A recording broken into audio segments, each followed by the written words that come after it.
The classroom was packed to the top with students. There was an unimaginable noise, some sitting in their seats, some standing and talking about something. The classroom door creaked open and the teacher's voice rang out. The man demanded silence in the classroom, for a new student had come to them. "Anyway, this is your classroom now," he said, turning to the new student. The new student stood a few centimeters away from him. The boy continued to stand still like a statue. After waiting for a while, the boy said in a calm voice that it was nice to meet you. He said his name was Ju Young-ha, and he is happy to see all these bastards here. The boy looked at them with a stern, searching look. It had only been 2 months at the new school, and he had already acquired his own gang. The rest of the students looked out of their rooms with great consternation and watched what was happening. Joe was walking in front with his cronies walking beside him, and a whole crowd of other students behind him.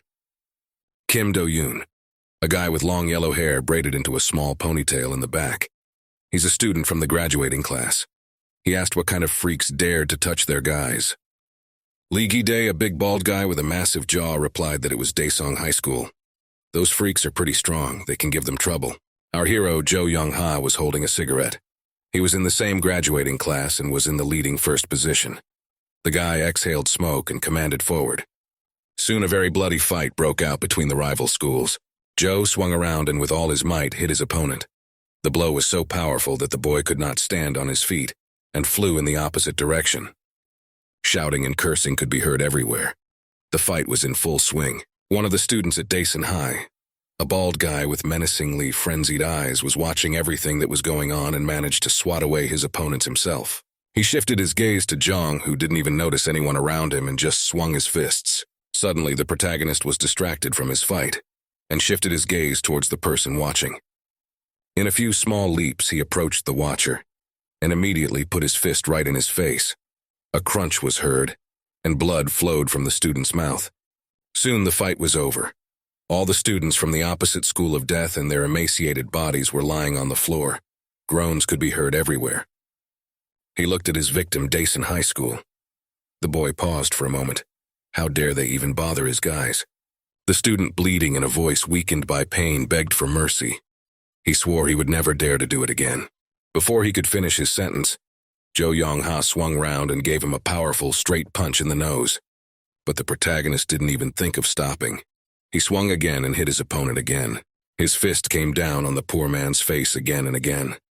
The friends of the protagonist stood aside and quietly smoked a cigarette, watching their leader beating his wounded prey. Kim Do-yoon looked around the room. There was an incredible amount of blood.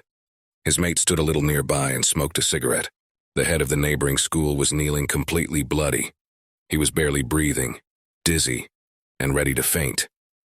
Joe said that if they dare to touch their guys again, they're corpses. As soon as the guy said that, he swung round and quickly grabbed his opponent by the throat, so that he only managed to let out a suppressed groan. The protagonist grabbed his neck even tighter and leaned right up to his face. He called out to his opponent, who could not see anything with his bloodshot eyes. Joe said in a measured voice that if they saw the guys in Kumdan school uniforms from now on, they should crawl away. Yonha looked at him with a frantic, unblinking gaze. His pupils narrowed. The student's eyes started running in different directions just to avoid looking into the eyes of this lunatic. A second later, another whiplash sounded. After those words, a buzz went through the group of students. The boys were happy that they were able to defeat Daesung High School. Young Ha was immediately surrounded by his mates. One of the students handed him a pack of Marlboro cigarettes. The boy took out a Marlboro cigarette and smoked it. A satisfied smile appeared on the boy's face. A burning lighter was brought to him to light the cigarette. A picture from his past life appeared in front of the guy's eyes. Back in high school, he was very far away from fighting and all that. He was sitting, looking around the classroom fearfully. 2 guys came up to him. One of them smilingly asked if he would go shopping with them. The boy put his hand on the shoulder of the other boy with glasses and said, "This jerk's treat." Soon he and his friends went to the shop, talking amongst themselves in a friendly manner. However, their lives weren't always so bright and cloudless. Suddenly, the 3 boys were clicked by someone's gruff voice. The boy with glasses stopped fearfully and turned his head in the direction of the voice. His knees immediately shook, for he knew that nothing good was going to end now. As it happened, a high school student walked up to him and slapped him hard on the back. "If you look weak, you will be bullied." That's the law of the jungle. There is prey, and there are predators. And a blow and the poor boy fell to the floor choking on blood. Joe watched in horror. The high school students who were bullying them were typical school gopniks. One of them smiled and holding a cigarette in his hand said, "Look at them." The protagonist was holding the head of his mate whose mouth was leaking vomit. He gritted his teeth in rage. It seems he's really sick. Should we call an ambulance? Their leader, however, didn't think to stop. He swung his foot to kick the hard sole of his trainer right into the poor man's face. Something clicked in Joe's head. Up until that moment, he had thought it was okay to tolerate bullying and humiliation. At the moment when he was being beaten to a pulp, the other guys were just sitting on the sidelines and thanking fate that they were not prey this time. The adult teachers were also of little use. For them, their main concern was that there was order in the classroom. The boy finally realized that it was all useless and nobody was planning to help him. So he decided to take control of the case. At that moment, he still found the strength and hit his offender with his fist with all his might. The blow was so strong that the high school student did a backflip and fell down. His henchman immediately ran up to the high school student and fearfully asked him what had happened to him. He rushed to the hospital as fast as he could. The doctor said that his friend could die of a ruptured intestine at any moment if he was even a second late. Soon he arrived at the place where the high school students had called him. They went in a group as usual. The same high school student he had punched in the cheek was squatting and said in an angry voice that day that Joe had run away like a coward. Before he could finish his sentence, the boy came a few steps closer to him and punched him in the face again. The other boys did not even have time to react to prevent the fight. Yes, of course, they tried to pull him away. But suddenly it turned out that Joe was stronger than all of them. Now there's rage in his eyes. He wouldn't take any more bullying. He looked at the seniors with a furious look. Their faces were disfigured by the blows, all of them swollen and covered in blood. He himself had a smashed forehead, but it didn't seem to bother him. Now his place in the school hierarchy had changed. He and his friends were marching forward towards the very freaks who had beaten them up last time. Those guys didn't even dare to look into the eyes of the newcomer, the fear was so strong.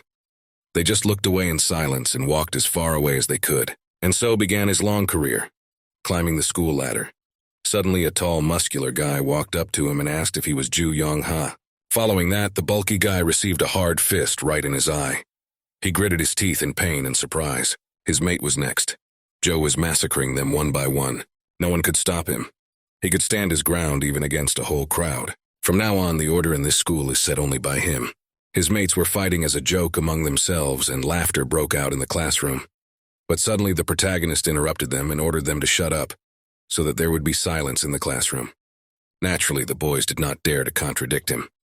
They immediately closed their mouths, and the class was dead silent, because he had put a lot of effort into making it happen.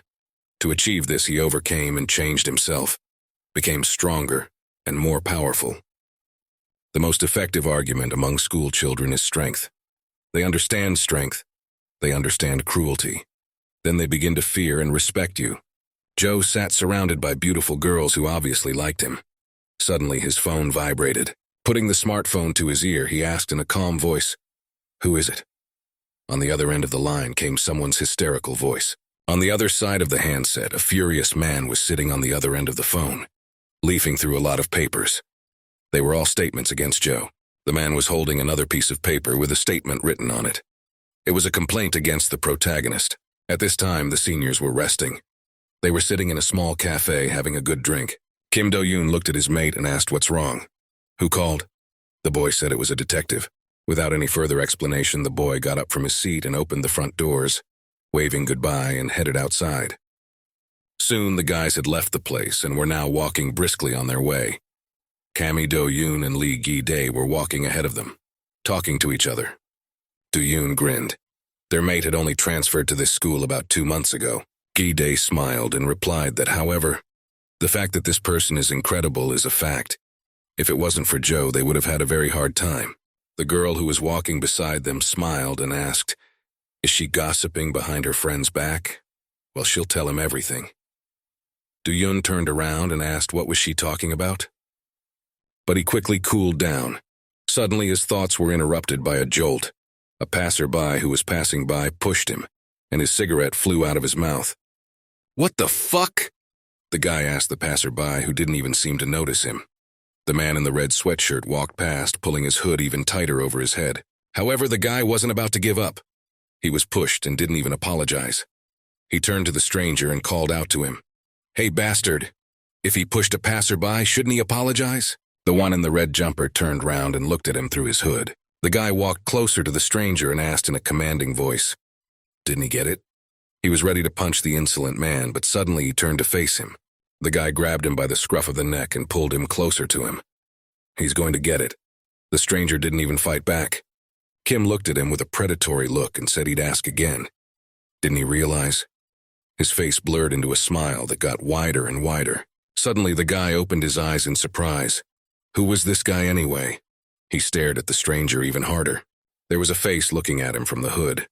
The guy's eyes were a reddish hue, as if he hadn't slept in days.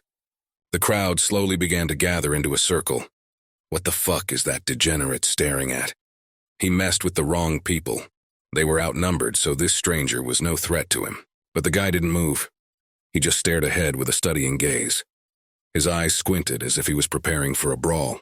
Smiling, the guy asked, "Did they want to fight him or what?" This question put the guys in a stupor. It sounded so caustic and defiant that probably no one would be able to resist. As expected, Do-Yun didn't tolerate such humiliation. He was just being a moron. The man raised his weighty fist and prepared to deliver a targeted punch to the insolent man. But to his great surprise, his fist missed. The stranger quickly stepped aside, and now the guy flew straight to the ground, unable to control his balance. The stranger did not hesitate and brought his heavy arm down upon him. The blow came right on the back of his head. The blow was hard and fast, and the boy fell to the ground with a loud thud. Everyone else watched in horror. His mate had just been knocked out by some prick with a single blow. Lee Taiji roared with rage. He ordered the others to kill this prick immediately. The guy continued to stand in the center of the crowd that had already rushed towards him. He seemed to be in a desperate situation, but somehow he wasn't afraid at all. At this time, Joe was standing near the door that led to the detective's office. The guy continued to stand and patiently waited for the policeman to finish lecturing him. The detective's stern voice came out and said he would ask him just one question. He sat at a small square table in front of the detective. There was a folder on the table. The man continued. He asked the boy, "Does he really like living like this?" The boy remained silent and looked straight into the eyes of the furious detective who no longer knew how to talk to him. The man asked if he was aware that he was not afraid of anything in this world. Meanwhile, the very same stranger continued to throw everyone in different directions, as if they were just sparring toys. Finally, the detective finished his lecture and let the protagonist go, saying that he should stop living a life he would regret. The guy spat irritably on the ground. This was starting to piss him off. Every time he tried to defend his honor, it was that fucking detective who kept getting in his way. The phone rang, his mobile vibrating in his pocket, and only then did he remember that he had left his friends at the bar. He had to get back. The guy took the mobile phone out of his pocket and put it to his ear. In an annoyed voice, he asked, "What is it?" On the other side of the wire came the startled voice of his mate. Ijiichi sat leaning against the wall and said that they had been badly beaten up. Beside him lay several other goods who were in the group. All the guys had serious injuries. Joe asked, were they beaten up? And who are they? The guy already mentally prepared himself for the fact that there was going to be another showdown. Tai-Jae said in a frightened voice that it wasn't them. It was him. The last sentence was said with a special emphasis. Suddenly Joe's expression changed. What? He couldn't believe that his company of experienced fighters could be beaten by just one person. They were beaten up by just one person. The protagonist warily asked, what did the person who beat them up look like? His comrade began to frantically tell that this man was wearing a red hoodie, a black jacket, and on the back of the inscription. Naturally, it just so happened that this unfamiliar man was walking right past Joe. As soon as he heard the detailed description, he turned his eyes to the man walking next to him. He told his mate that it seems to him that this type just passed by him. Without waiting for a reply, the guy hung up. Young Ha put his hand on the shoulder of a stranger in a red hoodie. He called out to the guy and pulled with a sharp movement towards him. Without choosing a special moment, the guy swung his weighty fist and aimed straight at the stranger's face. However, despite the fact that the main character's movements were fast, the stranger managed to dodge immediately. The guy was shocked. Was he able to dodge his punch? At that moment, he realized that he wasn't going to get rid of this dude so easily. The stranger looked at him and asked him what he was doing. Without waiting for the right moment, the stranger tripped him up, and the protagonist tries to keep his balance and starts waving his arms around. In a few seconds, the guy's gonna fall to the ground. His balance slowly began to leave him, and the protagonist leaned to the side to avoid falling. The stranger waited for the right moment and swung his huge arm. After a few seconds, there was the sound of a slap. Yong-ha didn't expect such force and speed, and the impact even caused sparks to fall from his eyes. His eyes slowly began to close. Joe kneeled down to keep his balance. His body wouldn't listen. Why did one blow make him so weak? Just one blow? Was it even possible? The protagonist let out a stifled groan. Thoughts from the past days began to swirl in his head. The boy lowered his head, and the stranger continued to stare at him with a disdainful look. He wasn't going to hit him again. His face was calm, his eyes slightly squinted, and his hair was dark blue in color. At this moment, Joe boiled with rage. What a degenerate, how dare he? On the guy's back was the inscription Halim Academy. Jung tried to get up, but his body was petrified. He only managed to let out a moan of some kind. He couldn't move. He was on his knees and screamed a cry that was a mixture of despair and pain. The rage was boiling in his head more and more.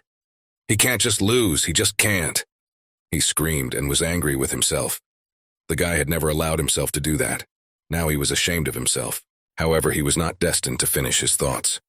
The stranger didn't stand for it and swung his soul right into his face. After flying a few meters, the boy hit his back on the concrete wall. There was a crunch. Thank God he did not break anything, but the pain was hellish. And at that moment, the protagonist almost lost consciousness from such a strong blow. Blood spurted from his mouth, and soon he realized that he couldn't handle this guy so easily. The exhausted body of the protagonist slid down the wall, and he sat with his hands in front of him, unable to understand what had happened. The same stranger stood in front of him a few meters away, staring intently. He only watched the protagonist trying to come to his senses. At the same time, the boy's mind was going through a hell of a mess. His thoughts were gradually becoming confused. What the fuck? Finally, the stranger turned around and cast a last glance at the protagonist, quickly began to move away into the night darkness. With horror, the boy realized that consciousness gradually began to leave him. Apparently, the blow was really very strong, and the boy's head was not weakly banged against the wall. However, he came to his senses quite quickly.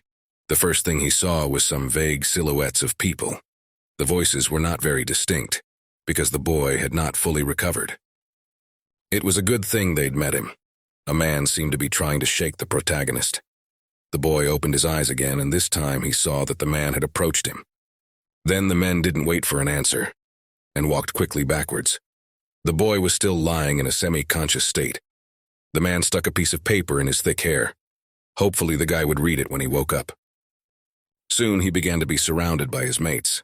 Do-yoon stubbornly tried to shake the boy to finally come to his senses. Do-yoon moved a little closer and noticed a piece of paper sticking out of his mate's hair. What the hell is that? He reached out his hand and pulled out a small piece of paper that had PvP written on it and a phone number. The protagonist didn't even seem to notice it. The guy looked at the piece of paper in surprise, scrutinizing, what does it say to us? What kind of PvP is this? Do-yoon didn't understand anything. Some kind of strange advertisement they have. Then he leaned over to his mate and asked, what degenerate gave him this? The protagonist continued to sit leaning against the wall. The guy still didn't understand. What the hell was this? Slowly, his consciousness began to return to him. His face began to be covered in gore, and pain erupted all over his body. What the hell had happened? Some guys were here saying something. Wait, had he really been beaten up? Had he really lost? His eyes finally opened, and the first thing he saw was a group of his friends in front of him. With a quick movement, the kid got to his feet. His friends looked at him worriedly. The boy started questioning him, is he all right? The boy didn't answer a word. It's just impossible. There was no way he could understand this. With incredible anger, he turned around, and with all his might, he slammed his fist into the wall. The blows came one after another. His friends even stepped aside a little, as they saw that their comrade was not in the best of spirits today. Someone tried to call out to him, but the boys just stood there, watching their leader defeated, and now he looked like a wounded beast. Soon the boy was done raving. He leaned against the wall, and only one phrase came out of his mouth. Find them. Find who? The boys understood nothing and stared at their boss with frightened looks.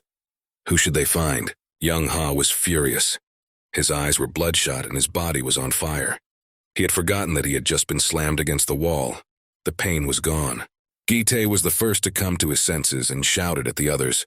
Why are they standing there like pillars? Let them turn the place upside down. Soon they began to realize, and without wasting a second, they ran straight to the place where the battle had taken place. There was a deafening stomp. Don't just stand there. Punish that scum. 2 days later, they still had no luck finding those scum. The protagonist and his cronies were walking down the street thinking. The students did not stop and continued to look for the scum in those who dared to infringe on their honor. Everywhere, everyone fussed and searched every corner, but all was in vain. Soon the messengers returned. They searched all the schools, but they could not find the slightest trace of the men in any of them. Gi-tae glanced at his mate, digging through all the places, but they couldn't find a trace of them. From the looks of it, this dude isn't from around here. He's probably somewhere far away by now. Jung said that was enough. His eyes were covered in a red grid of capillaries from anger. He said in a menacing voice to tell everyone that if they couldn't find him today, then let them prepare to die. Do-yoon laughed and asked his friend, "What's wrong with him? He doesn't look like himself. The guys are running around all day looking for this guy. They'll probably find him soon." But the guy realized they weren't in the best position. Where the hell did the bastard go? Once they find him, he'll be a dead man. The boys rounded a corner and suddenly they were met by another group from another school. They were dressed in bright green suits. The boys were happy to see their old rivals. Talking amongst themselves, they said that it was Young Yeon Ha from Gyeomdang High School. They could hear the contempt in their voices. No attention was paid to them. However, the guys in green suits continued to talk amongst themselves. Some guy single-handedly scattered them all. Everyone heard about it. Squatting comfortably, their leader began to reason. He said that he had heard that the main character in high school was a real sucker. He got fucked over by everyone. And then, all of a sudden, he's out there throwing everybody left and right. He must have money, and he's just bribing everyone. His boys laughed. Now everything was falling into place. Their leader was laughing a hearty laugh. He couldn't believe that the storm of the school had been so easily fucked off by some obscure dude. The kid wouldn't stop. What the hell kind of degenerate is that? He laughed as hard as he could. This situation really amused him. Young walked up to them with his friends. The kid continued to sit on the courts as if he needed to. The guys stood in front of him with their eyes downcast. Young Han naturally heard all this. Add to all that he was angry after the last defeat, and now you get killing machines. Soon there was nothing left of those assholes. The guys were lying scattered all over the street. The main character was beating them up, kicking them over and over again. The guy was already begging for mercy. His whole face was smeared in blood. He was covering himself with his hands as hard as he could. He was begging and saying he was wrong.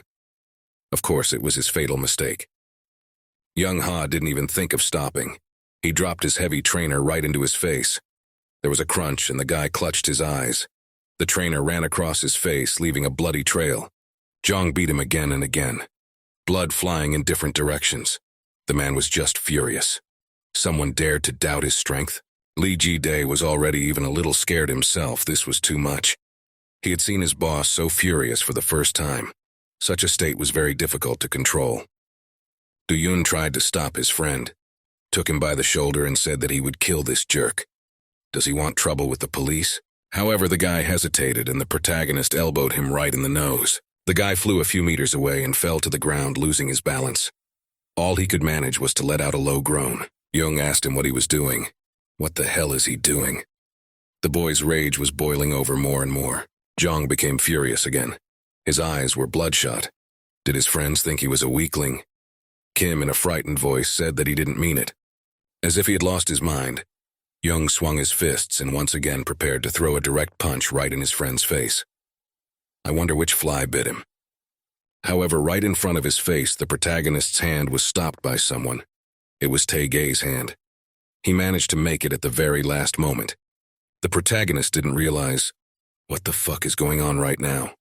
Did his friends turn against him? He ordered his mate to get out of here immediately. But the mate tried to calm him down. He realized that his friend was in a very fucked up position right now. The man said that those arseholes had already got what they deserved, and indeed the company that dared to hit them was already unconscious. However, now their friend was overreacting. Do-yun held on to his injured nose, which was bleeding. He asked his friend if he thought that raising a hand against them was too much.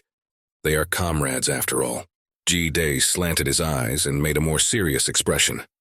The more he does this kind of thing, the more it looks like what other people are saying about the protagonist. Hearing those words, the guy was surprised and didn't know what to say. He just stared dumbly in front of him. Anger had completely taken over his mind, and now he naturally couldn't think straight. That's why this has to stop. The protagonist pushed the Coke can in the other direction and it flew towards the road with a clatter. Of course, the guy didn't listen to them. He just sent them the fuck away. He didn't even turn around, just took a quick step in the opposite direction. He spat to the side again and left his friends to ponder. They remained standing in the same place, Do-yun holding his nose, and Gi-dae looking thoughtfully at his friend's back. The protagonist needed to calm down. From that day on, everything went downhill. He walked down the street and berated himself. After that day, it's like everything went off the rails. Now he couldn't control the rising emotions. He was raging with anger. He couldn't forget the first time he'd been defeated in his life. He couldn't forget that look. That dude looking at him like he was rubbish. That look reminded him of a long-forgotten feeling. A feeling of fear and insecurity. It was like that look brought him back to the distant days of high school when he was bullied. It was the most life-changing moment for him. Yong-ha was walking down the street and shifted his gaze to the side where his face was reflected off the nearest window. A face full of rage, with eyes burning with anger. But now he saw something that made him slow his step, and soon he stopped and stared at the glass. In the reflection, he saw the same stranger. Without thinking for a second, the protagonist rushed straight to the man, ran across the road in a few big leaps without even looking around. Young shouted at the top of his voice. He called out to the man and ordered him to stop. The guy's eyes were bloodshot again, now standing a few meters away from his abuser. Suddenly, there was the sound of a car horn and the squeal of burning tires. The guy noticed too late that he was standing right in the middle of the road, and a car was coming at him at a great speed. There were only a few meters between them, and the driver at the last moment had time to react and twist the steering wheel to the side to avoid tragedy. The car rumbled a few centimeters away from the protagonist. In a second, there was no one at the place where his opponent was. The place was empty. The devil. The guy passed out to himself. He couldn't get far. Without wasting a second, he ran in that direction again. He had to catch up with that freak. He couldn't let him get away. The guy ran and ran. His heart was pounding with double frequency, but he didn't care. Soon he found the man after all. The guy in red walked calmly inside the house, filled with rage and the certainty that he would flatten him to the ground immediately. The protagonist rushed towards the still open door. The open door was only a few meters away, but that was no obstacle for the protagonist. If he could get a hold of it, everything would happen very quickly. However, he still didn't make it in time. Cussing hard, the boy gritted his teeth in rage. Fuck. He didn't make it in time after all.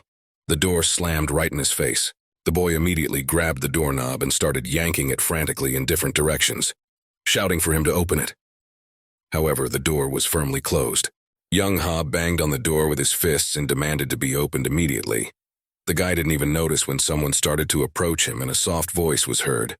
In front of him stood a middle-aged man dressed in a stylish jacket.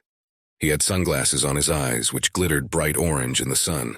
The protagonist had not yet recovered from his run, and was staring at the stranger with blood-red eyes. The man continued as if nothing had happened. Does the boy think the door will open if he bangs on it like that? Meanwhile, the man went to the door and put his finger on the code lock. The door immediately opened and gave a slight click.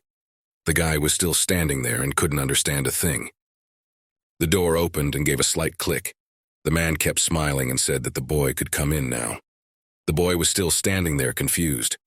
No, it wasn't the type he was worried about right now. 220. There were more important things to attend to. The boy finally began to calm down and his gaze became serious and concentrated again. Suddenly, a bright spotlight hit him in the eyes.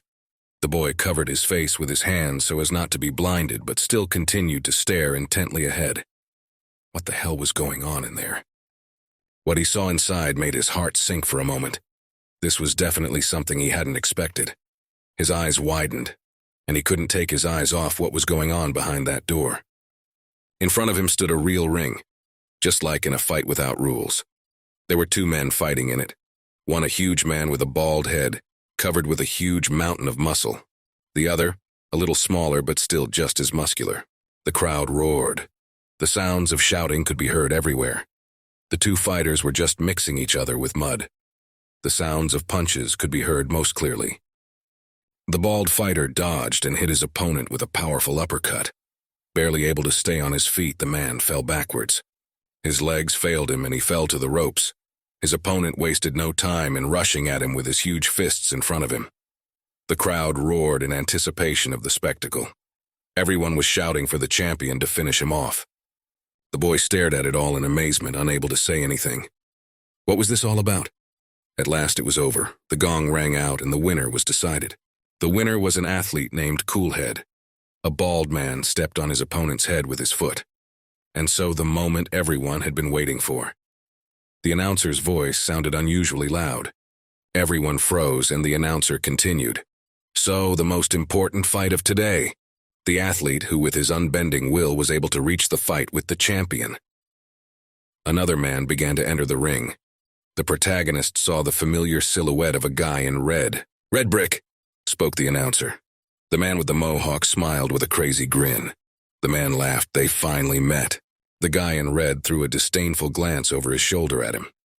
It turned out that this man's name was Kang Soo-ho. He was a true champion, however. The protagonist. Until didn't know that yet and broke his head and rushed straight at him. As soon as the protagonist heard that name, he boiled up with renewed vigor. This is the scum who beat him up. He couldn't contain himself any longer and rushed straight to the ring. Pushing the spectators, they bounced away in terror. He jumped up high, so high that he even jumped over the ring fence and swung his fist. Kang Soo-ho didn't even seem to notice anything. The fight continued. The fighters involved in the fight were not sparing each other. What the hell is this? The guy watched in amazement and didn't even know what to say. It was the first time he saw such a spectacle. It mesmerized him like hypnosis. Suddenly, a soft hand rested on his shoulders. "What do you think?" The voice sounded as if from nowhere. The boy could already guess who it was. The man who had opened the door for him was standing almost right next to him, staring intently into the boy's face. What could it be? Khan sat in his locker room, hard at work preparing for the fight. He was wrapping elastic bandages around his arms, and next to him stood a man dressed in a parade suit. The man stepped even closer and looked at the boy with a smiling look. The next fight is now his. "Is he ready, champion?" The man said the last words with a special intonation. The boy crunched his knuckles, proving with his whole appearance that he was ready to crush anyone who stood in his way. Young was about to punch his opponent, but the man stopped him. He put his arm out and the blow came straight at him. "It hurts. He's strong," said the man looking at the boy. Since it's his first time here, he'll explain everything to him. The man took his benevolent look again, and a casual smile stretched across his face. "This place is called PvP. It's held here with myself and between schoolboys. In the past, this place was just a treasure trove for bullies, scum. Anything done for the sake of interest. There was some sort of ranking among the participants. However, looking at all this, one man said, there's good money to be made in this." The lust for profit was driving him at that moment. Even the most eager flow can be curbed and directed in the right direction. Thus, under his leadership, a PvP club opened, which they are watching now. In addition, only students and high school students can participate in battles. The boy continued to watch as the huge, bald fighter destroyed his opponent. The man's voice was already coming from somewhere far away. The fighter swung round and threw his opponent just outside the fighting circle. The man flew headfirst into the ground. The reason for this was that the students were not criminally liable. This place became a kind of playground for the realization of the ideal of the schoolboy. It was the combination of these factors that attracted many strong boys. With strength, you can get money, honor, power, anything.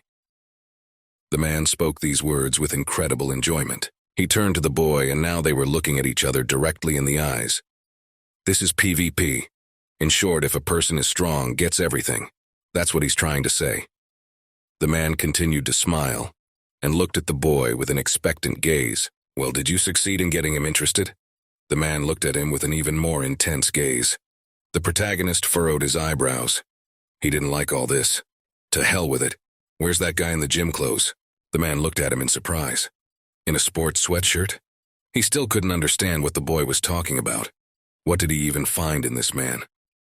The man was genuinely interested, but at the same time he couldn't understand anything.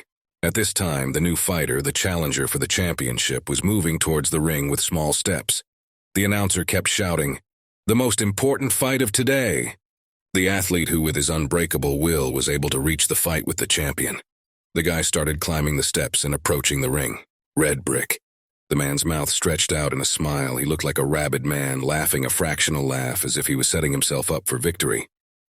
Today, he was going up against the reigning PvP club champion. Kang Soo-ho looked at him with a disdainful glance over his shoulder, not even saying anything. The man who had unwittingly become the protagonist's guide to the world of street fighting pointed at the boy in red and asked if he was talking about him. However, before he could say anything, the protagonist had already taken off. The man didn't even have time to say anything. Where did that kid go? The protagonist was running towards the ring where the fight was about to begin. He saw his opponent and he couldn't let it go. The crowd was moving away from him. The guy jumped in one fell swoop over the ropes that fenced the ring and swung his fist aimed directly at his opponent at this point. The guy did not even suspect anything, as if he did not care. However, the protagonist did not manage to strike. Soo-ho deftly dodged, and the protagonist flew in the opposite direction, breaking his feet at the last moment. Instantly rising to his feet, he frantically looked at his opponent. He was looking for him. Those were the words he said with a literal roar. "Well, now they will fight again." The man was literally burning with rage. Soo-ho looked at him with astonishment. He was already ready to fight and defend his championship title, but he was interrupted by someone strange. The crowd had already begun to warily buzz. What the hell is going on? Who is this guy? What is he even doing here? It was the first time people had ever seen such a tackle. Red Brick stood at his back, not understanding anything. Who the hell is this kid anyway? He should be fighting right now, and this milksop got in front of him. He bent down to the boy and politely said that he should have honored the cue. Now the Red Brick was not like himself. He asked the boy, did he think he was the only one who wanted to fight this man? The protagonist didn't wait long. He swung around and with a sharp, swift punch hit the Brick right in the jaw. "Get out of here, mediocrity." The boy said it as if throwing away rubbish. From somewhere, the Brick's laughter was heard. What kind of ill-mannered scarecrow is this? The protagonist turned around and looked at him contemptuously. He swung his arm round to shut that cheeky freak down. Right now, he had no interest in him. He needed to avenge himself, and he was starting to get in the way. Brick stopped his fist at the last moment. He smiled. He laughed. Does he always enter with his fists? Mediocrity, he's the only one here. Brick swung around and with all his might hit the boy right in the jaw. From such a blow, the protagonist could not stand on his feet. He rolled like a ball and tumbled over the fence. What are the guards looking at? The crowd is going wild. Stop the Red Brick. Throw the intruder out. The bald men began to talk amongst themselves.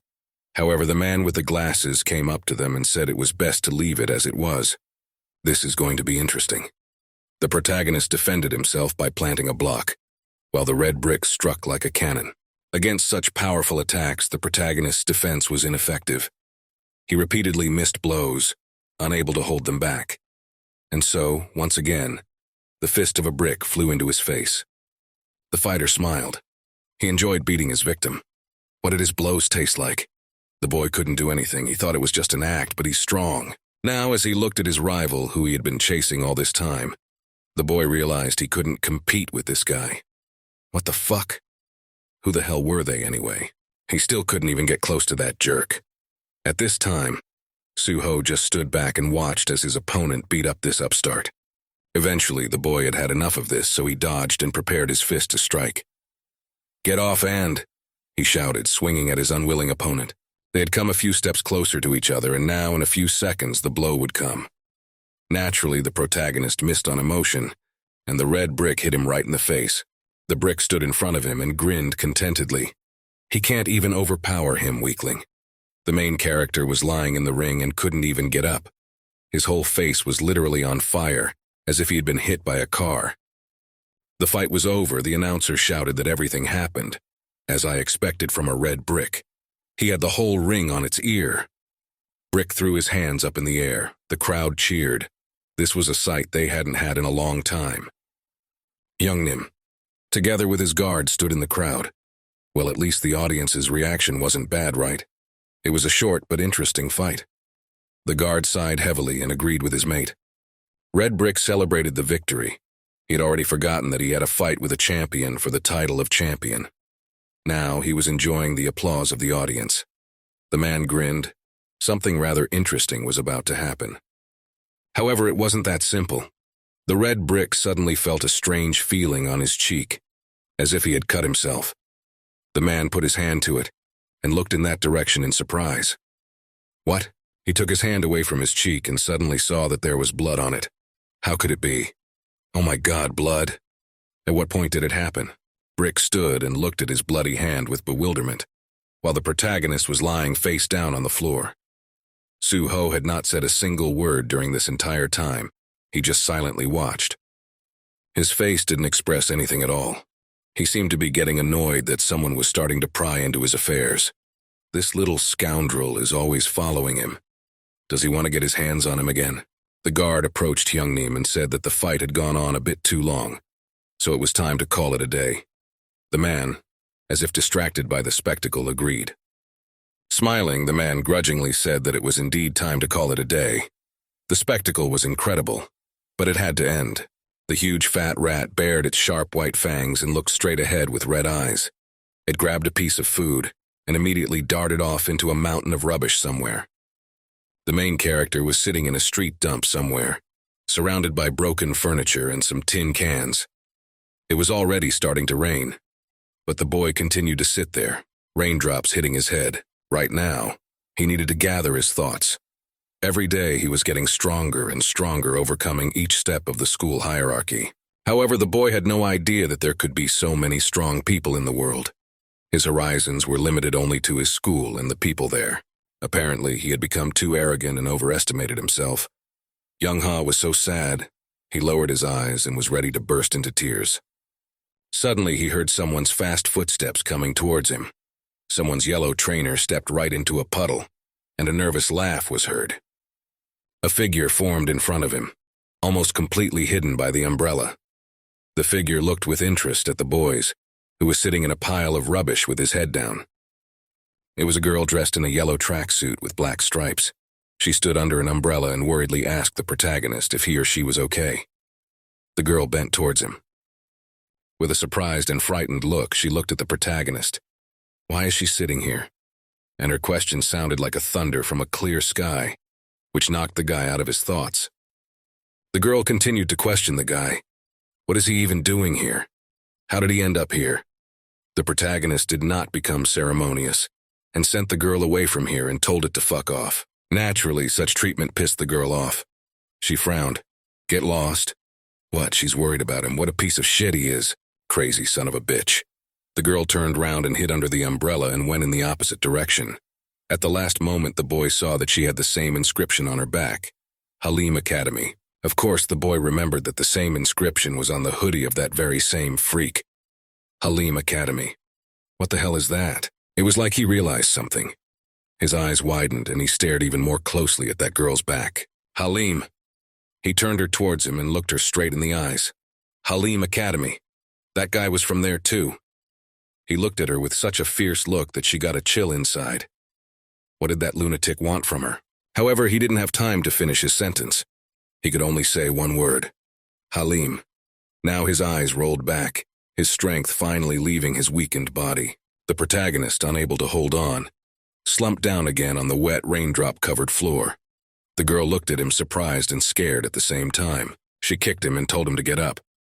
Don't play dumb. But the boy didn't move. He kept lying on the wet floor. It looked like he'd passed out.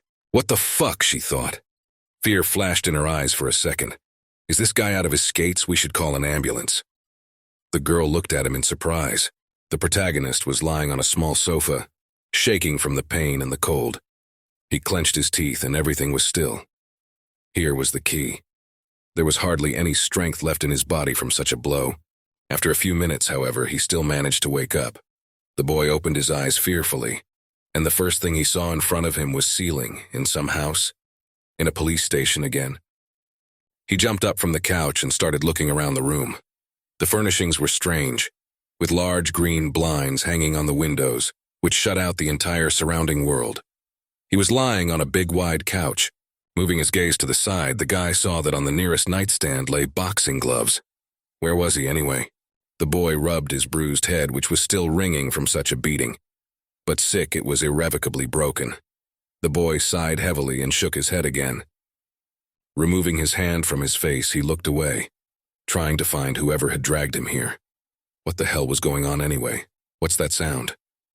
From the next room, it seemed, yes, there were sounds of blows. Someone was hitting the punching bag.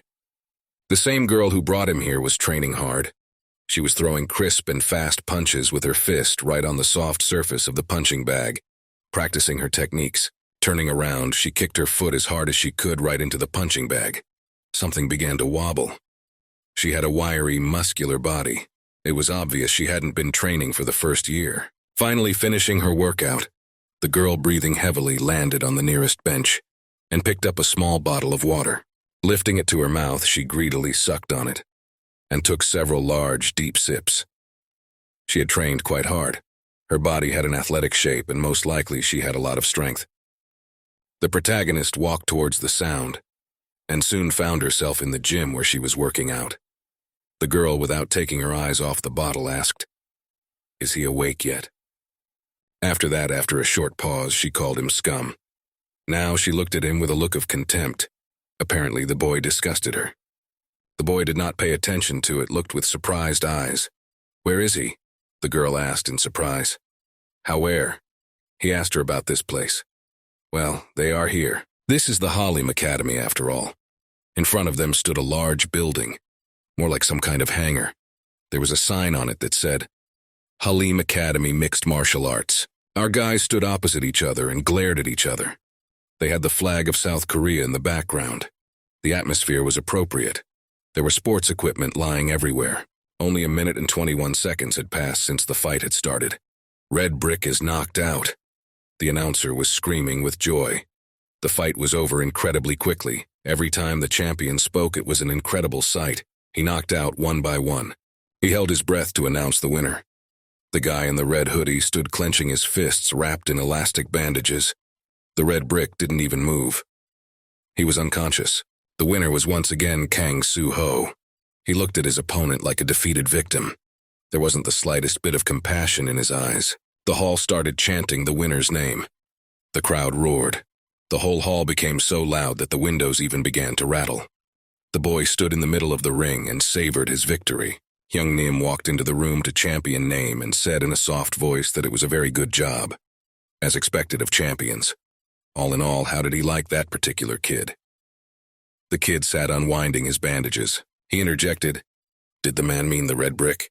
He was so engrossed he didn't even make eye contact with the man. After a bit of thinking, the winner said that people like his opponents were just freaks, the kind of people you can't spare to kill. The man lit a cigarette and said that he was not about him. Soo-ho raised his eyebrows in surprise. The guy who made a lot of noise today, young Yeon-ha winner, finally realized, "Is it about him?" The boy wondered. That guy. He's a strange type, of course. It was the first time he had ever seen such arrogance for someone to barge into the ring and challenge the number 2 so easily. I mean, this guy doesn't even have any fighting skills. What's there to talk about? He turned his eyes to his partner and said that this kid is just a naive fool who only believes in his fists. It's not like he's trained for anything. The man was surprised. Yes? And he was just thinking of making an athlete out of him. After finishing that sentence, the man turned around and said that anyway, the boy had done a great job today. Let him rest. However, he still had a couple of questions. Rising from his seat and continuing to unwind the bandages, the boy said that he thought that guy had a chance. Young Nim stopped and thought for a moment. The boy continued. He said, "That kid could do a lot of things except if he studied and became disciplined at last." The man continued to be silent. He was thinking about something of his own. After a second, a wide, predatory smile appeared on his face. "This guy is the first person Soo-ho talks about like this, right?" The girl continued to practice, hitting the punching bag one after another. She was like a machine gun, and her hands reached the target in a matter of seconds. Doing a small somersault, she turned round and with all her might kicked her foot right into the punching bag. It was quite weighty, but even so, some toy flew off. She walked over to the main character. She said that if she left him there in the dumpster, he'd probably die. So that's why she brought him here. The guy looked around, trying to see anything interesting. There was a lot of sports equipment here.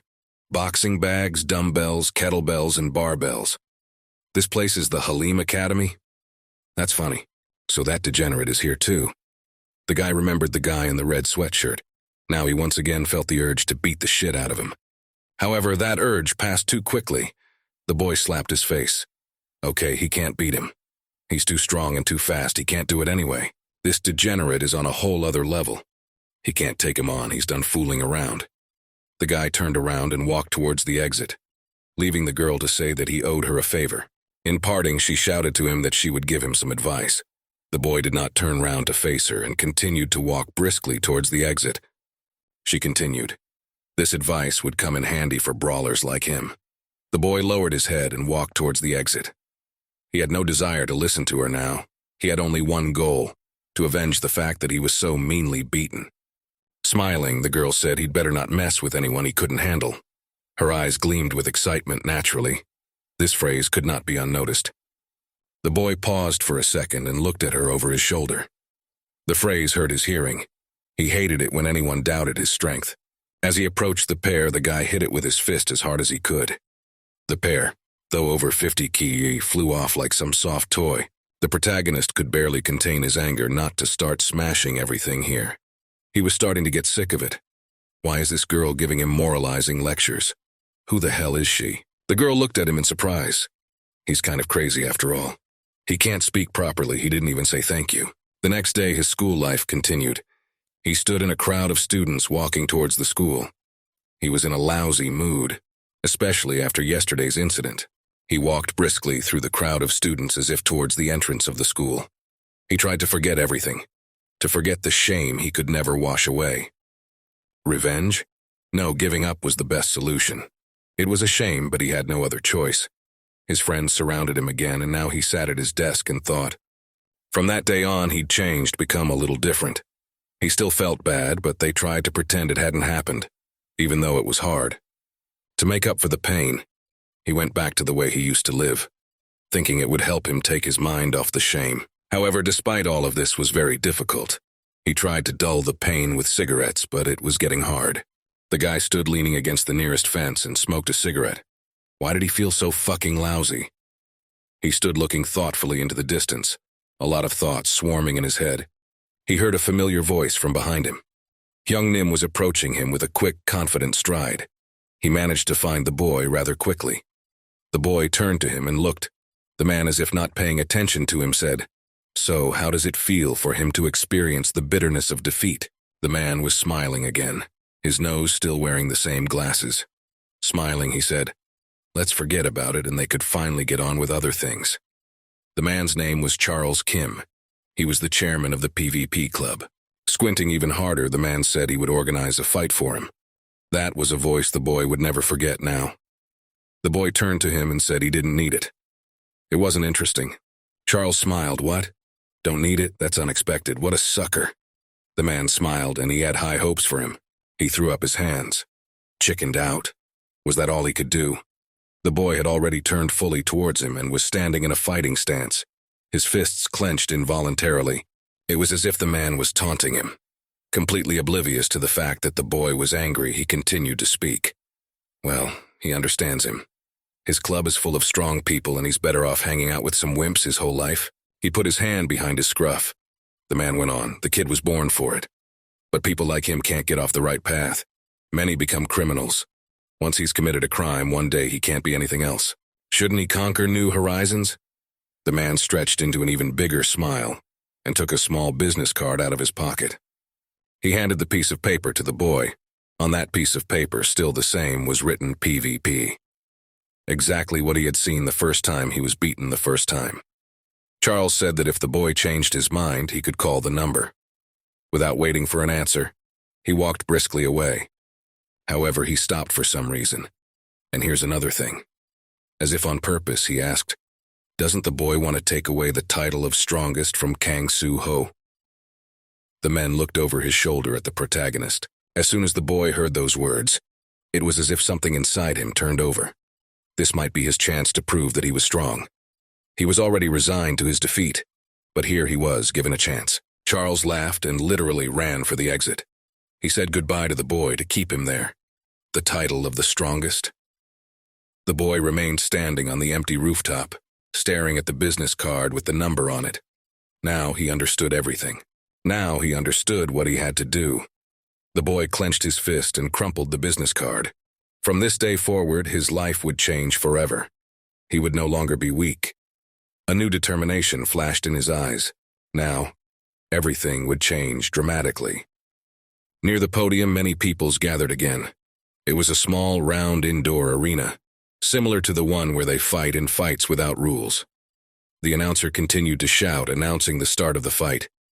"Ladies and gentlemen, we welcome you to the PvP Club. Today's matches will be held right in the Pukan Mountains. We thank those who have traveled so far to get here. And now the announcer will introduce today's athletes." A man with a small mustache holding a microphone near his mouth burst into cheers. Next to him, a few seconds later, a huge man dressed in a kimono appeared. He was 2 m tall and weighed 150 kilo. Great physical fitness as well as a judo base. The man stood next to the announcer, holding on to his black belt. His name was Goliath. He would be opposed by the newcomer. The protagonist stood preparing for his first fight. People were looking at him with disbelief. They had seen this man for the first time in their lives, and they could hardly believe that he would be able to oppose something. The announcer didn't stop. He announced the protagonist. The guy stood and looked forward with a confident and calm gaze, expecting that now his fate would be decided. They stood opposite each other. The fight would be symbolic, like David and Goliath. These two would fight here and now. Evaluate the contestants and place your bets. 2 guys were sitting nearby. They were wearing Hope School uniforms. They were just normal school kids who came to watch an interesting fight. One of them had a hot dog and a glass with some drink. They were looking at the 2 fighters with distrust. Is the difference between them too big? And what to choose here? Everyone will definitely bet on Goliath. What kind of match is this? Goliath would just destroy the new guy. The guys were pretty sure the main character wouldn't stand a chance. The announcer kept shouting, "The bets are in, the fight is on." Goliath smiled. Was he going to fight him? He could end the fight right away. It was as if the man was not betting on his opponent at all. However, things happened a little differently. In one leap, the protagonist approached the giant, and with a powerful uppercut charged him right in the chin. The man didn't even have time to react, and his head fell back like a rag doll. It was victory in one blow. Goliath lay in the ring, drooling. The blow was incredibly strong and powerful. All he could do was give a low groan. The main character got his first victory in the ring. He finally got a chance to try his hand at real fighting.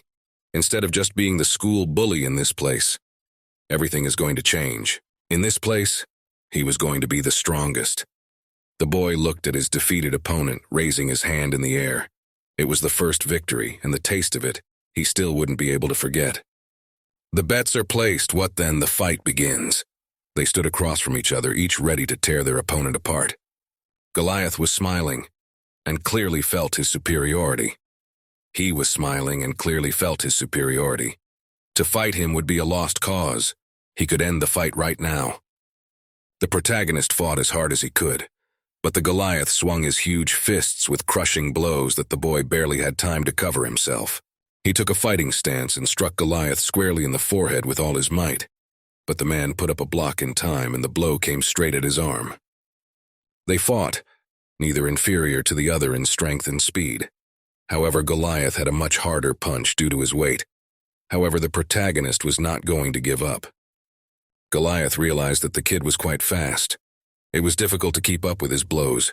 If you missed such a blow, you could not stand up. But it didn't matter. The man was determined to finish the fight. After blocking another blow of the protagonist, he put his arm forward. Grabbing the protagonist's neck, he crushed it with such force that the boy's breath caught. He let out his eyes and gritted his teeth. Now, his throat clenched even harder and harder. The Goliath swung round and hit the boy straight into the floor. His breathing hitched, and the boy frantically tried to get out of that dead grip. Inside himself, Goliath was already celebrating victory. It would be over as soon as the rat was caught. His mouth stretched in a smile. He would finish off this little brat now. No one had the right to pull against him. Grabbing him by the scruff of the neck, the Goliath lifted the boy into the air with a light movement and prepared to make a throw. The boy didn't even resist. He was just like a frog at that moment. A powerful blow was heard. The boy flew straight into the floor. The Goliath didn't spare any strength. He punched the boy to the floor, but he still wouldn't give up. Two schoolboys were standing somewhere in the distance watching the fight. Wow. Listen to the echoes coming from the mountains. It gave them goosebumps to see it. Indeed, it was so mesmerizing that it was impossible to look away. Goliath grasped the boy's head like a toy and swung his weighty fist at him. He laughed. He was so perky to begin with. Was this really all he was capable of? The man laughed, already feeling victorious. The boy still couldn't dodge, and the powerful punch hit him right in the cheek. His jaw even snapped at that moment. All he could do was clench his teeth to bear the pain. Naturally, the fans had bet on the Goliath, and were now rejoicing that their favorite was winning, as expected of him. He likes to beat people up. If there's a fight going on somewhere, rest assured that he's clearly involved. He possessed some kind of phenomenal body. Though he was fat in appearance, however, let that not deceive his opponents. This man had immense strength. If you could throw 10 men at him, he'd still be physically superior. Few men can walk away from a Goliath in one piece. He was incredibly strong and physically tough. People rejoiced. They were right to bet on Goliath. Somehow they felt that the payout for Goliath's victory would be small. Charles stood between the two men and watched the fight closely. Of course, he and himself realized that the strength and difference in physical stats was very great, a factor that should never be ignored. However, this boy, the man thought that everything would turn out differently. The boy sat in the ring. His forehead was smashed. His strength had almost left his body. The blow was incredibly strong, but he still somehow held on. Charles met the main character. They stood somewhere in some wasteland and looked at each other. This meeting had taken place just an hour ago. The man looked at the boy and welcomed him kindly into his club. The man was incredibly serious this time, but once he joined them, there would be no turning back. His life would change forever from that moment on. Was he ready for that? The boy looked at Charles with a confident gaze. This time he had made the final choice. Something had to change in his life. There was no time to back down. Silence was a sign of agreement, and the man probably understood that. He smiled his wide smile. Well, he would start by explaining the rules.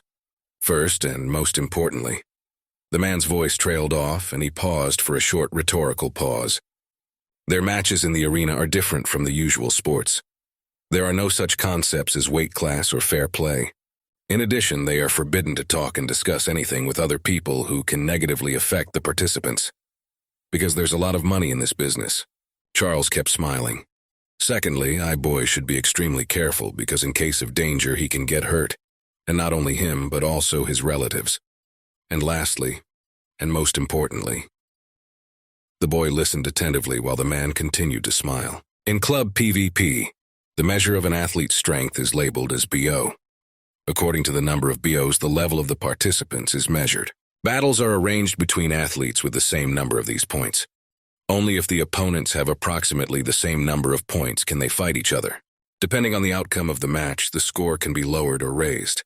And all points earned here can be exchanged for real money after the athlete becomes of age. 100 of these points equals 1,000,001. Club PvP is a fight that is only between students. That's why many athletes are trying to earn as many BOs of adulthood as possible. He approached the boy closely, and still with the same smile he continued to speak. One question. Is there something he's interested in regarding the club? The boy looked at the man and asked how strong that idiot was. The man had already realized what he was talking about. Holy shit, he knew it. Their club has about 152 athletes. Among them, Kang Soo-ho is the strongest and undefeated champion. A man came up to him and affectionately put his hand on his shoulder. As he had realized, he was not at a level to compete with him at the moment, so he needed to focus on reaching his level of strength. Tonight, his evaluation fight will take place. His fight points will be determined based on the results of the fight. The man said that the boy's first opponent will be the very same Goliath with a fighting score of 100. With an impressive performance, he would be able to get closer to his goal. The man approached him and whispered the last phrase almost in his ear. His voice was really challenging. The protagonist now sat at the end of the ring and tried to regain consciousness. Blood was running down his face and had almost completely stained his clothes. The boy gritted his teeth and tried to gather the last of his will into a fist. He sat like that as the announcer continued to taunt him. He said that it looked like Jo Young-ha's player was badly hurt. He jabbed his finger right at the protagonist and continued shouting into the microphone. The voice became more flirtatious, and squinting his eyes, the announcer said that the highlight of the evening was about to come. He paused rhetorically to build up more suspense. Putting his hand up in the air, he said, "Let me present to you the dividends of tonight's fight." It was clear from the scorecard that Goliath was significantly dominating.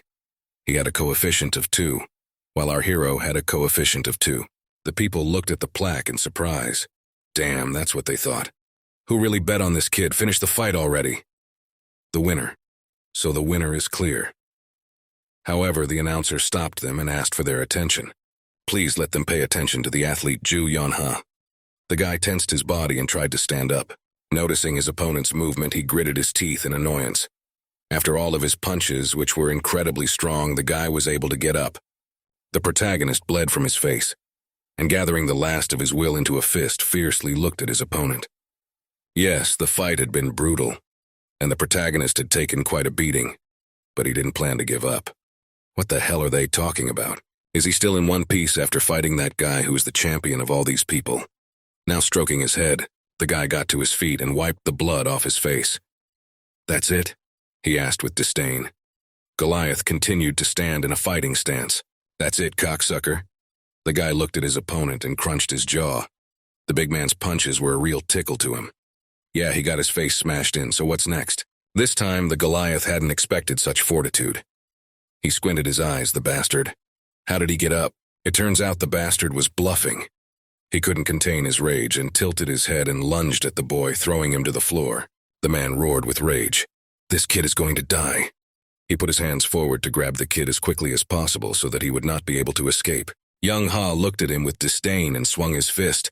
What does this fatty think of himself? He's just some fat freak. After a few seconds, the Goliath had come within a fair distance of him, and now their fists clashed. The crowd was horrified. Are they still fighting? People were ranting, I'm an idiot like this kid trying to fight a Goliath. People laughed. Charles stood all this time somewhere in the distance and intently watched every move.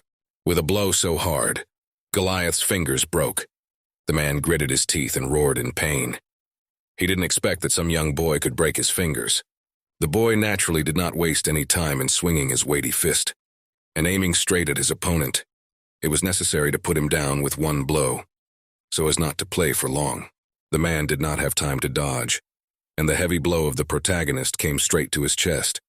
Waves began to spread out from the point of impact. The man's breath was cut off by the force of the blow. He didn't have time to react, and a deafening sigh escaped from his mouth. The impact was so strong that blood flew from his mouth. It seemed as if all of his internal organs had been blown away with such a blow. The people were horrified. How is this possible? Who was this newcomer? Naturally, everyone bet on Goliath, but now it was a real surprise to them. Even the announcer, who had seen a lot of things in his life, was a bit shocked. After hitting this guy, some inhuman sounds came out of Goliath's mouth. He finally came to his senses and continued commenting. The protagonist was landing uppercut after uppercut after uppercut. His blows were so strong that Goliath couldn't even do anything. He didn't stop attacking Goliath. His fists were like a machine gun that couldn't be stopped. The man didn't even try to defend himself. He just didn't have the time to do so. The boy jumped up and delivered another powerful uppercut right into the Goliath's jaw. What a piece of work. 2 meters tall and weighing 150 kilos. The protagonist's fists were already completely covered in his opponent's blood. A powerful exclamation mark punch was needed to finish this bastard off as quickly as possible. The protagonist was cursing at himself. Such rubbish in such a low-level section. Goliath was already almost losing consciousness. His eyes slowly began to roll inward. Soon the man couldn't take it anymore and fell to his knees. He stood and tried to gather all his remaining strength. The boy stood in front of him and couldn't believe he had such an opponent. He wanted to give up and stood humbly waiting for the end of the round. But the boy did not think to stop.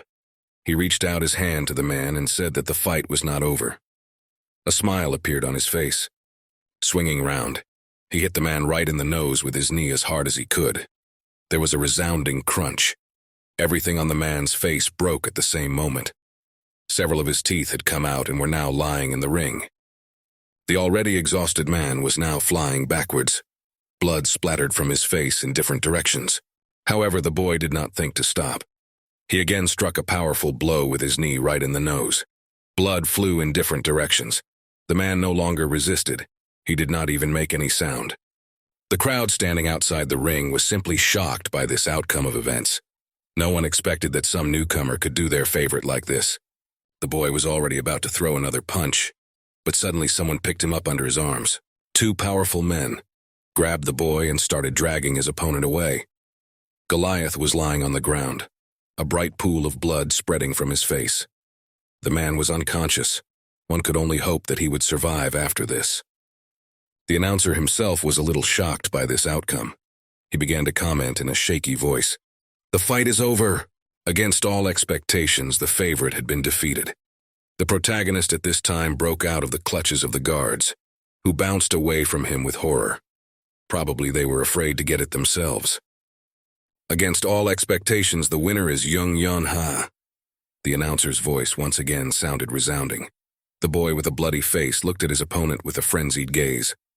Goliath was lying on the floor, choking on his own blood. He could barely breathe, his face a bloody mess after the hail of blows. The boy stood watching the applause, and suddenly Charles came up to him from the other side. He called out to the lad, and the boy looked straight at the man. He had a beaming smile on his face. It was obvious that the lad had not disappointed him, and now the man was pleased. He clapped his hands together. Just as he thought, he had picked him an opponent with a similar level. But the man didn't have time to finish his sentence. The guy interrupted him. "Let her put those talking points for others." His eyes glowed in fury. "So, what's his price? That was the only thing Guy cared about." The man grinned. What a bastard, he'd said he wasn't interested. What changed? Okay, then he would explain it all to him. Combat points are determined by the jury's verdict. Only after the final verdict is announced can the winner be decided. Right now, he has 100 battle points. The man stood in front of him and held a small piece of paper in his hands.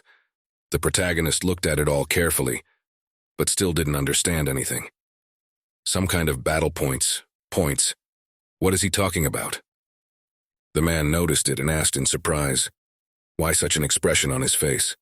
Does he have a problem with something? At the moment, 100 is the right number for him. He handed him a piece of paper in which the money was apparently wrapped. This is his share. For the record, if he loses, he gets nothing. Smiling, the man turned his back to him. The stakes of this fight were very high because of the great interest in it later on. There wouldn't be many chances to get such a sum of money. The boy looked at the piece of paper that had large denomination notes literally protruding out of it. It was the first time he had ever seen such serious money in his life. Finally, Charles told him to use his money properly. The next day, the students came to school as usual. His hated class. Familiar voices were heard everywhere. Gi-dae and Do-yoon were squatting and talking to each other. The guys were worried about something. Why wouldn't their leader want to unite and stand up against that guy? If he needs to take care of something, he gives himself completely to it. By the way, where is he then? E.T. smilingly looked up. He saw something that he was sure to like. Standing in front of them was their leader. The boys rejoiced he had finally arrived. His friends asked what was wrong with his face. The main character brushed it off. Nothing important. Do-yoon looked at his phone and cheerfully said that he was planning to go out for a drink tonight. Therefore, he had prepared something. The guy showed the others his mobile phone, which had a picture with a lot of girls on it. Check it out. He had started chatting with them relatively recently. The guy was incredibly pleased. Cute, aren't they? Indeed, there were 3 very cute girls looking at them from the screen of the phone, smiling radiantly. The threesome is interesting to me, so what? Let's have fun with them. Gi-dae looked carefully at the phone and said that the girl in the center is now his. Do-yoon laughed. They need to come to the bar first. The main character didn't seem to share their interests.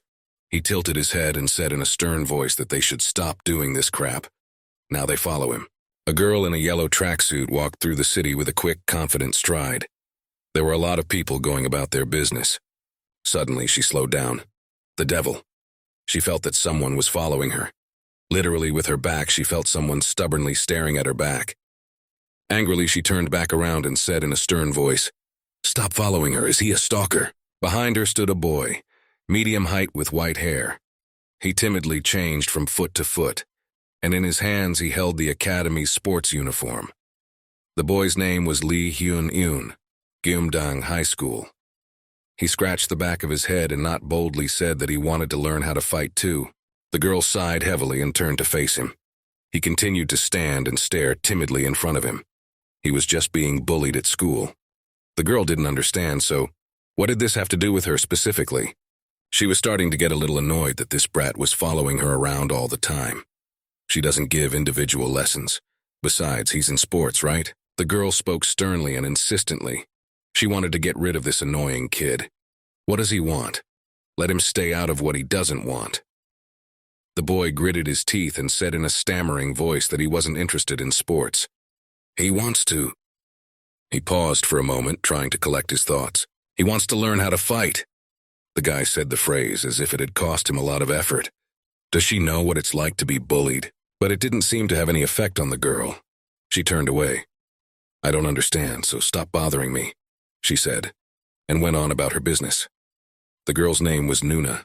Suddenly she looked away. There she saw that familiar guy she had pulled out of the rubbish bin so recently. He was walking again, surrounded by his friends and a few girls. That's him.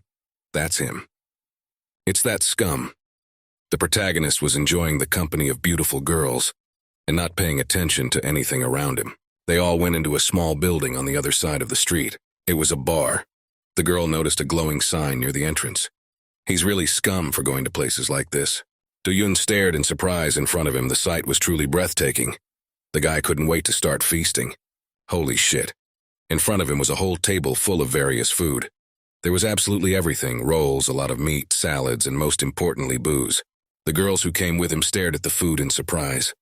He asked the main character if it was worth ordering so much. He tipped a shot glass of alcohol into his mouth and squeezed his eyes shut. Isn't that too much? Friends wanted to know what was the reason for such generosity. The guy exhaled heavily, and putting the shot glass on the table apologized to them for last time. So tonight, it's his treat. Smiling, he looked at his friends with a good-natured look. Let them not worry about anything.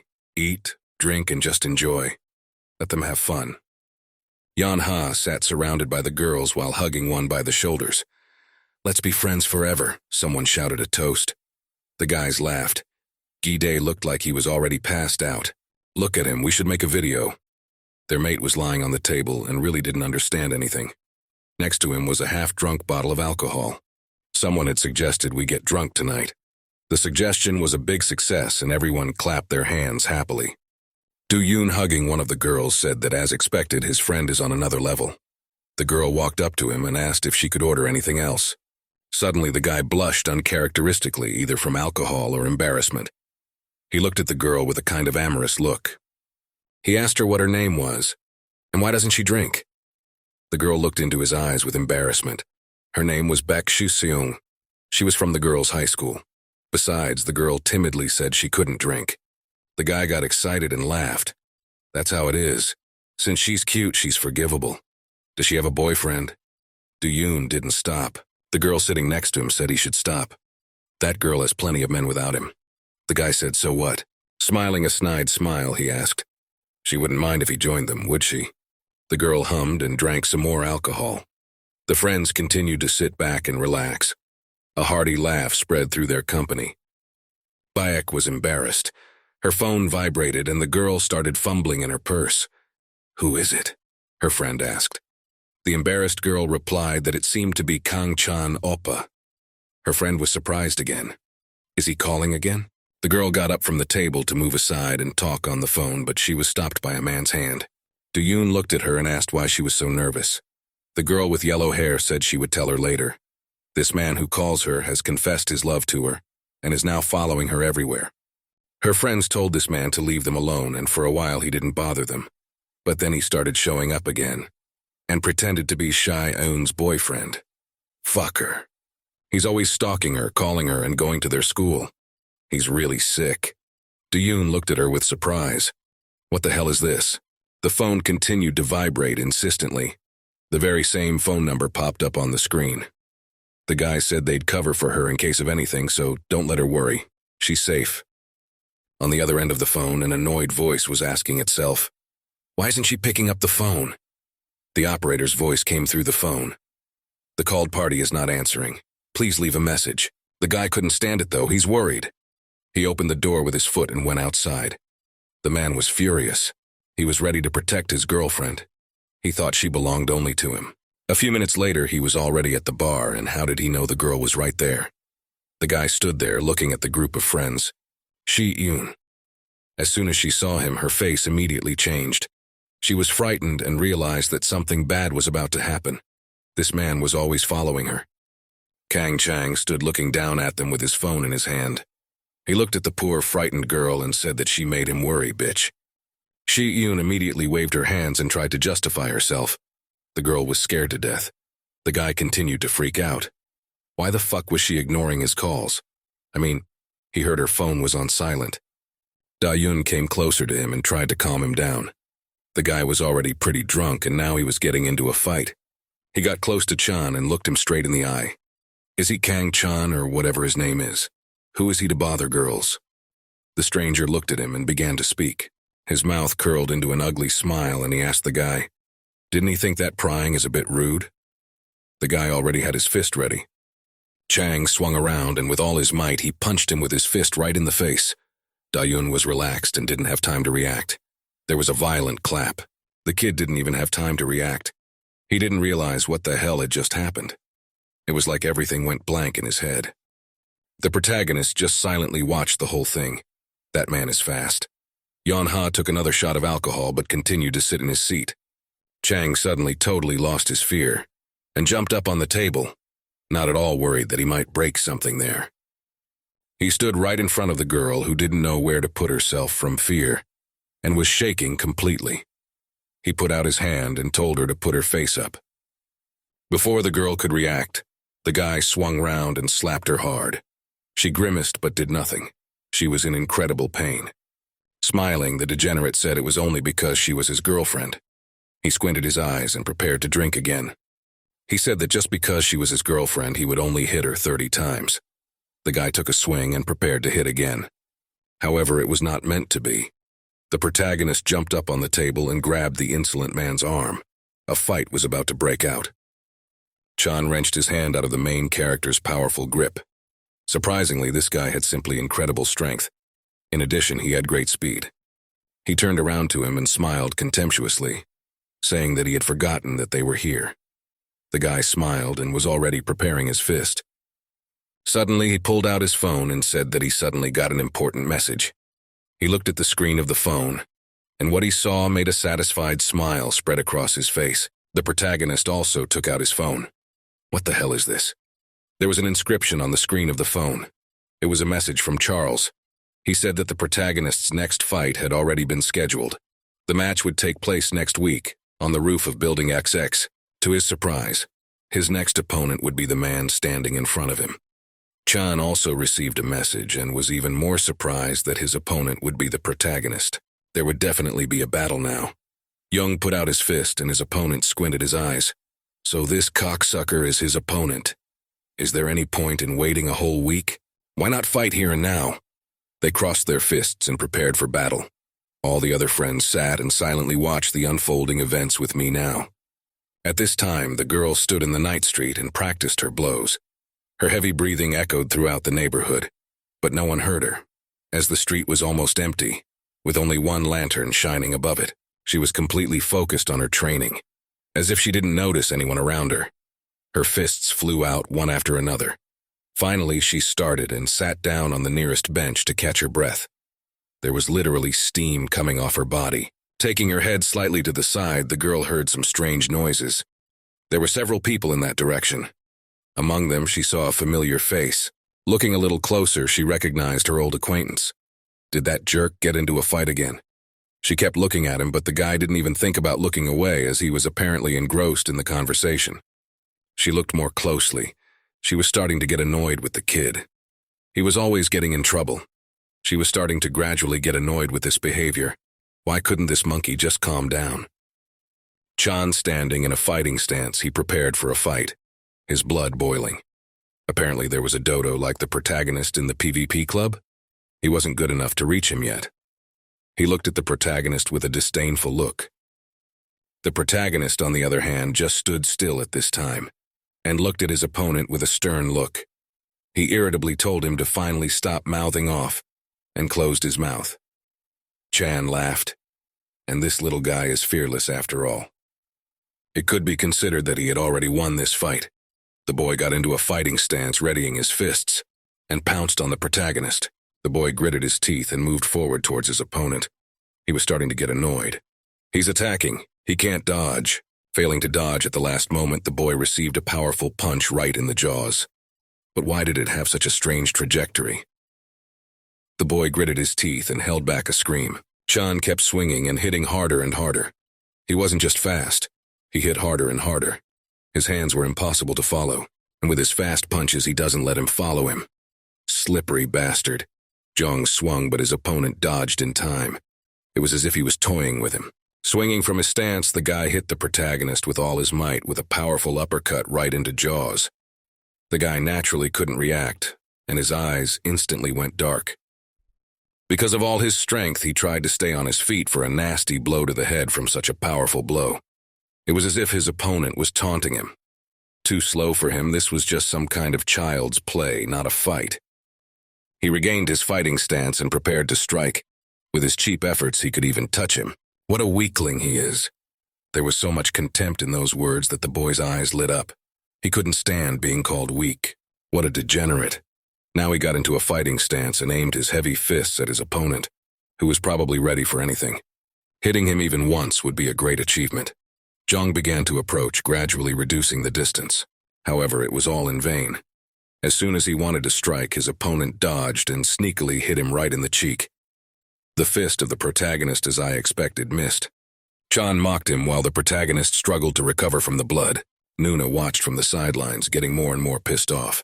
This braggart can't even compete with such a freak. What will come out of him next?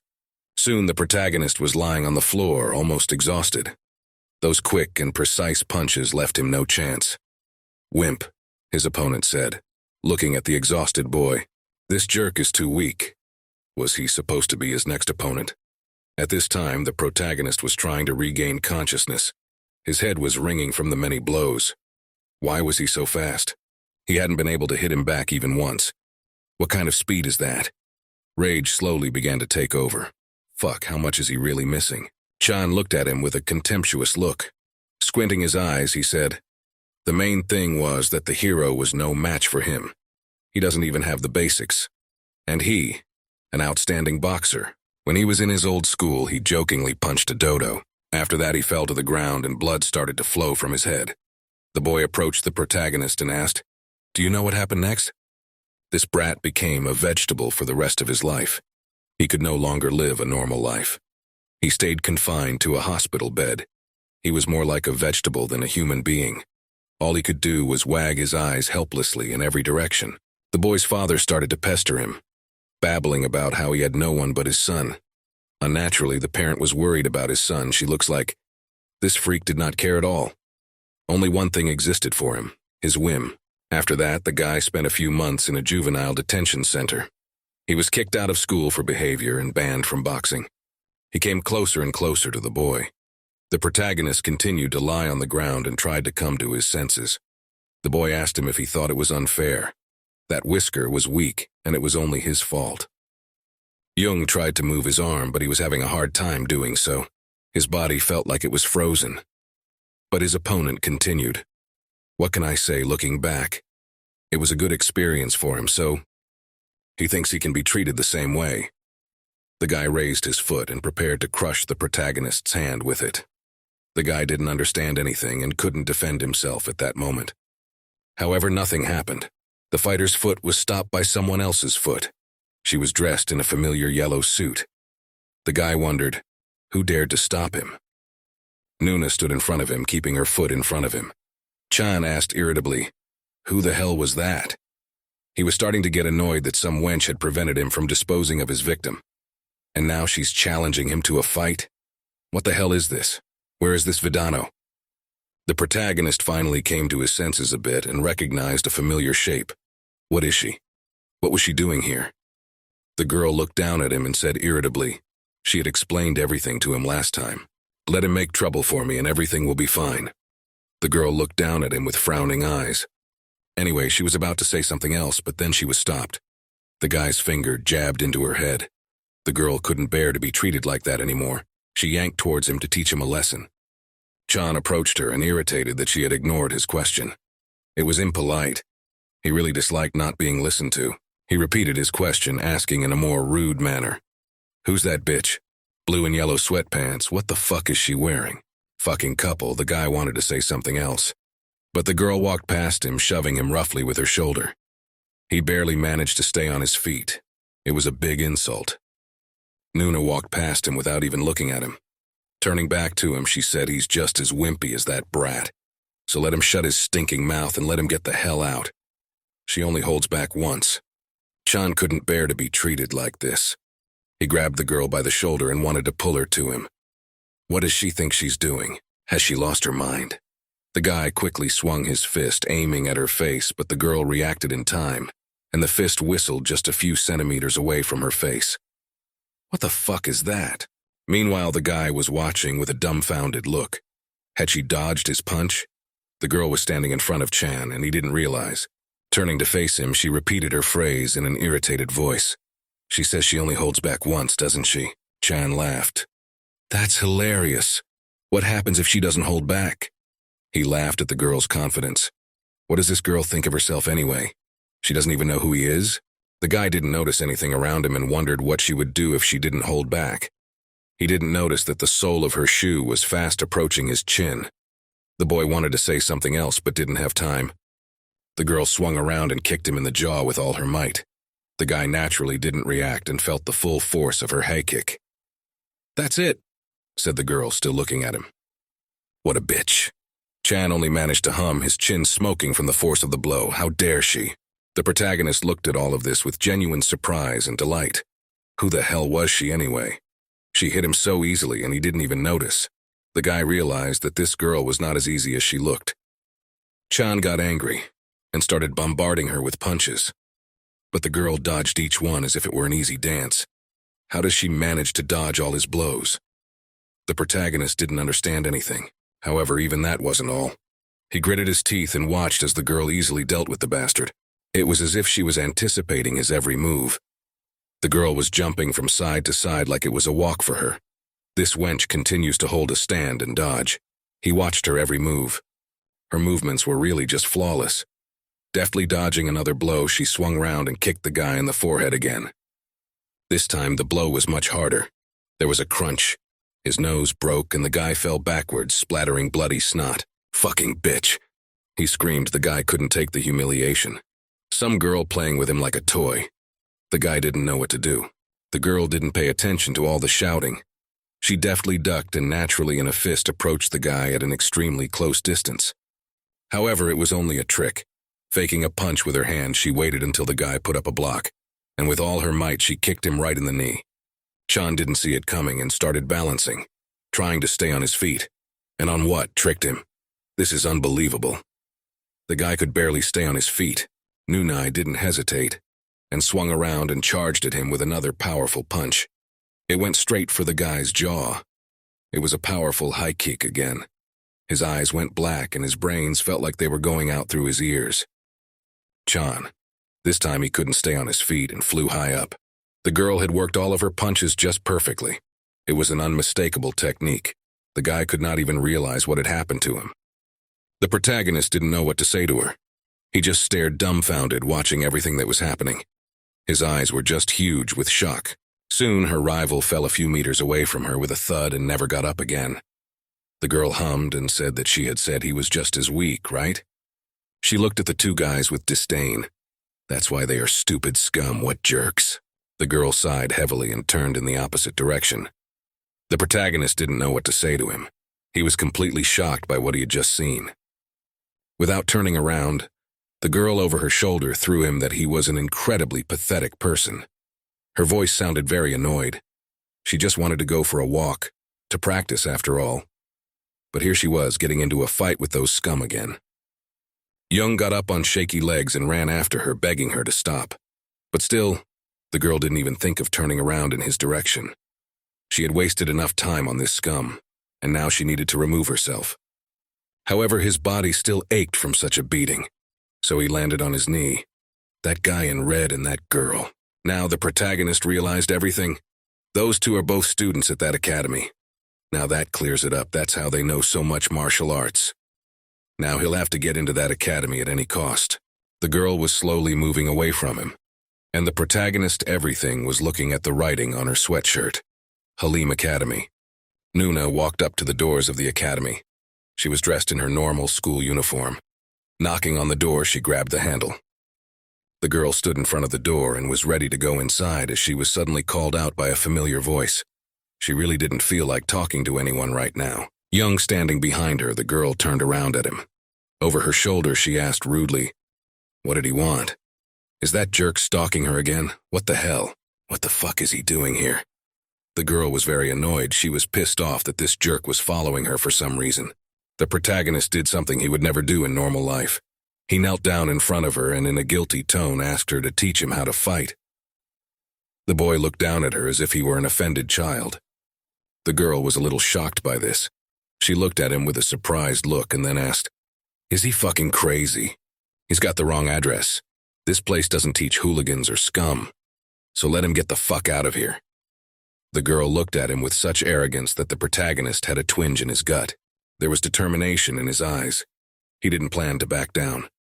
Right now, the main task for him was to learn how to fight whatever it became. He looked at her with the eyes of an obedient student.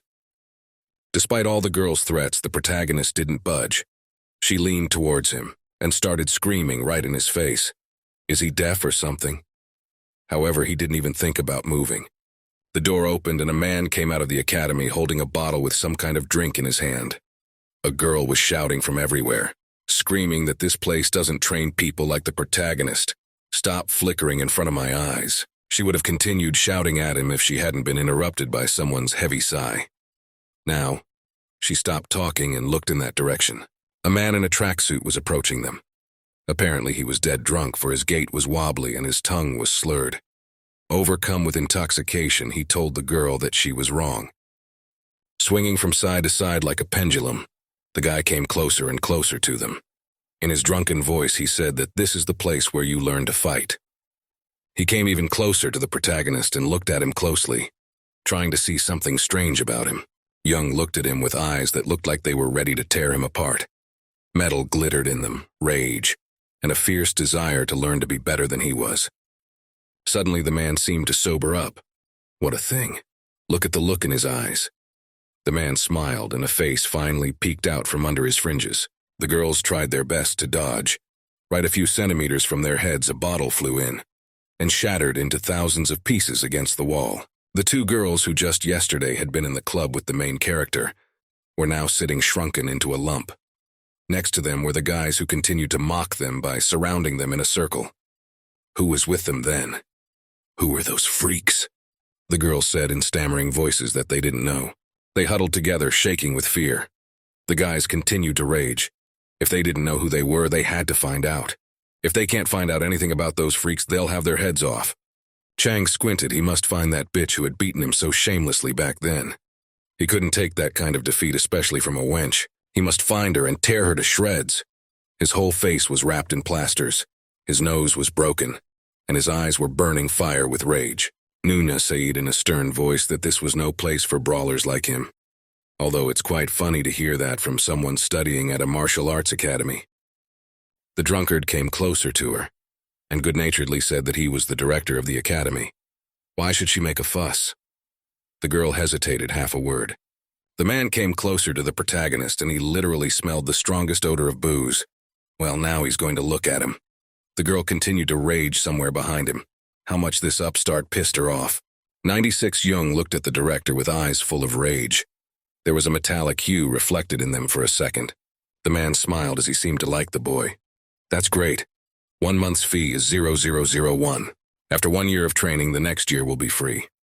Suddenly, the principal was interrupted. The girl put her hand on his shoulder and shook her head negatively.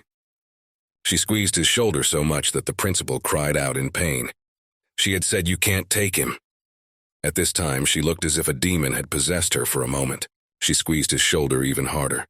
They can't train him because that degenerate will become a bandit. They can't. This time, even the headmaster backed down. She said, "Can't." The boy knelt in front of them and said nothing. Finally, the girl let go of the squealing principal. The boy clung to his shoulder. The girl said that bullies don't belong here at points. The principal muttered to himself that let him look at his hair. Who here out of the two of them is still a bully? He's the principal after all, but she has the real power. The girl looked at him even more closely. He doesn't really care who gets trained here as long as he gets the money. But no one can go to them unless they can get permission from her. The headmaster rubbed his shoulder and said he didn't know anything. Let them decide. The girl looked at him and asked, "Where did they go?" The principal finally couldn't take it anymore and asked, "Is it possible to ask such questions to the elders? She's just a bastard." His face was flushed with alcohol. It was obvious that this man likes to drink a lot of alcohol. There's only one place for him to go. The man pretentiously began to gurgle, imitating how he would drink alcohol. The girl hit herself in the face with her hand. And this is a mixed martial arts academy. This is some kind of laughingstock. The main character continued to kneel in front of her, and once again asked his request to teach him how to fight. The girl was really annoyed. Let this guy finally get the hell out of there already and not piss her off. What was he even doing here? Why was he getting attached to her? Bottom line, he needs to make a deal with her, right? Then there's a remedy. Something tells me that this remedy has to do with alcohol. It's hard to expect anything from a man like him. The girl was already thinking of going inside the academy when suddenly the protagonist called out to her again. She turned her irritated gaze. He looked at her with a serious look and suggested her to go for a drink. In a second, his face was already scarred from being striped and had a couple of dozen extra patches on it. His friends were laughing at him. He was beaten up by a girl. Duyun purely laughed and said it was all love. The main character shook his head to the side and said that it wasn't. It's not about that at all. His friend suggested that if anyone wanted, he could give this girl a couple of teeth, but the protagonist refused. Now he has to work it out on his own, not ask anyone for help. And besides, it's kind of vandalism. Duyun thought, if you can't solve everything by brute force, then you need another way, in which he is a master. The guy looked at his friend and told him to remember something. If he wants to seduce a girl, he should just offer her a drink together. Gite confirmed it's exactly like that. It's a flawless way that always works. After all, it's the best way through which you can build a relationship and connect. In my opinion, these guys just don't know any other way. Duyun told his friend not to listen to that jerk, such a boyish girl. You have to show yourself to be a real man. They started arguing amongst themselves again. But after all, yesterday, Yan Ha hears the not that jerk. A girl to be with him might think he's a wimp. Gide said that his friend was talking too much, for a man who passed out after a couple of glasses of whiskey. They continued to argue like this, and the protagonist just sat with his head down, still unsure of what to do. Suddenly, only one word came out of his mouth. Sincerity. He got up from his seat, walking forward. Duyun said he doesn't remember what happened yesterday. So where was he going? The guy didn't seem to be listening to him. He said goodbye, tossed them that he had his own things to do, and walked briskly towards the school building. The boys just stayed behind him with perplexed looks. Soon he came back to the academy to finally get himself taught how to fight properly. Well, if you can't do it one way, you have to try another. The boy decided to pull himself together and finally do something useful. He took a broom and started sweeping the neighborhood of the academy. The girl saw this and snorted. What a jerk. She walked closer to him and looked at him with her stern gaze. She was getting more and more pissed off by this annoying guy. The main character seemed to wake up and said that it was just kind of messy in here. She walked past him literally a few centimeters away and told him to finally get the hell out of here. The guy realized that this method didn't work either. She walked past him and walked briskly into the building, slamming the door loudly one last time. He was starting to piss her off more and more. At that moment, the guy took a knight-like stance. Well, he's going to hang around until he gets permission. No more, he wouldn't back down no matter what it cost him. An hour later, He came up with a new plan, climbed onto the roof, and began to paint over the rust along with the lettering. A girl ran out of the building and screamed that he was a complete idiot. But he just wanted to write a new inscription, because it was almost erased. However, the girl didn't even listen to him, so let him get out of here before she erases him. Then a new ingenious plan did not take long. He pulled the hose and began to pour water on the flowers. The girl wasn't happy. He's going to pay the water bill? Let him get the hell out of here. That didn't work either, and the guy bought her some goodies from a neighboring cafe. But the girl was adamant. Let him have them and get out of here. She was so sick of him. Her irritated screams were everywhere. Please let him get out of here. He's so persistent. Finally, the day came to an end and the boy went to his house. All the way home, he looked at his feet. Doesn't everything he's done work? However, he kept chasing the girl. She didn't know where to go. When would he stop following her? The girl was standing at the bus stop waiting for the bus, and the main character kept following her around. Stalker? He's gonna follow her all the way home? The guy kept saying one phrase, "Teach me how to fight." I said, why would he do that? Will he become a thug and cause trouble? The guy shook his head and said, he's not interested. He wants to beat up the guy who beat him up last time. His voice sounded firm and confident. They stood across from each other and stared straight into each other's eyes. As soon as the girl heard hearing that, the girl laughed a little. What? Let him come to his senses. Even though that jerk is the truest rubbish, he still has a foundation. It's boxing. The girl looked at the main character. Does he really think he can stand up to a man who is placed in competitions? It was obvious, and boy, he knows he's not weak, so he asks her to train him to fight. Besides, if he has enough skill in combat, he can defeat any opponent. She finally softened and with a heavy sigh said, does he like hanging around with the same kind of scum that much? Or defeat? Does it really matter? She finally looked at him with a calm and serious look and asked, what's the reason he wants to be strong in fights? The boy wondered, really, what's the reason?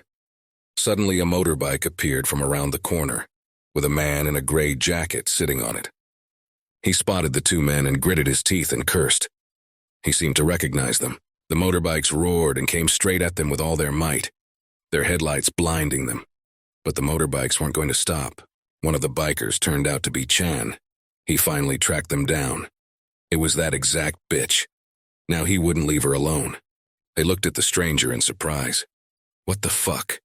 The girl didn't understand anything. Who was this dude? The protagonist stood behind her and looked at the arrivals with the same incomprehensible gaze. At this time, the biker was not going to stop. He got a big heavy rebar from somewhere and swung it right at the girl.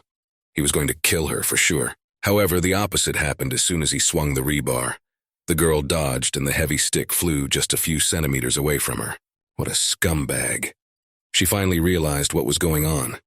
The face of the bastard seemed very familiar to her. However, one biker was immediately followed by others who also put out their sticks to finish the girl off. Now she would definitely not be able to dodge.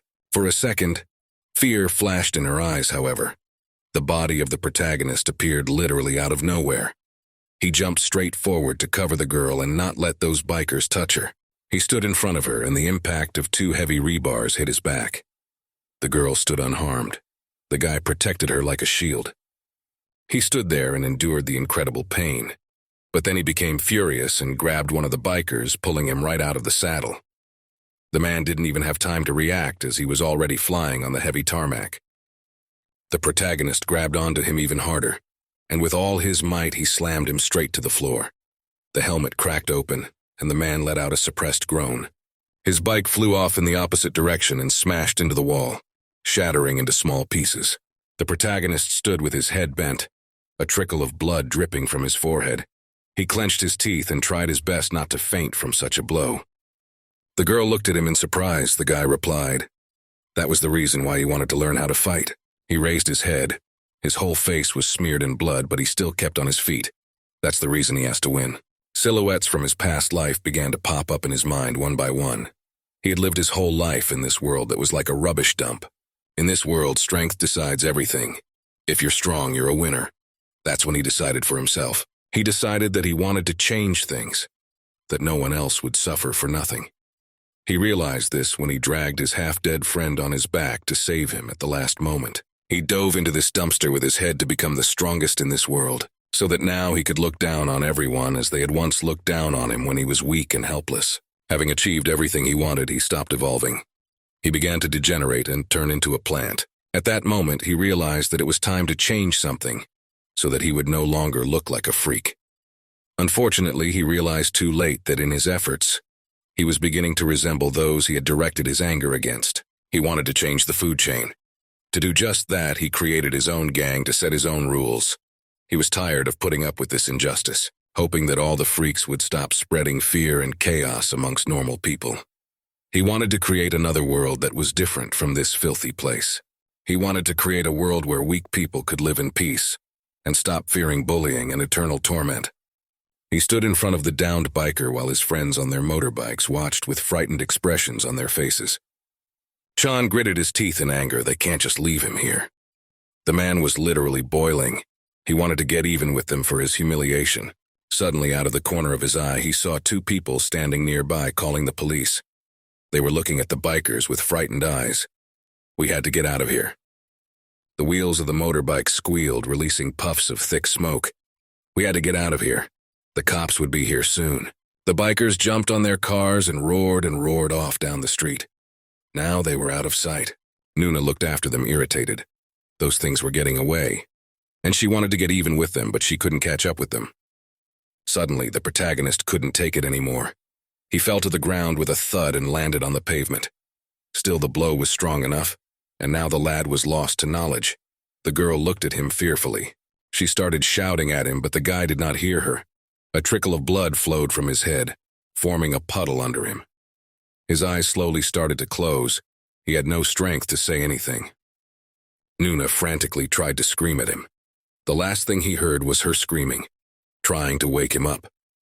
The image in front of his eyes began to blur, and soon, he blacked out. The guy's eyes opened. He started to frantically look around, his head hurt incredibly. Where was he? The guy couldn't understand anything. Is he in a hospital? He stood up on his couch and noticed that his head was wrapped in bandages. Apparently, he had lost consciousness from the blow after all. Scraps of memories began to come to him. Nuna came round the corner and swayed and stood leaning against the wall. She called out to him, calling him Makaka. She walked up to him and gave him a stern look. The guy noticed her and asked cheerfully, "Is she all right? Those jerks were pretty dangerous stop points. Why was she the one calling him a Makaka?" She stood in front of him and looked at him with the look that a teacher usually looks at a hapless student. The girl asked, "Does he want to die?" The guy sat in front of her with his head rewound, trying to think of something. She leaned in close to him and asked, did he think she wouldn't be able to dodge him? The guy didn't understand. So much for gratitude. She looked at him and asked, did he want to die at the hands of those scum? He's lucky the wounds weren't serious, and he'll be discharged tomorrow. The girl turned away from him and said she had to go. She was just waiting for him to be discharged. She nodded and said she had to go. She was just waiting for Guy to wake up. The girl turned round and headed for the exit of the room. She had her own things to do. Everything she wanted to see here she had seen. The boy nodded his head and mumbled something under his breath. He lowered his eyes and realized at that moment what an idiot he looked like. The girl, meanwhile, was silently heading for the exit. Without saying a word, without even saying goodbye, she was approaching the exit door. The boy rose from his couch and approached her. She noticed this and gritted her teeth in irritation. What a bastard. How he'd got her. The boy stood behind her and glared at her back with his stubborn gaze. Finally, she couldn't stand it any longer. And turning round, the girl shouted, "All right. She'll help him for the first and last time." She moved over to him and started poking him in the forehead with her finger as well. However, he should finally switch his stupid head on. From this day forward, they will meet every night at Cumden Park. They'll have individual training sessions. Let him take it as a thank you for today. Soon the next night they met at the park and their first training session began. The protagonist stood in a fighting stance and his trainer sat next to him on a bench. The first thing he must learn to defeat that arsehole is footwork. The boy got into a fighting stance and began to work his legs hard, jumping from foot to foot and trying to dodge. He was doing his best, putting all his effort into it. His breathing quickened along with his heartbeat. Since this was the first thing he needed to learn, he figured this technique would come easily to him. He moved his feet from place to place, moving in small leaps. Both feet shoulder-width apart, left foot in front, right foot behind. The feet should be pointing at 2 o'clock. The girl appeared suddenly behind his back and rapped him hard on the back with a stick. The guy didn't even realize it, just shrunk like a shriveled date. She looked at him and poked him with the stick and asked him if he wanted to concentrate. The protagonist rubbed his head and looked at her with a hurt look. The girl looked at his feet and said that his foot was stuck to the ground. "Let it rip it off at last," she shouted, emphasizing everything she could. Pointing but not his stick, she ordered him to focus and concentrate. After all, his opponent is no ordinary fighter. He is a boxer. Therefore, he is very good at dodging, speed, and counterattacks. And in footwork, this idiot must be a master. Nuna looked at him with a serious look. Let him start from the beginning, 12 rounds, but let him realize that he could always give up. She herself seemed to want it to finally stop. The boy immediately started training hard. His coach watched him with both eyes, still hoping that this idiot would finally give up. However, it's been amazing. 12 runs already lasted 36 minutes. And this is the 4th time. If it were anyone else, he would have probably started complaining by now. Or he would have just given up. But this jerk never once showed any sign of giving up. She was watching him, and it was starting to make her genuinely interested. Well, we'll see how long he lasts then. On the first day, the training was really grueling. By the end, the guy couldn't feel his hind legs anymore. He'd go back to his house and jump up and down in his yard. His friends watched him from afar to see if he was too far behind in school. The next day, he came to the designated spot as usual and began to train hard. The girl came too and still sat opposite him, studying his movements. She pointed out to him his mistakes, and the guy humbly listened, and did not even think to contradict her in any way. After all, she was much more experienced. In order not to waste time, the protagonist during the usual life continued to train. Walking down the street, he jumped from foot to foot, and passers-by turned around at him, frightened to look after him. On the 3rd day, he practiced just as hard, doing exactly as the girl had told him. She watched him closely and tried to find some mistake and waited for him to give up at last, as she herself was starting to get tired of it. However, the main character didn't even think about giving up. What kind of guy is this? He's been at it a lot longer than she thought. Finally, he ran out of breath and flopped to the floor. The boy was breathing heavily, steam coming off his body. His clothes were soaked with the sweat of such a hard workout. However, his trainer didn't think to stop. She took the stick in her hands and came closer to him. But didn't she say it was okay to call it a day? She looked down at him and in a stern voice ordered him to take off his clothes. The girl looked at him like she wanted to devour him. As soon as he heard that, it instantly turned red. It seemed he wasn't ready for something like this yet. What was she even up to? Lady? Are you out of your mind? What kind of preparation is he talking about? The girl, and looked at him. You fucker, take your shoes off. Naturally, that's not what the guy had originally thought. The guy pulled off his trainers. His feet were completely scarred. Calluses had blistered, and now they looked like the feet of some dead man. The girl opened a tube of healing ointment. That's what she thought. His feet didn't Hilo had rubbed off. The guy looked at her in surprise and said they were filthy. The girl asked, how could the feet of a man who played sports be dirty? She crouched down beside him and began to rewrap his wounds. The boy shrieked in pain. He had overdone it today after all.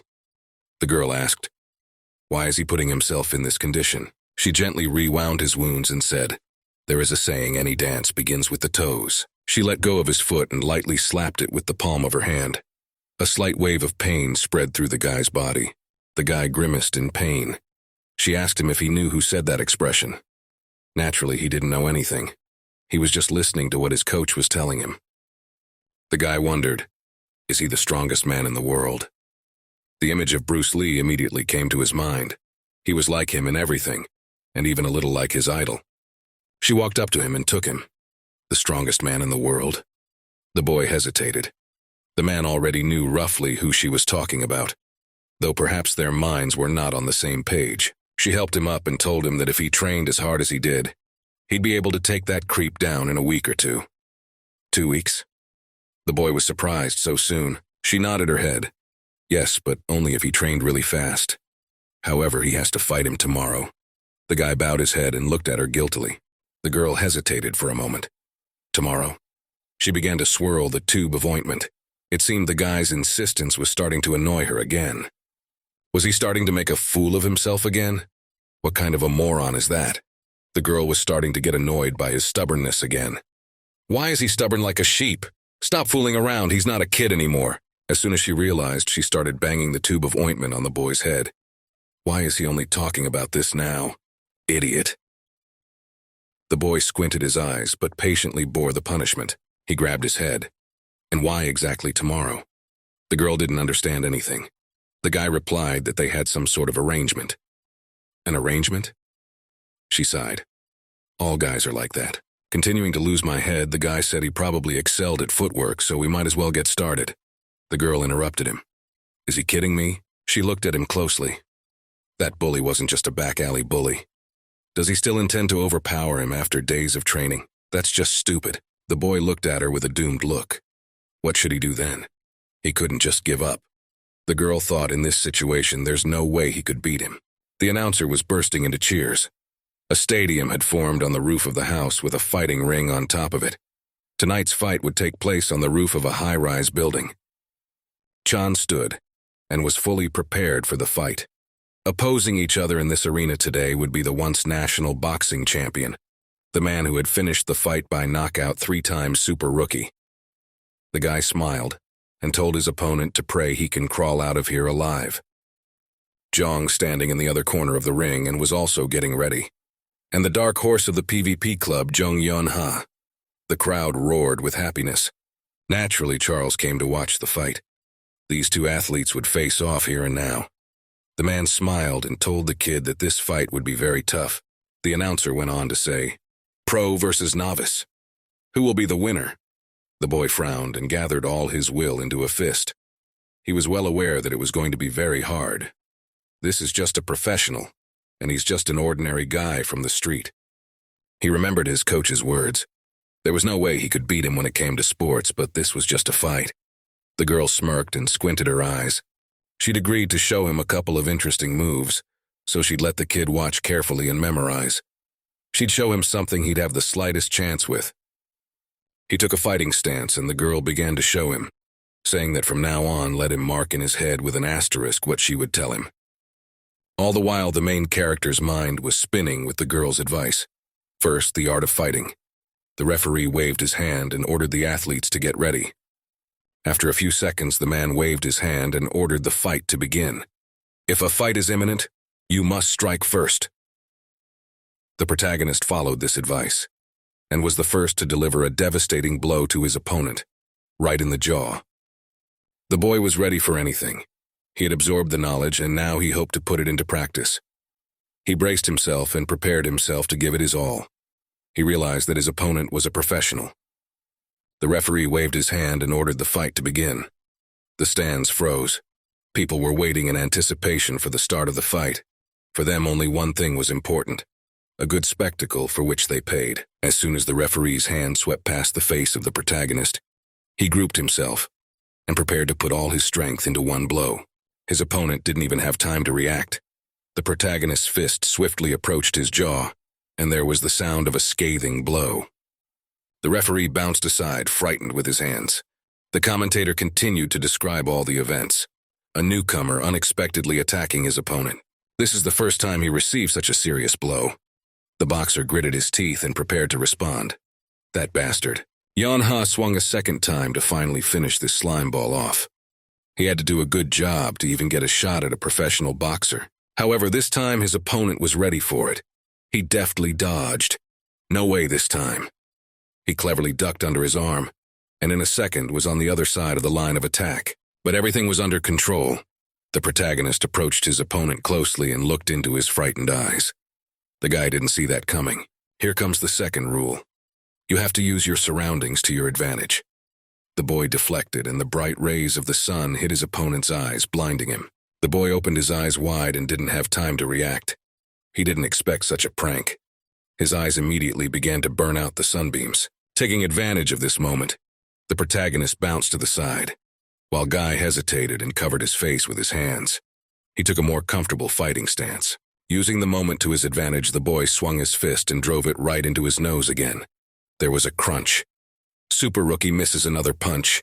Another mistake. The commentator was out of breath. The anticipation of a good fight had the stands roaring. The people wanted bread and spectacle. They were ready to watch this forever. The dark horse continues the onslaught. All through the battle, the boys had the girl's advice running through their minds. The key to beating that guy is distance. Distance? The boy was surprised.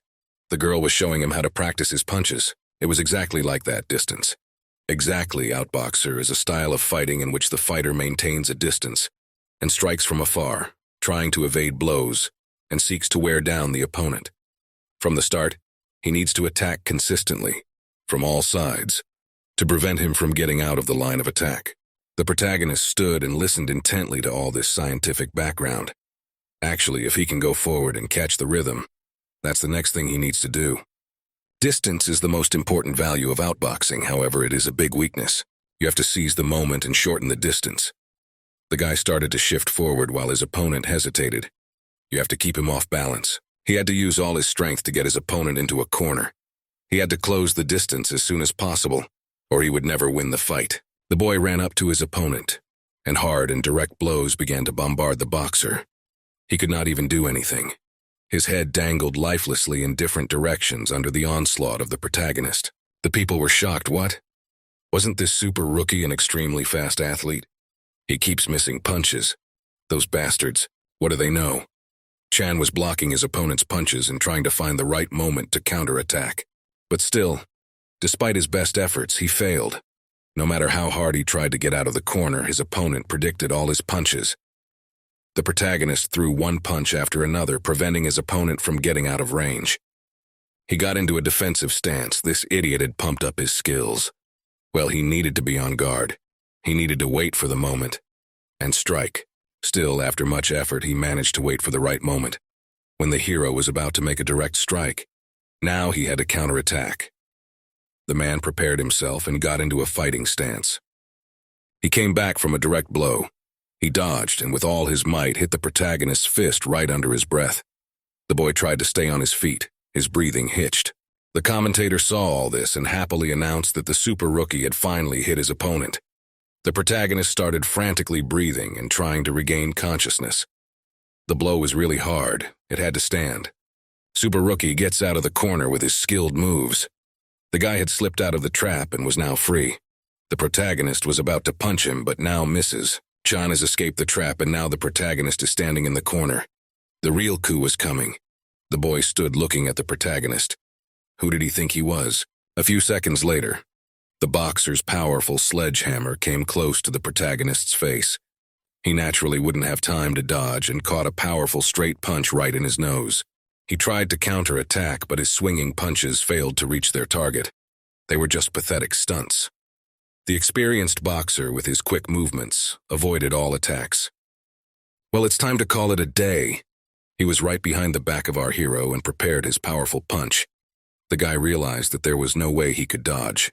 Indeed, the boxer dodged and hit a powerful uppercut right in the jaw. The main character's head fell back. His eyes went dark, and all the thoughts in his head became confused. I think his jaw flew out. The announcer didn't have time to comment on all the events that were happening. The Super Rookie had finally become active. Our hero tried to come to his senses. A single phrase arose in his mind. Never let him get far away from you. He remembered those moments when Nuna had taught him all the tricks of combat. Even if she said that, he still didn't have much of a chance, right? Her fist stopped just a few centimeters away from his chin. The guy was even a little scared. If the girl hit, he definitely wouldn't get up anymore. And here was the next step. The guy continued to endure the punches and tried to stay on his feet. The boxer was incredibly experienced. His fists were like pistol bullets that were impossible to follow. One blow after another rained down on the protagonist, but he bided his time. The next step is to never strike an opponent in order to block an attack. Another blow to jaws, but the protagonist is on his feet the moment he gets hit. You must attack back. This is the third major fighting skill. The guy catches a punch, but also lands a straight punch himself straight to the boxer's nose. Offense is the best defense. Chan tried to resist. He got dizzy and sparks came out of his eyes. The punch was strong, even though it was a rookie, but his punch was placed. Young leaned back. He was in incredible pain, but he still followed his trainer's advice. At least he had no other choice. What a cocksucker. The boxer was furious. He took aim again and sent the full force of his fist straight into his opponent's jaw. Naturally, the protagonist did not dodge. He also swung and prepared to hit back. His fist hit the target and his opponent's jaw cracked. Another synchronized attack. And not again they hit each other at the same time. To everyone's surprise, they deflected away from each other, and once again scattered to different corners from their own punching power. Chan was furious. He was like a wounded wolf. What a bastard. That bastard's punch is heavy after all. He's practically in the same weight class as him, but he loses to him in strength. What a devil. The guy got back into his fighting stance and prepared himself. He can finish him using only his strength, but the boxer, he decided to take him by stealth. When the protagonist decided to throw his next punch, the boxer ducked and moved away. Suddenly, unexpectedly for the guy, he approached him closely. He did not even have time to think. Suddenly, to everyone's surprise, the boxer ran up to the protagonist and hugged him tightly. Not like a hug, but like a hold. Young asked, "What is that freak doing?" "What the fuck?" The boy was boiling with rage. His rival blushed and pretended to say that he hadn't felt a man's warmth in a long time. Let him wait a bit. Charles, who was watching all this, even blushed with embarrassment. "Are they sticking together?" The crowd started chanting. "Are they meeting?" The crowd began to shriek in surprise. Charles clapped his hands together and began to tell them to date. Chan stuck his tongue out and said the main character was a lot warmer than he thought. What the fuck just happened? Is this some kind of performance? The guy pulled away from him and bounced the other way. The fight went on and it was getting hotter and hotter. The stands were watching with great interest. But even so, he thinks the girl's heat is much better. The boxer jumped towards him and prepared his weighty fist while his opponent hesitated. Young was surprised. He didn't even have time to brace himself and swung his fist. But the experienced boxer had already aimed his straight punch at his nose. The protagonist's eyes went black at that moment. The blow was incredibly strong, and it cost him a huge effort to somehow stay on his feet. The direct blow was followed by a powerful uppercut straight to the jaw. The protagonist endured it all, his eyes now ready to fall out of their orbits from such blows. Then another side kick to the cheek. His jaw was about to break in half, but the boy was still somehow standing on his feet. The crowd was watching in fascination. Wow, did that sound like a punch? Is he having a burst of energy? The crowd raised their hands up in admiration. There was such a scream everywhere that one had to cover their ears to avoid being deafened. The super rookie has stepped up. The crowd cheered him on as he beat up our hero. Shouts could be heard from everywhere. "Come on, turn him into a bloody mess." The crowd began to chant their slogans. Charles stood back and watched. Wow, this kid's amazing, isn't he? The man took a puff on his cigarette. He squinted his eyes and wondered if he could be so strong all of a sudden. However, the fight was getting more and more interesting. It didn't matter how it happened. It was the spectacle that mattered. By the way, he remembered one interesting thing at the moment when Kang Chan used his clinch. Young Ha took it as a joke. The man took out a small lighter from his pocket, which contrasted with his skin. The man smiled his friendly smile. But maybe in sports that would be an offense, but here they could do anything. Behind him the crowd roared, and the man smilingly watched the scene in the arena. His smile grew wider and wider. Kang Chan is fast and has incredible strength. The fight is going to be very interesting. The man stared there even more in anticipation of the incredible spectacle. The boxer was landing his cannon blows one after another. What does the newcomer intend to do now? The protagonist continued to take a lot of punches. The super rookie began to overwhelm his opponent. 305 Young Ha was struggling to stay on his feet. His face was covered in abrasions and his nose was bleeding. He has both speed and strength. Now, I have no way to defeat him. The protagonist realized the hopelessness of his situation. Suddenly he passed into himself and shifted his gaze down to his opponent's legs. Now, like a computer, he began to read all the actions and skillfully copy them. He remembered everything he had been taught. He finally remembered what the girl had taught him. Footwork. Finally, a way out. All he had to do was put it into practice, and victory was in his pocket. That night, she explained everything she could to him in such a short time. If he lost that day, it couldn't be helped. They had too little time anyway. The girl looked at him with the stern gaze of a true teacher. By being able to apply footwork in action, he might be able to turn the situation slightly in his favor. But learning footwork a lot in 3 days, it is simply impossible. It's a lot of work that requires a lot of training. It's impossible in such a short period of time. The boy understood everything he was told, but he had no choice. He had to get out of it as quickly as possible. He resumed his fighting stance and began to work his legs harder. A lot of work. What if we could do it the other way round? The boy's rage returned. Now he had to work his head better. He slipped away, and with a quick movement he moved behind his opponent's back. The boxer didn't even have time to react, and his fist flew past him. The boy was already behind him. He stood in the opposite corner of the ring and once again adopted the fighter's stance. With a surprisingly sharp reaction, he applied everything he had learned all these 3 days. The guy had finally figured out how to work his legs, and now he needed to focus on learning how to use them in the field. It was as if something clicked in his head, and now he started working hard. His opponent didn't expect this. He gritted his teeth. Oh man, how did he do that? He didn't have any of this. How did he learn? This man didn't have any fighting background, and now he's acting like a real experienced fighter. He opened his eyes in surprise.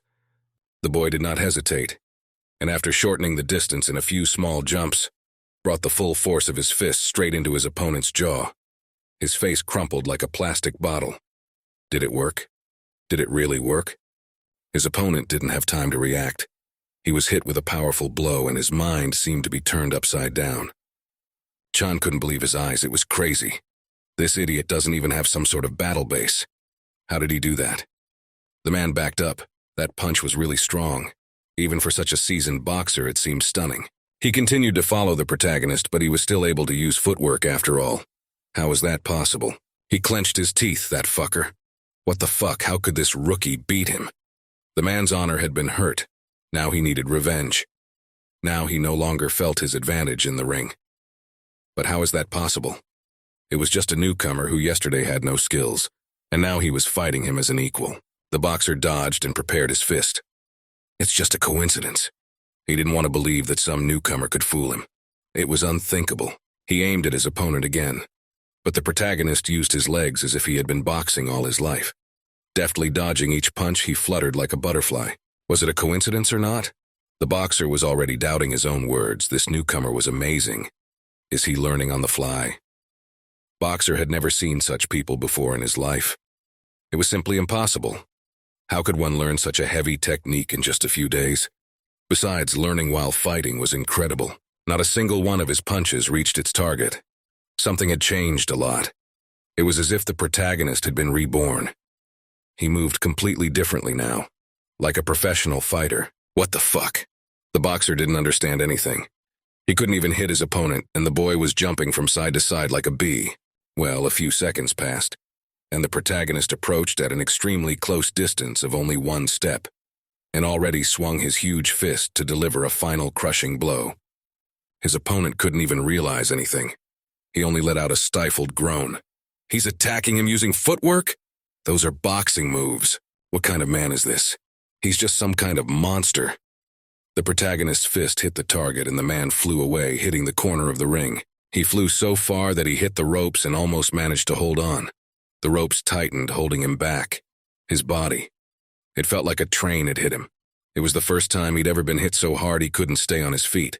Still, the guardrail couldn't hold and pushed the super rookie away. He fell to his knees and put his head down.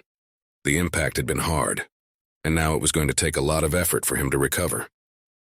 The crowd roared. The super rookie was on his knees. No one could have imagined that this would be the outcome of the fight.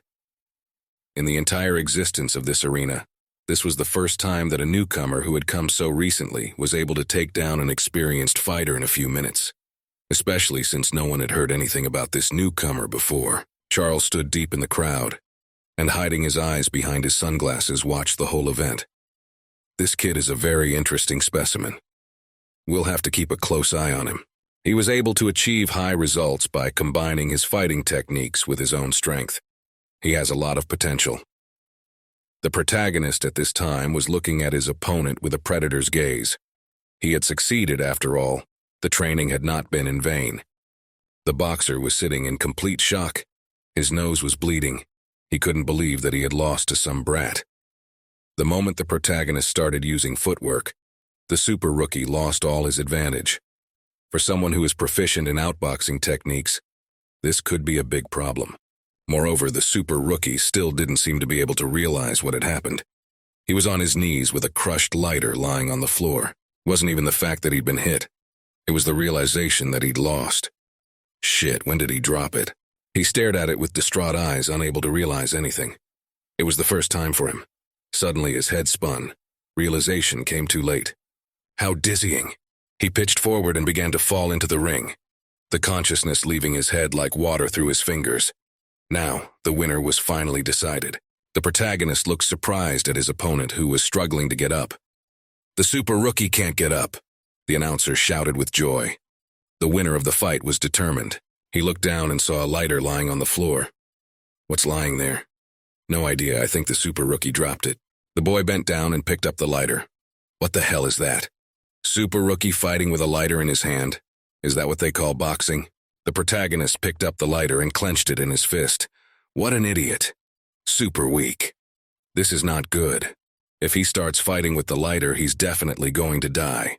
Jung clenched the lighter in his hands and looked at his opponent, who shouted for him to give it back immediately. He was surprisingly scared that not only had his secret been revealed, but now it would be the end of him. His only weapon was now useless. The protagonist was very much surprised. It turns out that he couldn't be defeated without this fucking thing. He clenched his hands and in one motion broke the lighter in half. The main character opened his fist and spat out the shards of the lighter. The crowd was in shock, all watching with surprise and anticipation. What would be the outcome of the fight? Of course, it was a bare-knuckle fight, but everyone thought that the super rookie was an experienced and strong fighter, and it turns out that he used cunning tricks to win. He's just crazy. The protagonist now realized everything. The advantage was on his side. The super rookie watched as his only weapon crumbled into splinters, and now he wouldn't stand a chance. Jung stomped on the remains of the lighter, and it crumbled into more pieces with a crunch. Now his opponent was completely disarmed. He looked fearfully at the protagonist, and in a trembling voice told him not to approach. For a second, an inhuman fear for his life flashed in his eyes. He's going to kill him. Would this be the end of his career and his life? He wanted to live so badly. In that moment, he literally rethought his entire short life. The fear was unbelievable. It felt like he was going to wet himself on the spot. Jung slowly approached with slow steps. He looked so threatening that it seemed like a demon had possessed his body. His opponent's entire body began to shake with fear. He realized that if nothing was done, he would definitely be finished. In a second, a heavy fist came down on the boxer's face. There was a loud crunch. The nose literally went into the skull. Pieces of blood flew in different directions. The boy removed his fist. The super rookie realized at that moment that he was finished. It's over. Consciousness was leaving him, and his opponent was hitting harder and harder. He didn't even have the strength to move a finger, and this bastard still had plenty of them. Indeed, the protagonist continued to pummel him with such force as if it was the last fight of his life. His fist came down once more and literally dented the boxer's face inside. He couldn't even say anything. He felt so much pain that he thought he was going to die of pain shock. He swung again and again, and his fist came to its target again and again. The boy no longer thought of stopping. He was like a car that had gone off the brakes. His heavy fists were released on his opponent's face time after time. His bones were already starting to crack, but the protagonist didn't think of stopping. Jung looked at his opponent as if he were prey. His face turned into some sort of animal grin. Even though he was covered in blood, he didn't want to stop. Jung didn't even think of stopping. He swung again and again and again and again. His heavy fist came down on his opponent's face. It seemed like a demon had finally entered his body. His opponent begged for mercy. The boxer's face now looked like a bloody mess. In the dotted remnants of his voice, he said the protagonist had won enough. He grabbed his opponent by the scruff of the neck and shouted that he didn't care right now. He had said last time, hadn't he? Does he remember what he said or not? Jung leaned close to his face. He had said last time that beating a person to a pulp was just a life experience. His opponent didn't know what to do anymore. His teeth were almost gone and tears were flowing from his eyes. His eyes swollen from countless blows, the man cried and realized that he was finished. The voice of the protagonist sounded like thunder. He looked at his rival like a wounded beast that he was about to devour. Well, now it was time for him to help the protagonist become more experienced. Jung Zhang swung even harder. and prepared to lower his weighty sledgehammer to deliver the final crushing blow. His opponent was already crying from the realization that he was about to die. His eyes reflected the protagonist's fist. Is he crazy? He seems to be talking seriously. The man realized that it was useless to resist. Now he would be finished. Is he going to be a cripple? Will he stare at the ceiling for the rest of his life? No, he doesn't want to. He's scared. For the first time in his life, he felt an incredible fear for his life.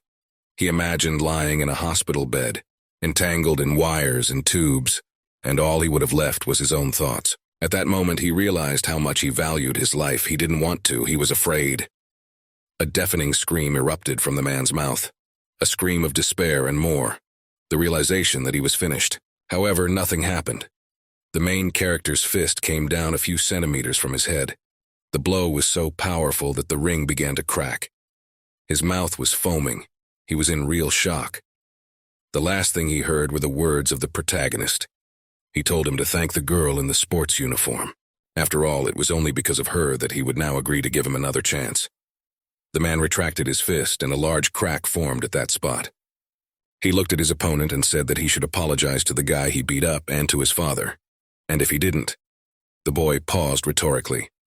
Looking at his opponent one last time, he said to make sure that next time he wouldn't miss, and his fist would still reach its target. The winner was finally decided. Jung Yong-ha had won an unconditional victory. Battle points. Charles walked up to him and cheerfully said that the final part of the fight was just fine. The man was incredibly satisfied. The protagonist's opponent was already being carried away on a stretcher. The man looked up and dreamily said, as if this was the feeling that filled Goethe when he wrote Faust. The boy wiped away the blood. What kind of heresy is he talking now? Naturally, the boy did not know the work. He had already turned round and was about to go back to his business, when suddenly Charles called out to him. Hey, wait a minute. He's done a good job. Why don't he go and relax now? There are 4 matches going on tonight, and the main character's match was the opener for them. The man smiled. The rest of the matches would be for first and second places. Wouldn't he like to go with him and gain experience, so to speak? The protagonist was certainly interested. He turned around and asked, first place.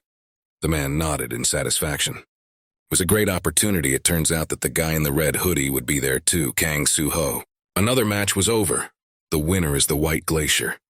A man fully dressed in white flaunted himself in front of the audience. His opponent was lying unconscious with blood flowing from his mouth.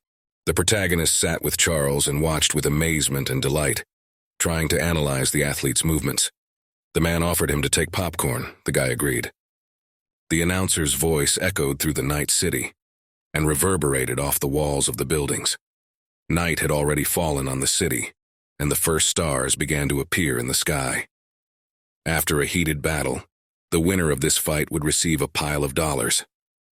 A smiling man walked up to the audience, putting in the microphone even closer to the card.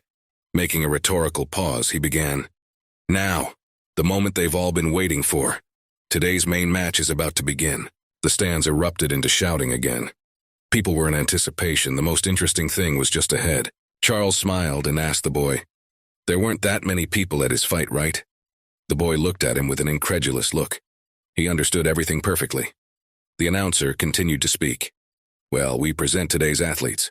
The man who displaced the red brick from the second place.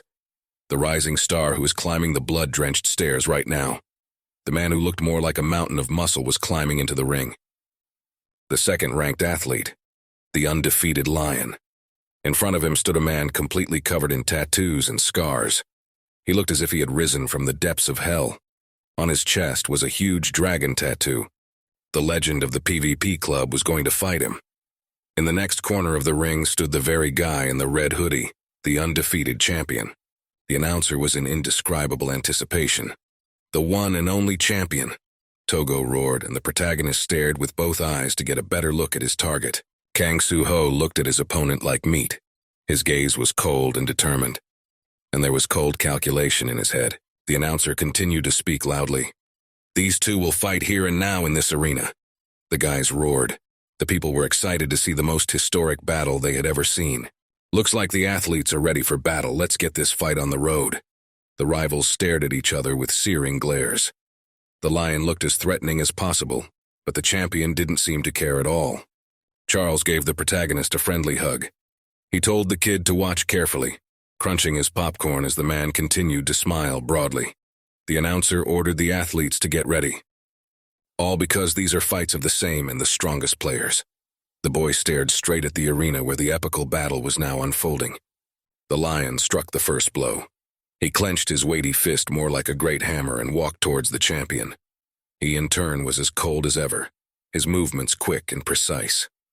At last the athletes began to fight. The fight began. The movement of each of the athletes was just perfect. You could feel the years of experience and hardened in training bodies. Lion's fist was already a few centimeters away from the champion's face as he suddenly dodged at the very last moment. As I expected from champions, he instantly takes the initiative by making a phenomenal move. A heavy sound echoed in the stadium. The lion was simply furious. He seemed ready to tear his opponent apart. Maybe he even blushed at this tension. The champion saw only a target in front of him. He was already prepared to strike the next blow. His fist was like lightning. It was impossible to follow him. The blows came one after another like machine gun fire. The lion put out his two huge hands and covered his head. His skin was so tough that the blows did not pose much danger to him. The black lion began to fight back. The champion threw punches one after another. However, no matter what, the champion continued to dominate the ring. He threw his punches relentlessly as if he wasn't getting tired at all. Charles started crunching his popcorn. The speed and agility of the champion's dominance. But his opponent was no pushover either. The protagonist didn't listen to him. He just watched every movement of the fighters. The black lion was closing from all the attacks of the champion. If you look closely, it would seem that he is only blocking attacks. However, that's not entirely true. He minimizes the damage he receives by using his stance. As he gradually approaches his opponent, he shortens the distance for his single strike. As it happened, Lion waited a few seconds, approached the champion and swung his arm, preparing to strike. The hand flew only a few centimeters from the champion's face and slightly over his case. However, it didn't do him much harm. Swinging his leg around, the champion kicked him right in the neck. The blow came right on target. Lion didn't have time to block it, however. He didn't fall down, pushing the champion away. He got back into a fighting stance. The protagonist watched with surprise and delight. It seems that the black lion lost a couple of teeth after such a blow. The champion is determined to destroy his opponent.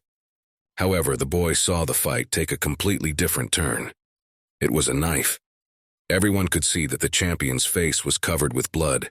The blow had reached its goal after all. Indeed, the black lion had a small, sharp knife in his hands, which he was clutching with his fingers. Indeed, it would be without rules. Everything was allowed here. The crowd began to cheer. The fight became more and more interesting. They could not wait for the denouement. The athletes were not inferior to each other in the village. Besides, guns were allowed here. Charles noticed the protagonist's surprise, and leaning against him said that there was nothing special here. The boy still couldn't believe who could believe that such a thing was happening in this arena. After all, it was waiting for him too. Charles, as if nothing happened, continued to speak. This match is subject to the freestyle rule, which allows the use of certain weapons. Restrictions on martial arts are also lifted. Black Lion Base is a Filipino martial art in which weapons are used. Kali Arnis. He swung and aimed his dagger straight at his opponent. As soon as a man starts, fighting power increases exponentially. In addition, the speciality of his fighting technique is cunning. The black lion could easily strike the champion's left eye with a weapon. Therefore now, the entire attack would only hit the opponent's left side. Indeed, the champion began to strike only to one side, due to the fact that his view was now limited. Charles said that he thought even the champion would find it difficult to counter this. And indeed, the knife was flying only a few centimeters from the boy's face, but he had so far maneuvered expertly. The protagonist asked in surprise, "Then why isn't the champion using a weapon?" Charles smiled because... Charles paused for a short rhetorical pause. "It's because the champion doesn't have a weapon." The boy wondered, how so? If one can, why not use it? Once, the champion said one thing that later became his main slogan. The only weapon he trusts is his fists. The champion put his arm out in front of him and prepared to throw his next punches. The protagonist asked, "Does that mean he's only going to fight with his bare hands now?" Charles nodded his head. "Yes, there's a reason why he's staying at the very top." He took a small piece of popcorn and told the guy to start watching carefully from now on. The Black Lion wondered, what is this desperate pose? The champion stood across from him and didn't say a word. He was completely concentrated. Places in long thought, the Black Lion rushed at him, displaying his knife straight ahead. It seemed that the champion would not be able to dodge such a frontal attack. However, the man stood unmoving, still holding his hand forward as if aiming at something. He stared at his opponent with his one eye. A few seconds passed and the knife had already reached its target, when suddenly, the champion struck his hand right on the Black Lion's hand and knocked the knife out of his hand with one clear blow. The opponent was shocked. He raised his head in surprise and watched his weapon fly high up. How could this man react like that? He has a cold weapon, so why is this man so fast? He didn't even have time to injure him before he put his arm out and the knife flew high up. What the fuck is going on? The lion was in shock. 000 thoughts were swarming in his head. Now what to do? Suho dodged and caught the knife. Now he was armed. A weapon held like this? He got into a proper fighting stance and prepared to attack. What an arsehole. The Black Lion gritted his teeth and screamed. He still had one more knife left. Now their odds were even. He would have to try very hard to defeat this opponent. He could not retreat. He had to win at any cost, even at the cost of his own life. The Black Lion was a master of his martial art, however. Against him was an opponent who copied all of his techniques with precision. He would have to try very hard to at least stay intact. Stop showing off. He grasped the handle of the knife tighter and took aim and flew straight at his opponent. There were no barriers for him now. He only saw his opponent as a target to be hit. Victory was just around the corner. Now he had a cold weapon. It would be too easy. He was a master of his martial art. Besides, he had a cold weapon. The good news is that this is fighting without rules, and absolutely anything is allowed here. He threw dozens of punches, but the champion dodged them with amazing agility and speed. As he deflected the attacks, he came closer and closer to his opponent. The Black Lion could not calm down. He still hoped that he had the advantage. The two athletes were at each other's throats. The guys were watching all this from the grandstand. Did the champion really possess the same martial art? The protagonist looked forward in surprise. Charles shook his head. No, he had never studied it. All this time, he had just been watching his opponent fight. Then, how he used this type of martial art, and slowly learnt the techniques. It was an incredible technique and required a lot of concentration. In addition to holding his punches, he also learnt his opponent's movements. He had incredible stamina. This man is incredible. How much training does it take to get to that level? The protagonist was in great shock at what he saw. It was the first time he had ever seen a normal person fight like that. It was a completely unattainable level. He even thought for a second that he couldn't defeat this man even if he wanted to very badly. Now that he knew enough, he could use the opponent's technique against himself. Besides, he was now armed. Finally surprised? Studied during the fight? How is he doing it? Charles smiled and replied that it's exactly like that.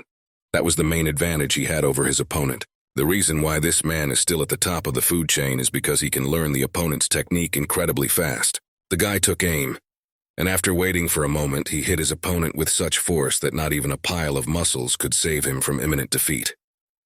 The huge man couldn't stay on his feet and flew off to the side. The champion had fought nearly 200 fights.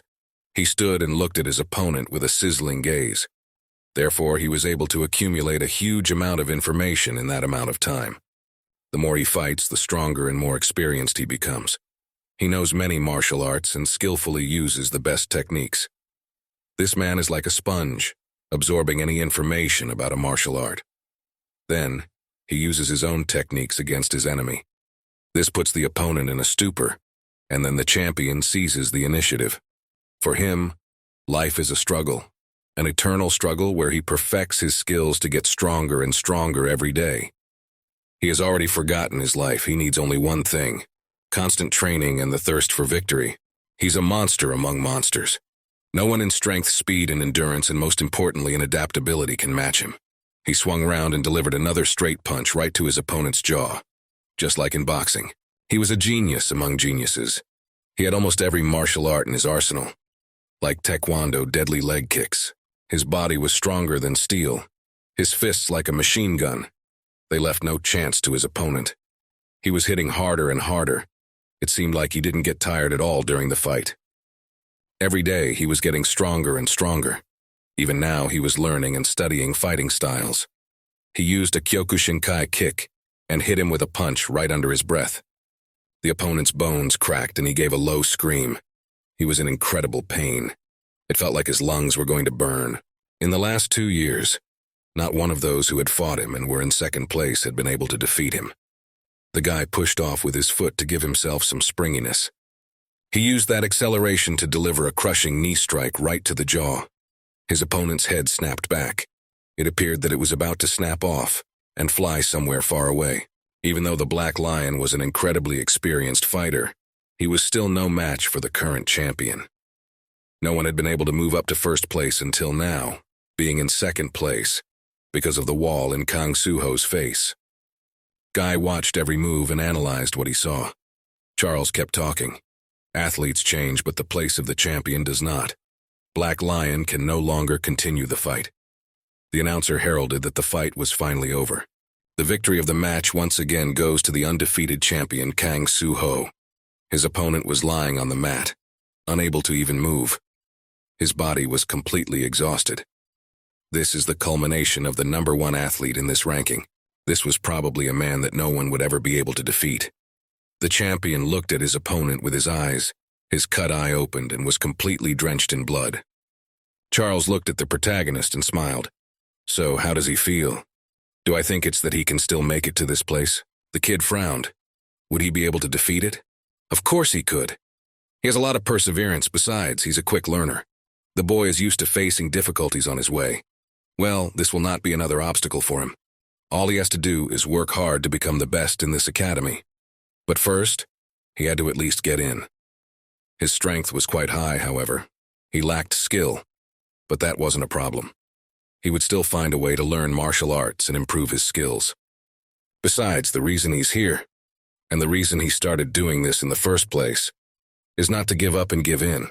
He wants to do better than this guy. The boy looked as determined as possible, and at that moment it seemed like nothing in the world could stop him. He looked at his target, in the face of the current champion, and in that moment brimmed with even more confidence that he wanted to beat him. Even though it was an unattainable height for him right now, but he would definitely get there. Nuna looked at him in surprise. No. He had defeated that guy. What more did he want? Is he spying on her again? Already she was beginning to slowly boil at such insolence. What does he want? She'd told him everything. Is he really that stubborn? What the fuck? The protagonist was on his knees in front of her again and once again begging her to teach more to him. He didn't seem like he was going to get off of her that easily. He looked at her with eyes full of confidence and told her that there was still much he lacked. Let him study at their academy. However, the girl didn't even think of listening to him. Stop talking rubbish. Let him get the hell out of here. They're even with him. She turned towards him and headed with quick steps in the opposite direction. Go Academy doesn't train bullies, so let him look for another place. The guy clenched his fist. No, this is where he wants to study. He said it as confidently as possible. Continuing to kneel, he said it's because he wants to surpass Kang Soo-ho. After saying that, the girl seemed to stop for a second. What? It's a bit confusing. What did he just say? She turned around to him and asked in surprise, how does he know? The guy continued to kneel down and drill her with a persistent stare. The girl turned back to him and looked directly at the guy with a surprised look. How does he know about Kang Soo-ho? The guy had to tell her the reason why he came here in the first place. It turns out he beat him up. The protagonist replied that he had been looking for him for a few days and found him at the fight club. Now the girl softened a bit. They sat down on a nearby bench and started talking. She asked, so is he saying that this man is the first in the rankings? The guy nodded his head. Yes, he couldn't tell her more than that. The girl gritted her teeth and asked, how did he know that jerk from Halim Academy? The guy looked at her with a surprised look. Turning to the girl, he replied that the man walks all the time wearing a jacket with their academy's name on it. As soon as the girl heard that, she sighed heavily. What an idiot. As soon as she realized what she was talking about, she was no longer able to hold her anger. She could see that she was literally boiling over and was about to explode like a volcano. You fucking bastard! She shouted it with such force that Kat, who was sitting next to them, jumped up from her seat and hissed a few meters away. Nuna was simply furious, but why was she so angry about this fact? What was the big deal about it? Though who knows what was in that girl's head. She finally calmed down and said that this man was a complete lowlife and a scumbag. He is no longer a part of their academy. The girl said it in a voice full of bitterness. All because of one incident. It happened quite a long time ago. And it was the reason why this man left their academy. Or rather, he was expelled. It was obvious that it was hard for her to remember these events. Apparently something had happened then that caused this man to be expelled from the academy. And her voice was quiet, unaccustomed quiet, because the protagonist remembered that she was always shouting. And now, it was as if she was at a loss. Kang Soo-ho was sitting in his room with several hundred wads of money lying on the floor. This boy was incredibly rich because of his battle winnings. He would throw a tennis ball at the wall and catch it back. The girl's voice became more serious, all because that man was banished. Now she's even cooled down a bit. Her eyes turned normal and her voice quieted down a bit. It seemed that she was very sad to talk about this incident, however. Overpowering herself, she still carried on with her story. The protagonist continued to look at the girl with interest and waited for the story to continue. Banished? But why? The guy did not understand anything because this man is so strong, dexterous, and besides clever. Why cast him out? It doesn't make sense. He was probably the best in this academy, so why do it? She was silent for a while. It was obvious that it was very hard for her to talk about it. The guy probably realized this and decided that it was better not to ask her about it now. He got up from his seat and said it didn't matter. He had to go because it was getting late. The guy headed in the opposite direction. The girl looked at him in surprise and asked what he was doing. The guy walked in the opposite direction. The girl asked, "Is he just going to leave like that?" Suddenly, the protagonist caught something in her voice that he hadn't heard before. Her voice trembled. He stopped and turned round to look at her. Now he didn't know what to say. The guy was in a bit of a stupor. It was the first time he'd seen the girl like this, and he basically didn't know what to do, or how to calm the person down. It was just that she looked upset, so he decided not to bother her. The girl continued to stare after him with a sad look. It was obvious that her eyes were filled with an incredible sense of sadness. Well, she did not say anything else, and the guy quickly went about his business, leaving the girl alone with her thoughts. Soon she went back to her place at the academy. What? That jerk is not perceptive at all. The girl didn't even know where to put herself. She opened the door loudly and moved inside the building with a quick step. This conversation had knocked her out of her funk a little. She needed to get some rest. Besides, what does this jerk think he is? He thinks he's a psychologist? He's so perceptive. She was standing outside the academy door, locking it. Does she look upset? What a jerk. She must have been hurt by the protagonist's words, and now she was trying to deal with her inner anger. The girl opened the door and went inside. What does he know? A familiar voice was already waiting for her there. There she was again. The last thing she wanted to do now was talk to someone. She just needed to be alone to get her feelings in order. After this conversation needed to de-stress and relax a bit, inside was the same kid who'd been bugging her to teach her. Where did she go? The kid was holding 2 dumbbells. The girl rudely threw out that it was none of his business. And anyway, why was he still here? After this question, the guy got a little busy. It was obvious that he was incredibly shy at the sight of the girl. In a stammering voice, he replied that he wanted to study some more. What a meanie. The girl looked at him with a condescending look and said that in that case he did well. Lee smiled and said that since they had met, she might want to say something to her. The boy hesitated and tried to find the right words. Now, can't you teach him how to fight? He's been training for a month now. Besides, the girl had said that if he practiced hard, he'd get better at sports. The guy didn't have time to finish as he looked up and saw something scary. Nuna was just furious. She was ready to tear this boy apart. All he could manage was to let out a suppressed groan. The girl looked really threatening, and now he needed to get out of here as soon as possible if he wanted to leave in one piece. He had picked the absolute wrong moment to pry into her with questions. What was he? What a jerk. The girl screamed that the idiot was fucking with her. Right now he was going to spar with her. Ion was going to die. The guy screamed in horror. He realized he had made a mistake. but there was nowhere to go now. The next day, Young came to school. He was no longer in his tracksuit, but to everyone's surprise, he was wearing his school uniform. Suddenly, some sounds of banging and pleading for help came to his ears. The boy turned his head and saw that a few meters away from him, 2 schoolboys were beating a weak boy, kicking him and extorting money from him. The poor guy was already unconscious, but they were still beating him. Doesn't he want to go to his senses? Why the fuck does he even need a wallet then? At least let them take it away. They continued to abuse the poor man. One of them asked if he knew Young Yon Ha from high school. Well, they go to that school too. The guy lit up a cigarette and smiled predatorily and said that if that degenerate didn't want him to call him, he'd better let him give him the money. Suddenly, the voice of the protagonist was heard. He calmly walked down the stairs with a quick step and asked what the 2 of them were doing. The protagonist could not allow such a horror to happen in his territory. He himself had never allowed himself to be so rampant over the week, and here some freaks were beating him to a pulp. This had to stop immediately. The protagonist's face was full of anger. He couldn't stand it when those who were weaker were beaten. He looked at these 2 as if they were trash, ready to tear them to shreds. Do-Yun sat playing on his phone while the others watched. Apparently, what was happening on the screen was incredibly exciting as the students crowded around him and watched with fascination.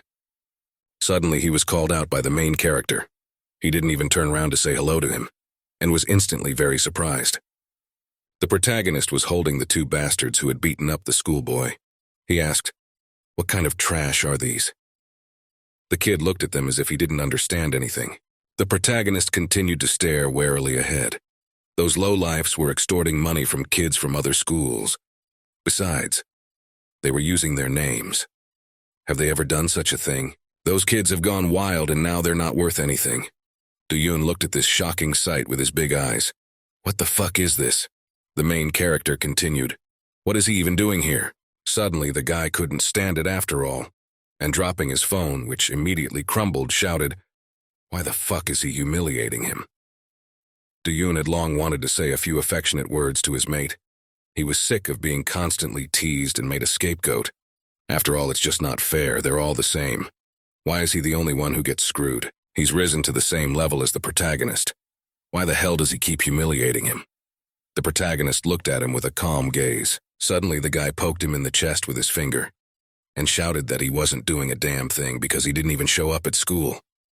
He's out of school and he's out there somewhere, and his friends are still here. He won't say anything about it?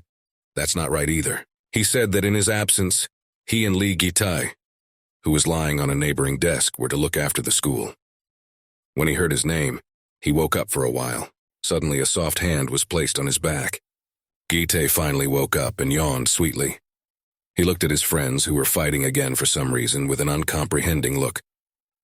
Soon, the guys went to the roof to discuss a couple of things that had accumulated. Indeed, the protagonist had completely bailed on school lately. Gitai leans on the railing and says that there's just been a change in the school at some time. He doesn't know anything because he wasn't here. Originally, all the power of the school belonged to the 10th graders. They made the rules here, and they ruled as they pleased. No one could interfere or say anything against their will, or he'd be beaten up instantly. However, not too long ago, there was a major incident that caused most of the students to be suspended. Such an incident shook the entire school and caused classes to stop for a few days. Even in a school where there were many bullies, this was too much. Such an act was beyond anything that could be done in this place. After that, the main character transferred to their class. And that's when it all started. The strength of the 10th graders increased exponentially, so the upperclassmen started to get nervous. A month ago, those who had been suspended for the incident began to return to school. These 2 were on a completely different level. They were stronger, faster, and smarter than any of the students in the school. These people were incredibly violent. It was best they didn't cross the road. Otherwise, whoever did would risk getting in a lot of trouble. And they started a power grab on top of that. So the 9th graders started to go over to their side. Our company has very little influence in this school. Now, their authority was gradually declining, and they had fewer and fewer allies to support them in this matter. Gitai looked at him with a doomed look. He thinks they are up to something. Things will change soon. Do-Yun and asked, "Now has that idiot got it all figured out? It's not because of him. This is so annoying." Suddenly, the doors opened and a few people came in. Someone's voice was heard. Oh my God, just as it said. The voice seemed vaguely familiar. There appeared several high school students dressed in the same uniform. An unfamiliar kid stood at the entrance and smilingly said that he knew perfectly well that ninth graders often use this place. The protagonist looked at him in surprise and asked, "Who was he anyway?" The stranger asked, "Does he have a vision problem?" The man's voice sounded so arrogant that the protagonist's teeth clenched by themselves. Who were these freaks anyway? Why are they acting like they are here, king's begging sign from where did they come from? The protagonist definitely hadn't seen them before. This kid came closer and asked if he saw red exactly badges or what. There were a few other people with the same badges next to them. Since he dared to disrespect him, who knows, maybe he would die today. He got into a fighting stance and prepared his fists. He won't avoid him. We have to fight. Come on. He was ready to fight everyone face to face. How dare these freaks come here and start spreading their rights? The boy was determined to show each of them their place. No one in the world has the right to cross him. Otherwise, he risked getting the full wrath of the protagonist. What a bastard. The same guy walked up to him and pulled out some obscure thing from behind his back and immediately put it on the protagonist's shoulder. The guy took a second look and he didn't get it. What the hell is this thing? But immediately this thing began to electrify. The stranger said that he thought it was necessary to subdue the angry dog. A few seconds later, the main character's entire body was hit by a powerful charge of electrical energy. It looked like a stun gun. A few seconds later, the guy fell to the ground. The shock was strong, and now he seems to have lost consciousness. Trouble was brewing of its own accord. Now his reign of terror is over. Some obscure freaks had come in and taken away his authority over the entire school. The stranger stood over him, smiling. He couldn't believe that an arsehole like that could defeat a super rookie. After all, he's just an ordinary weakling who can't even fight back. He was knocked out with one punch, and now he was lying there squirming in front of him in the fire, and how could he even survive then in the ring? The main character continued to lie on the floor and didn't realize anything. Who was this guy anyway? His body was being pierced by electric shocks. Suddenly, the protagonist began to realize something. If he knows athletes, then this freak is also a competitor. The stranger's name was Seo Dae-jin, and his rating was 768, while the protagonist was only, he's from a PvP club. The guy clenched his teeth and tried to control himself, but his body didn't listen because of the powerful electric shock. What kind of freak is this? Problems were brewing all by themselves. The protagonist continued to lie on the floor, almost unable to feel his body. The unknown strangers who had so boldly broken into his quiet life stood beside him, and his friends stood a little behind him and looked at it all with a frightened look. A man with red hair crouched down in front of him, and in a commanding voice said that from now on, the main character was his dog. In his hands, he continued to hold a large stun gun. The guy didn't know where to put his anger. Some degenerate dared to come into his life so unceremoniously and start making his own rules. He gritted his teeth and tried to stand up. The guy smiled and said, thinking that since he was gone, he could become the boss and take over the whole school. As soon as the protagonist opened his mouth, he was immediately hit with another powerful stun gun, which once again shackled his body with invisible shackles. The bastard said the dogs had to bark from now on. They were not allowed to open their mouths. Smiling, the guy said that the protagonist needed to bark. He would electrocute him until he did. A wide grin spread across his face. The protagonist struggled with a fit of rage that went over the edge at one point. He could no longer keep his anger inside. His body was being electrified, the devil. At some point, however, he managed to prevail over himself, and with a terrible effort of will, he rose to his feet, and swinging his weighty fist with all his might, struck the freak squarely in the jaw, and there was a scathing blow. The guy with pink hair looked at him with a look of hatred. What a freak. Was that all his strength? Is he really that weak? He didn't seem to be impressed by this punch. The protagonist continued to kneel down in a futile attempt to get up.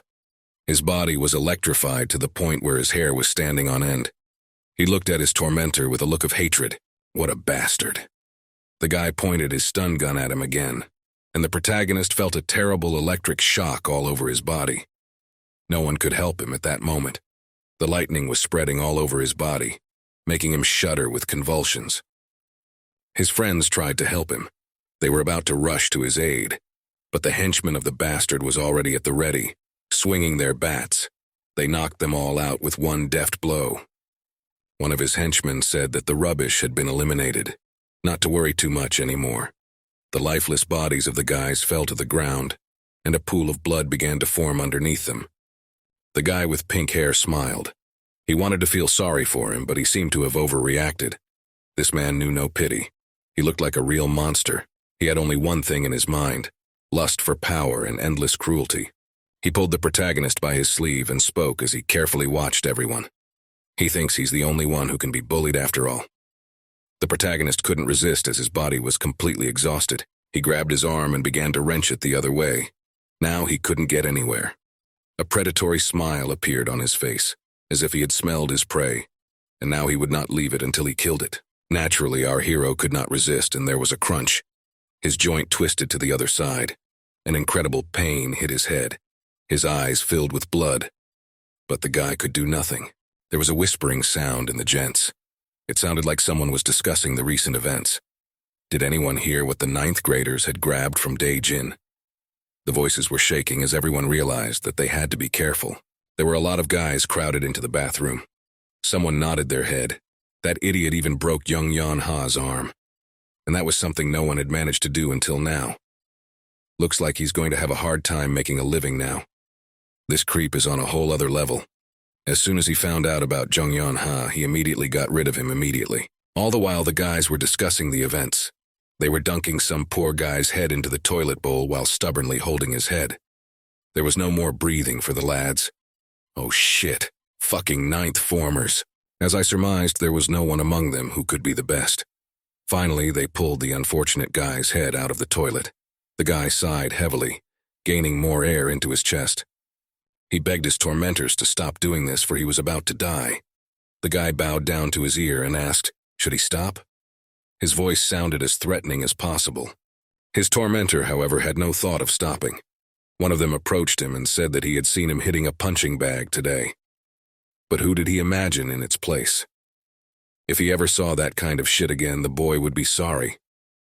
He'll wish he'd never been born a cocksucker. The slaps came again, and the boy's head was in the toilet bowl. He began to choke on the dirty water again, but no one would be able to come to his aid. Finally, the torment was over, and the poor bloke ran over to the sink and began to vomit. One of the freaks asked, "How's the toilet water?" "Not bad, right?" There was laughter. They liked to torture the weaker ones. In farewell, you said that next time they'd give him water from the second stall. And there was laughter again. As soon as the bell rang, let him fly to them in a flash. The boy didn't know what to think. He was completely exhausted. His whole head was wet. His life was a living hell. He was being bullied every day, and he could do nothing against them because of his weakness. He breathed heavily and looked at his reflection. The boy remembered how last night a girl at the club had nearly beaten him to a pulp. Right now he'd have a sparring session with her and he'd be dead. The guy could and screamed fearfully, starting to beg to be spared. However, the girl was in no hurry to beat him up either. She stopped for some reason and looked at him with a surprised look. She pointed her finger at him. What's he doing? What happened to his face? The guy looked at her with an uncomprehending look. What happened to his face? Isn't that a bit harsh? But the girl meant it to me. She took hold of his cheeks and asked, "What are those scars?" And indeed, the guy's whole face was scarred. Like he'd been beaten up all the time. Basically, that's what it was. She took a closer look at him and asked in a stern voice, "Is he wrong somewhere too and fights for nothing?" The guy shook his head fearfully and replied that it wasn't like that. She had got it all wrong. In a frightened and trembling voice, he said that he wasn't fighting. He was just being beaten up. The girl continued to scrutinize his face with interest. What? It hit her like a thunderclap.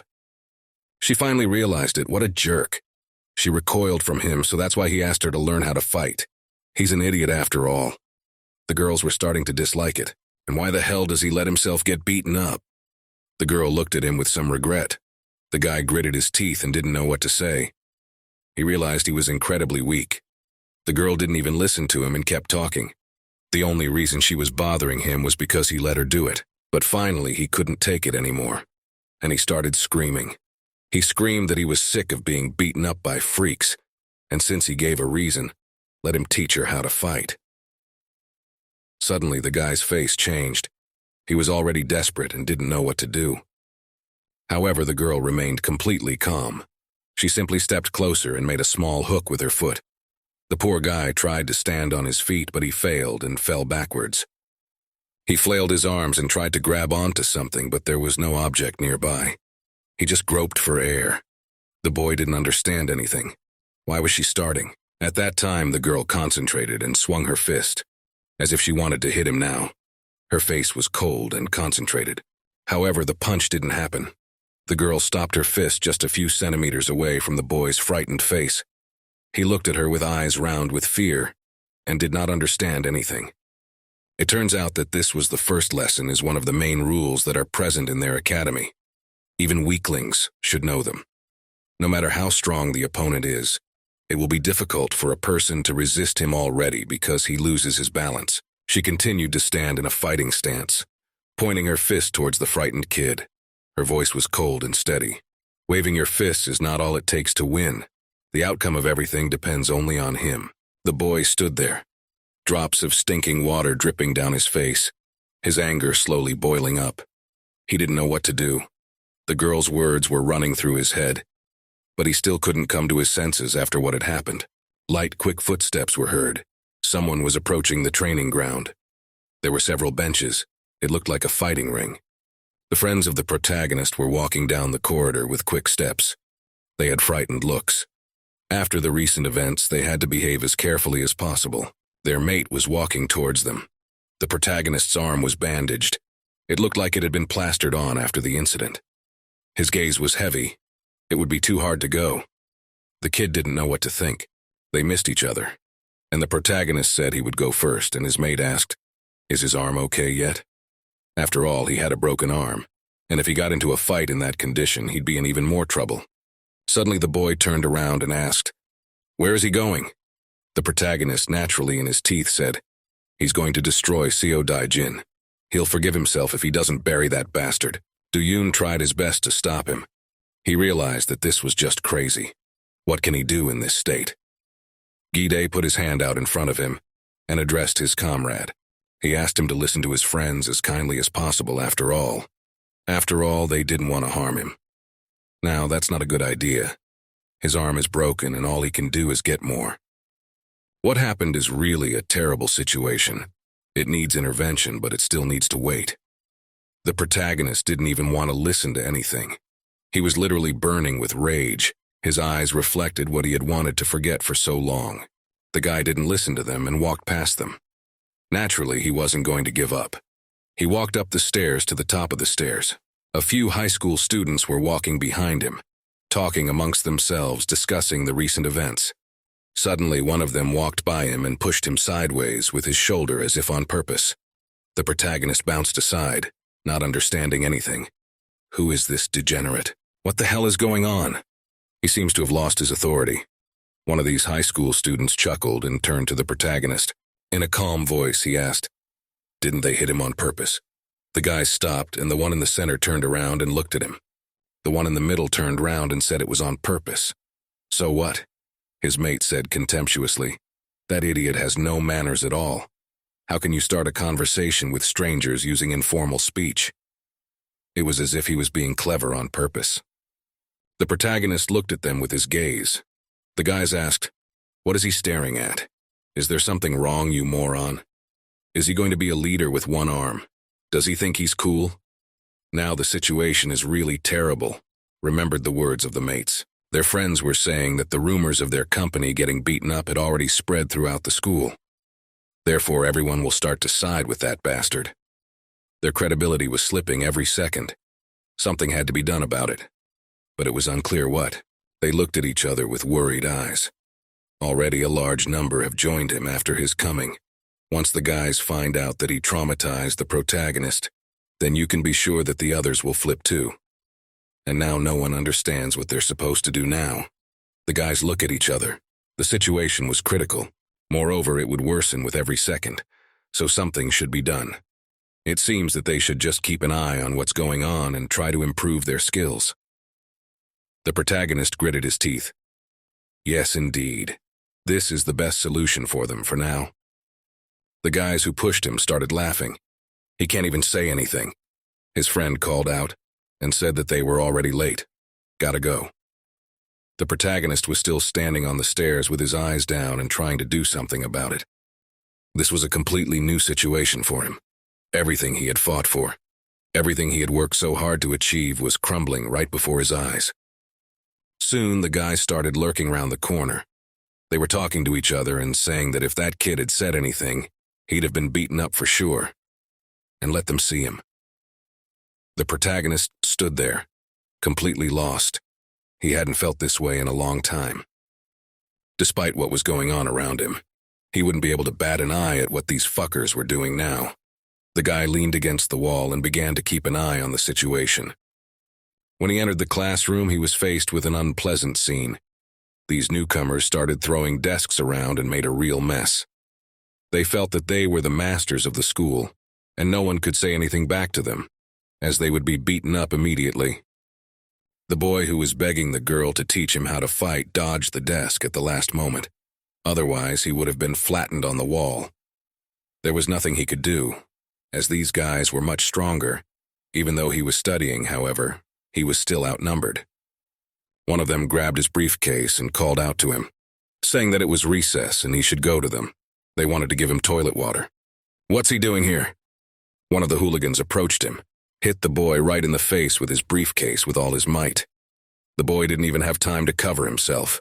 His whole body was sore after the last time, and now he's being bullied again. Suddenly, the protagonist saw a sweatshirt with Halim Academy written on it flying out of the briefcase after the punch. So this guy is enrolled there too. It hit him like a hammer. The guy opened his eyes and stared even harder ahead. What he saw made him turn his whole mind upside down. It was the first time he'd ever seen weakling fight back. Even though he was physically much weaker, the kid was able to gather his will in his fist. The poor guy couldn't do anything. He just took the blows one by one. His body was burning with pain, but unfortunately he couldn't do anything. The boy endured, but everything comes to an end. After another blow, it was as if something in him broke. He gritted his teeth in anger and gathered all his will into a fist to finally put an end to it. He can't take it anymore. He can't. This has to end. Now from this moment on, he will not allow himself to be beaten anymore. Suddenly, the kid jumped up from his seat and attacked one of the bandits. No one expected such an outcome, and the bully could not even react. His eye caught at the last moment what the kid was going to do. In any case, he couldn't dodge anymore. The kid opened his eyes in surprise. What is this brat doing? The kid made a deceptive maneuver and performed a slip with a sharp and dexterous movement. He hit his offender right on the leg. He had to immobilize him as soon as possible so that he could finally get off his back. Naturally, the bully didn't expect this and immediately lost his balance. He started hopping on one leg like a heron. The kid didn't realize what had just happened. Did he really do it? The poor kid's eyes widened. Could he really stop being beaten up now? There's no time to waste while he still has a chance to stand up for himself. He clenched his fists and rushed forward. He wanted to beat up his offender to put an end to this bullying once and for all. He could not tolerate such treatment. However, he couldn't do it. At the last moment, one of the bullies stopped his fist with his hand. "Wow, you wanted to hit him." At that moment, the kid realized he had failed. The boy swung his weighty arm and prepared to grab the insolent man to punish him for such arbitrariness. The boy covered himself with a cold and sparred. Didn't he succeed? He would definitely be finished now, to hell, to hell. However, no one hit him. The protagonist, despite having a broken arm, jumped up and hit the offender with his healthy hand as hard as he could right in the jaw. The blow was so hard that his whole cheek was deformed, as if there had been an explosion. He flew back many meters as if he were made of some kind of fluff. Everyone looked at it with horror. No one had expected such an exodus. No one would have dared to hit him before. The guy turned to him and asked, "Is he out of his mind? What the hell?" He had a look of surprise and anger on his face at the same time. If he was beaten up, he should live quietly. Did he want to die? The protagonist did not listen to him. He picked up the sweatshirt with the inscription and said that the only one who wants to die now is the bully. He's messing with the wrong guy. The kid who had just almost been beaten up looked at his sudden savior in surprise. The man he hit, the protagonist would defend at the cost of his life. He is his senior mentor after all. The protagonist literally blushed red with anger. The kid behind him didn't know what the protagonist was talking about. What mentor? Dae-jin was sitting in his classroom reading a book. Suddenly he was distracted. Someone called out to him. A voice that mixed a lot of emotions, fear and hate. In front of him stood a bunch of his henchmen. One of them confusedly told him that the main character, this jerk, still didn't understand anything. He's back to pussyfooting around again. He should know his place. Suddenly a small ball of paper flew into the man who was standing in the center, but it moved so fast that it knocked him out immediately. "We need to call everyone together," he wanted to say, but he still couldn't. Dae-jin stood up from his seat and asked, "Can't they handle ninth graders? It's a disgrace." The guy the lump flew into was lying on the floor, holding his injured nose and moaning quietly. Suddenly the guy sighed heavily. "Yeah, well, it's school, just a bunch of Slabakovs now." It took a minute to think. Suddenly something began to dawn on him. The kid remembered that he had broken the main character's arm. He personally remembered doing it. Why is he standing in front of him now, even after such an injury? It's just crazy, isn't it? After that, he should have been in a corner somewhere and kept his head down. I remembered the look on that freak's face when his arm was snapped in half. So what happened? Why was he still on his feet? Why is he in front of him now and ready to fight? However, despite all his injuries, he was able to do such a thing to these stalwarts. He looked in amazement at his subordinates who were completely beaten up. All their faces were covered in plasters and abrasions. The boy fell silent and thought, usually when a person is beaten up, he is silent forever. And this man is funny, Eblan. Some strange smile appeared on his face. He looked down at his subordinates. They know him well. He will introduce the other guys to them. The guy was still thinking. It happened exactly as he thought it would. He stuck out his tongue and with a lick of his lips told them to finally make an obedient boy out of him and let them come back. The boy realized everything at that moment. The protagonist was the exact person he should eat. It was probably more likely that it wasn't a figurative expression. The boy with white hair was standing on the street thinking. There were too many thoughts in his head, too many things that had happened since that moment. So he had to think about it. Young.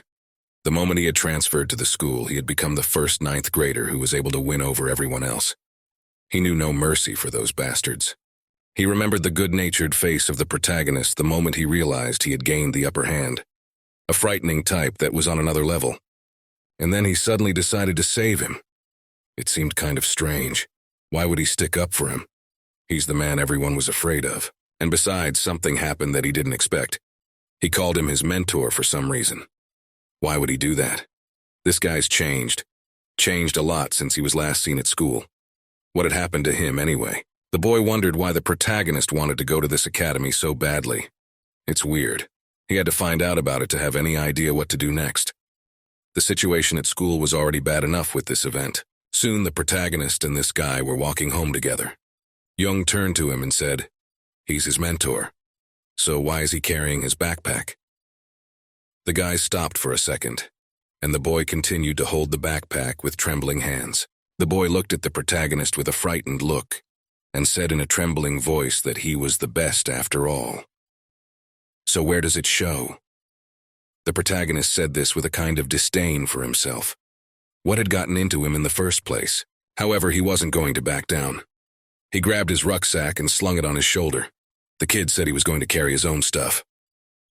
The boy looked at him with an uncomprehending look but nodded in agreement. They continued walking towards their home. The protagonist asked this boy about the academy. When did he get here? The boy replied that it was about a month ago. And how did he get there? The protagonist wanted to know more about this academy. How did he get there? The boy looked at him with a surprised look and said that he just paid 0001 as stated. Is there really something strange about it? The protagonist was confused. And why couldn't he do the same? This is some kind of mockery. Soon they approached the house. The protagonist still couldn't figure out what he was doing wrong. The boy continued, he mumbled, as if he wanted to say something but couldn't. Soon they walked into his house. The boy said that their academy was nothing to look at. Nothing special there. Just a martial arts school. The boy went inside and said it didn't matter. All he needed to do was train. He looked round the room. It was where he had been when he was first beaten up. It was indeed the same room. The lockers were full of sports equipment, the very same helmets and fighting gloves. The guys stopped at the entrance, however. There was no one there. They looked at the empty room and didn't understand anything. The kid replied that this is a common thing, so he mostly just works out here alone. The protagonist wondered alone. Why did he even come here in the first place? A genuine misunderstanding could be heard in that question. The boy behind those for a second, it seems he really didn't know what to say, and just looked at the protagonist with a kind of detached look. Soon, gathering his thoughts, he began his story. Long ago, when he was walking home one late evening, he saw something interesting that caught his attention. He saw a gathering of boys who were fighting for some reason. The boy stopped and took a closer look. There were a lot of guys with athletic builds who were apparently having a street fight. He could hear the fierce screams. He still can't forget what he saw that day. It left an indelible imprint on his memory, gave him strength and motivated him to become a participant in this academy. The guy who was wearing the red hoodie was an unreachable peak, impossible to reach. He had some kind of monstrous strength, stamina, and speed. Alone, he was able to deal with several dozens of similarly strong people. They just lay unconscious, and the boy looked at them surprised and frightened at the same time. And it was when he turned to look after the man that he saw the very inscription, Halim Academy. It was written on his sweatshirt. The boy walked forward, not even turning round to look at the defeated opponents. It was then that the boy realized what he wanted to do with his life. The protagonist understood. He furrowed his brow. He immediately realized that the man was Kang Soo-ho. The boy continued to say. Therefore, he wanted to become as strong as that person. That's what he was here for. However, he had yet to meet him here in person. The protagonist turned to him and said that he had a request for his mentor. The boy still couldn't get used to his new title, and looked at the guy in surprise. At this time, the protagonist did not hesitate at all, bowed before him and asked him to help him. He is the only one who can do it. Like this, the boy was stunned. Him? Why him? He doesn't know how to do anything. His voice trembled. He didn't know what to say. It was the first time he'd encountered such a problem. He's considered a mentor, but he can't even fight back against the school bullies. The protagonist looked at him with a sidelong glance and said that it didn't matter. He'll just repeat everything he does when he trains this one. That would be completely enough for him. The boy bowed even lower and said he was relying on him. The boy looked at him with a surprised and scared look at the same time. However, he agreed. Well, there was nothing to do. If he wanted to, let him watch, he would not forbid it. From that day on, their training began. The protagonist was ready for anything. The boy who tried on the role of a mentor tried to do push-ups. He did it very badly. In addition, he had the wrong stance and 2 weak hands, so he was enough for a very short time. He tried his best to do push-ups, but he wasn't very good at it. The main character called out to him to see if he was doing it right. The boy looked up and looked ahead. What he saw shocked him. Even though the main character had a broken arm, it didn't bother him. He was doing push-ups on one arm with such speed that it was impossible to keep track of him. And what kind of training is this? The boy asked. The boy looked at him with horror and said it was a workout called push-ups. The next exercise was a punching bag. The boy was very weakly punching and could not even move the bag from the place. However, the protagonist, and here he drew him away to look at him. His punch was so strong that the punching bag was almost torn. He hit with such force that the boy began to question. Should he go to this academy? The protagonist trained hard and asked his mentor if he was doing the right thing. The next exercise was lifting small dumbbells. The mentor had small dumbbells as the boy was very weak, however. This was all he could do. As expected, the protagonist took one of the heaviest dumbbells and began to lift them with one hand with ease. As expected, he was getting stronger. He could literally feel it with his whole body. The boy looked at his pupil and realized that he was a real mediocrity. The training continued. The protagonist now and then asked his mentor how he should act, which was to be expected from the best. His abilities are different. The boy looked at him with a surprised look. Naturally, he was not his equal. A few hours passed and the boy realized that he was exhausted. His physical condition was not as good as the main character's. He sat down on the nearest mattress and, breathing heavily, tried to bring himself back to normal. But the protagonist wouldn't stop. Why? He felt like his mentor could still study. The boy shook his head. No, he wouldn't be able to teach him anything anyway. Just wasting energy on exercise. He'd better save his stamina for tomorrow. The protagonist looked at him in surprise. What? What was he talking about? Why did he stop exercising? After all, it was worth improving his physical stamina while he could. If he wanted to become strong, he should train hard. And his mentor, for some reason, became very sad. The boy lowered his head, and almost crying said that there was no point in him doing sports. Everyone in the school rejoiced at Daejin's arrival. Now the situation among the 10th graders had improved dramatically. They were now back in control of the school, and were able to do their own thing. The school hooligans saw a boy coming down the stairs. They looked at him and called him over to them. Jin leaned over to him and smiled and said that he looked just like a real dog. At this time, the boy had goosebumps running down his spine. The boy led him to some arena, where a lot of high school students had already gathered. The boy was trembling with fear. There was another kid waiting there, who apparently had also been called. The guy with pink hair pointed at him and said he had to fight him. The boys looked at each other with completely detached looks. Now they realized it was a setup. The curly-haired guy's name was Sok Ho, and he looked at the kid with a completely lifeless stare. Whoever loses will be a 6 for the rest of his life. And so the fight started after all. The boy couldn't help but fight as the upperclassmen looked on, and their lives were in danger. But also he couldn't hit his friend, for there were some moral boundaries for him. However, the curly-haired guy didn't think so. He hit the boy first, thus electing himself the right to a normal life, at least for a while. It was from the moment he lost the fight that his life changed drastically for the worse.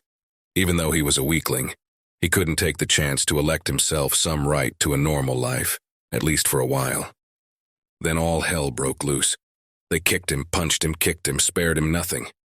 The guy covered himself with his hands to protect himself and endured the abuse.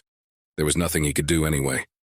He was constantly being chased back and forth, and there was nothing he could do. All he had to do was endure and keep his head down. He never stopped being bullied for a second. It made him shiver just to look into the face of that monster. The guy was a real monster. In high school, weaklings like him are tossed in the trash. The main character sat next to him and listened to him with his head down. The boy went on, and he just wanted to get stronger and be able to defend himself. That's what he's here for.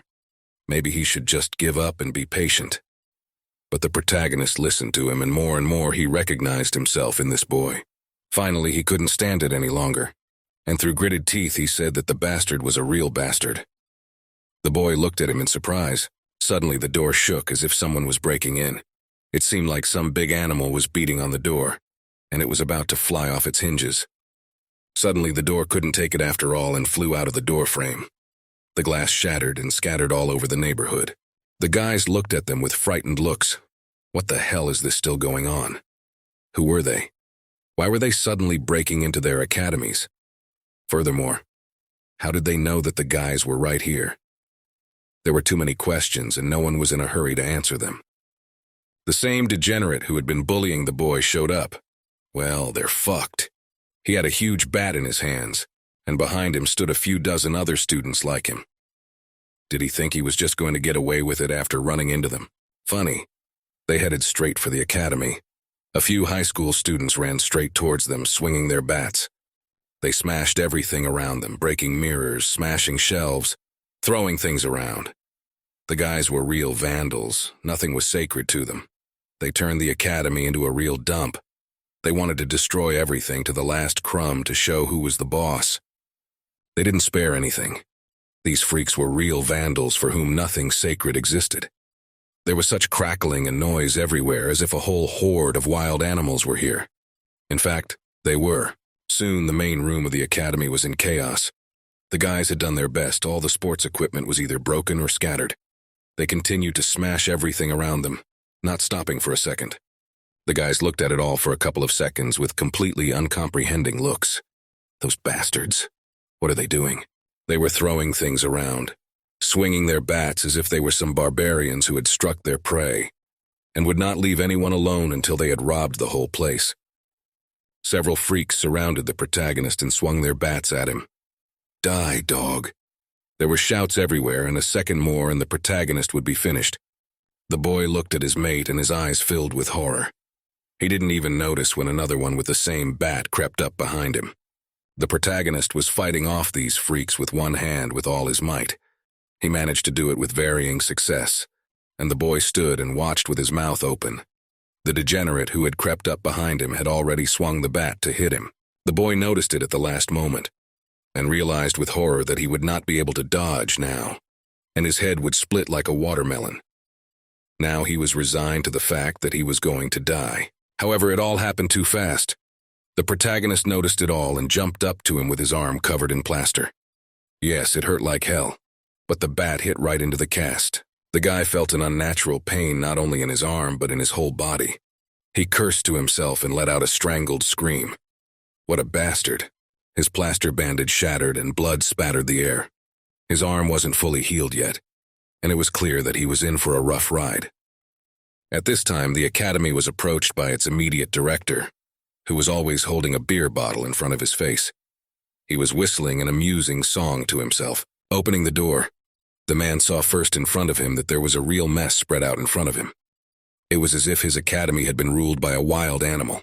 He saw a whole crowd of students fighting there and smashing everything around. The man stood still holding the unfinished bottle of beer in his hands. What's all the commotion? The guys stopped for a second and froze in the same movements they were in before. The protagonist looked at the academy teacher and realized that something strange was about to happen. The man stopped and looked at this gathering of freaks that had broken all the equipment in his academy. The principal swore, and for a second, an awkward silence hung between them. Everyone stood in their seats, not daring to say a word. Finally, it was the principal who broke the silence first. He put the cold bottle of beer to his face and asked, "Do they know how much it costs?" A man approached them with a light gait. "Let's see some faces." The guys put down their bats and looked at the granddad. Who the fuck is this guy? His breath stinks like a rubbish tip. The man approached one of the schoolboys who was a bully. He took a closer look and even whistled. Whoa. The man looked away from him and said, "Look at that fat. Didn't you notice there was a pig among them?" He grabbed the boy by the belly and pulled him down on top of him.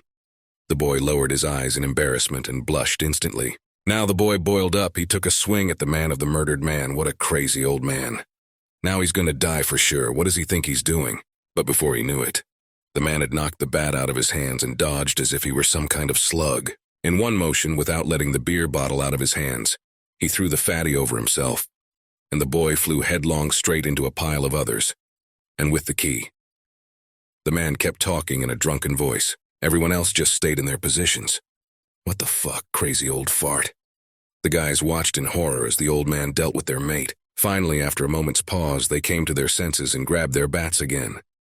Now this old man is going to die. However, the man did not hurry to go anywhere. He stood in the same position and held an unfinished bottle of beer. But who are these kids? What a young man. The boys stood at a distance and watched the crowd run straight at the principal.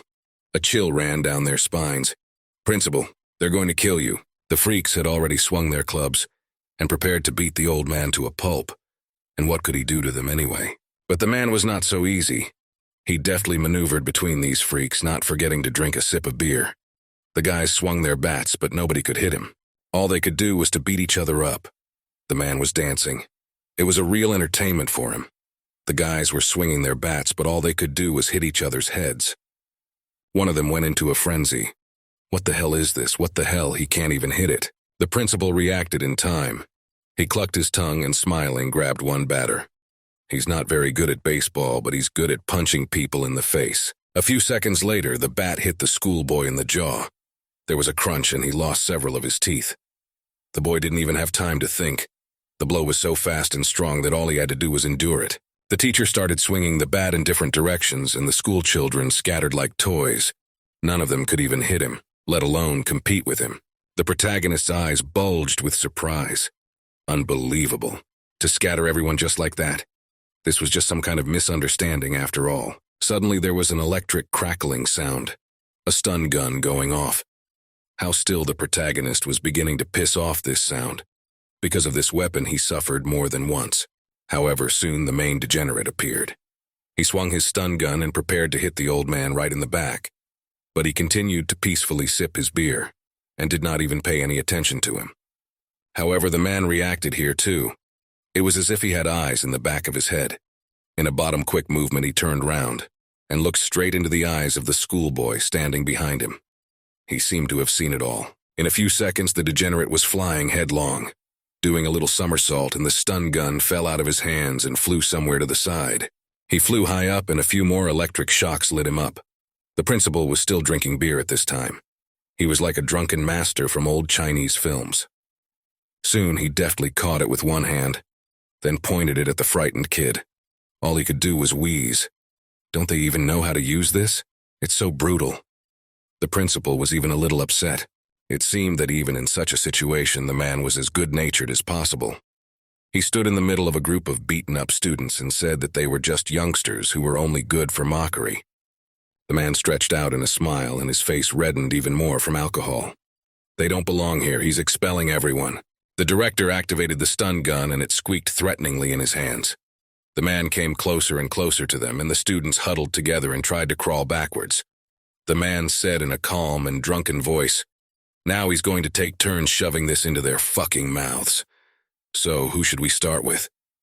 The man thought for a moment, and the students didn't know where to turn in terror.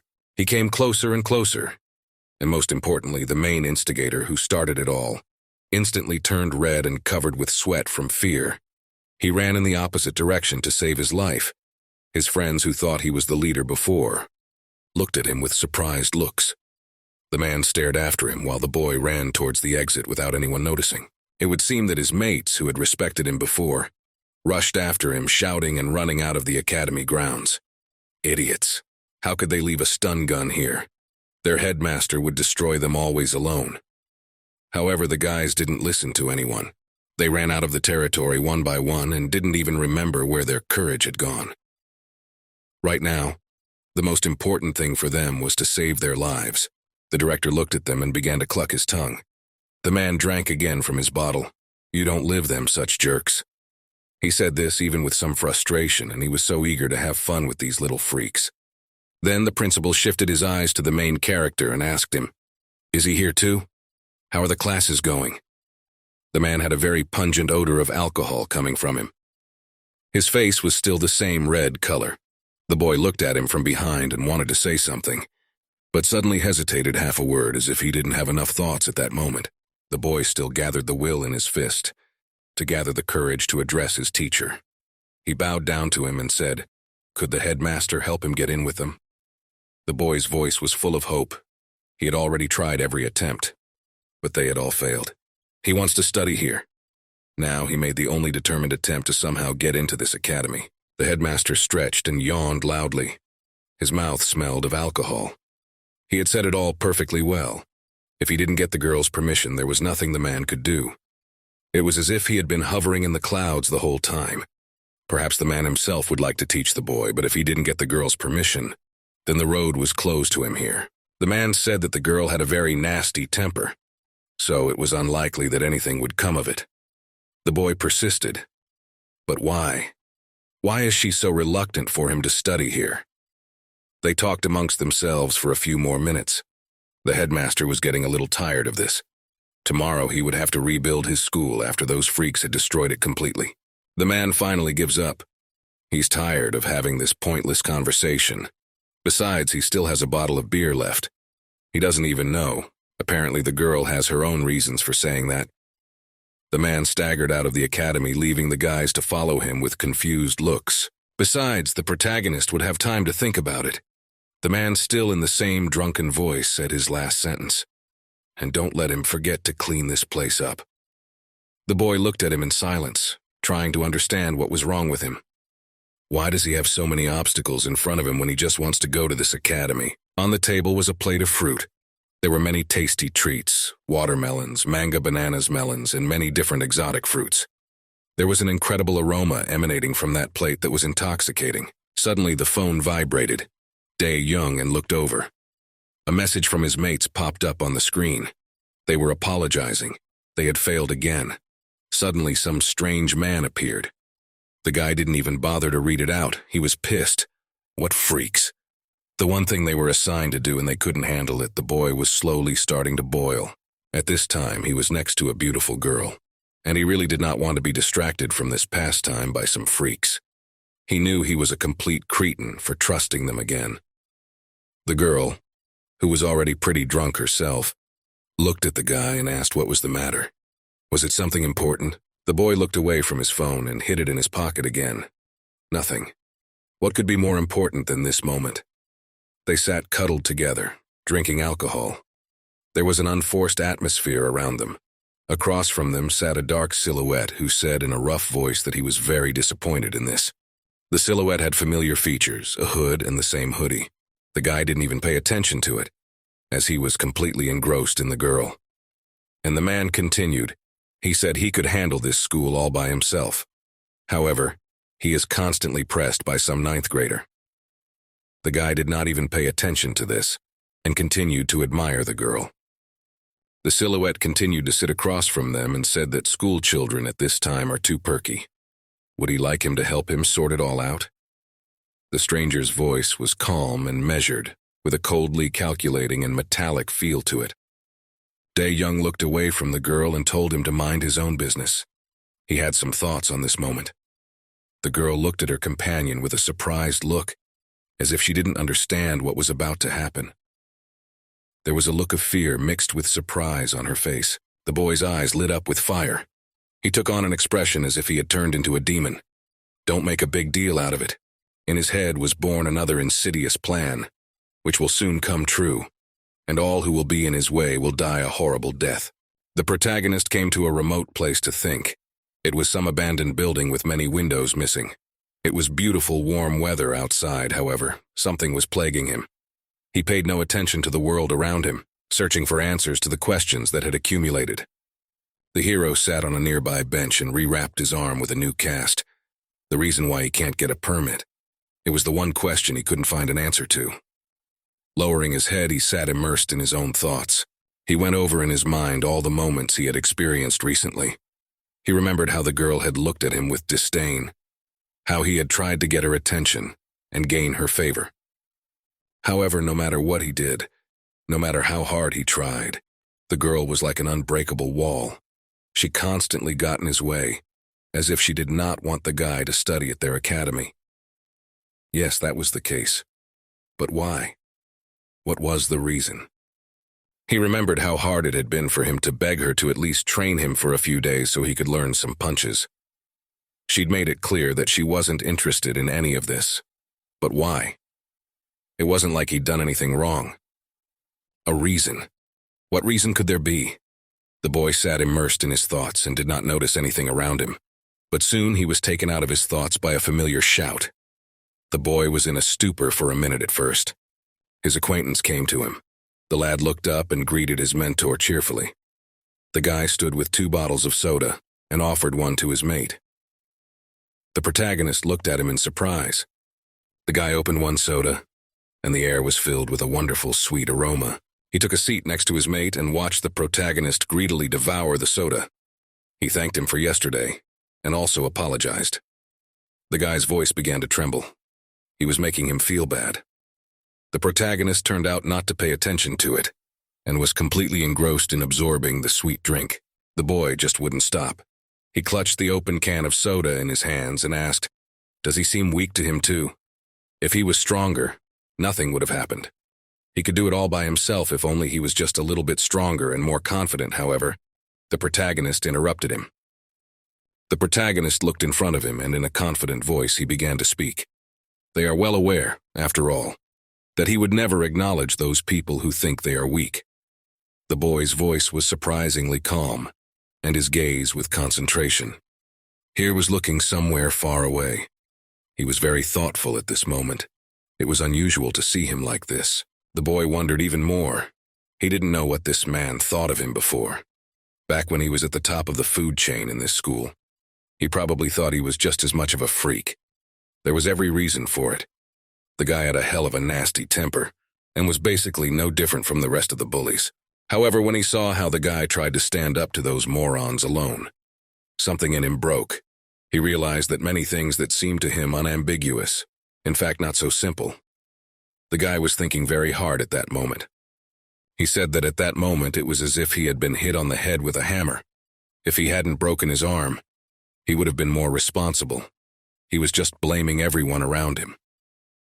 At that moment, he felt incredibly ashamed of his actions, because he had been trying to be strong all along, and ended up turning into the same kind of freaks he had been trying to resist all along. He looked at his new friend with a good-natured look. It wasn't the look of a bully anymore. It was the look of a mature and confident man. The boy said he thought the boy was a very strong man. In fact, the protagonist thinks he is the weakest of the two of them. That's why he wants to study at Halim Academy and become stronger. The boy looked at his mate with a surprised look. It was the first time for him to hear such a thing from the storm of the school. The man that everyone feared and looked away from was now calling himself a weakling. There was a brief pause between them for a second. The boys continued to sit on the bench and silently drink their sodas. The boy broke the silence first. He said in a timid voice, then maybe he should ask Nuna to accept him into the academy. It was a fine suggestion, but the protagonist doubted that this idea would work. He had tried so many times already. The boy looked at him with a smile. It seems that the girl is coming there today. He would like to ask her today, too, to start training him. After all, they basically had a similar problem. They wanted to learn how to fight, but no one wanted to teach them. The protagonist looked at his mate in surprise. Is she from the Halim Academy? The boy perked up. He didn't know her. The girl in the yellow sports uniform. Halim is in the 10th grade at Ilwa Girls' School. The boy kept looking at his friend with interest. He wanted to know as much as he could about this girl. Plus, she is the daughter of the headmaster, which obliges her to be an example for everyone else. He remembered the serious and stern expression on the girl's face. At this moment, the protagonist had a slight shock. What? She's the headmaster's daughter? The guy couldn't believe what he was hearing. His eyes rounded and all the thoughts in his head were mixed up. He had a completely different idea of her. These people are completely different from each other. The headmaster is just an ordinary drunkard who is very good at martial arts, and the girl is a strong disciplinarian, and besides, an excellent athletic form. His mate laughed, so coming out the protagonist knew nothing. Smiling, the boy suggested that the protagonist meet him here after school. He would help him with whatever he could. Finally, this man had a friend, a true comrade who could help him, the only person who didn't think he was weak. It was a real surprise, a true gift of fate.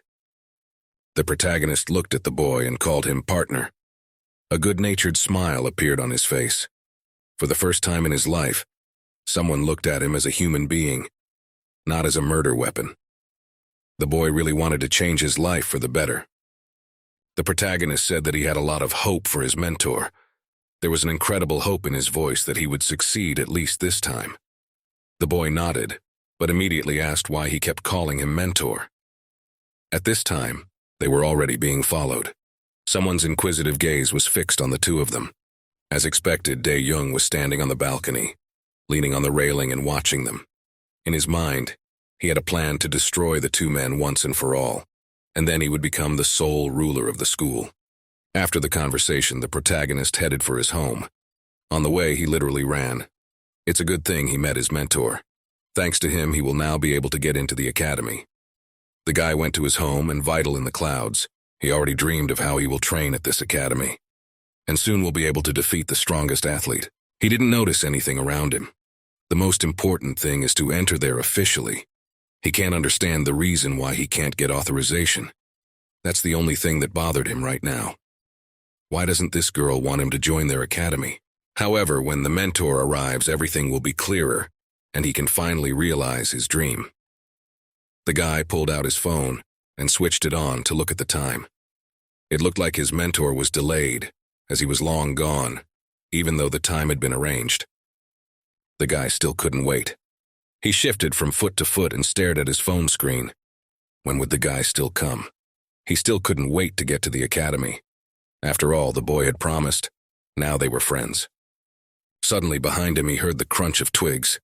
The boy's head appeared out of nowhere, hanging upside down for some reason, and his face was frozen in a grimace of horror. It expressed no emotion, and was beginning to slowly turn red from the rushing blood. Apparently the guy had been hanging like that for quite some time. The protagonist was frightened and turned back round. He had no idea yet what horror awaited him. His face reflected surprise and consternation. What had happened? What the hell was this? Finally, the boy turned around and was able to see the horror that was going on behind him. In a second, his heart began to beat 3 times as fast. His eyes widened with horror and bloodshot with anger. He saw his mentor, but who could do such a thing to him? Suddenly, the branch snapped and the boy fell to the ground, blood starting to gush out from under him. "Mentor!" The boy screamed in horror. His mate almost died in front of him, literally in front of his eyes. The protagonist continued to clap around his mate, shouts spreading from him to the entire neighborhood. The boy lay unconscious, blood spurting from him. Unsuccessfully trying, the protagonist already did not know where to take himself from despair, and the main degenerate of this school watched them from high. Suddenly, the protagonist, his eyes filled with blood from rage. He was as red as cancer. He noticed who had almost killed his friend now. Dae-young watched all of this, a predatory smile spreading across his face. His plan had worked perfectly. Another piece of trash had been eliminated. The boy smiled, realizing that his power in this school was unshakable. Now, everyone here would realize who was in charge. The protagonist noticed him in time, and his face was filled with rage. He clenched his teeth so tightly that it looked like they were going to fall out of his mouth. His eyes were as furious as a buffalo that had seen a red rag. He couldn't forgive such a thing. The mate he had so recently found was now on the verge of death. The protagonist, in spite of his broken arm, picked up his mate and began to drag him aside to carry him on his back. He had to act instantly or his mate would die now. He could not lose his mate. The protagonist put him on his back, and overcoming the pain ran towards the nearest hospital. Well, history repeats itself. His mind was spinning with thoughts, memories from his past life when he was carrying his mate to the hospital as he was now. Not to let him die. These thoughts kept him going. The desire to be together settled in his soul probably forever. The boy got to the hospital in a few minutes. His mate was immediately connected to a ventilator now. To the protagonist only had to hope that his friend can get out of here. The patient is unconscious. All the guy heard was the sounds of the provision. The boy was lying exhausted on a hospital bed hooked up to a ventilator. He had a big mask on his face. Fortunately, he managed to avoid instant death after the fall. However, the head injury could not be avoided. The boy was lying on a pillow that was already soaked with blood. The bandage was just as bloody. The boy had been unconscious for hours. But luckily he was alive. That was the most important thing. The worst part was that the kid was in a coma. The patient would need to be monitored for some time. But if he didn't make it out of here, the results would be disappointing. The guy clenched his arm so tightly that even the cast on it was forbidding. There would be little chance of rehabilitation for his mate if he still couldn't make it out. The protagonist looked at his half-dead mate with teared eyes. Now, he had set his sights on avenging him by all means. It couldn't be left like this otherwise. He has no right to make any more friends if he can't keep them safe. Meanwhile, his mates were drinking and partying at the local bar. Laughter could be heard nearby. The guys were sitting at a table, and there were beautiful girls next to them. That blue wing and jerk for real did that. The guys laughed. Suddenly, Gi-dae's phone vibrated. Someone was calling him. The guy took the phone out of his pocket and looked at the screen in surprise. Shit, it's Ju Yeon-ha. The guys' faces changed as if they saw something scary. Do-yoon noisily sighed. He had heard that this dumbass was in trouble again. While saving someone, what a jerk. His mate patted him on the shoulder and told him not to pick up the phone. They'd get it too if they interfered. But still, he picked up the phone. TG put the phone to his ear and started asking what's wrong. His mate looked at him angrily. Why did that fatso answer the phone? Now they would definitely have a problem. His mate would definitely get them into some kind of trouble, and now they would have to deal with his problem. And he didn't want that. Suddenly he saw his mate's face change. He became more serious, his gaze concentrated. It was as if the man now immediately sobered up. Without saying a word, he jumped up from his seat and walked towards the exit of the bar cloud. Yeah, well, was all he could say. His friend looked at him in surprise and asked why he had jumped up. They were having such a nice holiday. What is it again? Gi-tae seemed to pay no attention to him. He moved towards the exit and said that he would look for somewhere else to go. The girls looked at him but didn't seem to pay any attention to him. His mate sighed noisily and swore, "Here we go again. What the hell? Did something really happen again?" He was already so tired of dealing with the problems of his hapless friends, but what pissed him off the most was the fact that he was constantly being ignored. The boy bared his teeth and his anger boiled over. Why the fuck is he being ignored? What, some empty space? At this time, the protagonist was walking slowly forward on the street. His arm was still bandaged, but it didn't stop him from being on full alert. He had found a large rebar somewhere, and now he was dragging it along the floor behind him, making a shrill sound. It was as if the guy didn't notice anything around him, and saw only his only goal in front of him. It was revenge. Suddenly, from around the corner appeared the familiar figure of a girl. She was wearing the same tracksuit, and was probably going for an evening jog before going to bed. She heard the sound and turned round to look at him. What a jerk. The girl got even angrier. She knew it would happen like this. Doesn't this moron understand anything? She ran up to the main character and asked him what he and Hyun-yoon had done at the academy. The girl was furious. She had already learned about what happened at the academy, and that it was completely trashed. The protagonist didn't answer her anything, and kept walking. She grabbed him by the shoulder and wrapped her arms around him. When she saw his eyes, she felt a little cold inside. The main character's eyes expressed some sort of inhuman cruelty. They were not the eyes of a human. They were completely bloodshot, like a predator smelling its prey. He was not like himself. The girl looked at him in surprise. She didn't understand anything. What had happened? It was the first time she had ever seen this guy so angry. He had definitely done something. There was no way some fatal exodus could be allowed to happen. Either he was going to get killed now or he was going to kill someone. Coming closer to him, the girl dyed her ardor and asked, "What's the deal?" The protagonist did not pay attention to her, continued to go forward, and dragging behind him this armature. He answered her, and the girl followed him with a wary look. She looked after him. Her anxiously asked, "Is he going to kill someone?" Begging sign. The guy growled that he is going to, and he better not get in the way now. His face expressed nothing but human cruelty. The girl looked after him with a surprised, incomprehensible look. Really? Let him do what he wanted. Of course. She just hit him, but she can't. Why not? Nothing's ever stopped her before. Her eyes softened, still following the protagonist's every move. She can't hit him just because he's a pathetic scum. The protagonist wasn't saying much. He nodded his head and said, "Okay." His eyes were still fixed on the girl as if he didn't notice her and wanted to get away from her as soon as possible. "Okay, he's just a fucking scumbag." The guy stopped dragging the rebar behind him. He turned to the girl and began to speak in a dulcet voice, more like the growl of some beast. The guy said, "Yes, he's just scum. And always has been. That's why he lives the way he does. But there's one thing." I looked at him with a surprised look and listened to them interrupt. The guy was saying that this kid was a good kid who was always being bullied. He was incredibly sorry for this man, because he was the first one who paid attention to the main character, who didn't consider him a piece of meat or some kind of scum. The guy asked, "Why is everyone making fun of him? Why is this happening?" He remembered the face of his mate. It was full of sadness and sorrow. He really wanted to die, because of the fact that he was constantly bullied.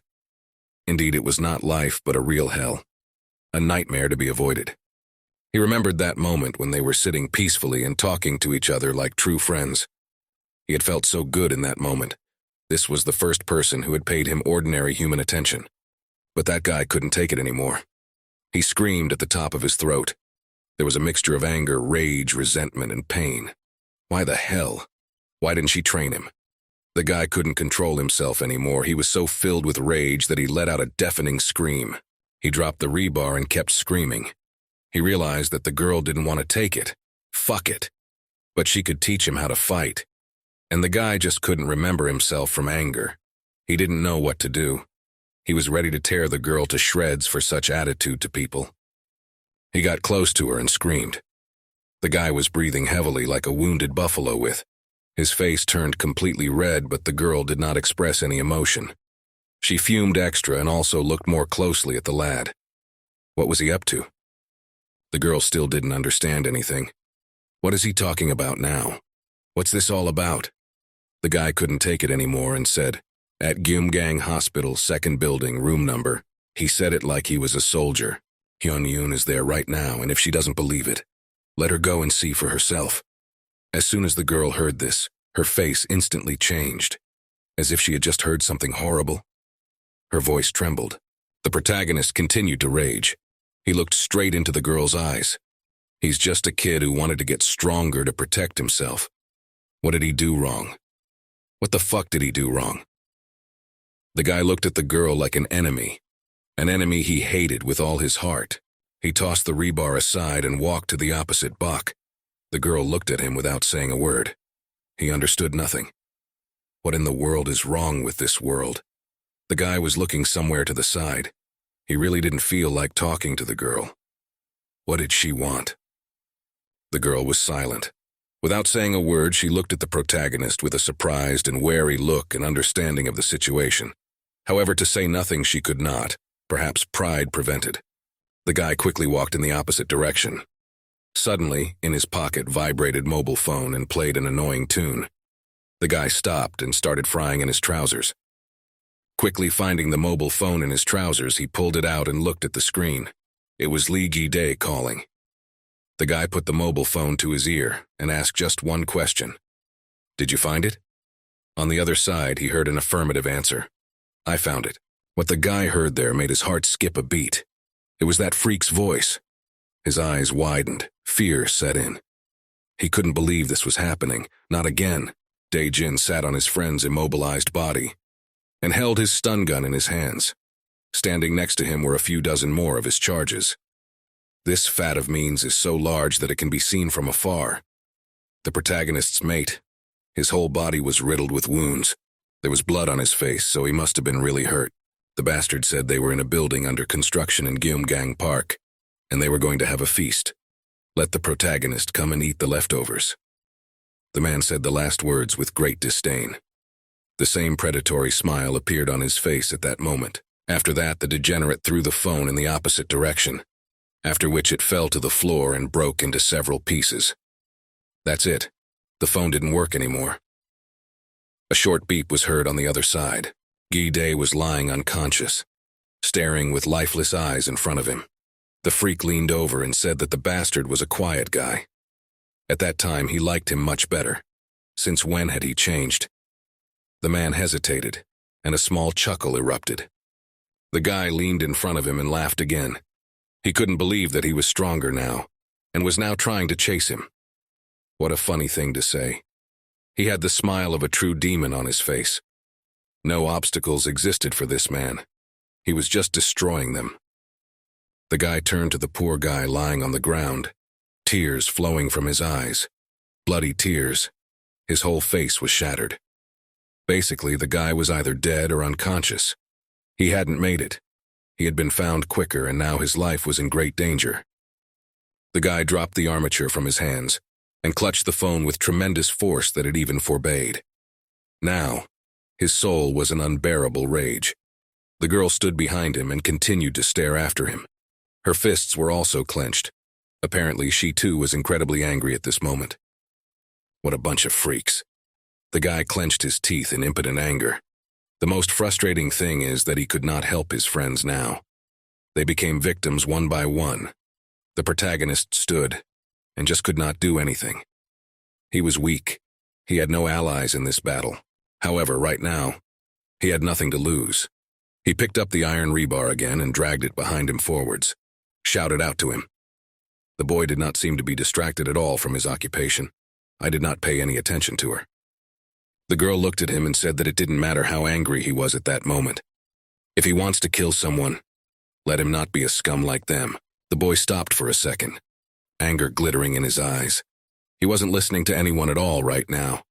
All he saw in front of him was a target to destroy. Soon he arrived at the agreed-upon location.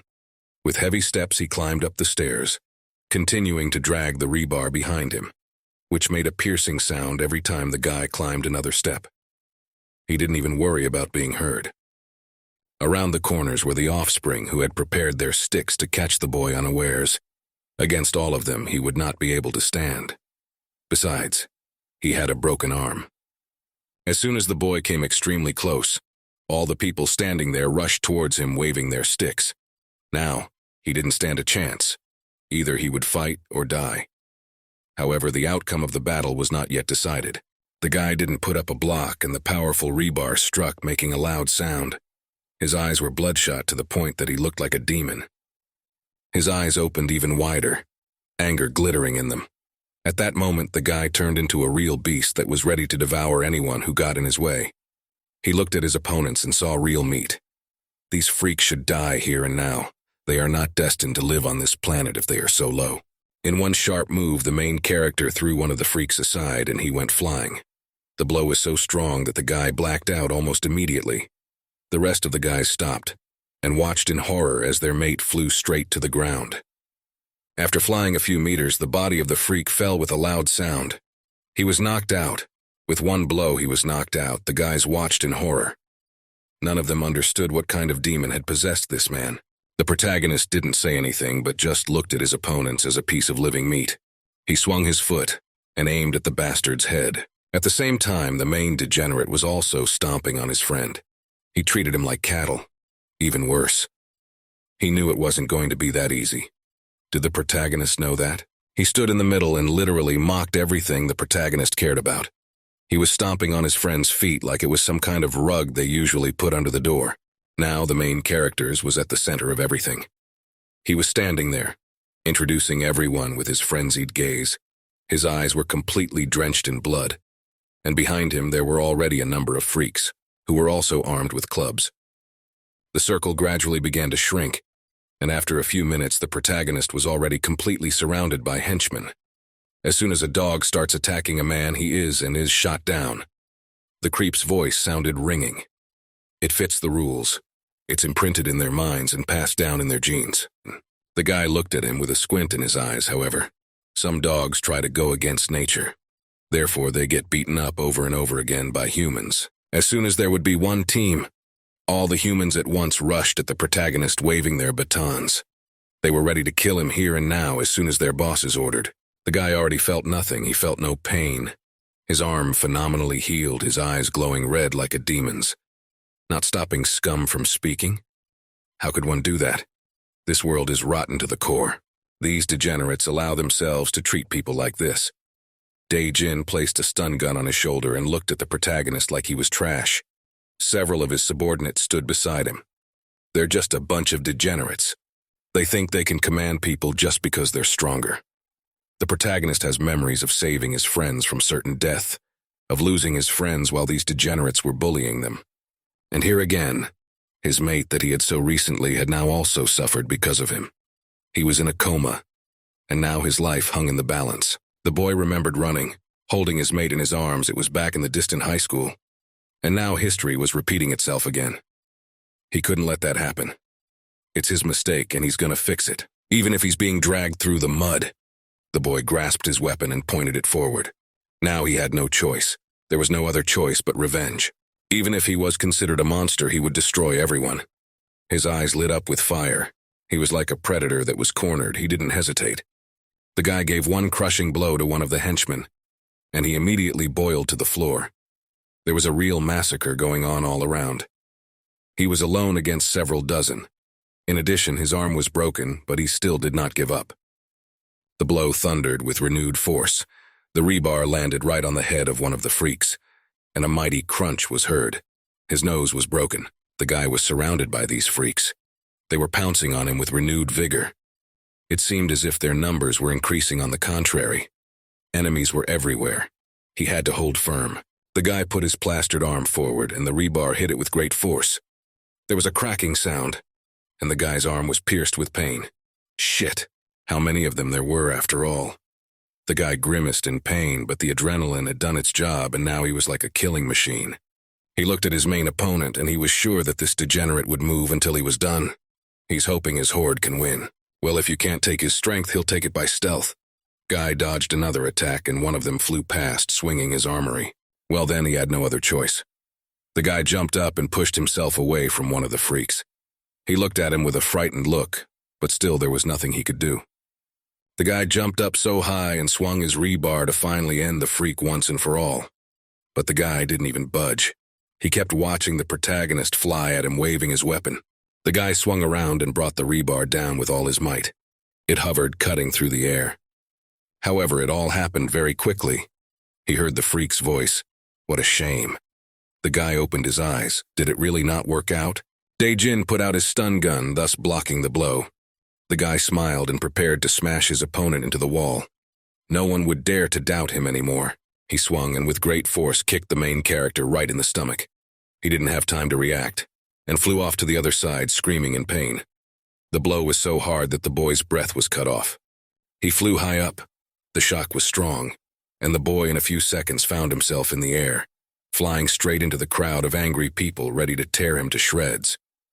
After flying a few more meters, the guy slammed loudly to the ground. His back ached, but he felt no pain. He almost fainted from the adrenaline.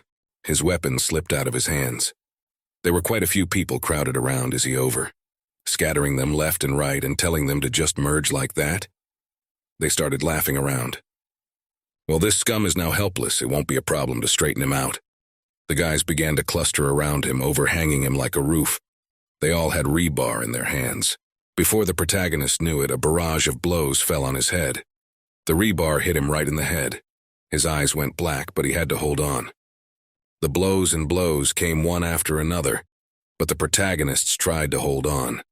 Virabotok came closer to him and said, "Judging by the way he's acting, his little mate still isn't dead." His voice sounded as contemptuous as possible, like he was talking about some kind of animal. 348, he continued to be beaten, but he endured. That bastard's voice rang out. He should have eaten before going out after all. What an idiot. The guy held on with all his might. This was his cunning plan. Suddenly, with all his strength in his fist and ignoring the pain, he grabbed the leg of one of the scum standing next to him. Now he had a chance. He gathered all his strength in his fist and pulled his leg back as hard as he could. The guy standing next to him couldn't help himself, and a surprised gasp struck everyone around him. He flew straight down, like some kind of rag doll. The protagonist was like a Terminator. He was not afraid of any trials at all. All this pain was just a toy for him. He grabbed the man's leg and swung it like an Olympic projectile, aiming it straight at Dae-jin. As he swung it around, he threw the man right at him, and the guy let out a loud scream and flew straight forward. Suddenly, the protagonist was awakened by some incredible power, and he turned from a mere man into something more. And his rage betrayed his strength. Adrenaline went off the scale and his muscles made stone. However, the man dodged in time and his friend's body flew past him. His slippers even flew off his feet. A few meters later, he fell to the ground, and there was a loud crunch of bones. Jin stretched out in a smile. Wow, this guy is more interesting than he looked. The guy was pleased. Now he's going to have some real fun. Yeon-ha got to his feet.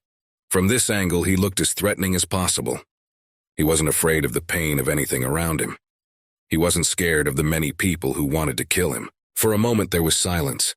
But after a second, one of the students rushed at him and, waving a rebar, shouted at him to finally die. However, the protagonist put his fist forward and the rebar hit him. Much to his surprise, the metal structure began to bend. And soon, the fist reached its target. The man did not expect such a thing, and his face crunched. The sound of bones breaking could be heard. The blow was so strong that he was able to bend the rebar and still reach the face of the offender. Now he did a somersault and flew backwards. However, the protagonist didn't even think of stopping there. He dodged and hit another one. The guy with one blow flew backwards. All the people standing around were in a real state of indescribable horror. What the fuck was that? The kids had genuine terror on their faces. It possessed them completely. It was the first time people had ever seen such power. The guy ran up to another scum and knocked him out with a powerful uppercut. His eyes glowed like a demon's. No one could believe what they were witnessing. He was knocking them out one by one in just one punch. The guys watched as the protagonist hammered one by one into the pavement with powerful blows. Holy shit. This was something that really no one could have expected. The guys watched with their mouths hanging open. What a psycho. Now even they were scared to look at it at all. Nobody wanted to go near him. He's a fucking monster. The protagonist came forward with heavy steps. From this angle, he looked like a killing machine that was built for one purpose only, to destroy all his enemies. The guy looked out into the crowd, and his gaze made it clear that he would kill anyone who got in his way. His gaze blazed with rage. He was a true monster at this moment. Everyone who stood in that crowd was horrified. "Come on, let them come out." Suddenly there was a voice. He said he was going to attack from behind. The voice was nasty, and the main character recognized it immediately. It was that main degenerate. Dae-jin! Dae-jin stood behind him, approaching the lift shaft. The guy grinned to himself, and with his taser in hand, he stood nearby, ready to get away as quickly as possible. Annoyed, he said that the main character was very hard to break. The man roared, "Where is he going?" The protagonist, with burning eyes, rushed after him in pursuit. He was like a real beast. Would he really let this bastard go now? Those bastards. Jin Sung smiled again. And that smile made the protagonists even more furious. He's getting away. His smile stretched even wider. Don't you get it? He's not going to get into a fight. Why would he do that? The man saw the lift doors open, and his eye caught a real horrible sight. The moment he saw it, his heart skipped a beat. How could anyone even create such a thing? Who did one have to be? The lift doors finally opened, and a truly horrific sight stood before him. His mate lay murdered, and written in blood on the lift wall was the phrase, "Hunt the pig." The guy turned around and looked over there. Why would he do that? The protagonist's fists clenched to a crunch. He was ready to tear him apart now.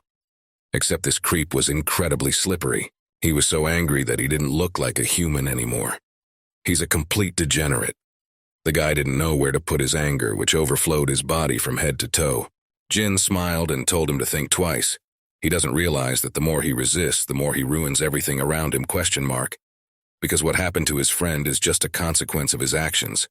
It was his fault after all. Hearing these words, the guy stopped. He didn't understand anything. What is this degenerate bastard talking about? He smiled and pointed his taser directly at the immobilized body of his comrade. Guy ordered the protagonist to get on his knees if he didn't want him to turn this pig into a steak. Guy Day lied, completely immobilized, blood dripping from his face. "Come on."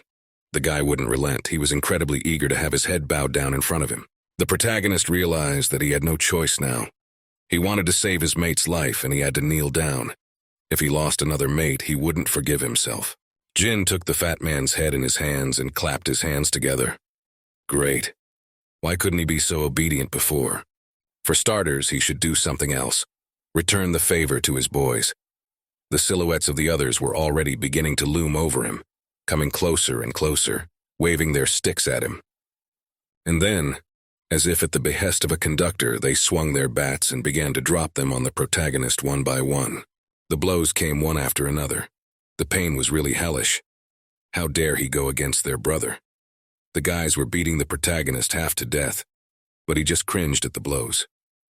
Jung smiled contentedly and took a drag on his cigarette. It was just a beautiful sight.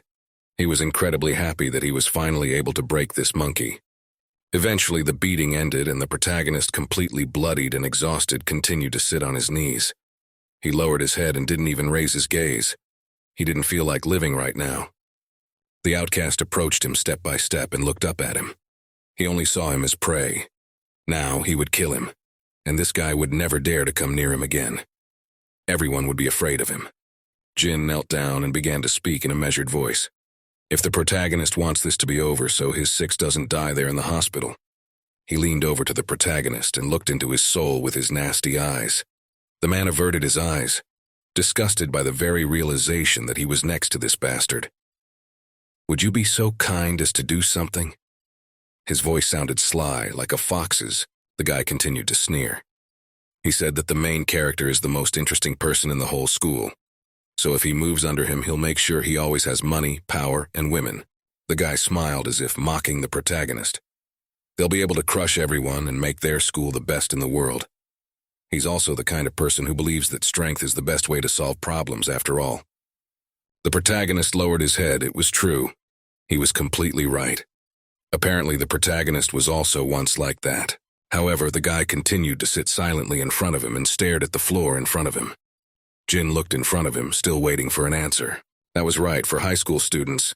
Strength is the best proof of superiority. It's literally all they have in these years. It was the only thing that made him a monster. And he had so much to endure, so much to lose. He remembered all the times he had to save his friends from certain death. He knelt in front of the freak and said nothing. Anger was boiling inside him, and he was preparing to do the thing that would end it all. The image of his friend, who was now lying in the hospital, and there was no telling what would happen to him afterwards, flashed through his mind. Did he really deserve this? Except he'd learnt the fucked up part of life. He lifted his blood-soaked face and looked at the bloodshot eyes in front of him. He gathered all his anger to make one last attack. His patience was running out. Now only one shot had to be bet. It only took a second for him to grab Jin by the throat. He didn't even have time to react. The guy only managed to let out a stifled scream. In the next moment, he grabbed his legs. These scum could only get wise when they experienced the same thing he did. He pushed with all his might and with tremendous force, slammed his opponent straight into the ground. Right now, he was more confident than ever. The guy smiled and asked, "The protagonist forgot what?" He squinted his eyes at him with his radiant smile. He still felt his superiority. However, the protagonist wasn't going to stop there. He hit him in the face with all his might, overcoming the pain with his broken arm. There was a crunch, and the protagonist's nose fell right into his skull. Several teeth flew out and scattered in different directions. Suddenly, one of his henchmen shouted, "What does he want this fatso to do, die?" The guy had already prepared his rebar and held it to his mate's throat. However, the protagonist didn't stop. He hit with renewed vigor, blood already staining his face and clothes. "Well, let's see. Let him try." Taiji suddenly smiled broadly. This guy was alive. This fatty can't just be understood. Let's see who dies faster, him or that fucking degenerate.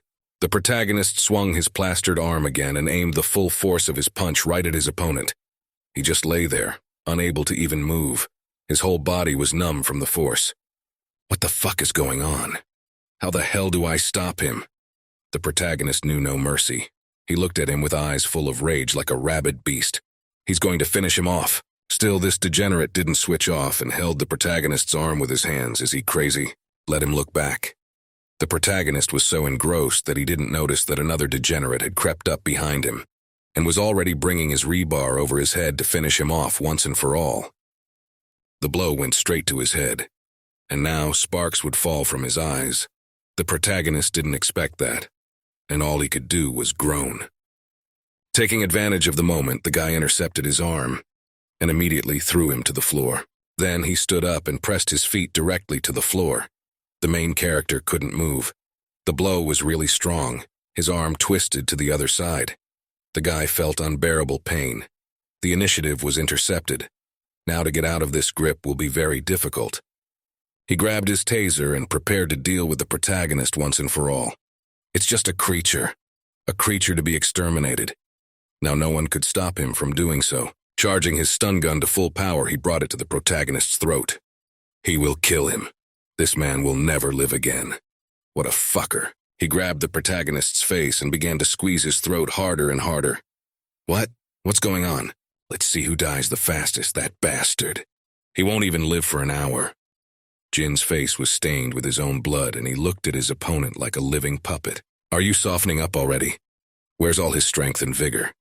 Where did it all go? The protagonist didn't know what to do next. He looked at his opponent with a frightened look, already resigned to his part. Jin had run up to the kid a few hours ago and surrounded him with his gang.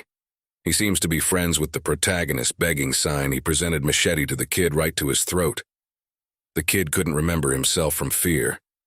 Well, he's bringing him to him now. It would give him the right to resort to extreme measures. The kid said in a friendly voice that he would not do that, but the blade of the dagger came almost close to his throat. After these words, a hail of blows fell on him. He was kicked. Why? Is he having trouble? Bringing him in, kicking his arse and letting him go, is that a disadvantageous proposition? The boy endured. He shrank back and protected his head with his hands. Or would he rather be maimed? He begged to be stopped. The boy struggled to break free of the grip and, tearing his clothes, rushed at the bastard. Naturally, the boy didn't expect such a lunge, and the boy's fist came close to his face. A few seconds later, there was a scathing blow, after which there was silence. The boy had not expected this.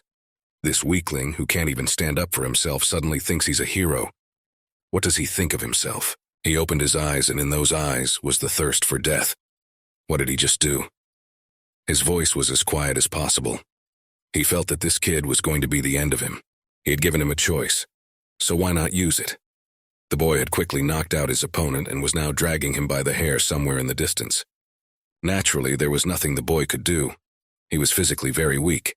The bastard was dragging him by the hair somewhere towards the fence. After all, he knows no one will be sorry if a filthy scum like him dies. The guy yanked the boy's head forward and repeated his offer. The kid saw his death in front of him now. He only had one choice: either die here and now or give up his mate. Both appeared to him to be simply unbelievable. He brought his head right to the edge of the precipice. They were on the roof of a multi-story building. If the boy falls from there, he will definitely not survive. Either he beat his mate, or he was finished. Jin leaned his head against the concrete railing and ordered him to choose. The guy stutteringly tells him not to be stupid. This is insane. Jin smiled. And that kid looks like he's got a good friend. That's right, that's the way to go, and you should never betray your friends, even if your life is on the line. Suddenly, the irreparable happened. Jin let go of him and the kid flew straight down, straight from the 4th floor to the ground. Well, he made his choice. Now he's flying straight down with his back on the ground. If he falls, he's dead. Now the degenerate was sitting on the protagonist, trying to strangle him. He was laughing and saying, "You should see the look on his face right now." Had he already regretted messing with him? However, the protagonist didn't think of backing down. Through his teeth, he muttered that Jin was just a stupid bastard. Just like his friends, who had already approached the protagonist's friend and prepared their armatures to deal with him. Well, today the protagonist will die. However, not only him, but also this stupid friend. The guy swung round and prepared his taser for the final blow. He looked at his prey. Now he will be finished. His power saturated and his blood repeated his name. This time completely. However, something strange was already happening behind his back. All of his scum were slowly starting to thin out. One of them already had a large rebar sticking out of his throat. Gite standing, Yi held one of them by the face. He turned to Jin. There were notes of madness in his voice. Though his face was mangled, the guy was alive. And now he was furious that his friend had been beaten so unceremoniously. He swung his victim to the side and the kid flew straight into a pile of others, now dead. Day ran straight at the main freak, and with his whole body piled on top of him. But he wasn't so easy. The kid covered himself with his arm, but still flew off in the opposite direction. Fatty walked over to his mate and helped him up. It's all right now, he's not alone. Jin wiped his nose of blood. It looks like these suckers have been drugged with some kind of drug, but how do you kill them? Looks like they need to be made to realize they're not getting out of here alive. In principle, he could let them go. But today, he's not kind enough to be so generous. The guys started to crowd around our heroes and immediately rushed at them, waving the rebar. The fat man turned to his friend and said it was his turn to cover. With a swing of his weighty fist, he knocked out one of the bastards with a single blow, and the lifeless body of the student flew into a neighboring corner. However, the protagonists weren't far behind him either. With a powerful uppercut, he knocked out several more people. The guy became furious again. He felt that he was not alone now, and it was as if he had more strength. He dodged the rest of the attacks. His mate had said he only needed to focus on one target right now. Let him take on their ringleader, and Fatty would deal with the rest. He'd had enough rest, and now he needed to stretch his fists. Jin stood back and watched as his army beat the two poor bastards. The sounds of blows could be heard from everywhere, but he couldn't see the whole picture. The boy sighed heavily. People need to learn to accept their fate. He squinted his eyes straight into the thick of things. Suddenly a scream came from the crowd and the body of one of his comrades flew high into the air. He looked up in surprise. What the hell had just happened? Suddenly, from the thickest part of the crowd, the main character appeared. He ran straight at him, waving his huge fists. No one present could stop him. Swinging round, he aimed straight at the guy's forehead and pumped his name at the top of his voice. He gathered all his gambling, all his power and hatred into this blow. It had to end him once and for all. Jin swung his taser to deflect the attack. When is that bastard going to die? How long does he need? Now they clashed with each other, and it was only their battle. The opponents were of equal strength. The protagonist blocked the stun gun blows with his cast. They looked each other straight in the eyes, fury blazing in both men. The protagonist just wanted revenge for everything his friends had suffered. Jin squinted his eyes, glared at him, and grinned as he continued his onslaught. He wasn't even going to retreat. The opponents were not inferior to each other in strength. However, suddenly a painfully familiar voice was heard. A few more people appeared. "What are you idiots doing? What the hell is this?" The voice seemed vaguely familiar to the protagonist. In front of them stood another man watching with rapt attention. He was looking straight into the crowd of people who were crowded together, blocking his view. "Our heroes are fighting. Why are they just standing there?" The guys stopped fighting, and it's like they were distracted from each other. Out of nowhere, surrounded by his faithful followers. "Doc-san, isn't there a match scheduled for today?" The man looked at his friend in surprise. "No, there are no scheduled matches today. By the way, his name is Takbei." "What? Who are these question marks?" The students came closer and started to look at the man. "He doesn't have to care. He doesn't want to get his arse out of his way. If he wants to die, the man can build it." Jin yelled at the protagonist that he would kill him. Make him shut up, finally. The protagonist suddenly stopped being frantic. Charles walked closer to them, and everyone turned around in surprise at the guys. For some reason, they had been distracted before. Charles came closer and closer, and ordered everyone else to step aside and give him way. A whisper of this spread through the rest of the men. They seemed to know who would win this fight. Charles smiled and wondered what was going on here. Suddenly, he shifted his gaze to the fat man. This person seemed vaguely familiar to him, and the man smiled and greeted him. Then he said good-naturedly that it had been a long time since they had seen each other, to which the fat man merely said nothing, and continued to stare at him with a wary look. He coughed and came closer. The man asked in amazement, "What is going on here?" At this time, the rivals continued to stand opposite each other without doing anything.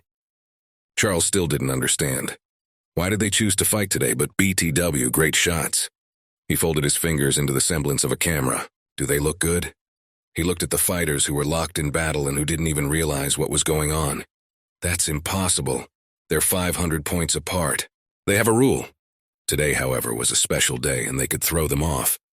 Charles looked closely at the main character's plastered hand, which continued to block the working stun gun. "Okay." The man turned to his charge and again got his name wrong. What is he even talking about? The man snapped his fingers and smiled even harder. He had finally come up with it. Unprecedented excitement could be heard in his voice. Now they're going to add a new category of matches. The opponents crossed their weapons and looked at each other as if they were prey. In a few minutes, the girl was already in the hospital and stood in the room in front of the bed where her friend was. There was a distinct odor of medicine in the room. The boy was lying on the hospital bed and did not move. His chest was slowly heaving. The boy lay hooked up to a ventilator. Blood continued to flow from his head. His eyes were closed, so he probably wouldn't wake up soon. His injuries were very serious. Nuna looked at him with a lifeless stare. The girl didn't even know what to say. Her eyes were imprinted with incredible sadness and anger. At that moment, she was ready to kill anyone and everyone who dared to hurt her friend. Gi-dae and Yan-ha were sitting in the tent. Young was sitting on a stool, and his friend was looking at him with a concerned look. The guys were talking animatedly about something. Fatty was saying that the guy doesn't even go to school. It's all because of PvP fights. After wiping the blood off his face, Jong said that he understood everything perfectly well himself. He realized that because of this, his life had changed drastically. But now, it was too late to retreat. The guy would have to finish what he started. Suddenly, they were interrupted by Charles's voice. The boys turned to the side and looked at the man. What does he want? The man said hello to them. The guys looked at him in disbelief. Charles pulled back the curtain and with a smile said that the freestyle rule applies to today's match. Absolutely any weapon is allowed except blades. They have their hands free, so let them do what they want. Two men opened the safe in front of them, which was filled to the top with a variety of weapons. There were bats, brass knuckles, clubs, and nunchucks. They could go all out. The fight promised to be great. Charles walked up to him and took a closer look. He wanted to recommend something for the next fight. However, the guy did not listen to him. He had already mentally made his choice. He did not need any advice. Young stood up from his seat and began to choose. There were a lot of options out there, so one would have to pick something worthwhile to avoid embarrassing himself during the fight. The guy didn't think for long, and after a few seconds he made his final choice. He looked at the safe with weapons and realized that not only his life depended on the next fight, but also the honor of his comrade, who would be offended. The fight was about to begin. The men were already crowded around the ring. The announcer was animatedly announcing the start. The crowd looked expectantly at the announcer who was announcing the start of the fight. Everyone was in anticipation. Today's fight was different from all the ones they had seen. Weapons were allowed, which meant that the spectacle would be unforgettable. Smiling broadly, he said loudly that it was time to meet the players. The announcer was incredibly happy that today's fight would be incredible. He thought that this spectacle should impress everyone. Charles and Li Gi-dae were standing in the rest of the crowd and were talking amongst themselves. A man offered him some popcorn. Charles didn't seem to be bothered at all. He was just observing everything that was going on, while the guy was staring intently in front of him. There was an electrical crackle. The first player who decided to use the lightning rod appeared. He had always used this weapon, not only during battle, but also in everyday life. It was as if it had become a part of his hand. Seo Dae-jin stood in one corner of the ring and prepared for battle. In this place, he was known as the Red Fox. He realized that he was the king of this ring. The crowd roared. Most of the people were in favor of him as they realized that the fighter was much more experienced than his opponent. The announcer announced that his opponent would be a rising star who had already defeated Goliath and a super rookie. The boy's hand threw him over the chains with which the ring was fenced. Jong abruptly jumped over the chains, a plain wooden stick in his hands. It was strange why he had chosen this particular weapon. He knew that he needed to prepare well, but for some reason, he chose the worst thing to choose. The boy began to approach his opponent with a sudden movement. The people around him were surprised by this choice. The difference between the fighters was 500 points. We'll either win tonight. Passions were running high. The tension in the air rose to the limit.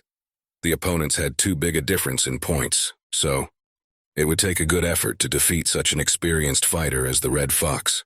No sooner had the fight started than Yong-ha abruptly rushed to attack. The guy swung his stick and prepared to strike his opponent. His eyes were filled with fury and confidence in his actions. He had to avenge his comrade who was now lying in the hospital dying. However, his opponent was not so simple. With one deft move, he gave him a powerful punch right in the jaw. Red Leaf was much more experienced. He had calculated all the movements of his opponent. Besides, the boy's attack was too open. The fighter's eyes even darkened from such force. The announcer said in surprise that they must have rushed to talk about young Yong-ha's abilities. Blood spurted out of his mouth. His teeth snapped, and it seemed like one of them was ready to fly out of his mouth. Dae-jin's punches were sharp and right on target. Red Fox immediately began to dominate his opponent. This fighter was much more experienced than his opponent. He would straighten him out like a toy. The boy threw punches one after another. He knew no mercy over his opponents. Jong put up a defense in time, but it was clear that his stick wouldn't hold out for long. There was an electric crackle and the smell of burning wood could be heard. The electric shocker was much stronger than a normal stick. It would break it in half now. The Red Fox smiled broadly. He felt his superiority. It seemed clear who would win. He realized that this newcomer was no match for him. Besides, he had taken an ordinary stick. Now he will quickly split it, and once again prove the title of the strongest freestyle fighter.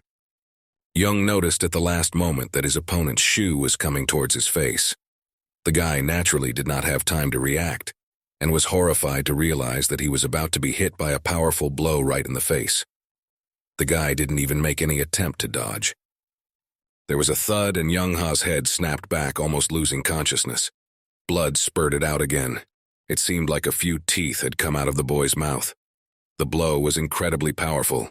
The opponent didn't spare him a second. He flew off to the side, almost flying out of the ring. The fight started very abruptly. The stands thickened. People watched in amazement and horror as an experienced fighter dealt with a newcomer. In addition, he has a broken arm, which complicates his fight. The guy did not hesitate, and immediately began to rise to his feet. His opponent had already prepared his weapon. The stun gun crackled with renewed vigor. This guy had a plan. He wanted to destroy his opponent once and for all, so that no one else would dare to stand in his way. The fighter leaned on the chains, but the electric wave was quickly approaching his arm. He needed to take a break, but he hesitated, not realizing that his death was already creeping up on him. The electrical discharges were approaching him at an incredible speed. A few seconds later, his body was pierced by an incredible pain. The electric shocks went through him. The guy almost screamed in pain that they squealed. His eyes opened to the limit. The pain was just unbearable. But the guy endured.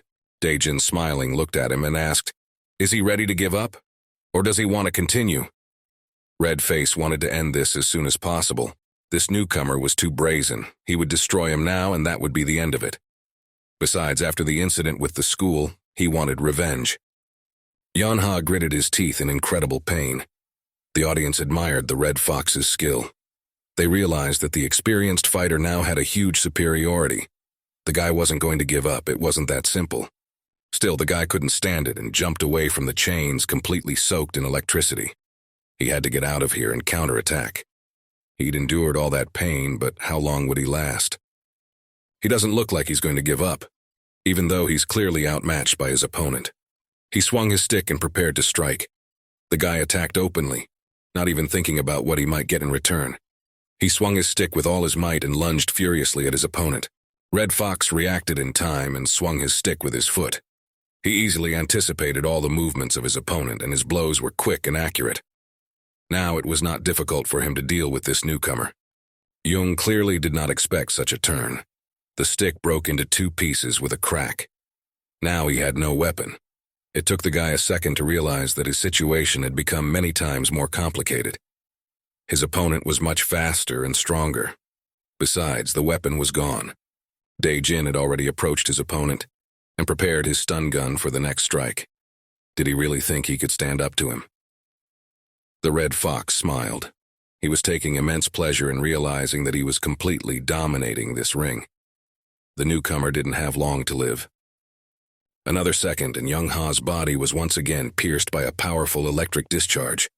The guy straightened up as if he was standing on a counter. The pain was unnatural again. His whole body felt like it was on fire. The electric shock was incredibly strong. The human body could hardly withstand it. Yanha bravely endured the blows without even trying to counterattack. He seemed to have some strange plan. He cried out in pain, but still, he stood still like a rock. The electric shocks didn't seem to bother him at all. The guy was filled with determination. He fell to his knees and the wood flew out of his hands. The Red Fox continued to taunt him. Jong knelt on his knees and struggled to regain his senses. It was as if his body was paralyzed. He couldn't move Yi a finger. The guy seemed to be completely... The guy didn't have time to react, and he got hit in the face with a powerful knee strike that must have broken his nose. There was a crunch. The guy didn't expect such an attack. His whole face felt like he was pushed against a stone wall. He didn't have time to dodge, and now his nose is bleeding. Gite looked at his friend with a dumbfounded look. This was a simple beating. When was he going to get his act together? What is his friend doing? Is he really going to stand there and take this beating? The guy didn't understand anything. He had to do something. Otherwise, his friend would just die in this arena. Charles came up to him and said that no matter how many combat points a participant has, it depends not only on his strength, but also on his ability to anticipate situations and improvise during the fight. Daejin struck one after another, hitting his opponent with electric shocks. It seemed that even the air around him was soaked with electrical energy. The power of the stun gun was increasing every second. He was beating his opponent to a pulp. He wanted this guy to realize that it was better not to stand in Red Fox's way. This fighter has many strengths. He carefully analyzes the combat situation, using it to his advantage. It was as if Jin had become a demon. He saw himself as a piece of meat to be destroyed. His opponents were no threat to him. He saw them as trash. Yanha was just a rookie who had no experience in professional fighting. All he knew was how to fight in school, and he had no special fighting skills. Even his first fight was difficult. How was he going to face such an experienced fighter? Red Fox, he was always up to date with the arena. He filmed the fights of the players. He's been gathering information like a spider, spreading his web everywhere. He saw everything, heard everything. Information was his main weapon. The more information he gathered, the smarter and more experienced he would become. He's always learning, analyzing every fight, learns from them. He read many martial arts books, wrote down every move he saw in other street fights. There was no technique for him that he couldn't learn. This man carefully planned and investigated everything to defeat his opponent. He had a notebook in which he wrote down all his observations, analyzed the style of fighting, studied new techniques that would later help him win an unqualified victory. For him, it was a real job. Charles and Guy Tay stood on the podium and watched the fight. A battle isn't just about matching strength. In battle, it's important to show your mental skills. Each of the fighters had to skillfully manage his thoughts, to direct them against his opponent, to calculate his movements. You have to be as cunning as a fox. Maybe that's why this man is so lucky. Red Fox was an incredibly calculating man. He was pragmatic and cold in his decisions. For him, there was only one thing: the desire for victory. Charles remembered the moment when he saw Jung and Red Fox fighting with each other. At that moment, he saw what this man was capable of. But the young fighter surprised him a lot. With a broken arm, he was able to resist such a gang. In addition, almost beat their leader to a pulp. It seemed the outcome of the fight was already clear. The Red Fox stood over his opponent, who was almost exhausted. The boy felt victorious. His opponent didn't even resist. He openly attacked, leaving himself no chance. Red Fox had many opportunities to kill him on the spot. Zhang was trying to gather all his will into a fist when his opponent turned to him. Zhang looked up. Now he only wanted one thing: to kill this thing that dared to send his friend to the hospital. Now he had a better chance that may never come again. The guy smiled and said that he felt like Jung was only now starting to take him seriously. Fox smiled. He realized that nothing could save this man. He felt his superiority, and it gave him strength. He felt a literal physical satisfaction from such an exodus. The Red Fox leaned close to him and said that their worlds were very different from each other. He grinned widely. Jung heard every word he said, his voice sounding like that of a snake. The guy was boiling with every second, but needed to save his strength for the next throw. Seoul, it's not just a city, it's a huge separate state. Redleaf said that most of the people in it belong to him. He will never give up on his goal. Any enemy that gets in his way will be destroyed immediately. The fighter smiled widely and continued to taunt his opponent. Jung just sat quietly on his knees and listened to him. He was waiting for the moment. He needed to concentrate and strike. One single blow that would give him a chance. However, the one didn't listen to him. He waited for the right moment and quickly hit him with his forehead right in the face. Redleaf felt incredible pain. His nose crunched. It seems to have gone sideways. Drops of blood flew in different directions. A wave of pain spread across his face. Xiu Dejin jumped aside and rubbed the bruised area. He hadn't expected such a prank. He looked at his opponent with a disdainful look. What the hell is this guy doing? The Red Fox was furious. Some rookie dared to hit him so meanly. Jung rose to his feet and thrust his broken arm forward. His opponent should pay for everything. The man's face was stern and determined. In his eyes was his friend, who was now lying in the hospital. Now he must pull himself together and deliver the final blow that would put an end to this monster. Red Fox covered his face with his hands and began to laugh hysterically. He clearly didn't expect the newcomer to be able to fight back. Now, something broke in him. It was as if a beast had awakened in him and devoured everyone who was in his way. His laughter was getting louder and louder. Yan Ha asked irritably, when would he shut up? The boy stood with his arm outstretched towards his opponent and prepared to attack. It was as if Red Fox didn't notice this and just stood there and laughed hysterically. He still couldn't get over it. Red Fox's face changed. He smiled predatorily and said that even if he shut up, it wouldn't stop him from winning. The guy started to slowly pull off his tie. So he's already familiar with the technique? So he's already familiar with Kang Soo-ho's technique. That's weird. That moment when the champion disarmed his opponent with one punch, putting his arm forward and knocking his weapon out of his hands. Even when injured, the champion was still incredibly dangerous. Red Fox began to untie the tie around his neck. They should flirt looking at their opponent. The key is to analyze him. If you know your opponent, you can win without much effort. It was a way of life for him, and now one had to prove superiority in this world. When the psychological shields disappear, a man is left unarmed. He no longer has any defense left. He can only rely on himself. He wrapped his tie around his arm and raised it upward, waving his stun gun. Jung stood in front of him with his arm still in front of him. Even though it was broken, The guy was prepared to defend himself and use his body to the maximum. The guy looked at his opponent with a focused look. He prepared himself for the fact that he would only have one attempt. He needed to concentrate and put all his strength into this punch to show what he was really worth. Right now, there was only one goal: to avenge his comrade. Jong remembered how the academy owner had dealt with the bullies in a light move. He saw how the man was just playing with them, although there were many more bullies, but he felt like a fish in water. He waved his arms, knocking the weapons out of the bullies' hands. The boys were shocked. Now the boy repeated the same thing. He raised his arm up and his opponent missed with his punch. It was as if he pushed his arm aside and the red fox flew to the side. The boy didn't expect this. Is this even possible? The red fox turned back in surprise. Isn't this Kang Soo-ho's trick? Why hadn't he seen anything like this before? How did this rookie learn such a complicated technique? Didn't he just hit him back with one move? Red Fox was incredibly stunned by this turn of events. With his back turned to him, the Red Fox was already preparing to strike. He swung his stun gun.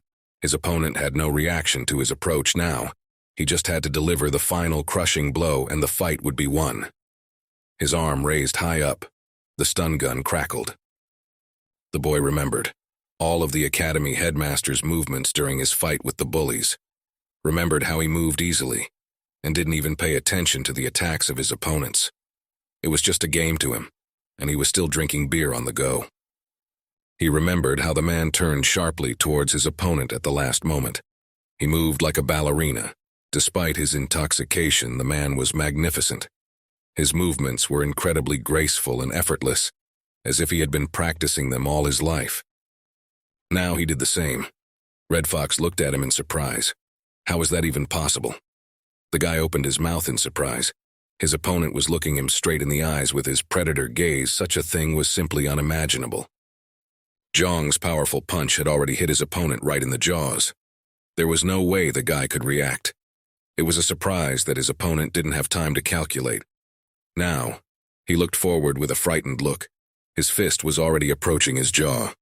Just a second more and the punch would ring out. A second later, the arm in the cast made contact with the Red Fox's jaw, and he could barely stand on his feet. His head threw back. It was ready to fly off in the other direction. So strong was the blow.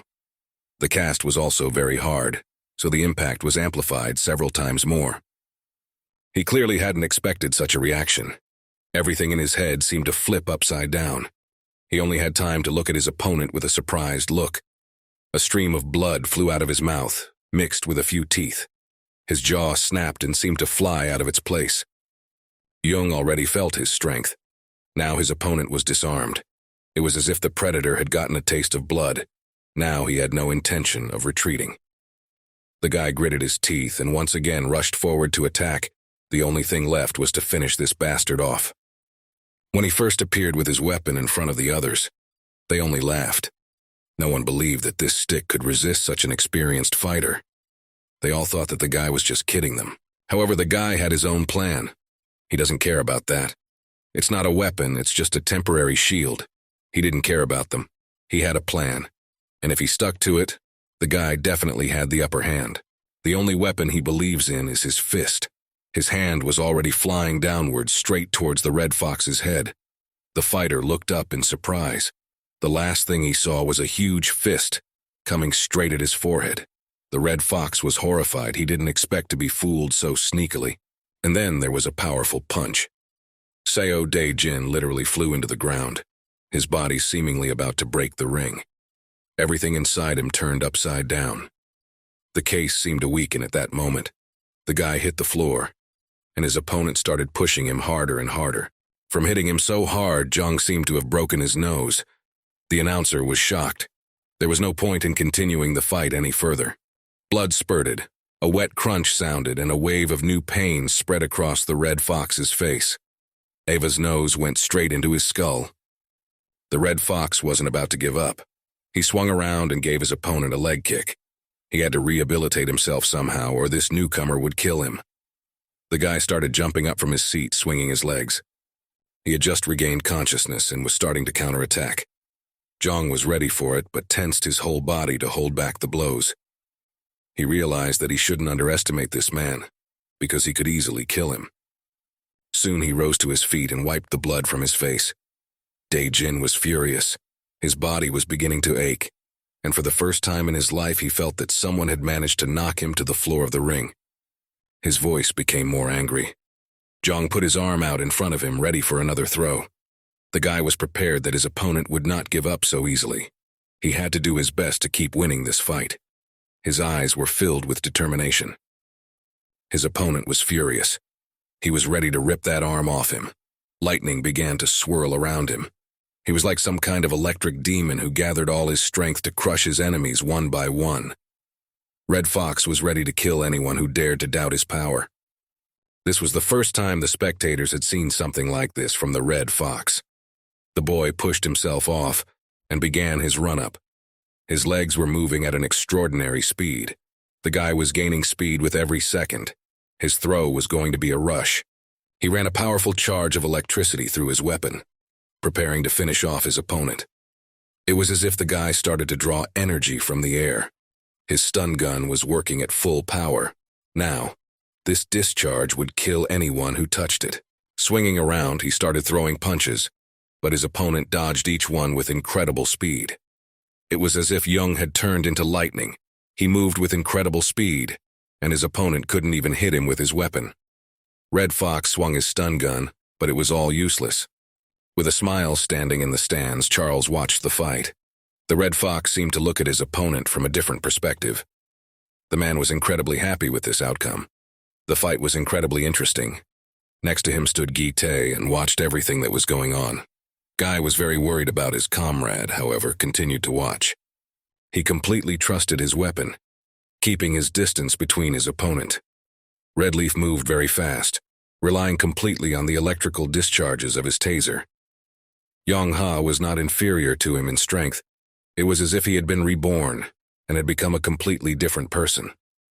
In an instant, an electric discharge passed a few centimeters away from Yong Ha's head. The Red Fox increased the power to its maximum. The electric discharges were so close that they even burned a few hairs on the boy's head. The boy felt how strong this voltage was, and realized that if he touched it, he would surely die. The man watched the outcome of the fight closely. It promised to be very interesting. Charles squinted his eyes and concentrated on his fighter. He had never seen anything like this before. Not only was the difference between the opponents enormous, but only one of them had a weapon. Blocking another punch, Jong aimed his swift fist straight at his opponent's face, which remained open. His hand moved with incredible speed. His opponent didn't even have time to realize it, and at the last moment he noticed that a weighty sledgehammer was coming towards him. His opponent had no time to dodge, and a powerful blow flew into his face. A wave of pain spread across his face again. The guy squinted his eyes and tried to group himself, but it didn't help much. His face crinkled as if it were a baked apple. It was said that Red Fox liked to use weapons in his fights. He was swinging the stun gun in different directions. He tried to reach his opponent, but he dodged with incredible agility. The blows missed their target and only cut the air. Yong Ha realized that he had to be taken by surprise, to strike unexpectedly. He grasped his opponent's shoulder, and the guy only looked in his direction in surprise. He didn't expect his opponent to use such tactics. The guy dodged and swung his arm for a powerful punch. He had to strike quickly and unexpectedly. He realized that his opponent was vulnerable to surprise, and now swung his arm to deliver a powerful crushing blow from above. He was not going to give up and continued to fight to the last. A heavy hand came down on his opponent's head. His head went dark again, as if a brick had been dropped on his head. The guy slumped to the ground, trying to find his consciousness.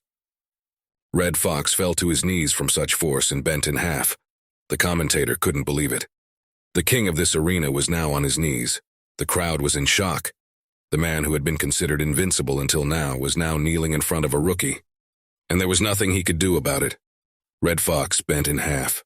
Youngmore swung around to deliver the final killing blow. He struck one after another without pity.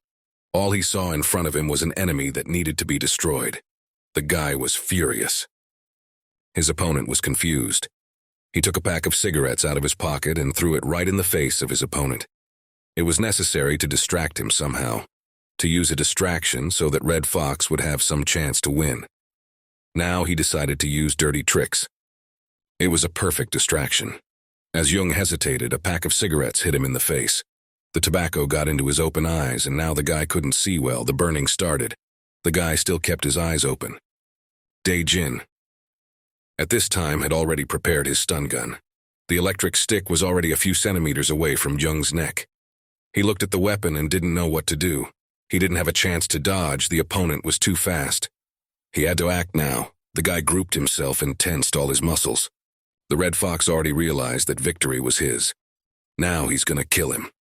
A predator's smile stretched across his face. His eyes changed their color. He squinted and waited for the final moment when his opponent would finally burn alive. Yong-ha didn't have time to dodge and felt the full monstrous charge of electricity on him. He clenched his teeth from the incredible pain. The hair on his head began to smoke from such a voltage. It appeared that even his clothes themselves were about to vaporize from such a flood of electricity. The shock was unbelievable. It seemed that his body was about to burst from such voltage. Would he be able to withstand such a shock? He clenched his teeth, they crunched, and the guy fought not to pass out here and now. The stun worked as it should. The electricity struck his entire body down to every cell. However, the guy wasn't about to give up. He was still on his feet and he raised his hand up. Somehow, miraculously, he stood on his feet. His willpower was so strong that the guy wasn't going to back down even so. Now he made an unexpected move to me. He put his hand on his opponent's head. Red Leaf looked at him with a surprised look and did not have time to realize all the irreversibility of what had happened. The guy didn't feel it yet, but he knew something was wrong. The plan worked, and the electric wave was transmitted to the Red Fox. Everything happened in an instant. Both guys were standing opposite each other, engulfed in electric shocks. The fight was getting some incredible continuation. The people standing in the stands were simply delighted with such a performance. Now, and he felt the full force of his charge. The man screamed in incredible pain, his face contorted with a grimace. He realized at the last second that he was about to be finished. The Red Fox had not expected this. His eyes were about to pop out of their orbits from the strain, but he had no chance to move. Soon his weapon failed and exploded right in its owner's hands. The stun gun couldn't withstand such tension, and the guys thrown by the explosion fell back in different directions. Shrapnel and hot air filled with fire flew into them. The commentator said in an excited voice that both players were seriously injured. It looked like a draw was in store for them, but the man stammered. The man had never seen anything like this before. The crowd in the back was thrilled and horrified at the same time. They had never seen anything like this in this ring before. Incredibly, Jong withstood this monstrous discharge. He remained standing on his feet, while his opponent lay on the floor. Jong stood on his feet and looked at his opponent. His whole body was still vibrating from the incredible tension, but the guy managed to withstand it. The match was over. The winner was decided. Jong had won a magnificent victory, in one place and shouting with delight. The Red Fox was defeated for the first time in his career. Red Fox was lying on the cold floor and couldn't even move a finger. Fucked, he thought, realizing his defeat. He couldn't understand how this had even happened. No one could beat him until now, and now this newcomer comes along and just wipes him out. How much power does he have? He raised his head and looked at his opponent with a fierce gaze. He's just a little puppy. The guy wasn't going to give up yet. He still had some strength left, and now he gathered it in a bunch to make one last decisive throw. He couldn't just let this defeat go. The boy remembered moments from his childhood when he first brought a pet into his room. The cute creature tried to jump on the boy's lap. The guy stroked it with his hands. The puppy squealed happily and wanted to play with his new friend. The little puppy started to bite the boy's finger lightly. The animal apparently wanted to play with its master. The puppy smiled and squinted his eyes at the boy. The little furry lump was incredibly happy that he had a new owner. The boy was filled with cruelty and swung his fist to strike the poor dog. He had no kindness in his soul, only endless cruelty and lust for power. Even this little creature disgusted him. He wanted to subjugate it to his will. The puppy squealed and ran off into a corner, a puddle of urine forming under him from fear. The little dog scrambled into the corner, trying to hide from his tormentor. He had not expected the boy to be so cruel, and now he was shivering and hiding in the corner. This experience with the dog became the prototype of his relationship with humans. The poor puppy was trying to hide from his tyrant. The poor dog tried to hide, but the boy caught up with him and will now torment him for the rest of his life. This kid has been a critter since he was a kid. Sometimes force, sometimes persuasion. It was very easy for him to control dumbasses. He quickly found his team. Everyone obeyed him unconditionally. He had high intelligence, good physical fitness, the quality of and a real leader, able to lead many people. In addition, he was incredibly cruel. He invented a great way to get rid of all kinds of freaks. He was always in the center of attention and constantly proved his superiority. He had no barriers at all. Loyal subjects and a sharp mind helped him get away with anything. It was as if nothing was impossible for him. He saw in people only an obstacle to his goal. However, sooner or later in his life, he had an unpleasant experience.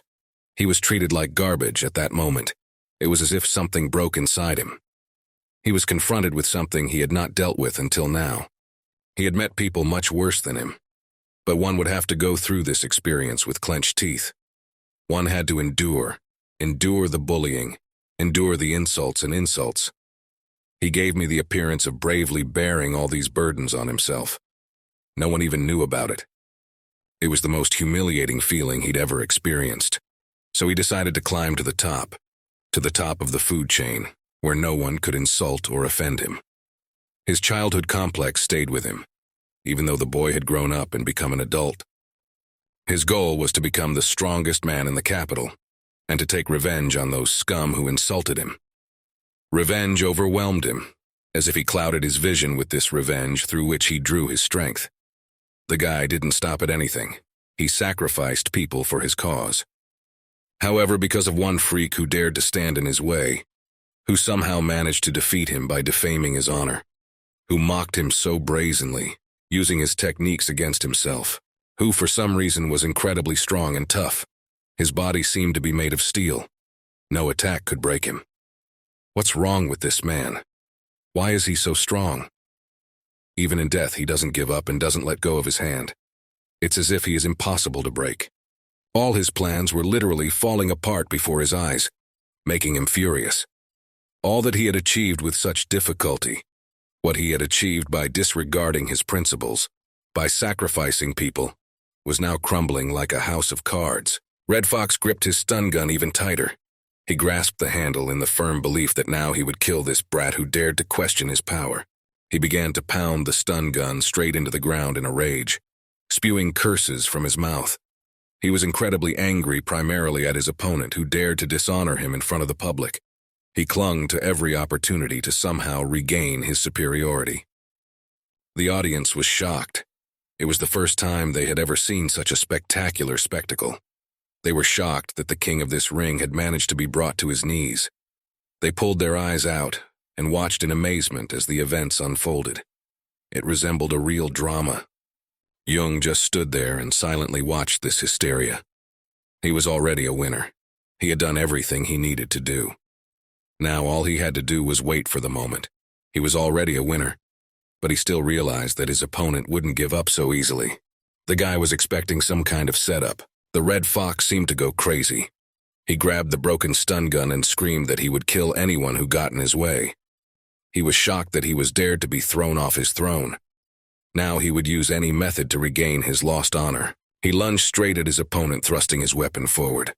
The boy had not given up hope that he would still be able to take this guy down and kill him on the spot. Now, he was simply ruthless. Li Gite shouted fearfully for him to move aside, and Charles just watched while eating popcorn. It seemed like a personal grudge. Charles was incredibly pleased that the fight was unfolding. Thus, it would draw a very large crowd. Gite at this time was horrified that his friend was now in mortal danger. Zhang just stepped aside and the stump of the stun gun flew past his face. Guy moved with incredible concentration. He had learned to anticipate his opponent's every move, and now it was as if he could see right through him. He remembered the moment when his friend had tripped his opponent when he was bullying him. He had to use all the information he'd gained, to make use of all the knowledge he'd accumulated over time. Now the guy did the same thing. and the red leaf fell to the ground unsteady on his feet. The situation was exactly the same, except now it saved the guy's life. He was already the winner, but his opponent was not going to give up and clung to the slightest opportunity for revenge. Young clenched his fist and directed all of its power into his face. He was already starting to get pissed off that his opponent wasn't going to give up. The red fox was looking at him with a surprised look and was expecting a huge fist to fly into his face right now. Exactly as Hyun-eun did at that moment, the fighter recalled that moment with precision. Hyun-eun was completely determined then, and the guy now decided to apply the same. He needed to get revenge from his comrade, and he would never stop. His fist reached its target, and the red fox's jaw crunched under the pressure. The fellow felt as if his face was about to fall inside his skull. So strong was the blow. The blow was so hard that Dae-jin flew outside the ring. The crowd raised their heads and watched in amazement at what was happening. Jong tossed him up with one punch like it was some kind of toy. The guy had some incredible inhuman strength from somewhere. After flying a couple more meters, the guy fell to the hard ground with a thud. His whole body felt like it was filled with lead. He rolled a couple more meters on the ground and finally stopped. The fox tried to get up, but he had trouble getting up. His mouth was bleeding. All he could do was moan. No matter how hard he tried, he couldn't catch up to his opponent. Young-mi was already approaching him, and he was determined to finish what he had started, so he couldn't let his opponent go. He jumped to his feet, and once again, Jong sharply put up a block with his hand. And not once again the two fighters clashed outside the ring. Both fighters were as strong as each other in strength and stamina. Each of them wanted to prove their superiority. It was as if they were two lions who clashed in a fight for the right to be the leader. A commentator's voice came from somewhere and shouted that the fight had been stopped. They must stop. Even the announcer realized that the fight was already getting out of hand. It was becoming life-threatening, and they had to stop the beating somehow. Everyone realized that one more second and they would die. The situation was getting dangerous. The opponents were standing on the very edge near the window, behind which there was a chasm. The building was quite high, and if one of the guys fell down, he would surely break something or even worse, die. Young was furious. He wanted to avenge his friend. He saw his rival kneeling. Now he's going to kneel in front of everyone. Young had reached some new level. He wanted to take revenge on this workman for bullying people like that. Dae-jin smiled and shouted that he was probably already born guilty in front of everyone. The guy had already realized that he had nothing to lose. Now, he had to win at all costs, even if he died in the process. His face changed again, his eyes reddening even more. But he had just rid this world of unnecessary junk. He was already like some kind of demon. There was no sanity left in his head. His honor had been undermined, and now he had nothing to lose. They moved step by step towards the edge of the window. A few more seconds, and they would fly down onto the hard asphalt. The situation was escalating with every second. It was already looking like a deadly battle. After his rival's words, Jong frowned with a look. So did he say trash? After those phrases, the guy's face changed. He hated it when someone called people trash as he realized how bad it was. He had felt it on his skin as a child. Jong remembered again the moment when he talked to Nunya before he went to avenge his friend. The girl had called him trash too, but he had tried his best to prove that even people like him could change for the better. He would stop at nothing in an attempt to prove that he was a real person. He didn't have time to think about it. The boy took a step back and a void formed under his feet. Still, they had reached the end of the window, and now, in a second, they would be flying down. Who knows if they would have any chance of survival? Jung turned around, and now the fighters were flying straight down. Even in the air, they continued their battle.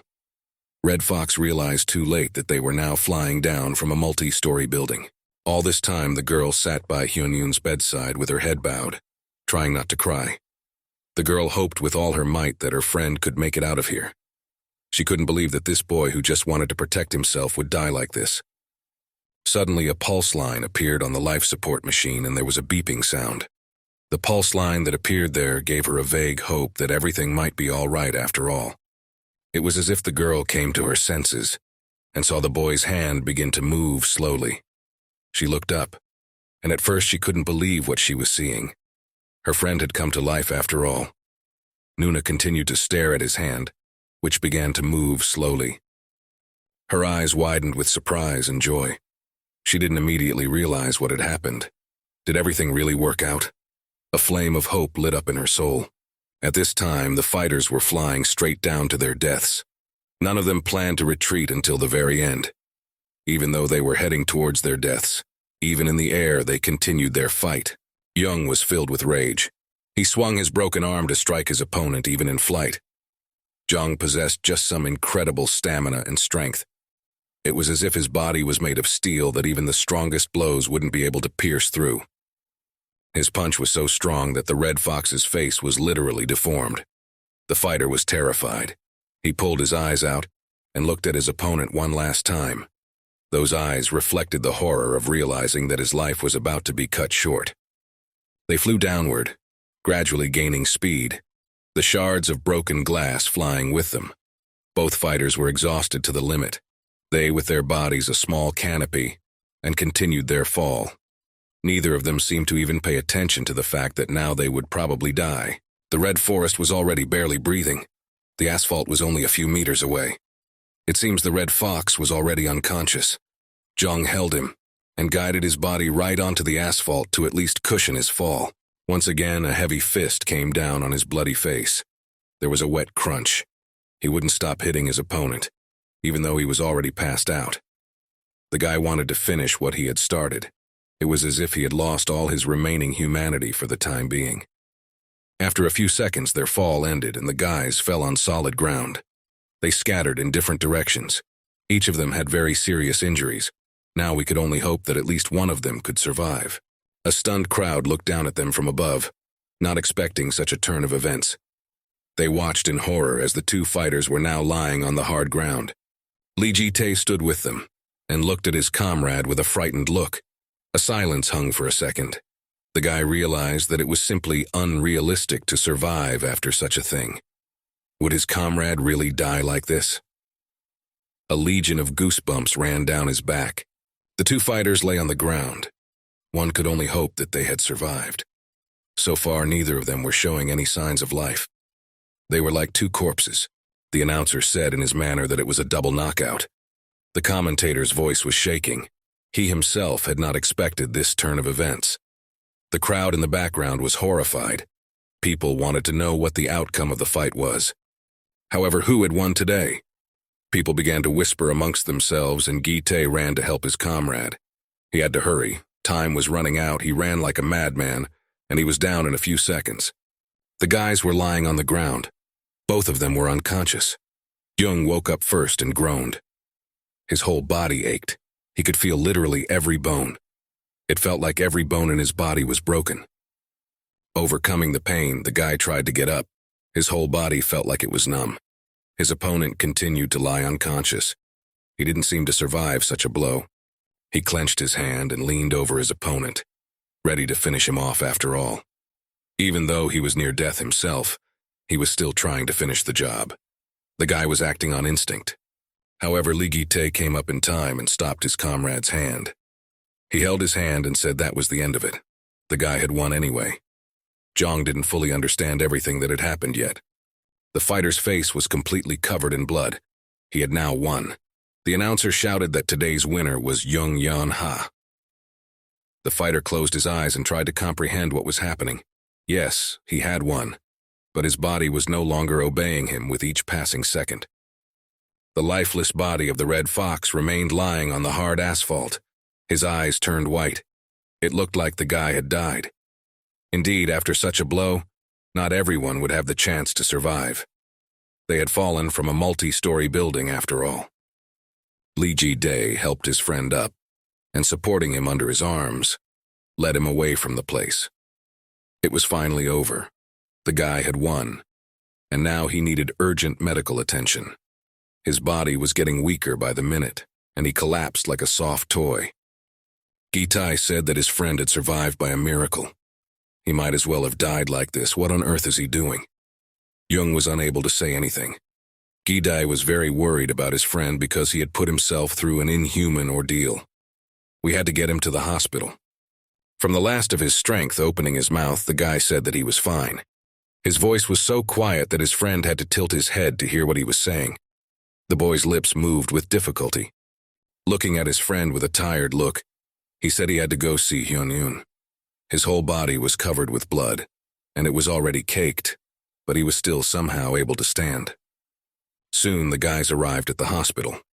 The sight of Young was very frightening to those present, and he could use some medical attention himself. Everyone squinted at him in horror as blood continued to drip from him. In addition, his broken arm was starting to hurt very badly. Gi-tae leading him under his arm, they finally arrived. The only thing left to do was to find the right ward. Walking down the corridor, the guys saw the other patients looking back at them with fear.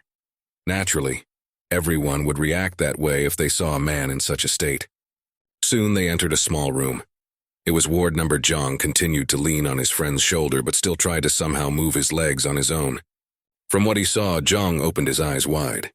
He could believe his eyes from what he saw. A smile began to appear on his face. Hyun-yoon was already sitting on his bed. Nurses and doctors were walking around him. Nuna was standing next to him. The girl had been around the whole time, and when she saw the guys, she was very surprised to see them. The nurse, holding the surgical supplies in her hands, looked in the direction of the newcomers with surprise and wariness.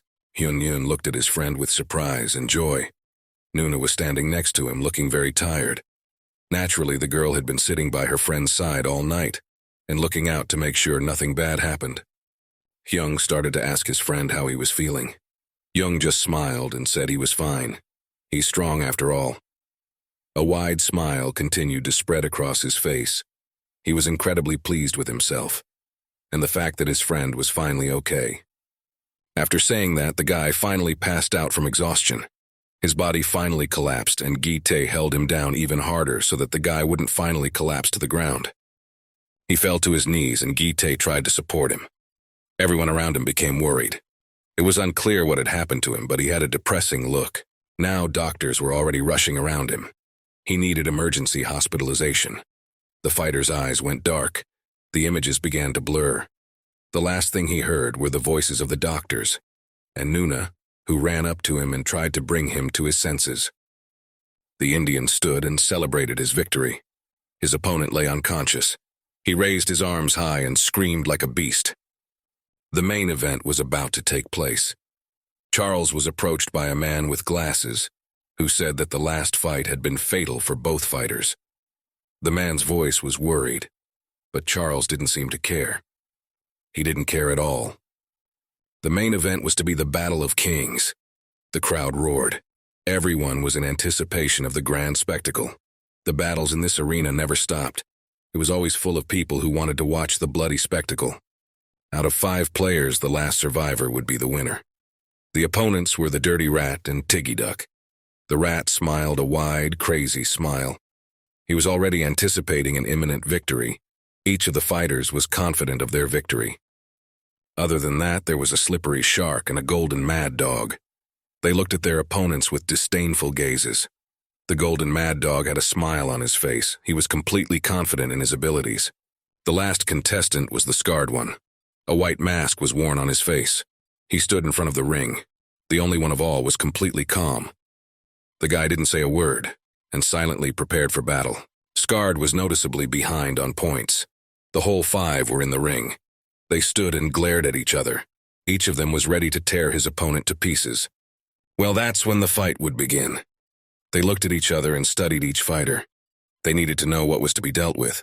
The gong sounded, and the opponents rushed at the scarred man, as they realized that the difference in their fighting skills was very high. They thought that they could easily take him down, because this guy was much weaker. All the players were trying to attack the scarred man. Charles stood and smilingly watched the fight. He was anticipating a good spectacle. This kind of fights were a lot of fun. You could watch a massacre. A smile stretched across his face. The man knew something. All he had to do was watch. Tigidak swung his large fist, preparing to strike. Scarred clenched his fist and prepared to repel the attack. The man stood completely calm, as if he wasn't worried about the outcome of the battle. However, he didn't have time. The scarred man was ahead of him and landed a powerful punch right in his face. This man had some incredible speed. It was almost impossible to keep track of his hands. Tigidak felt his face deform and his nose go somewhere deep inside his skull. It was so strong that his opponent flew far back. He flew like some kind of toy. Even though it was an experienced fighter, it was the first time he had encountered such strength. The rest of the opponents watched in horror. A few seconds later, he hit the net with a clatter, droplets of blood flying everywhere. One more second and he would have torn that grid. The man immediately lost consciousness with this kind of force. It seems that one of the competitors is out. The scarred man victoriously raised his fist upwards. He tried it on to hit the next opponent, which was the golden rabid dog. The man didn't expect such an attack and wanted to say something, but he hesitated half a word. The golden mad dog didn't notice the attack, and a second later a powerful fist caught up with him. The man flew en Paul. He slammed into the ground with such force that his spine seemed to break. This stranger's blow was so strong that it left no chance in one go. He slammed his face right into the ring. There was a crunching sound. It looked like he had just been retired. His face changed even more, his eyes a white film.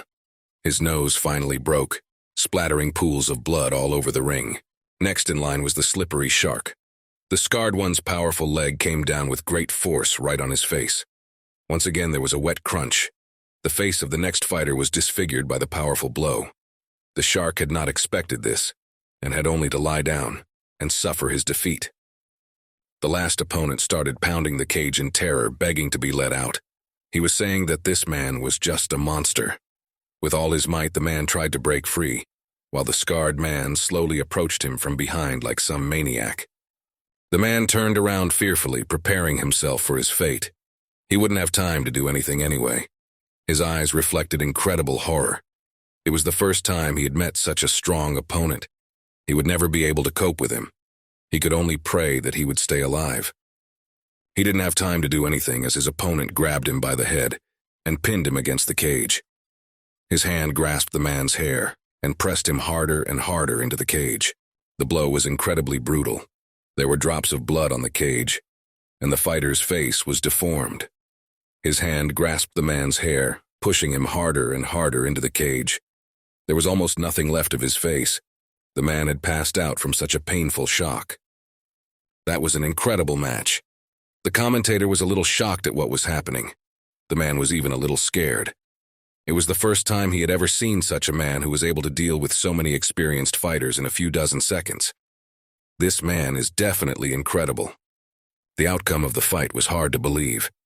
The scarred man defeated 4 opponents in just 56 seconds. 56 seconds. That's a new record. The scarred man stood in front of the corpses of his opponents who were either dead or lying unconscious. The man hadn't said a word in all that time. The fighter stood silently and looked at the maddened audience. His face was hidden by a hood, and no one could see what was going on. However, it can be assumed that he did not express any emotion. The fight over, the fighter began to descend the stairs, having won another victory.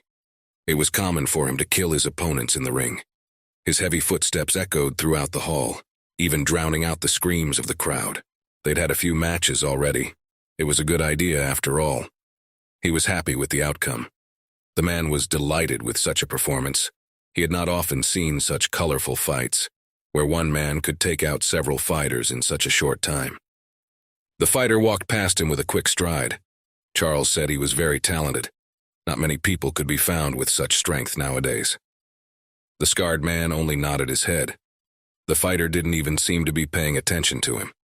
He didn't need the praise, for him fighting was a true form of pleasure. The man turned his head towards him, so talented but so unassuming. He's still learning after all. Charles was a little discouraged by such behavior. He was surprised that the newcomer was being so bold with him. At that moment, an idea popped into his head. This stranger and Young Yan Ha, who is more capable. Bringing 2 great fighters together in the same ring, that's a great idea. Then, he'll give the boy a chance to prove himself. The scarred one was not called that for nothing. His face was completely covered in scars. His name was Ji Kang Yu. This man looked more like some golem from fairy tales than a human. His face was full of cruelty, like some kind of assassin or executioner. Red Fox was hanging upside down. He had survived after all, with several other people standing beside him. There was a grimace of pain and horror on his face. He was completely covered in blood. The guy was hanging upside down. Apparently someone had caught him. One of the men questioned, "What the hell happened on the roof?" "Now he's ruled out." The man's voice sounded so cold and indifferent that Red Fox got goosebumps. His misadventures were not yet over. The man was covered by a shadow. He held his hand with the phone up and said that this was the end of Red Fox. Now it was once again discarded like some shabby thing. The boy could hardly believe it, but he realized that this was the end of him. From the telephone receiver came someone's irritated voice. He was saying that if Yan Ha dared to contact them, he would pay dearly for it. The voice was rough, and the person on the other end of the phone seemed to be of advanced age. A man in a white suit sat on the stone throne and said in a calm voice to watch him for a while. The man paused for a moment and put his hand to his face as if thinking about something. The man pondered. This guy was starting to annoy him. This little upstart who was starting to ruin all his plans, he needed to be dealt with as soon as possible. Everyone should know their place, even in this arena. They could just keep an eye on him, couldn't they? A skull ring glittered on his fingers. The man's hands were very massive, and it seemed he was either a fighter himself or had once been one. Two guys in sports clothes were walking forward at a fast pace and talking to each other. Their voices could be heard clearly. They were cheerful and satisfied with what was going on. It was Yan Ha and Hyun Yoon. They were both already fine. The guys had finally recovered and could now start their daily training. There was no time to miss. There was going to be a new fight soon, and they had to be 100% ready. The boys' faces were full of confidence before tomorrow. Jong was dressed in his gym uniform. Would he finally be able to train properly? His comrade was walking beside him and a smile was shining on his face. Nuna came to their hospital and looked at them with a stern look. The girl wanted to talk to them about something. She stood in the doorway for now and didn't dare to go inside. The guys were lying in the hospital beds. Jong was now all wrapped up in a cast. He had many fractures. The girl came closer to him and looking at him with a scrutinizing look said that he was a real fighter after all. Hyun Yoon was happy to see the girl and she brought him a large basket of fruit. The boy immediately cheered up. Finally, someone familiar came to them. The boy smiled and looked at the basket with appetite. Nuna said she brought it to him. If he didn't want it, he might not eat it. She seemed to be annoyed about something again. Is this girl ever nice at all? She noticed the smile on his face and wondered why he was smiling. Here we go. Some other scandal is going to start again. The guy just got a little darker. It's safe here in the hospital. He can eat and sleep in peace. But that doesn't make him feel any better. Young lay in his bed and looked up at the ceiling. However, one can't practice here. It was discouraging them. The guy just stared in front of him. He was annoyed that he couldn't do anything for now. He needed to train and improve his skills, and he's lying here in the hospital. Nuna tossed Joe his sports uniform. Here he really can't. The sweatshirt flew straight at the guy. Hyun-eun looked at the girl in surprise. What was she up to? Young continued to lie motionless and watched the sweater fall right on top of him. However, things could change. The guy asked in surprise, what does that mean? Young looked at the sports sweatshirt. What was she up to? The guy was incredibly annoyed and had no intention of joking around or guessing any riddles right now. The girl asked why he was so dumb. The guy still didn't understand anything. Is it so hard to say everything straight? The girl didn't even look at him. After waiting for a while, Nuna said that now they could train in Halim's gym. Really? Our impenetrable rock has finally softened. What's gotten into her? Young walked to the front doors and pushed them open with his hand. Finally, he was just overjoyed that he had finally found a place where he could constantly improve his skills. He had waited for this moment for so long. He had tried so hard and now it had all worked out. He can finally train in this place. He had waited so long for this. He was literally trembling with anticipation. Now he would open the doors, and an incredible training opportunity would unfold before him. First, he would learn to protect his loved ones and those who couldn't take care of themselves. He couldn't let what had happened to his friend happen. Now he had to throw all his strength into becoming even stronger so that no degenerate could get near his friends. He swung open the door in the firm belief of surpassing Kang Soo-ho and becoming the strongest person on the planet. Of course, it was a very bold idea, however commendable. Hyun-yoon stood behind him and stared in astonishment at the depths of the academy. However, he froze in place from what he saw in the hall. He stood still and looked forward with a surprised look. What is this actually bullshit? The guys stood in their seats and watched as another fighter practiced swinging his legs. The guy was moving so fast and gracefully as if he was some kind of gymnast. Shouts echoed around the training room. The man was practicing hard. The guys continued to stand and stare dumbly at the man practicing his strokes. Who was he anyway? None of them dared to say a word. Finally, he stopped and looked at them with an indifferent gaze. His body was trained and in good physical shape. Seeing that the guy was training constantly, he looked at them with an indifferent look and adopted a fighting stance. He started swinging his arms and legs again, showing incredible speed. He moved like some kind of animal. Humans couldn't move at such a speed. The guys couldn't even catch his movements with their eyes. How long has he been practicing? He jumped high up and did a big backflip. He moved as easily as if he hadn't touched the ground. Young had only seen this in the circus when gymnasts performed on ropes suspended from the ceiling. The man's movements were like taekwondo. Every movement was honed to perfection. He moved with such speed and ease as if he were a bird. Soon after finishing his jump, he landed on the ground with the same ease. Now he looked like some kind of superhero. As he landed, the guy didn't make a single sound. The guys stood there, stunned, watching him. For a few seconds, there was silence between them. They stared in amazement at the man who had just done something that was hard to believe. Who was he, anyway? The athlete straightened up and asked in a surprised voice, who were they? The man stood in front of them and looked at the two newcomers with an inquisitive gaze. He wasn't used to seeing new people at the academy. The boys looked amongst themselves and spun in place. They wanted to appear in front of this stranger at their best. Of course, they had a lot of bragging rights. Almost with glee, they said that the students of Halim Academy. The man stared after them in amazement. What the hell was that? Two tales on who came here for some reason and now they're showing off.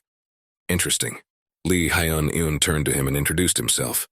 The kid looked at him as if that person owed him something. What a braggart. He doesn't know how to do anything himself. Is that any way to act? Young Yeon-ha did the same thing. Their voices sounded confident and firm. Okay, at least he knows how to do something.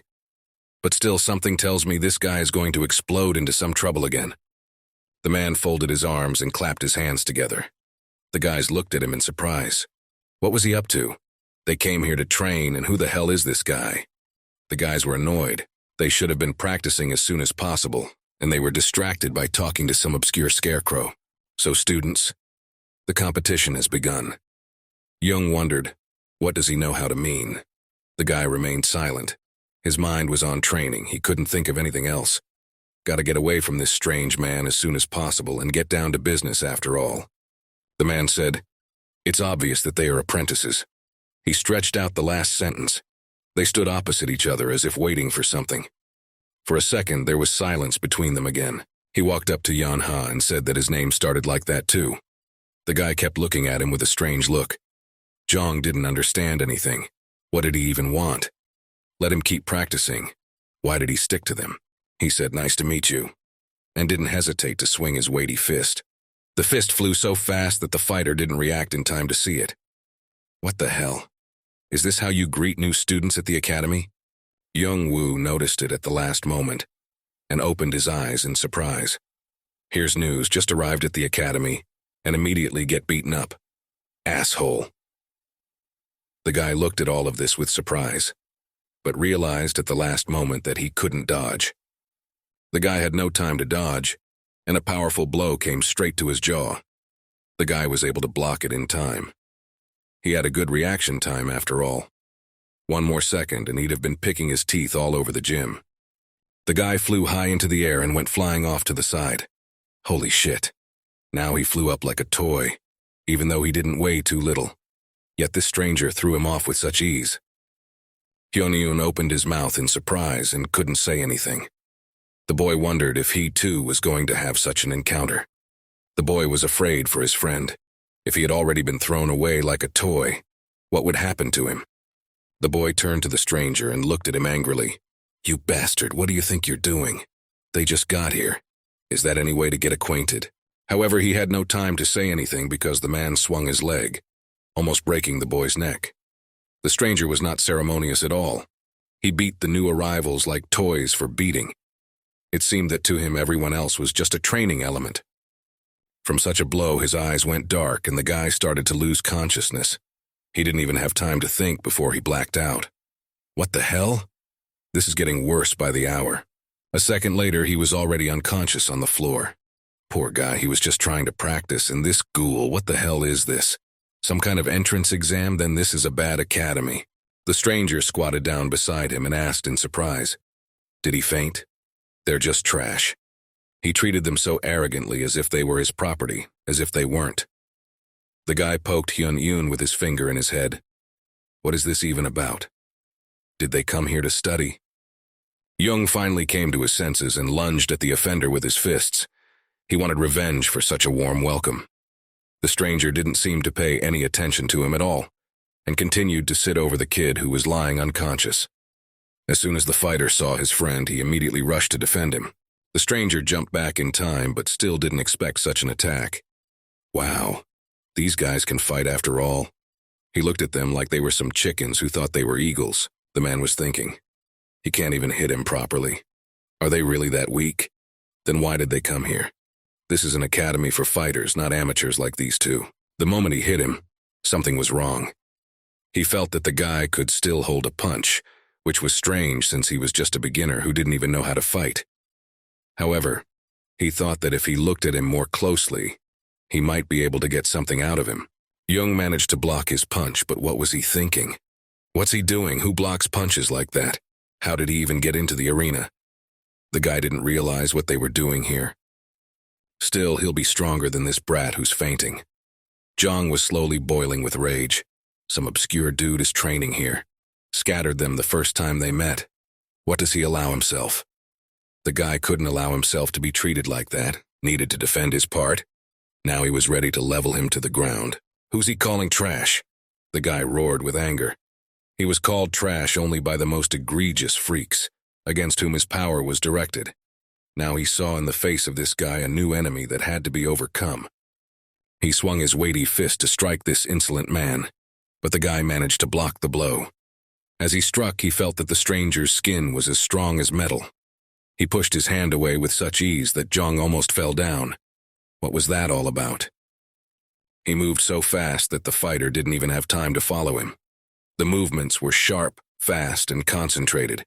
Jong threw sprawling punches that often failed to reach their target. This man moved as if he was part of this space. What an asshole! He swung again and missed again. What's going on? The guy didn't understand why he couldn't hit once. All his punches were hitting the air. This stranger was moving so fast that it was impossible to watch him move. With incredible agility, this man dodged and grabbed the guy's head. Young felt that powerful grip. How did he do that? The guy didn't even have time to react his hands as if they were moving on their own, separate from his whole body. Who the hell is he? What's he doing here? Jong fell to the ground again. The guy had only just gotten out of the hospital before he was tossed from side to side again. What the hell? Is he going to get hurt again? That kid's always getting into trouble. The guy was furious at this insolence. He clenched his teeth and prepared himself. It's funny. Some person who's just practicing was so easy on him. This was a real challenge for him that he couldn't ignore. He had to pull himself together and finally come to his senses, something he had been softening up lately. However, this was a good chance to practice. He clenched his fist and lunged at his opponent. His eyes were bloodshot with rage. Now he was like some kind of beast that would be disturbed during winter hibernation. He didn't want to fight with anyone, he just came to train. And here was this incomprehensible stooge who thought he was God. The man put out his hand and calmly looked at his opponent. Why?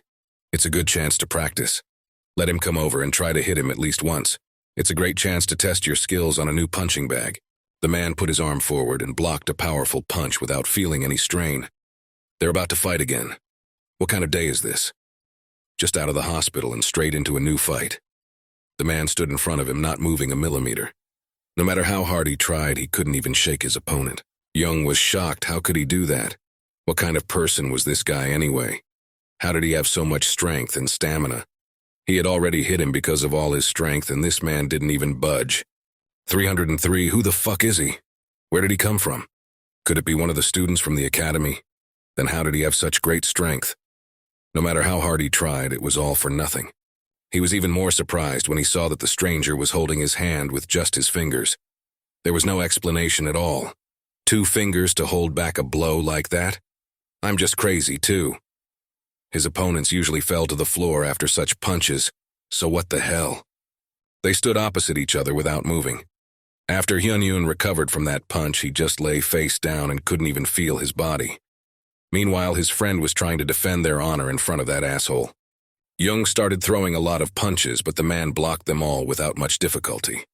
The man could not feel anything at all. His skin was stronger than steel. The blows bounced off him like a wall. It was impossible.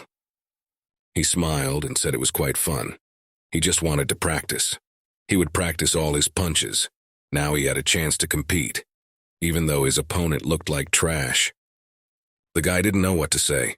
How was that even possible? From not understanding, he lost his concentration, and his punches started to weaken every minute. He didn't understand how this man could only endure everything. He parried everything with such ease, as if it was just a normal thing for him. Even though the guy gave his best in his fights, the fighter dodged and tripped the guy and he fell to the ground. His movements were so light that it was almost impossible to betray them. He moved as if it were some kind of dance. Before he could even think of anything, the man jumped high up and his blow missed. The heavy sledgehammer only split the air. Naturally, it hit me. The man was moving incredibly fast. The fighter easily jumped on his shoulders before the guy even realized it. This man was like a monkey that was impossible to catch.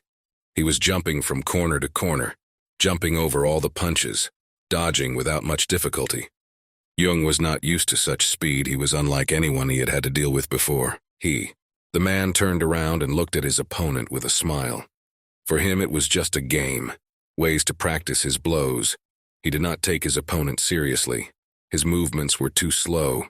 He easily anticipated them ahead and parried every action.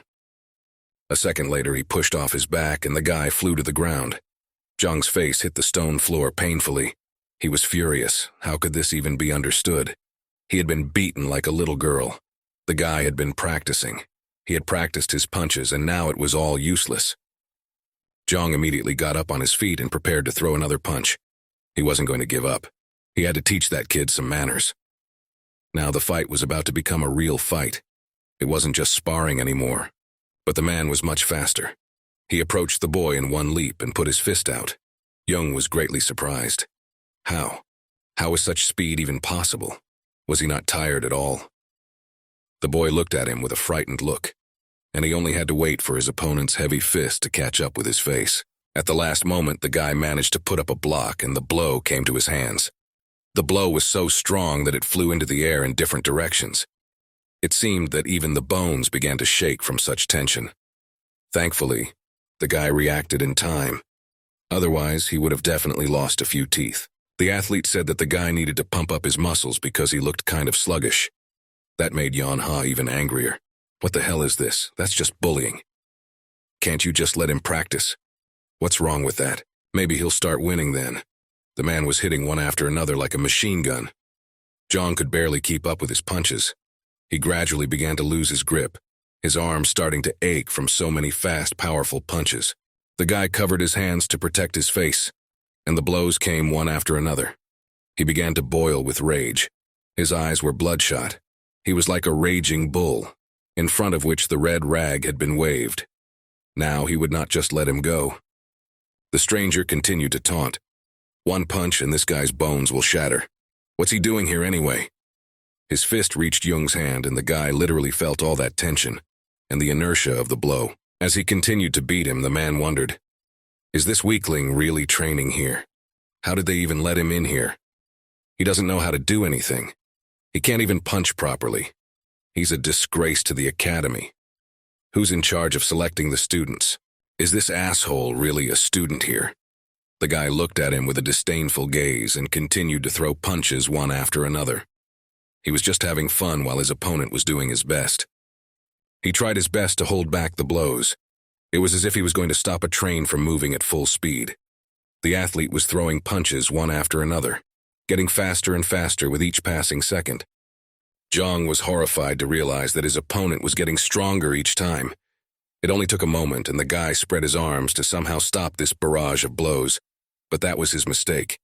As he hesitated, his opponent aimed his full punch right at his exposed face. It was only a couple seconds before the man's fist touched his face. Judging from the speed of the punch, Zhang should have blacked out immediately. Only a fraction of a second passed before the guy felt the fist still starting to touch his face. Pushing his nose inside his head, there was a crunching sound. It was an incredibly powerful blow, nothing like the guy had ever experienced until that moment. His eyes began to roll backwards. Everything went blurry in his head. His consciousness began to fly out through his ears from such force. What had just happened? The kid didn't understand anything, and tried to control himself somehow. Eventually, he fell to his knees, his body seeming to weaken in an instant. Shards of glass sprinkled nearby, making a deafening clinking sound. The guy tried to get to his feet, but he had great difficulty doing so. He was on his knees. Such was the force of the blow that he flew into the nearest mirror, shattering it with a crash. What the hell is that? This guy's a monster. How do you beat him? His speed, strength, and agility are just another level. Young was on his knees, unable to realize what had happened. His broken nose was bleeding. He really is a monster. He's like Kang Su-ho. Are all the disciples from this academy really that strong? The guy wanted to finish his thought, but he didn't have time. The guy swung his leg to deliver another blow. The air whistled in his ears. Another second and our fighter would fall dead. This man's skill was simply at a phenomenal level of proficiency. Yes, he's like a champion. Kang Su-ho possessed the same skills. However, this was hard to believe. Could it be that he was standing in front of him? Young-oh lowered his head. It looked like his opponent had stopped beating him up. The guy couldn't believe what was happening. Could he really be standing in front of this very champion? All the thoughts in his head got confused in one moment, and the guy couldn't control himself. His whole body was aching. His breathing was at its limit, and his heart was beating at an incredible speed.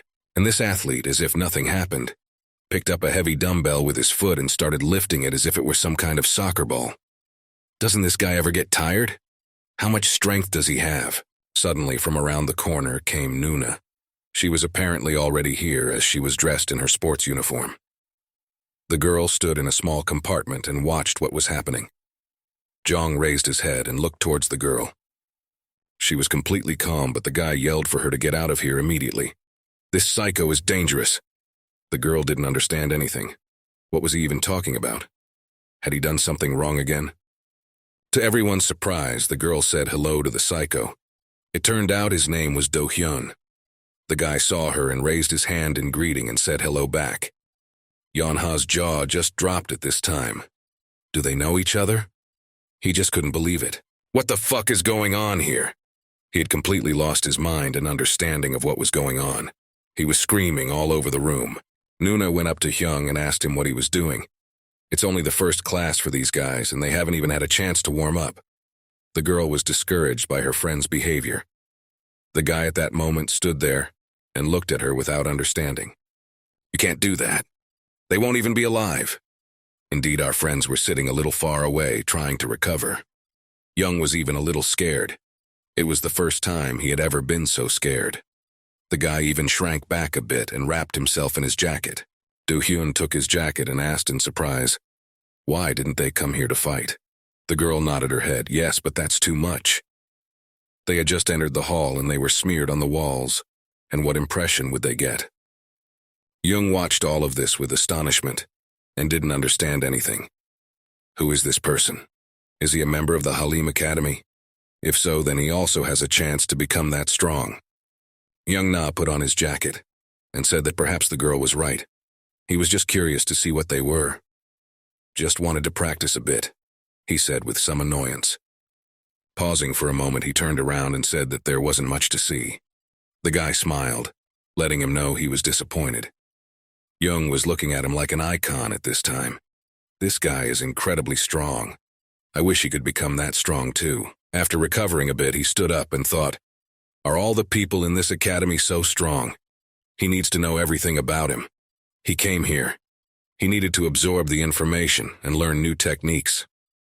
Hyun-eun had also already come to his senses and raised his head in surprise. Do-hyun approached the girl and said that she had grown up a bit, not as short as she used to be. The girl looked at him in surprise. What was he talking about? Jong called out to them. He looked in their direction with a serious look and said that he was foolish and apologized for his rudeness. The guy became serious and looked at them with a look full of confidence. Suddenly, he obediently knelt down on his knees, as if some disciple of a monastery, and began to beg to be taught to be as strong as these two. The guy was overwhelmed with emotion. There was no way to lose such a chance. He had already proven himself to be a shitty student. Do-hyun and Nuna looked in his direction with surprise. Was it him again? The guy continued to plead with them with his head bowed. He had to at least gain the favor of these two. What should he do now? He needs to become stronger, and he's acting like a child. Hyung sighed heavily and began to approach the guy with a quick stride. I don't think this is going to end well. Run, boy, run. He came even closer, and he looked down at his student. The lad held out his hand and said that so be it. He would teach him. Now let him be called master. Jong looked at him with eyes full of gratitude. He already wanted to extend his hand to shake it. However, something was wrong. As expected, there was no joke. The man grabbed the boy by the hair. He looked at him stunned. What was he up to? Had he done something wrong again? He just wanted to apologize and learn some new moves. However, the man held tight. After a few seconds, he yanked his arm so hard that the guy flew face first into the floor. There was a crunching sound and his nose exploded in pain again. Again? What the fuck? Young-sung grabbed his face and groaned resentfully. Nuna looked at her friend and asked, Is he starting his begging sign again? She asked him not to gesture. Somehow you can ask, I don't know, he's a newbie after all. The poor guy covered his face with his hands and tried to understand. How did he deserve to be treated like this? His face hurt like hell. The punch was really good. Hyung looked at him with a sizzling look and told him to listen to him very carefully, paying attention to every word, or else he'd be out of here. His voice became rougher and more serious. The man said that all the martial arts in this place in their academy they only learned by practicing. The man repeated, emphasizing on the last word, only in practice. Young Wan was beyond furious. He took his hands away from his face. An incredible grimace of hatred was reflected on his face. He wanted to level this brat to the ground. Is that what a real teacher does? The guy didn't know what to do with the incoming fit of anger. Do-hyun continued to look at him, and frowning said he had one condition.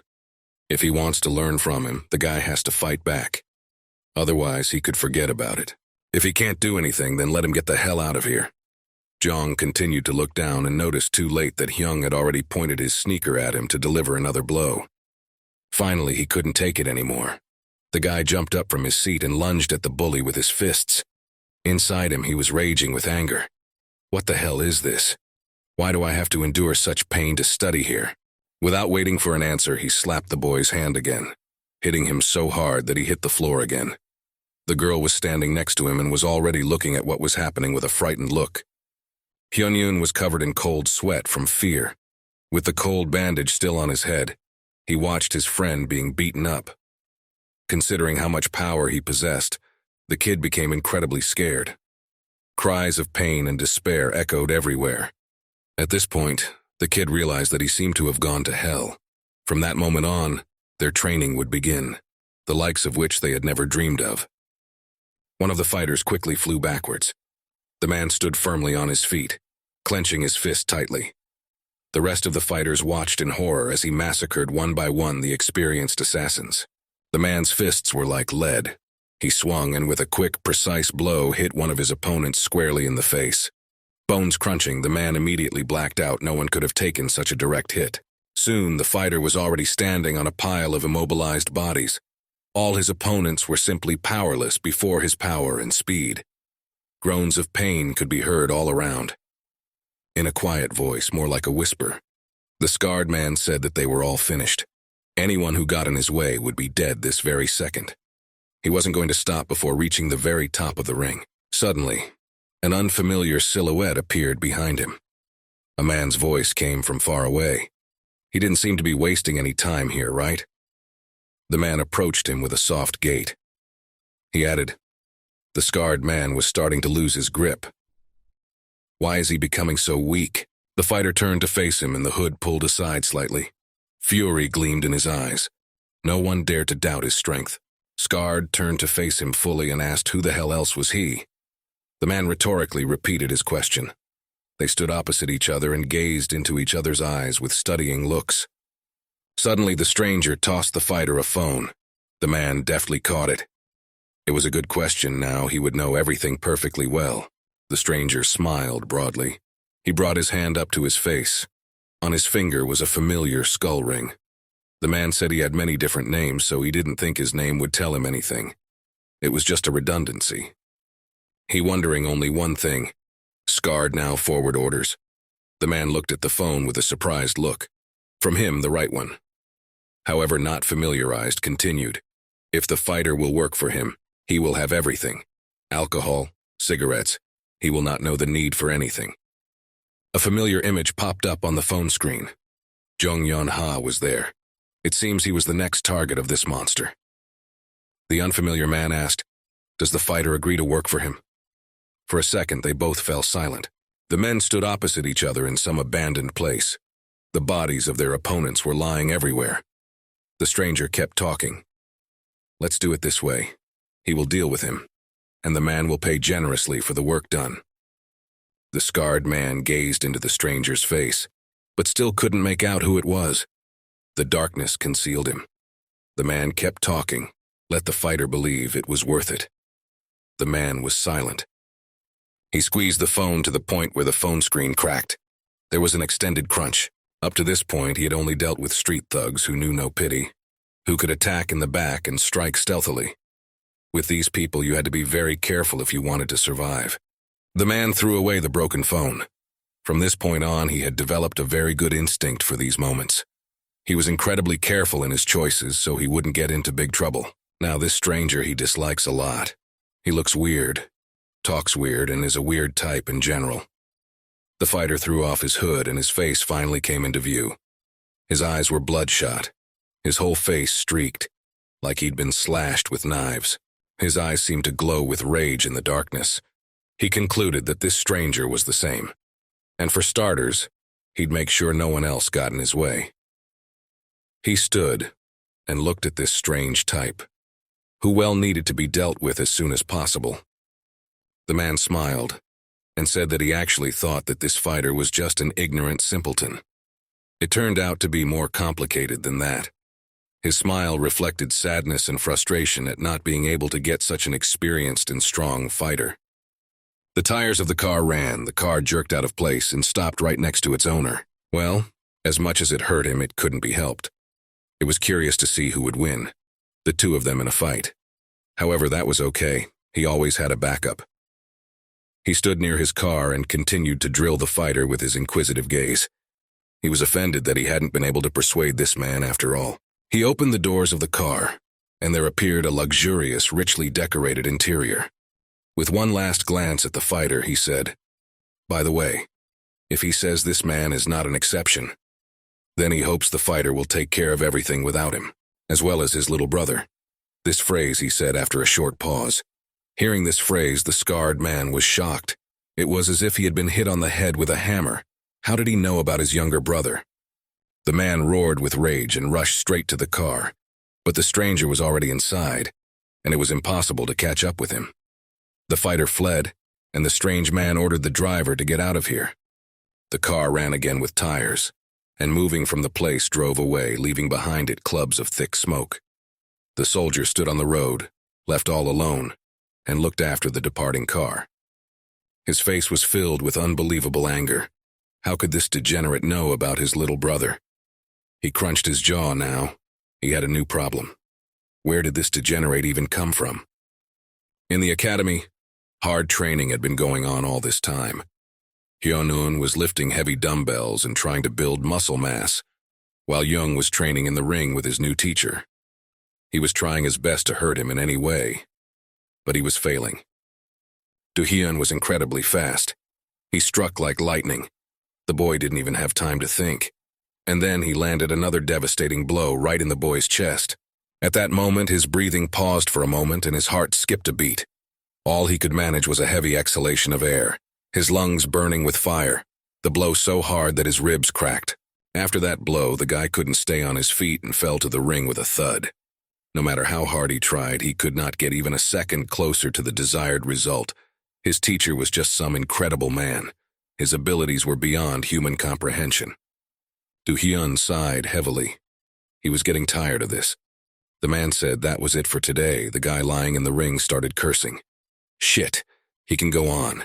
It's no time to stop. The guy's off the chain. He's gonna have to beat this upstart. Do-hyun didn't listen to him anymore. He put his hands down and said he didn't think this guy would be able to hit him today. Let him get the hell out of here. And then, the man still has his own things to do. He pulled out his cell phone and put it to his ear. Better get out, let him go get some fresh air. The boy's hands began to shake with anger. He could still go on, but for some reason he was considered trash. Still, he did not hold back. He hit his fist with all his might right into the ring. That it vibrated. In this blow, the boy put all his anger and all his strength that he had been saving all this time. The devil! He could not even get close to the level of this man. No matter how hard he tried, his strength is still not enough. This man is just at some unattainable level. He did not even realize when he could get close to this man even a little. He's been practicing with him for a week now, but he can't do anything. It's like he's treading on the same ground. He's never been able to hit this man. He has some unimaginable body. Moreover, the guy felt like he was losing his grip and getting weaker and weaker every day. How is this possible? After all, he trains as hard as he can. He overcomes his physical barriers, but all to no avail, repeating the same thing over and over again. He kept beating the ring in a vain attempt to somehow release his anger. Suddenly, the guy heard a girl's voice saying that this was nothing new. She came closer to him and said that he's always throwing tantrums. Time after time, nothing changes. When is he going to learn? He has no control over his emotions at all. The girl looked at him with a stern look. She told him to finally learn to use his head here. Is it really that hard? Why is he always acting like a fool? In order to fight properly, you have to analyze your mistakes. The guy raised his head and looked at her. The girl kept talking. At this rate, he'll never catch up to the teacher, let alone the champion. They're not even on the same level. The best thing he can do now is to train his mind. The guy stopped being angry and looked at the girl in surprise. Train his mind? What does she even mean by that? What does that have to do with this? Besides, how could he do that? She looked at him and said nothing. The girl paused rhetorically and continued to stare at him unblinkingly. Soon their training session was over. The boy had left the gym and was now walking briskly towards his home.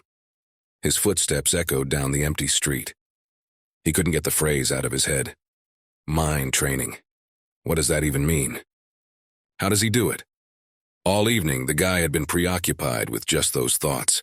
How on earth was he going to start training his mind so that he could start fighting properly? It's been a challenge. Is he missing something? He knows how to swing his fists, but he hasn't learned how to think before he fights. He was immersed in his thoughts, and he didn't even notice that a crowd of guys were approaching him, talking about something. They were talking about how the guys in the neighborhood looked cooler than their gang. Jung was talking amongst himself. There were just under a dozen of them. So what? Or did they forget that this area belongs to them? The guys were talking amongst themselves without even paying attention to anyone.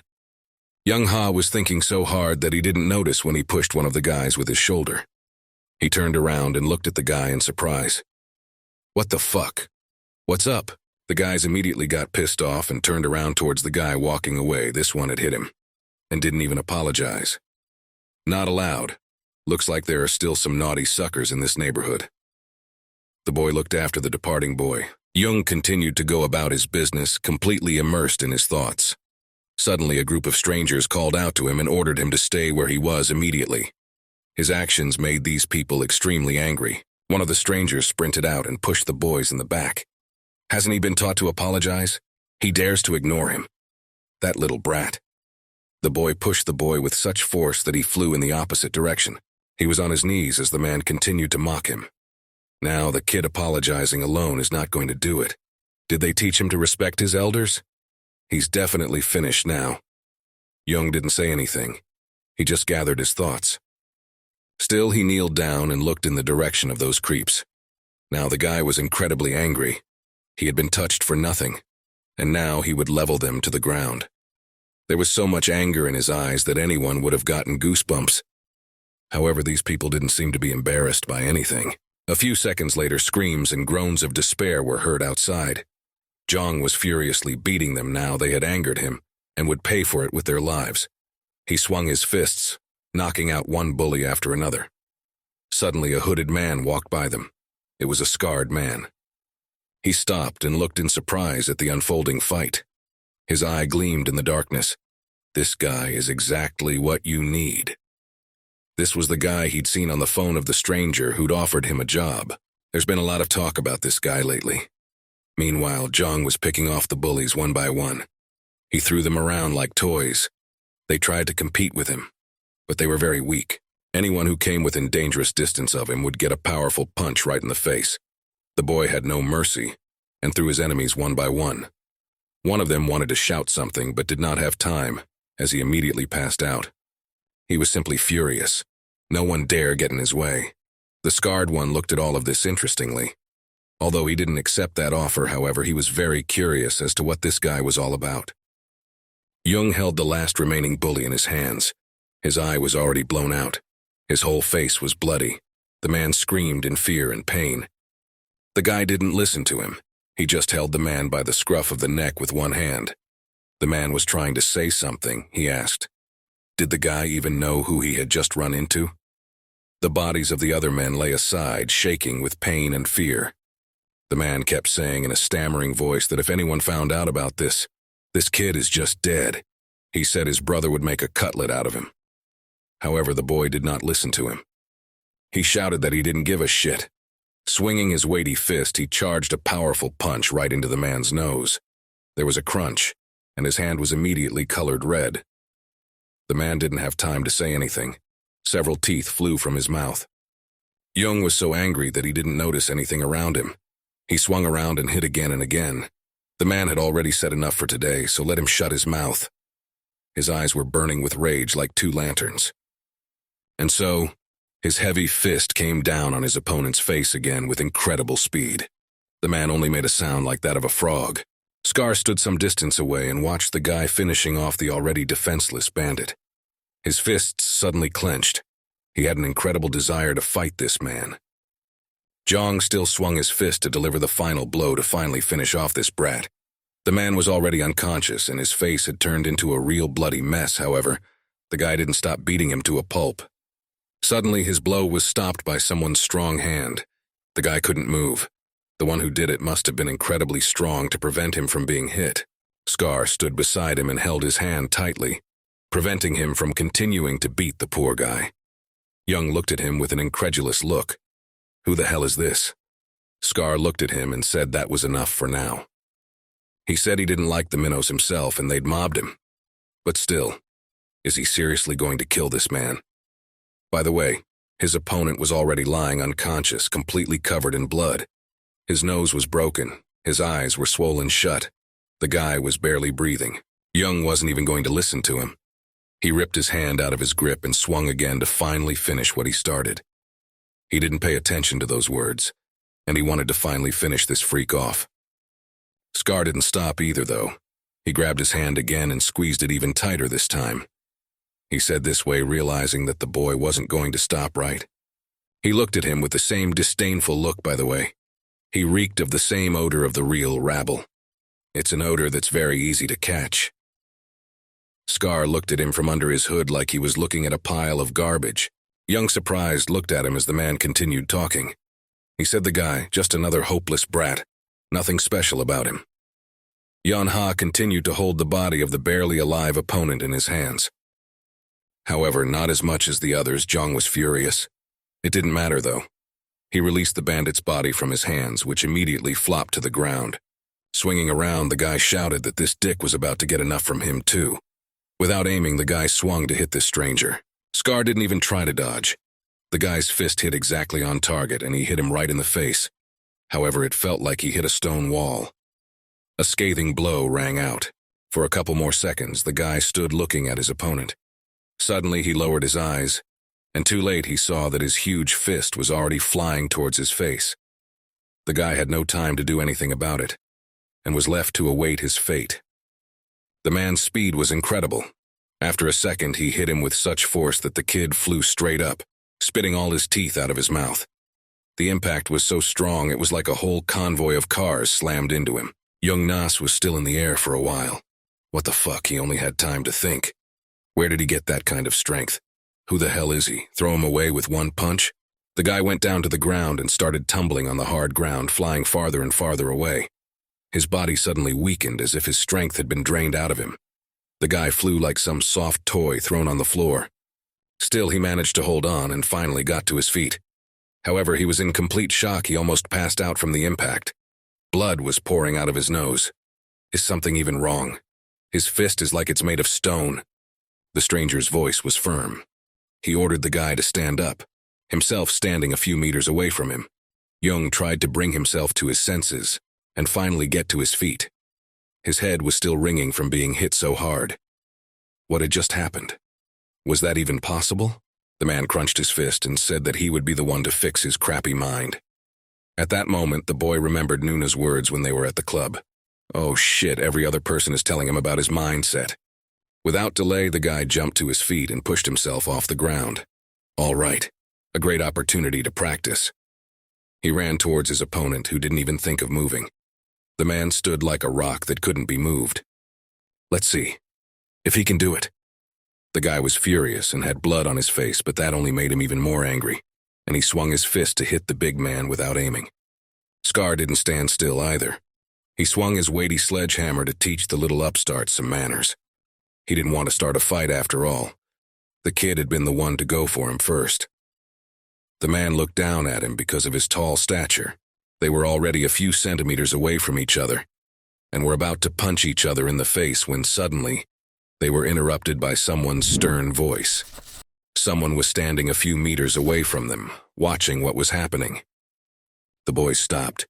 They froze in the same positions they were in a second ago, and looked in the direction of the voice. Who dared to interfere with them? Would someone interfere again? This time, however, it was much more serious. Several police officers stood before them. One of them was holding a cigarette in his teeth, and what the fuck are they even doing here? The outcome of this encounter was expected soon. The boys found themselves in the police station. They had been led there by the police officers so that God forbid they didn't break out. There were a lot of other criminals there, and it was surprisingly crowded and noisy. A weighty file with a label on it was dropped on his head. Juvenile Division. There he was, back in a familiar place again. There was a familiar, hysterical voice. There's that little shit again. Soon the fighters were sitting in the police station, in a separate cell so they wouldn't do anything else. A detective stood in front of them, screaming in anger. He thought he was in over his head because he hadn't heard from this guy lately. But no, he'd been caught fighting again. The detective finally calmed down and shifted his gaze to Scar. And that one too, that goes for him too. The detective looked at the next fighter with disbelief. Apparently he had some interesting questions for him as well. Ji Caillou looked at him with a look as if he was ready to kill him right now. He was really annoyed to be here, but really, who would enjoy spending all night in the monkey house? The officer kept asking questions. How many fights had he been in? And every time he's had his face painted. The officer said it looked like this guy wasn't going to stop. How come these two of their regulars ran into each other? Don't they have enough people? Young looked at his rival with a disdainful look. But they're adults. Let them stop acting like this and let them finally get a grip on their heads at long last. The officer continued to beat the boy's head with the folder. What's he looking at? Glad to meet a compassionate man? No way, let him not even be happy. And what's their parish for the month? The guys were sitting on the bench, not saying anything. Each of them was very much annoyed. Young looked towards the bandits who were also at the station. They had more bandages on, and the guy said that they were the first to insult him. At the same time, they were standing on the receiver, saying that they were attacked. Young looked at them and said that they mobbed him, and he responded in kind. What's wrong with that? He was just defending himself. And by the way, what happened to them now, they totally deserved it. The officer looked at his regular customer with an angry look. You little punk. The officer was about to say something else when suddenly someone came from behind him. There was a familiar voice. It was a detective. He was incredibly angry and very happy to see his regular customer. A second later, a folder with papers fell on the boy's head again. What's the matter? He was bound to get maimed today. The guy didn't expect this and pulled his eyes out in surprise. The detective was just red with rage. He couldn't imagine that this brat would have the nerve to do such a thing again. The policeman tried to calm him down, but the man didn't seem intent on backing down. What right does he have to think he can cross them? The man was just furious. Jung sat with his head down. He had forgotten the last time he had been to this police station. The detective still continued to rage. What detectives? If he can't understand words, then we should put him in jail to teach him a lesson. They're warning, and you can't get anything. It won't be long before this guy becomes a real thug. By the way, there was some truth to that. The detective was screaming hysterically all over the precinct. He was shouting that they should nip this problem in the bud. Finally, the cops couldn't take it anymore and yelled at the detective to finally stop. Luckily for the guy, they didn't keep them there that long. They sat there for literally a couple hours and they were finally released. The guys were coming down the stairs and Jong turned to his opponent. He told the guy not to forget anything. He hadn't paid him back yet for what happened back then. His voice still sounded just as wary. He didn't seem like he was going to stay on the same level and stop what he was doing. Scar asked, surprised. That's it. That's a lot of ambition for pants his age. The man was fed up with it. What did this kid think of himself? He looks like he's 16 years old, but he acts like he's already seen life. The man continued to speak in a calm voice. He said reproachfully that instead of swinging his fists after a fight, it's better for the kid to let it go. At this rate, he's definitely going to jail. The man clenched his teeth and began to get more and more annoyed. Jung wouldn't calm down. Why should he listen to him? If he's here more often than he is, he's here more often because he beats up assholes like Jung. At that expression, the guy became furious again. Is he mocking him? They were just passing between the police booths, and the duty officer coughed for them to finally stop the balagan. The policeman looked at them, and with his whole look made it clear that if it happened again, they would be sent to the station again. And this time, they would not get off with mere warnings. Jung threw a scornful look at him. What's his problem? Scar said that it seemed like the station had ruined his mood. All because of that kid.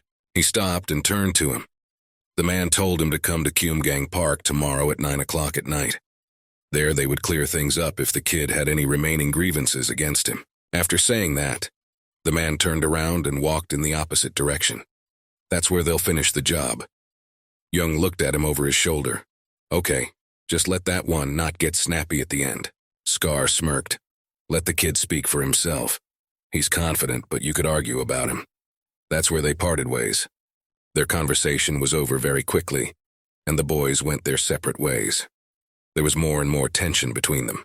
Especially after going to the station, there were still unresolved issues between them. Someone's very neatly manicured fingers were holding a dart for a game of darts. Spread out, great throw, very cool. A guy with black hair and wearing a red jacket stood in front of the darts machine. He yelled for everyone to move aside. The guy took aim and the others started wishing him luck and telling him to hit a 10. The kid was just about to take a shot when suddenly he was interrupted. He heard a familiar voice, someone clicking him timidly. The man began to get annoyed. Approaching him from behind were the same bandits who had attacked Jung so recently. One bandaged guy said that he certainly didn't feel like going through their fun, however, something had happened. He and the guys decided to hang out in Seonbuk. The man shifted his gaze to them. The guy wanted to finish his story, but not before a dart flew near his head with such speed that he even physically felt the wind blowing. At that moment, his whole body tensed up. A little more, and it would have been the end of him. The man laughed. He never hit the target, but he seems to be aiming somewhere else. He pushed it away with his tongue in frustration. A little short. The man looked like some kind of mime. His whole face was covered in powder. There was black makeup on his face. His hair was the same charcoal color. He reached for another dart with his hand and lazily asked, "What happened there anyway?" The guy who came in started stammering, explaining that when they were just walking down the street, so some two scumbags beat them to a pulp, and they had to spend a few hours in the police station. The man took a dart and wondered that very spot. Was it possible that Li Ki-chang was among those two? He looked at his weapon with interest, as if examining every inch of it. The man trembled with fear and shook his head. No. He would recognize it then. He took his smartphone out of his pocket and started looking at something, but he'd never seen those guys before in his life. By the way, here's one of them. The guy handed him a cell phone with a picture on it. He looked at the screen and raised his eyebrows in surprise. He realized that the faces of these two seemed very vaguely familiar to him. His eyes widened with surprise. The man looked at the screen of the phone. Everyone crowded next to him. Everyone also wanted to see what was being shown there. Scar and Yanha. I think he had seen them somewhere before. Those guys from Sunbook. Something he found very hard to believe. However, the man continued to stare at his phone. The guys started laughing. Are they working together? Then no wonder they got beaten up. The people around them started laughing. It didn't seem to be news to them. But the guy holding the phone was shocked. What the fuck, are they celebrities? The man in makeup thought. So those two are from Sunbook? Funny, this was very interesting. He had another brilliant plan that was destined to become a reality. The man's eyes lit up with fire. He stuck out his long red tongue and started licking the dart. Very, very interesting. He should definitely find out more about it. Perhaps it could be used for his own purposes. The next day, the training continued in full swing. Hyun-yoon tried his best to do push-ups. He gave it his best, but his arms were too weak to do even a few dozen push-ups. Guy stopped at 25 and finally collapsed without strength. His arms felt as if they were petrified. Nuna stood in front of him and called out to him. Is this really it? The girl stood in front of him and the guy finally got to his feet. What does she want? She looked at him with surprise and asked why he was doing Odin. Where's the monkey? She was referring to Jung, of course. What a little contagion, and what had he done to her? The boy looked at her with an amazed look. As soon as the boy heard that question, he visibly started to get nervous. Yanha said that he had things to do for today. As soon as he was done with his studies, he immediately ran off somewhere. The guy didn't understand where she was going with this. He himself didn't know where his friend had gone. Nuna. She's thinking about it, skipping school. Why would he do that? It's not like him. He's the first one to enter the academy to study the longest. But why all of a sudden? He wouldn't just do that. Suddenly, the girl stopped. It was as if it hit her. Jung swung around and with all his might hit Scar right in the face with his fist. The man didn't even move from his seat. The fist bounced off his face like a ball off a wall. The boy's hand even turned red from such exertion. The man said it was pretty good.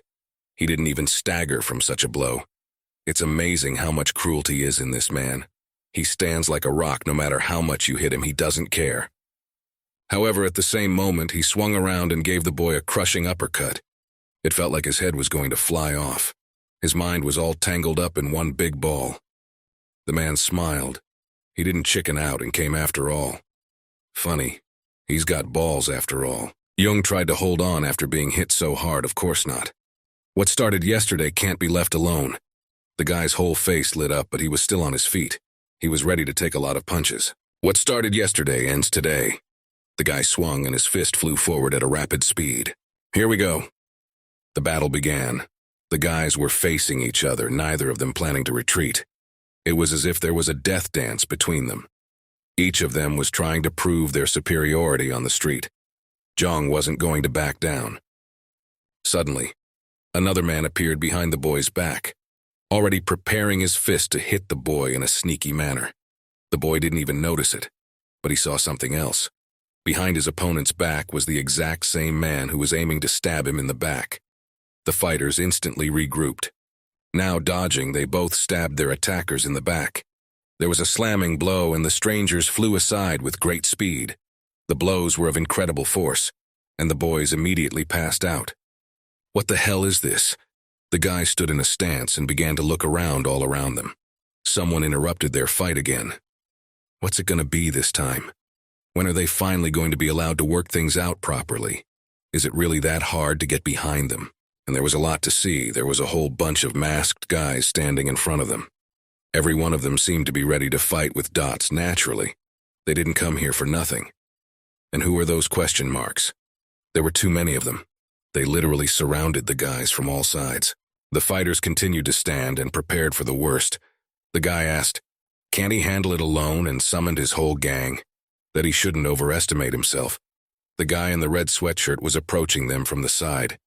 He had a skull ring on his fingers and a lollipop in his hand. In a nasty voice, the man said he was very pleased to meet them. It was an unknown man. Yoon Shi-wan. His name was Yoon Shi-wan, and he's from the center, a third grader from Central High School number 1. There were a few dozen guys standing next to him. Apparently this was his gang. Young Wan looked at them in surprise. From the center? What are they doing here? Mentally, the guy realized that nothing good could be expected from this meeting. It was not for nothing that he just gathered his whole gang here, was it? In his mind, the guy was preparing himself for the fact that he would have to fight with all of this abroad. Wang pointed to the men they had beaten up so recently. Wouldn't he recognize them? The man smiled and said that now they were fucked. He was incredibly pleased. He would finally get even with this scumbag who dared to beat him up. Jung frowned. So that's who his brother is.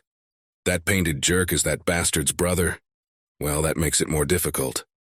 The beaten man kept bragging. He said his brother would bury everyone. Wang put his hand up and said, "Now something needs to be clarified."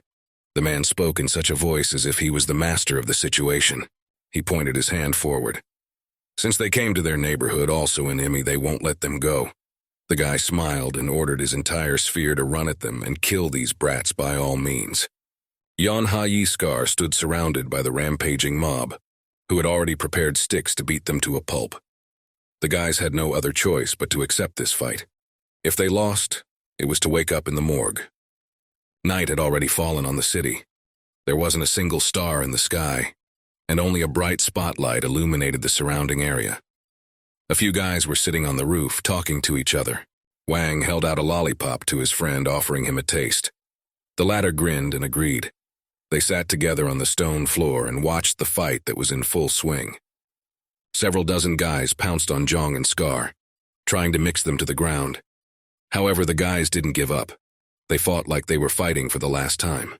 Back to back, like true partners who had temporarily forgotten about their enmity. Now, the most important thing for them was to preserve their lives. Jung swung his weighty fists and easily dealt with his opponents. With one powerful punch, he knocked out one man to death. The guy was like a ferocious bear that had seen its prey. Suddenly, his body was pierced by a flash of pain. The guy opened his eyes wide and almost screamed. One very important omission had finally come to his attention. Suddenly, he felt much worse. And how could he have forgotten about that? His eyes widened with pain, the devil. His eyes turned red and his body stopped obeying as if it was being restrained by metal. He had received too many injuries recently, and he wasn't in the best shape right now. He'd been beaten up so many times. His body ached like he'd been run over by a train. The guy felt much worse. He was not in a good position, especially as these guys were getting more and more. His strength was running low. His arms could hardly be felt. It was necessary to rest very well, but the guy was raring to fight again and again. He had overexerted himself, and it was not easy for him now. He was very weak now. He slackened his focus, and one of the guys aimed his powerful and fast punch right in his face. The kid wouldn't have time to do anything. He hardly saw his opponent move. He was already being received from all sides. But Scar was alert. He swung his weighty fist and sealed his opponent's face with incredible force, turning it into mush. This man didn't seem tired at all. He looked like he had just had a good rest. Does he ever run out of energy? The boy looked at him with surprise, and even fear. What would happen if they started fighting together? Jung realized that he still had a long way to go to get to that level. Scar looked at him over his shoulder and asked if he could fight them alone. There was obviously irony in that question. The man realized that this kid couldn't stand alone. Somehow he didn't feel like fighting him anymore. He had other things to think about right now. Now, the boy looked at his former rival with respect. They fought shoulder to shoulder. Looks like something fun is about to happen. They're just freaks who don't deserve to live. It's against the rules to attack a group of two like that. The man took a fighting stance and said in a rough voice that he thought they didn't want any trouble. He was already being approached by several men armed with iron bats. Naturally, they were not going to back down. The man asked the guy, "Is he sure he wants trouble? Especially with him." Saying this phrase, he knocked out one of the attackers with one quick and powerful blow. The man flew back a few meters. This was followed by another powerful punch, right in the jaw. The man's teeth flew out. His eyes rolled inward, and all that came out of his mouth was a strangled scream. The man's punch was incredibly powerful. It appeared to be able to split a wall in one go. He swung his legs and arms, and each time his blows found a target. Next was a group of people.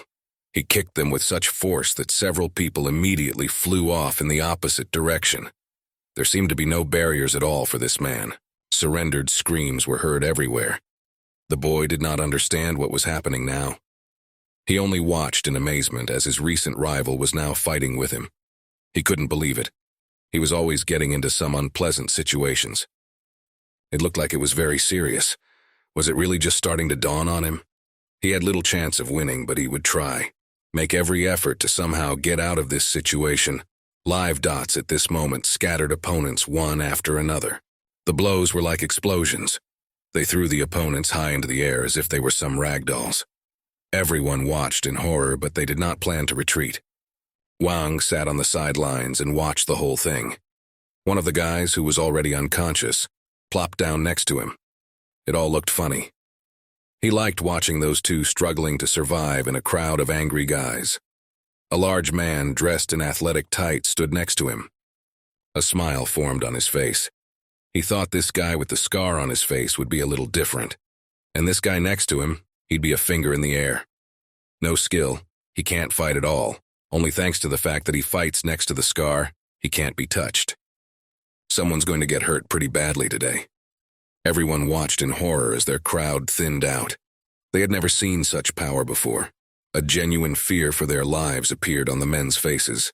Of course, they participated in street fights and realized that everything is not so simple, however. This man with scars on his face was just some kind of beast. It was even difficult to get close to him. And let's face it, no one wanted to get hit that hard. Scar grasped the face of one of the poor people who were lucky enough to be hit by him. His wide palm encircled almost the entire face of the man. He had already begun to suffocate from lack of oxygen.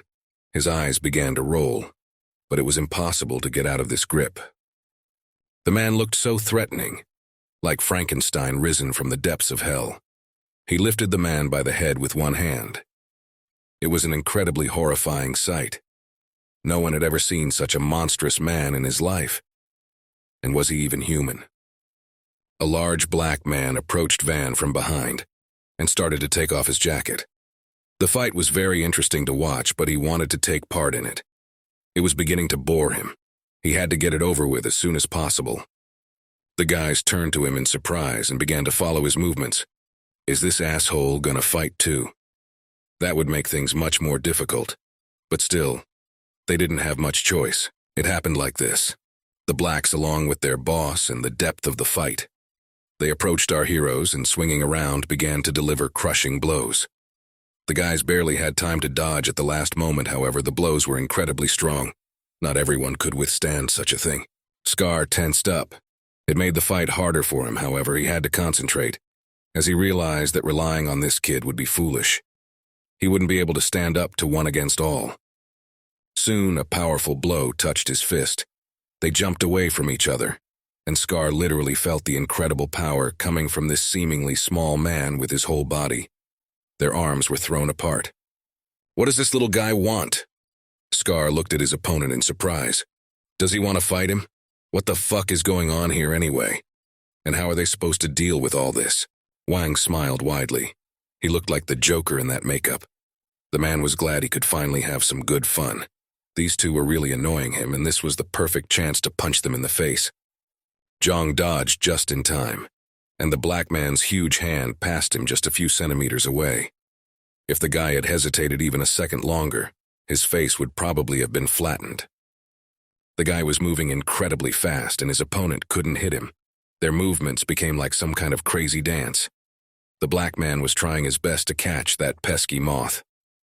However, the fighter was not an easy fighter. His movements were fast and precise. The huge man roared in annoyance. He was starting to get fed up with this. His eyes reflected an inhuman fury. He was like some wild beast for whom there was only one thing: bloodlust. His mouth was missing a few front teeth. Still, Youngha didn't react in time. and the man's powerful punch caught up with him, hitting him right in the chest. At this time, it was as if a freight train had crashed into him. All of his breathing was hit, his heart skipping a beat for a second. The guy clenched his teeth and tried his best not to lose consciousness. What kind of power is that anyway? He tried his best not to die at this moment. The situation was heating up with every second. He realized that if he gave up now, he would not get out of here alive. It was similar to how Do-hyun had trained him at the academy. That man's punches were something similar to what he was experiencing now. All this time he had been practicing, but he was failing, however. He tried his best to get as much information as he could. When he met the trainer, he realized that this person was on a completely different level. Some unattainable peak that would be very difficult to even approach. Now he has to use all his skills to keep himself alive. Fuck, the guy shouted with all his might. He had almost no strength left. The huge black man towered over him and was already pulling his huge hands towards him. Uvalin roared like a huge bear. The guy hit his head to somehow hide from this blow. If he missed this blow, he would definitely be finished. However, the man grabbed his body and flipped over his back, about to hit him directly with his head into the ground. Everything in his eyes stirred. Another second, and an incredible flash of pain pierced his head. The last thing he saw was the terrified faces of the other guys in front of him. But that was the end of him. He was never getting out. However, to his great fortune, the guy survived, shards of consciousness still present in his head. The huge wrestler stood beside him and laughed stupidly. This person didn't seem to have much intelligence. His voice sounded as if an ordinary person's voice had been lowered several times. Jung. From his last strength, he raised his head and opened his bloodshot eyes. The guy was just furious. Where did they get such strength from? There were too many of them. It was impossible to deal with these people. There were only 2 of them, and they were not evenly matched. With swollen eyes, he saw this painted freak looking down at him. The words came to him as if from far away. Van said disappointedly that he thought the guy would have more stamina. Scar was already coming at him with fists. Consciousness slowly blurred. The guy highlighted bright flashes of light in front of his eyes. He saw this clown repel the attack with one hand and turned towards him. Jong opened his eyes after a while. His whole body ached unbearably. His head was a nightmare. He didn't realize where he was. There was a foul smell around him. It was unbelievably cold, and his whole body felt like it was being twisted through a meat grinder. He tried to move, but his hands were bound very tightly by something. It was the same with his legs. He was now like some kind of worm. He seemed to have fainted, and he could not remember what happened afterward. The only thing he knew for certain was that the situation was worse than ever. It turned out that Scar couldn't handle them all. It wasn't surprising, really. Now the boys stood leaning against each other, all of them bound hand and foot. There was no way to move or break free. They just stared at each other with searing glances. Jong looked at his opponent with a vicious gaze. His pupils seemed to narrow at this moment. What the hell is going on here? Why is he here? The guy immediately started trying to break free, but it was useless. All he could do was shake his head in different directions. Scar looked at him. Is he awake yet? All he knows how to do is talk. That's odd. The man seemed to be completely calm, and his face did not express any emotion as it always did. He just stared ahead with his gaze. The boy also turned his gaze in the other direction and saw this clown who was sitting on a dais. He bowed his head forward and looked at the 2 celebrants with surprise and interest. Beside him stood several of his charges. On his fingers gleamed the very ring with the skull. He had the first seed of the unknown. This ring apparently denoted his belonging to some clan. He tilted his head forward and, smiling, asked, "Did they sleep well?" This man was incredibly strong. The 4th place winner of the Vampire Alias Club. Combat rating of 8. Of course, that person was incredibly strong. In addition, he had a very large influence in this city. The man seemed to be very unhappy about something. He said irritably that these 2 men kept him waiting. He just wanted to talk. Their motorcycles stood nearby, glistening in the night darkness with their varnished paint. Jung, along with Scar, looked at him with stern looks. The guys didn't say a word, but just waited patiently. It looked like the denouement was going to be very unpleasant. The guys were caught now. One had to figure out how to get out of here if they still wanted to stay alive. Van sat back in his seat and said dismissively that these two had messed with the wrong people, and now they couldn't get out of here alive. They realized that they were in the midst of someone else, and it looked like they were in for a very unenviable fate. Wang grinned and looked at his victim. He said in an irritated voice that these guys had caused them a lot of trouble, particularly their men. They should keep their fists to themselves and keep their heads down if they want to get into more trouble. Suddenly his voice softened. The man said he now sees that these two are pretty strong guys. How about cooperating with them? The guys looked at him silently and didn't say anything. It was a strange proposition. Literally in one voice they cried out in surprise. What? What is that supposed to mean? They had no idea what was going on. Now they were supposed to be killed and smashed into the wall, and this dude is offering them cooperation? Holy shit. The vampire laughed and hopped on his bike. A second later, the ignition sounded and the engine roared. In parting, the man laughed and said that these guys need to think hard. Let them not miss their chance. The man moved from his seat and rhetorically asked, "They don't want to live themselves enemies from Chugu, do they?" He sat on his shiny motorcycle and had already put his foot on the footrest, preparing to leave this place. A popping of the exhaust pipe was heard, flames shooting out of it. So let them think. They don't have much time. If they don't agree, it will be worse for them. Soon that painted clown drove off, leaving our friends alone, surrounded by a crowd of angry people. The boys began to look around. Well, it looked like their adventures didn't end there. They were tied up hand and foot, and something fun was about to happen. Jung noticed at the last moment that the sole of a shoe was rapidly approaching his face. Here we go again. He's about to get beaten up. Would he really have to go to the hospital again? The guy had already accepted his fate. In a second, the whole street was filled with the sound of beating. The guys bravely endured, making only a squeezed wheeze. They didn't have much choice anyway. A fire began to break out in a nearby garbage can, emitting the unpleasant odor of burning garbage. There was a crackling sound, and it got a little warmer. After a while, the beating was over. The two boys were lying almost exhausted. They couldn't move a finger. Their bodies were shaking with unbearable tension. All this time, for a long time, they had been beaten with incredible cruelty. A rough voice addressed them. Well, have they made up their minds yet? A guy stood in front of them, holding a huge wooden stick. He turned to the scarred man. Let him not make them laugh. At this time, the scar only looked away contemptuously. The stick had hit him in the forehead, and blood was already running down his face. The man gritted his teeth and said that he was not going to dance to their tune. It was better to die here than to cooperate with such freaks. The man smiled and said that he heard him. Then he turned to Zhang. What about him? The boy hesitated, and in a stammering voice began to speak. His face was also covered in blood. After a bit of thought, the guy replied that upon reflection, he realized that their goals were similar in many ways. He thought the two of them would work together. The others looked at them with wary eyes.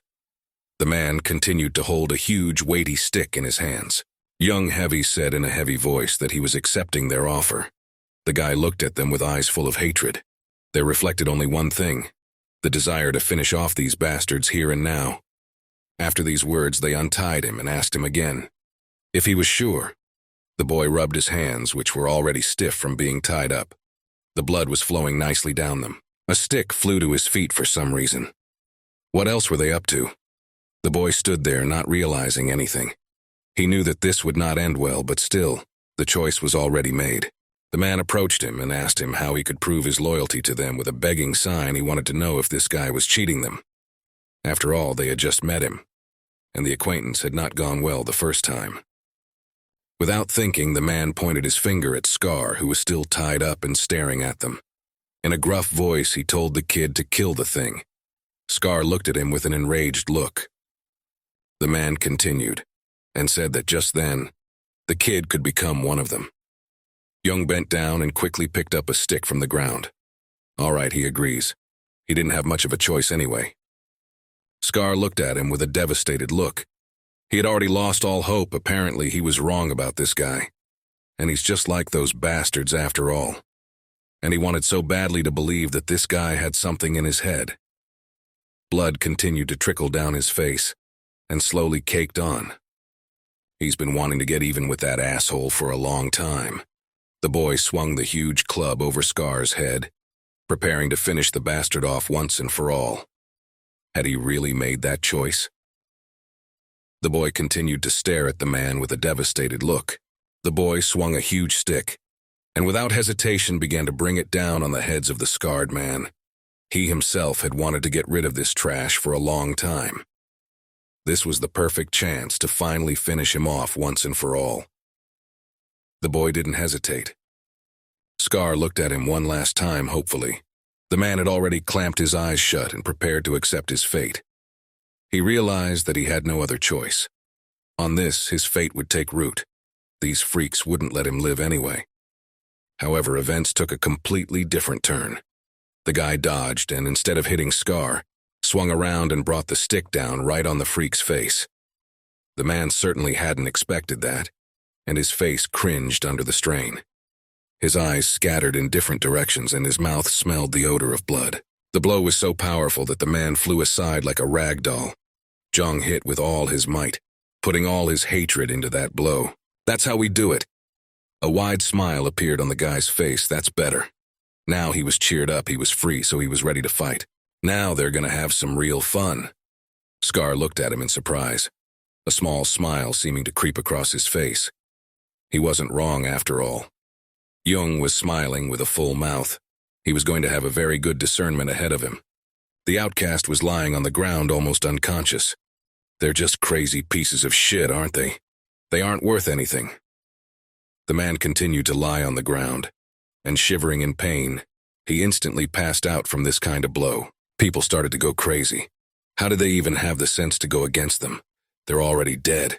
They're not getting out of here alive. A small key fell out of someone's pocket.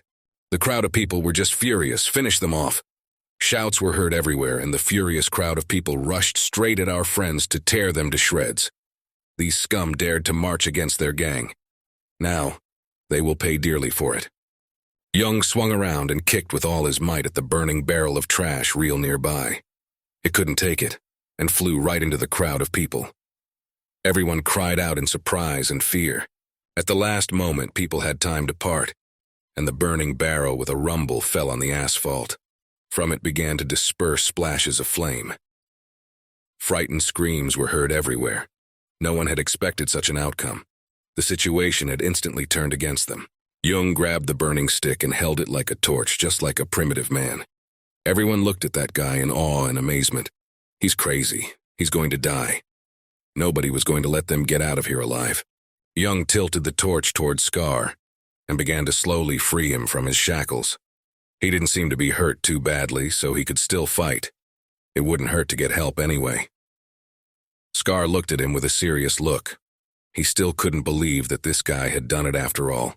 Yonha lowered his head and said that he had saved him. Now we have to think of something. The guy realized that they were in a desperate situation, with a whole crowd against them, and there were only two of them. However, he had already made his choice. Scar uncrossed his legs and climbed up. All right, now everything's changed. All that's left is to find the right weapon to fight against a crowd of these bastards. He got level with the guy and asked, what are they going to do next? What are their prospects? Jong stared seriously ahead for 1 minute. They only need to hold out for 1 minute. Scar nodded his head in agreement. There was a whole angry mob against them. It would be hard to hold out against those brats for 1 minute. Besides, their bodies were quite weakened after such an adventure. Of course, no one delayed, and dozens of enraged people rushed straight at them, putting their fists forward. They were determined to wipe these two out. That's unforgivable. Once again, they were in the thick of it. The guys scattered the others like toys. They fought as partners, not enemies. They were working together as if they were parts of one, each of them accepting their role. The bandits were already wondering, who the hell is he?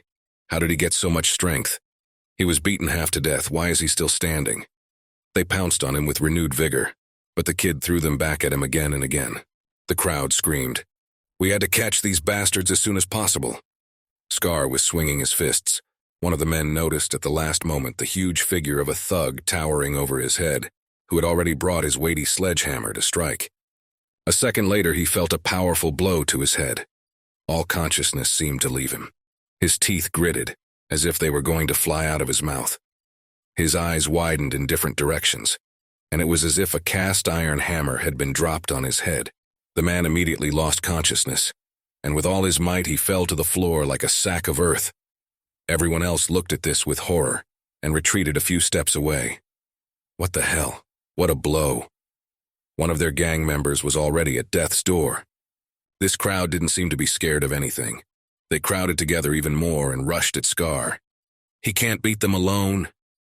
The man stood like a mountain and was ready for anything. He didn't seem to be frightened at all. Let them all come together. He would kill them all individually. The fight was just beginning. The sounds of heavy blows and heavy screams could be heard everywhere. People were being knocked out one by one.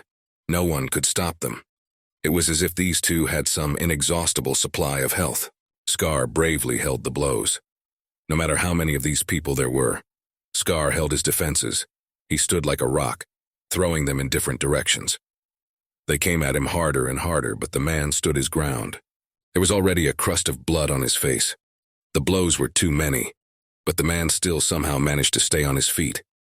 Suddenly, everyone present heard a strange approaching sound, like the roar of an engine. Scar turned around in that direction. Suddenly a motorcycle appeared from somewhere and immediately flew high up. On it sat Yong-ha, who was holding a huge, weighty wooden stick. He was like a rider on a horse, but instead of a horse, he had a motorcycle. The guy flew straight into the crowd of mad people. Seconds later, his stick came crashing down on one of the guy's heads. There was a cracking sound. Either the man's skull broke or the stick failed.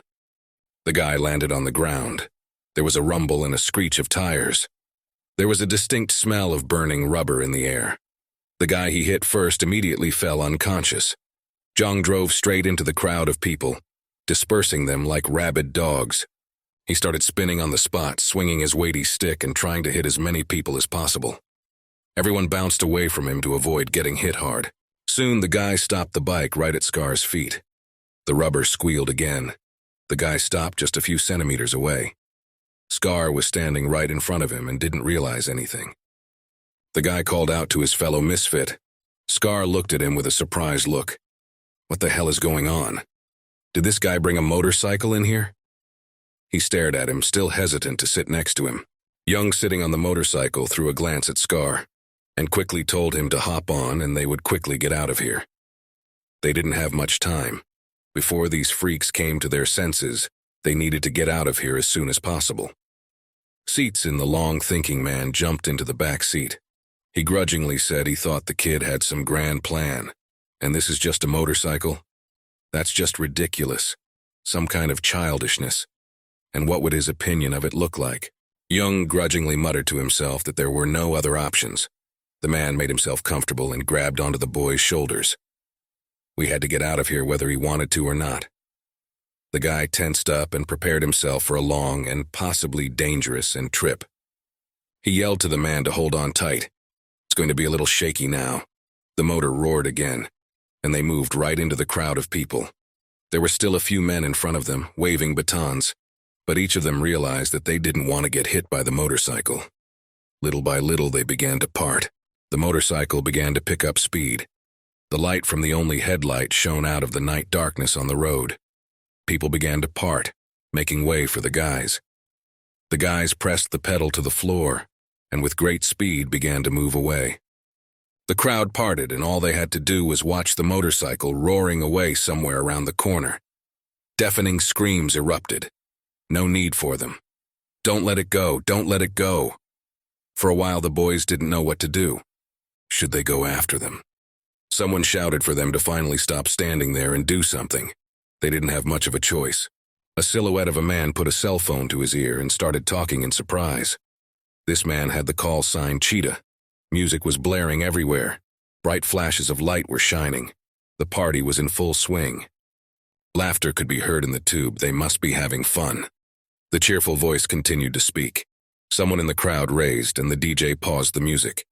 Cheetah stood in the middle of the crowd, dressed in a luxurious coat. He had a very tall mohawk on his head. He was talking animatedly on the phone with someone and saying that everything should be at its best. There shouldn't be any joints. Everywhere his subordinates were standing around. He had dark skin and a big smile. They should have these two in their hands. The guy smiled and squeezed his hand. He was surrounded by his underlings and felt like the king of the place. The party continued, with music blaring all around and lots of people dancing. Young, together with his partner, were driving at high speed on the highway at night. It was cold all around, and the cold, penetrating wind was chilling to the bone. Scar held onto his shoulders to keep from flying off the bike. They picked up speed more and more as they had to get away from the angry crowd as soon as possible. The light of the headlights caught the darkness. Suddenly, Scar tapped him on the shoulder and told the guy to finally slow down. Manhwa looked at him over his shoulder in surprise. The guy was annoyed. What else was wrong? Scar told them to slow down right before the crosswalk. The guy stopped, not understanding anything. What the hell is a crosswalk? It's nighttime. Nobody walks on the streets at this time. What the hell was he thinking? It went on like that all the way. The big man kept stopping him. Then he saw a kitten. Then he thought the steering wheel was drifting a little to the left, for fuck's sake. They're supposed to be recovering, and they're recovering at every turn here. What's happening to him? He looks so formidable, but he acts like a child all the time. The guys continued to speed up, and finally Young got tired of it. So he turned the throttle to the limit, and their motorcycle began to move down the night highway at an unimaginable speed. What a devil. While they were unconscious, they had managed to be brought to Chungu. This sucks. We need to get out of here as soon as possible. They were now in enemy territory. It was a long way from home. If they got caught by this gang, the second time around they might be so unlucky. Suddenly, Scar whipped the guy again and put a hand on his shoulder. He asked irritably, but what else? What else did he see there? A kitten again? However, it was far worse than that. They were finally caught up. There were several more motorcycles rushing after them, roaring towards them. There were a few guys there, laughing loudly and rejoicing that they had finally caught up with those bastards. The motorcycles came closer and closer to them. On one of them, a cheetah was on its feet. It spread its arms in different directions and shouted loudly, "Are they leaving already? There's no way to get out of this place." They were getting closer and closer to our heroes, and they were about to get close to them. The cheetah was smiling. They are about to catch them. Whoever catches them, he'll personally give him $100. Looks like there's a real hunt among them. We couldn't let these guys go. They had caused too much trouble, and now they had to pay with their lives. He stepped even harder on the head of the leading motorcycle and shouted for everyone to catch up to these freaks by all means. The motorcycle roared even harder. The wheels started spinning even faster. We had to catch up with them or the boss would skin them alive. The situation was worse than ever. And do not start the highway at a great speed rushing to an unknown place. So they are also chased. A bunch of guys, you are armed to the teeth. Scar began to look around. The motorcycles of their pursuers were already in line with them, and the guys had already prepared their weapons to shoot them down. If they fell at such a speed, they would be killed for sure. Zhang was twisting the throttle handle to the limit. The motorcycle was already running at its limits. The guy was cursing hard in his mind. Oh shit. One more second and they'll catch up. What the fuck? Suddenly one of the motorcycles overtook them, and now they were surrounded and began to take them into a cordon. The guy was in a desperate situation. There was no way out of this trap. Suddenly he had a good idea. He twisted the wheel to the side, the rubber ran, and the motorcycle quickly skirted into one of the passages and immediately disappeared into the darkness, leaving his pursuers without prey. It was a small chance that had to be taken. The others noticed too late that their prey was getting away. They turned back and shouted that they had to catch up with these bastards immediately. Quickly! Chase them! What are they doing? They turned into an alley. Everyone else started chasing them immediately. Meanwhile, the guys were pushing their bikes as hard as they could down the nearest alley. It gave them a little head start to get away from those bastards. For a while, they managed to lose the tail of the chase, and now they were speeding down the alley. The alley was very narrow. It was necessary to enter very carefully, so as not to crash into something incomprehensible. The speed was increasing. The wind was blowing in his face. The boy drove carefully, but still tried to keep the necessary pace. Young twisted the wheel again and turned down another alley. The rubber knotted up again. The guy twisted the gas knob to the limit. He couldn't let those freaks catch up with them, or else they'd be in trouble for sure. The rest of the gang didn't even think about falling behind them. Following the guys, there was a howl of other tires, and from around the corner there were a few more motorcycles shining their headlights at them. The gang didn't lag behind for a second. They seemed to know where they were going. Suddenly, a horrible picture appeared before Zhong's eyes. He saw something that made his heart skip a beat. From behind his back, Scar looked out and was also frightened. A sign now. They definitely can't get away. From around the corner, several more motorcycles flew out at them. The others had recognized where they were going, and now they were coming at them headlong. The guys put out sticks to knock their victims off the motorcycle, and now they can't get away from them. There they go. These scumbags had just surrounded them, and now the guys had no choice. Now they're going head on. One more second and they're just gonna bump into each other. Come on, get after them. Satisfied shouts could be heard everywhere. It was about time those bastards finally caught up with them. Is there anything out there that can save them? That thought flashed through the guy's head like lightning. He repeated the thought out loud. Scar's voice came from behind him and he said doomfully, "This is a loser now." There was no way they could get away. The man looked forward with a confident look and sternly said that they must fight. They can't retreat. He was fully confident in his abilities. Even when he was on the verge of death, he did not give up and fought to the last. These words gave Zhong confidence in himself, that's right. You can't give up. The guy frowned and realized that there was no turning back. Either they would continue to fight or die. There was no other option. He turned the throttle knob to full again. The engine roared to life and the motorcycle went straight forward to its death. The guys realized that they didn't have much choice, so let them at least fight to the last. Young lifted up the motorcycle and it went into a spin. Now they were riding on the back wheel. It was incredibly dangerous, but the guys had one plan that could work. Scar put his arms out to the side. They were going straight for their pursuer. None of them were going to stop. The motorcycles roared, coming closer and closer to each other with every meter. The bandits were already celebrating their victory. And now what were these two going to do? They had already prepared their clubs to knock them off their motorcycles, and then they could pay them back to the fullest. Scar. He rises from his seat and spreads his arms wide apart. He looks like a big shield now. He seems to be up to something. Young was picking up speed harder and harder. The motorcycle would revel and they would collide head-on. Then no one will have a chance to survive. Scar raised himself even higher, spread his arms even wider. The guys on the motorcycles were very frightened and started to move aside, quickly disperse. A look of horror flashed across their faces. What are these lunatics up to? This is insane.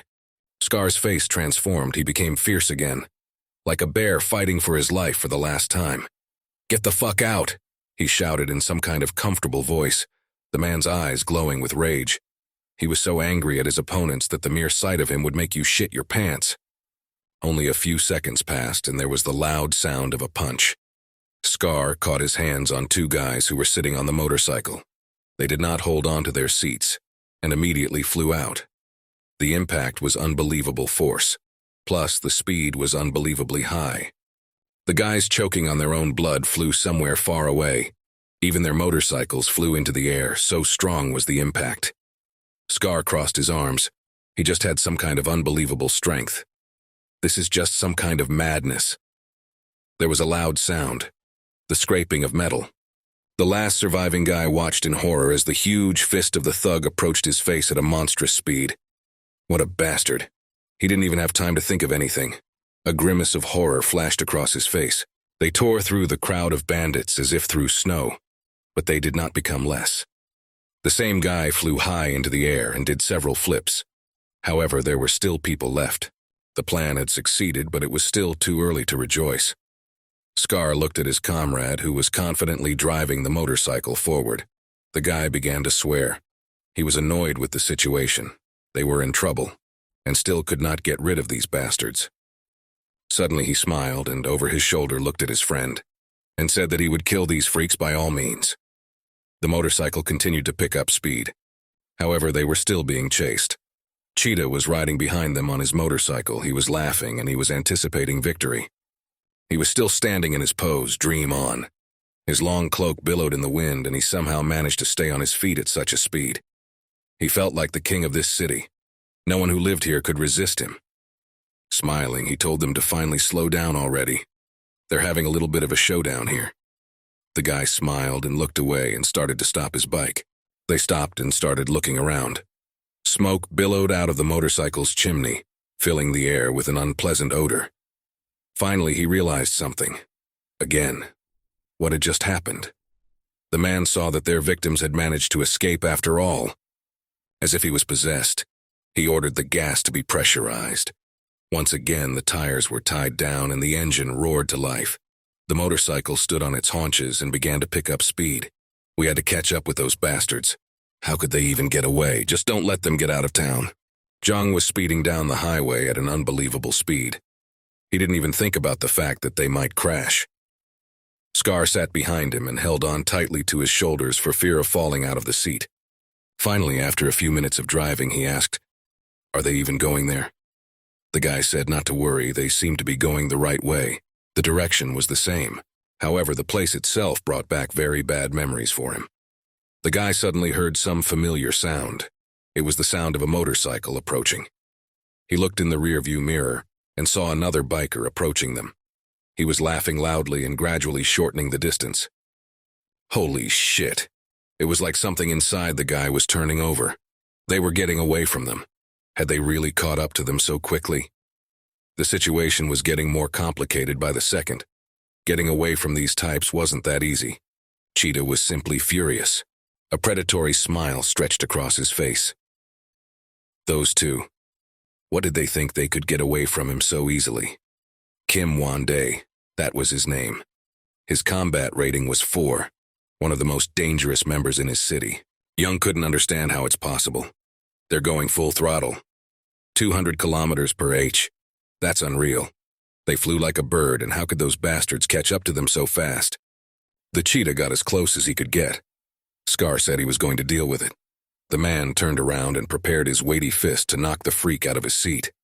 However, the man reacted in time and pulled the motorcycle aside. The huge fist flew past, slicing through the air. That's speed. At this speed, if they crashed, it would take a long time for their remains to be collected all over the track. Suddenly, the cheetah pulled out something long and glowing from his pocket. It was a motorcycle chain. He swung it as if it were a whip. The man laughed and prepared to finish them off once and for all. Why are they so afraid of him? It was as if the man was mocking them. He swung his weapon in an attempt to reach his victim. Do they just want to get into an accident begging sign? Tell him to slow down. The chain jingled and began to straighten out here, and it would get to them. The cheetah continued to mock them. Do they even know how many motorcycles crash on this track? The man didn't slow down and smiled broadly. He already felt that victory was in his pocket. No one knows this city better than he does. An unfamiliar man in black clothes stood on the roof of a house and watched in amazement. He heard the roar of engines and looked around in surprise. He had a cigarette in his hand, which he had not had time to light. On his finger was the same Percy with the skull. The cheetah swung his weapon and the chain began to loosen with a clinking sound. They deserved it. The man's eyes lit up brightly. He could already feel his victory and the taste of blood on his lips. This is their chance. The chain had already gotten close enough with only a few centimeters between them. The boys turned around frightened and looked on as their death approached them. Suddenly, however, everything changed. In the wheel of the motorcycle on which the cheetah was riding flew some stick. It came literally from nowhere. The motorcycle claimed and came to an abrupt stop. The man flew out of his saddle and flew on, about to fall to the pavement. The guys accelerated and sped away from him at breakneck speed. The cheetah didn't even have time to realize what had happened. The man was flying at high speed. One more second and he would come into contact with the hard asphalt. Then he's gonna break every bone in his body. What the fuck? Who did this? Out of the corner of his eye, he saw some strange guy in ordinary clothes standing a short distance away. He was apparently swinging this stick. The guy just stood back, breathing heavily. This was the first time Cheetah had seen this man. What had he just done? The man realized with horror that he was about to be finished. Soon his body came into contact with the hard asphalt, and he began to somersault, overcoming a huge distance. The pain was unbearable. He could literally feel every bone in his body breaking. Young Tuja noticed this. He cast an incredulous glance back. Who is he? All that reached him was the suppressed groan of his pursuer, who still said hello to the pavement. The guy thought he should slow down. He looked in the rearview mirror and there reflected their pursuer, who was now lying on the highway. It seemed that after such a fall it was impossible to survive. He was definitely dead. That's right. They need to slow down or they'll get into this accident themselves. But this was their chance to get out of this damn place. The guy gripped the steering wheel tighter and steered the motorcycle towards the exit of the city. Soon the rest of the gang arrived at the place. As soon as they saw their leader lying on the ground, they realized that something irreversible had happened. They slowed down and stopped a few centimeters away from the body of their leader. Everyone else jumped up from their seats and rushed over to see how he was feeling. Surely he was okay. What had happened? Who did this? Cheetah didn't realize anything himself. He lifted his head, which was ringing after such a blow. There was a large scar on his head, oozing blood. The man couldn't say 2 words. He didn't understand. Who did it? He began to stammer and tried to put his thoughts in order. A few seconds later, several people were standing in front of him. The blinding light from the headlights was in his eyes. He could only see the vague silhouettes of the people in front of him. There were at least 3 people behind them, and a larger crowd. Kichan was ranked 3rd in the rankings, the alias of the Reaper. The man had the exact same skull ring on his finger. He lit a cigarette and let out a thick smoke into the air. What happened here? He asked it in such a low voice that you had to listen. He was number 1 in his neighborhood. No one could argue with him as there were simply no people left after that. The man asked in the same quiet tone of voice, is he going to be held accountable for what happened? Soon, the guys still left the area. They decided to stop near the nearest river. Leaving the motorcycle somewhere nearby, went somewhere to rest. It would be necessary to put their thoughts in order. Too many events for today. They laid down on the grass, which now seemed like the softest place on earth. Jung was breathing heavily. He would need to come to his senses after this. Scar lay down next to him and asked, "What's wrong?" Jong pulled a pack of cigarettes out of his pocket and said relieved that it was very good that they were able to get out of there after all. They had gotten through it, and now they could breathe easy. He held out a cigarette to Scar and offered him a smoke as well. The man lay next to him and was also breathing heavily somewhere up into the sky. He said he doesn't smoke that shit. He's not like the others. He just doesn't need it. Young sighed and lit a cigarette. Dude, these are high-quality cigarettes. There he goes, he's getting nerdy again. The boy took a drag and the bitter smoke filled his lungs. He had finally forgotten a long time, was able to relax. Scar lay next to him and watched him from his scythe. The man was resting too. He would need to get cleaned up. The man, without turning to look at him, asked the kid, "Why did she do that?" The kid looked at him in surprise. What exactly had he done? He took a drag on his cigarette and let out puffs of thick smoke into the sky. The man said it didn't seem like a big deal. But after what happened, he had some questions that needed a little sorting out. At the time they were captured, why didn't he leave him? Wouldn't it have been better for him to join the gang and not put himself in such danger? His act was certainly commendable, but why did he do it? Besides, he had so many options to escape. However, he didn't. Never once gave up on him and held on until the very end. So why did he do it? Even when he had to fight for his life, yet he still didn't abandon him and helped him all along. So why? Why did he do it? The man kept stubbornly looking up. He probably couldn't have done it, he just didn't have the willpower. Maybe the man was lying. After a bit of silence, the man said that the boy was a very strong man, and understandably kind. He'd never expected to meet such people in his life. He was glad to be wrong. It's nice to see real people now, in these rotten times. Taking another drag on his cigarette, Young asked, is this what he wanted to talk about now? It's really not as simple as it seems. If he wants to, of course, the guy will still tell the true reason for his action. After a little silence, as if gathering his thoughts, he began to speak. It may certainly look noble, but the only reason he did it isn't really as noble as it may seem at first glance. The guy thought for another second, really. He would just really hate to go alone against this whole crowd. He still realized he wouldn't make it alone. The guy sighed heavily. Yeah, it didn't sound like much, but it was honest. There was an awkward pause between them for a second. Scar looked up from the cash register but didn't say anything. It was as if he was thinking over the boy's words.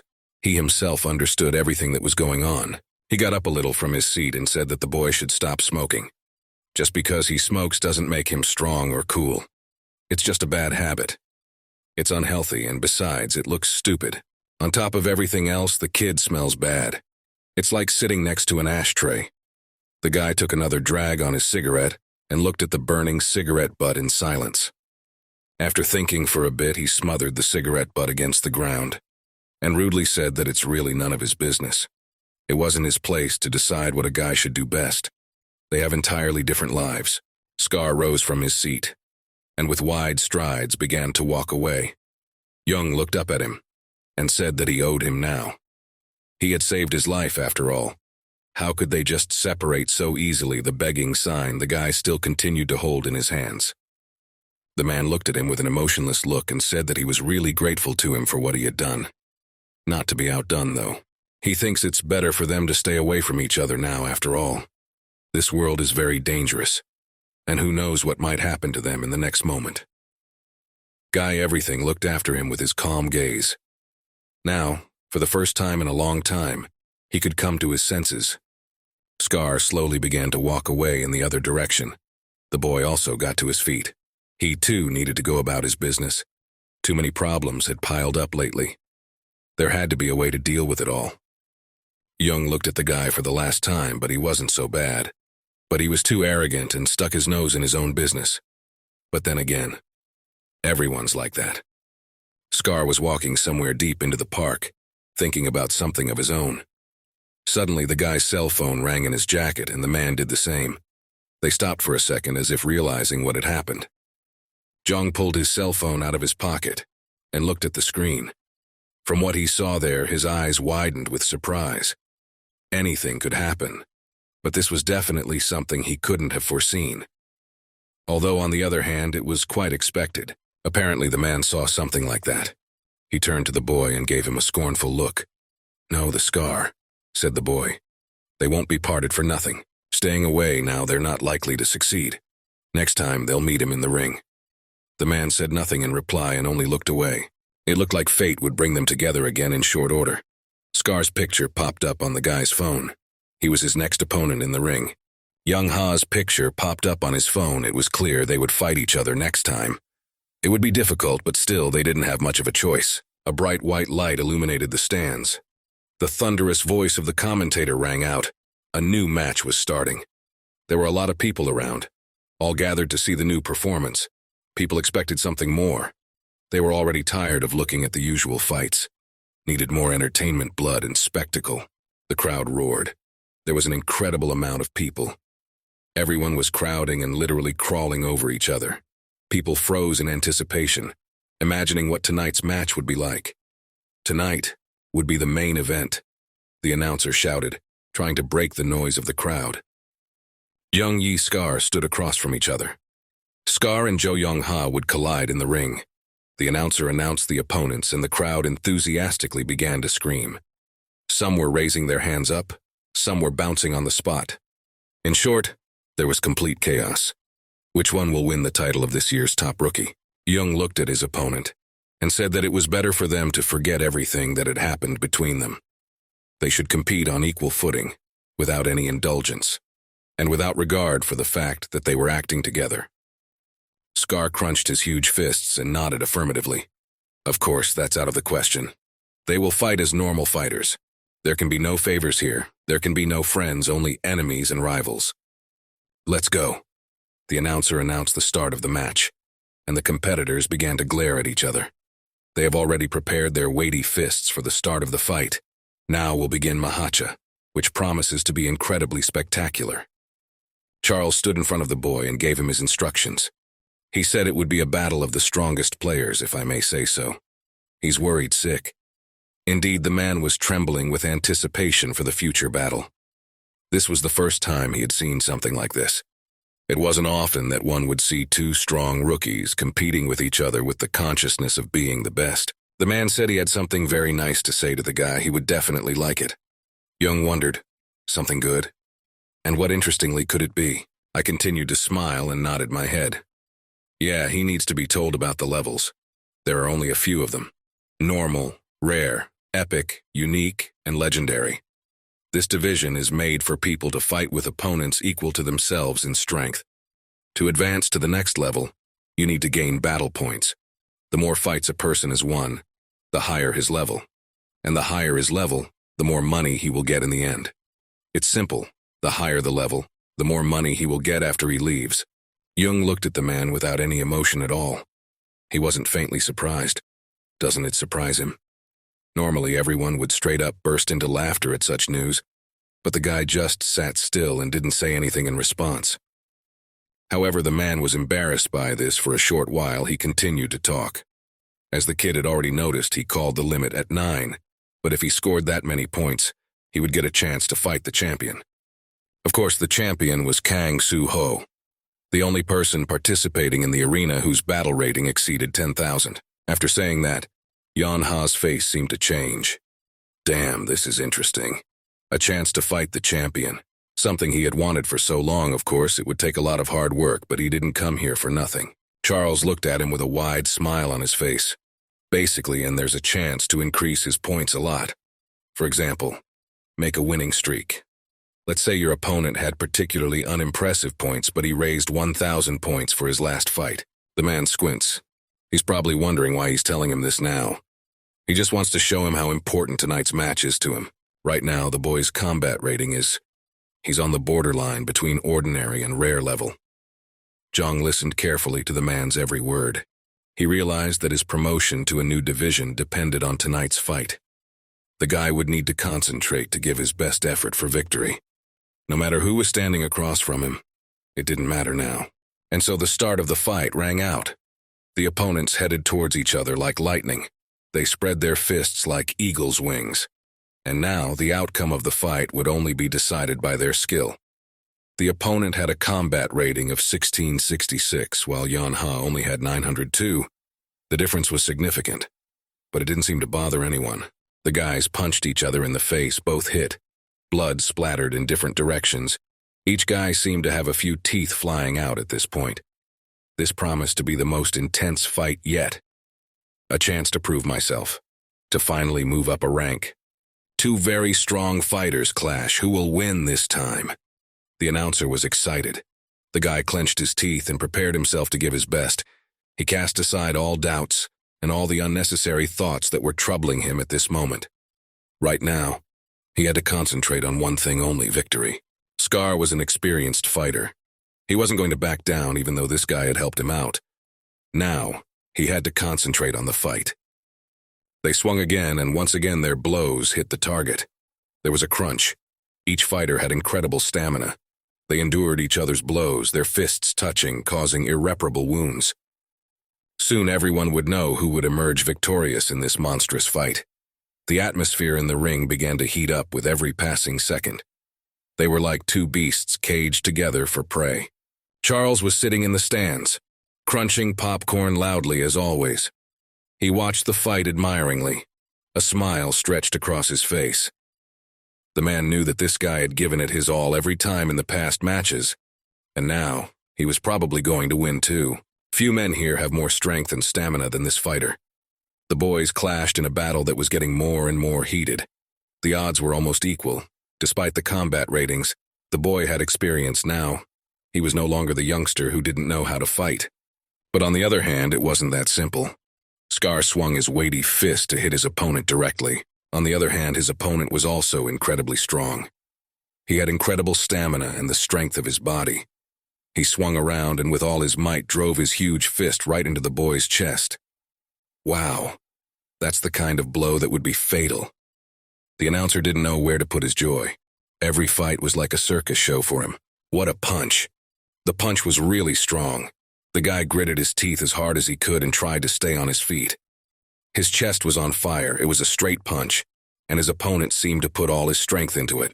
Yeon-ha tried very hard to finally stay on his feet. He coughed. Blood gushed out of his mouth. It seemed like all of his insides had just turned upside down.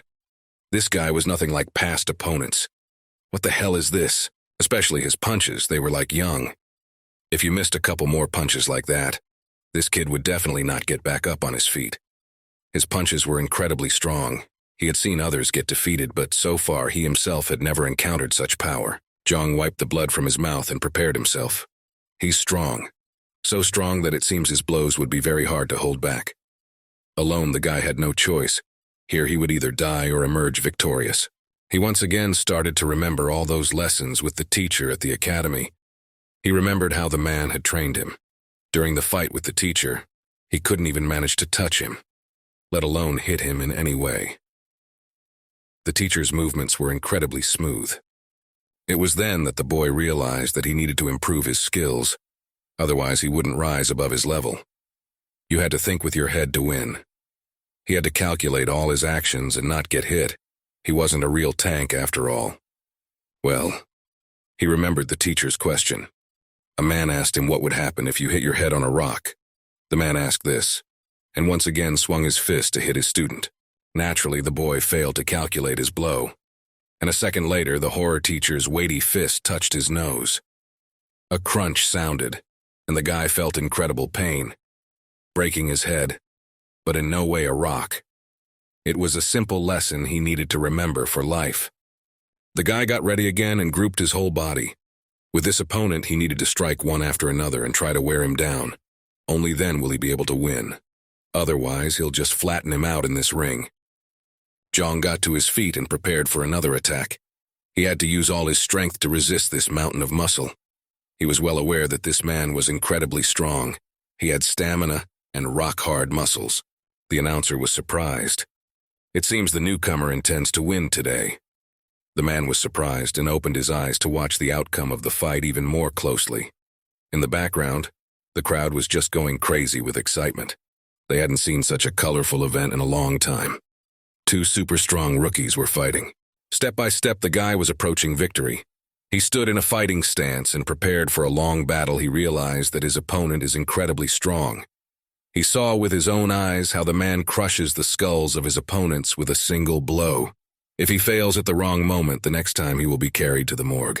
Zhang went into a decisive attack, pushed himself off the ground, and began to rapidly reduce the distance. The man stood in front of him and prepared his weighty fists for another strike. The guy had to be incredibly fast to avoid such attacks. The guy was well aware that now, at this moment, every attack was important. To properly concentrate, strike, and dodge without being hit. He applied the technique he used in the fight against the Red Fox. The guy began to move with incredible speed, his body flexible. He began to leap, trying to dodge the opponent's heavy attacks. Scar swung his arm and attacked, but his fist missed. The guy dodged, and the man's huge fist flew a few centimeters away from his face.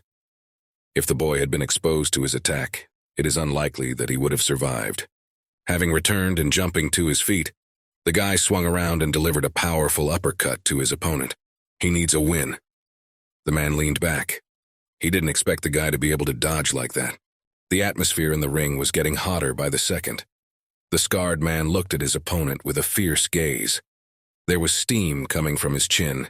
He didn't expect such a strong attack.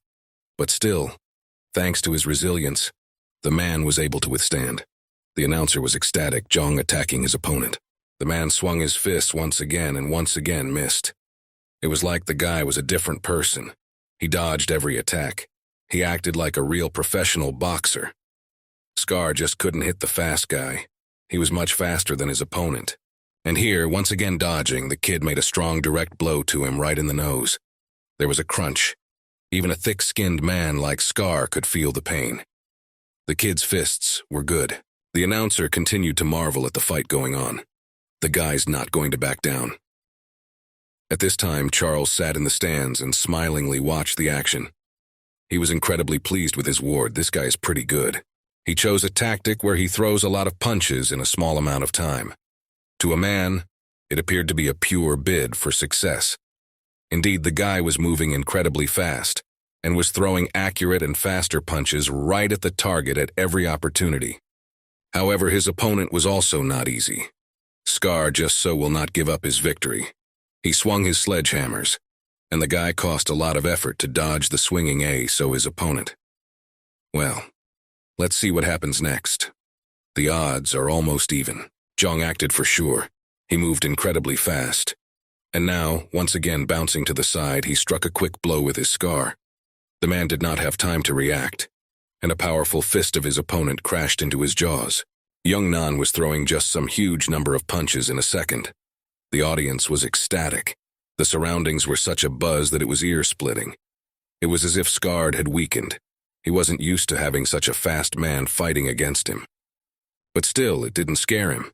He had thick skin and an incredible amount of stamina. He stands like a rock. This man couldn't seem to be broken that easily. The announcer commented on every event taking place in the ring, savoring every moment. Charles watched it all with great pleasure. The man was crunching popcorn and his glasses reflected the battle. He had seen a lot in his life, but this was really something interesting. Still, in the much time spent in these underground fights, the man realized one very important thing that defines this sport. No matter how strong the opponent is, it's always the one who chooses good tactics that wins, especially in these long fights. This battle was once again reminiscent of David and Goliath fighting.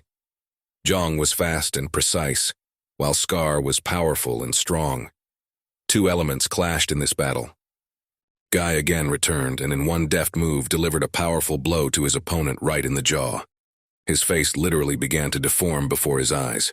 Waves spread across it, and the man gritted his teeth in incredible pain. Only those who can think while fighting win. Charles stood and watched this superb fight. He was incredibly happy that he had managed to find such a talented young fighter. No way. The commentator was just in shock at what was happening. He was literally out of breath.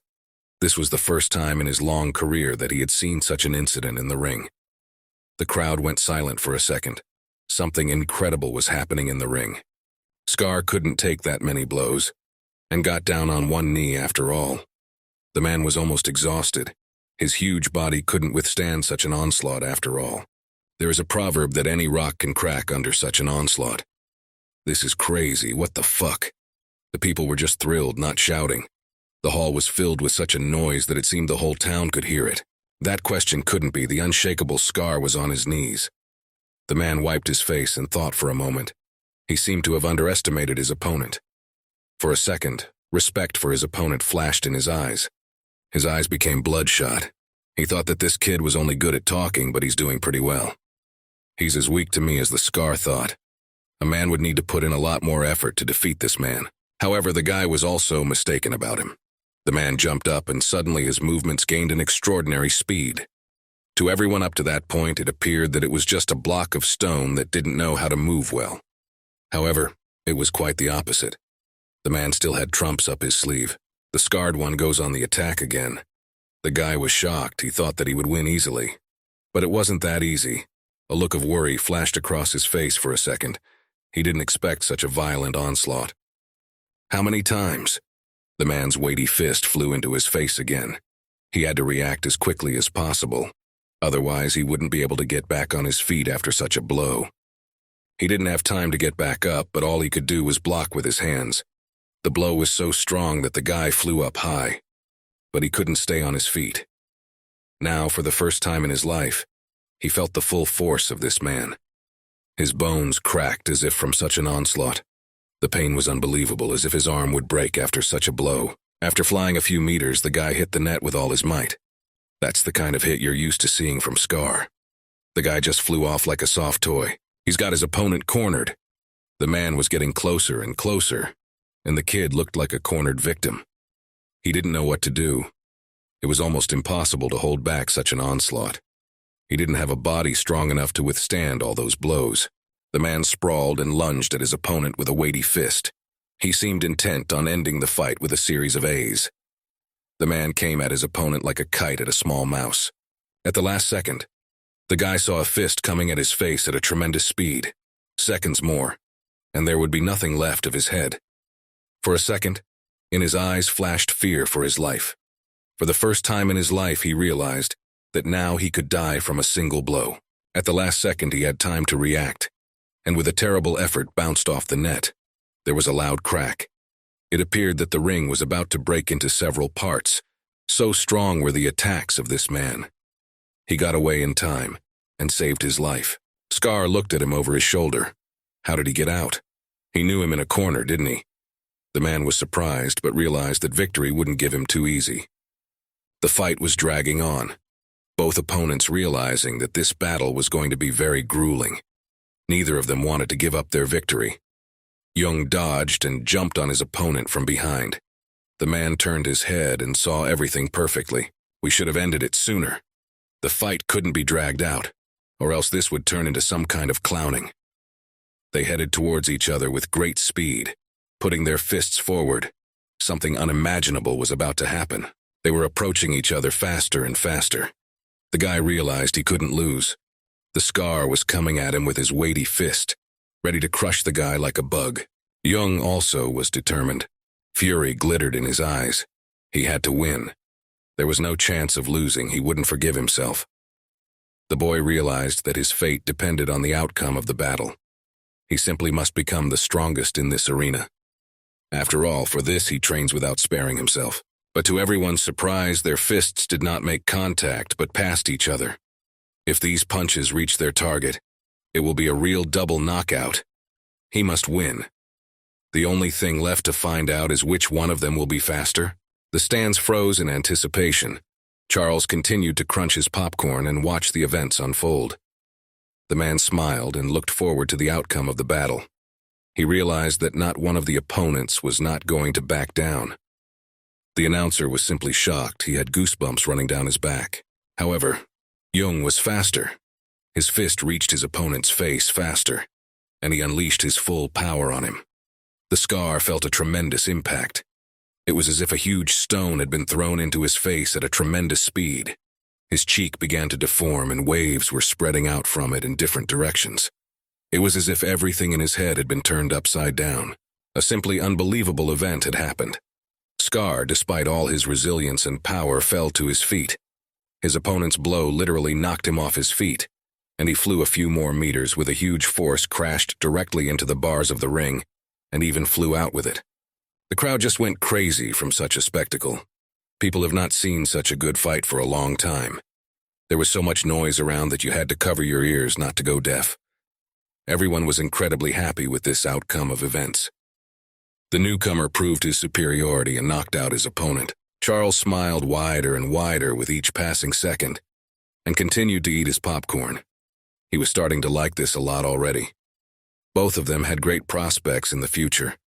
I wonder who would win after all.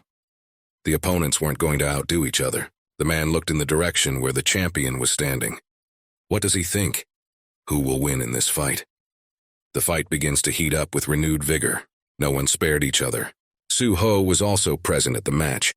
He stood somewhere aside and closely watched what was happening. The others also saw the champion right there and began to step in front of him. Everyone had an incredible fear in their hearts. People seemed to be afraid of the champion, and it was true, this man was incredibly strong.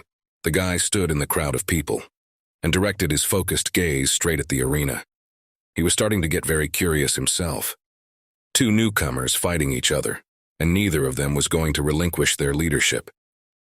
People began to turn around and stare in surprise at the champions. Wow, even he's here.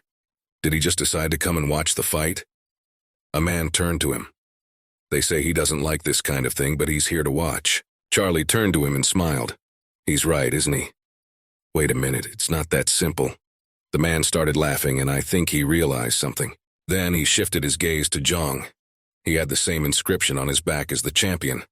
Halim Academy. What does that mean?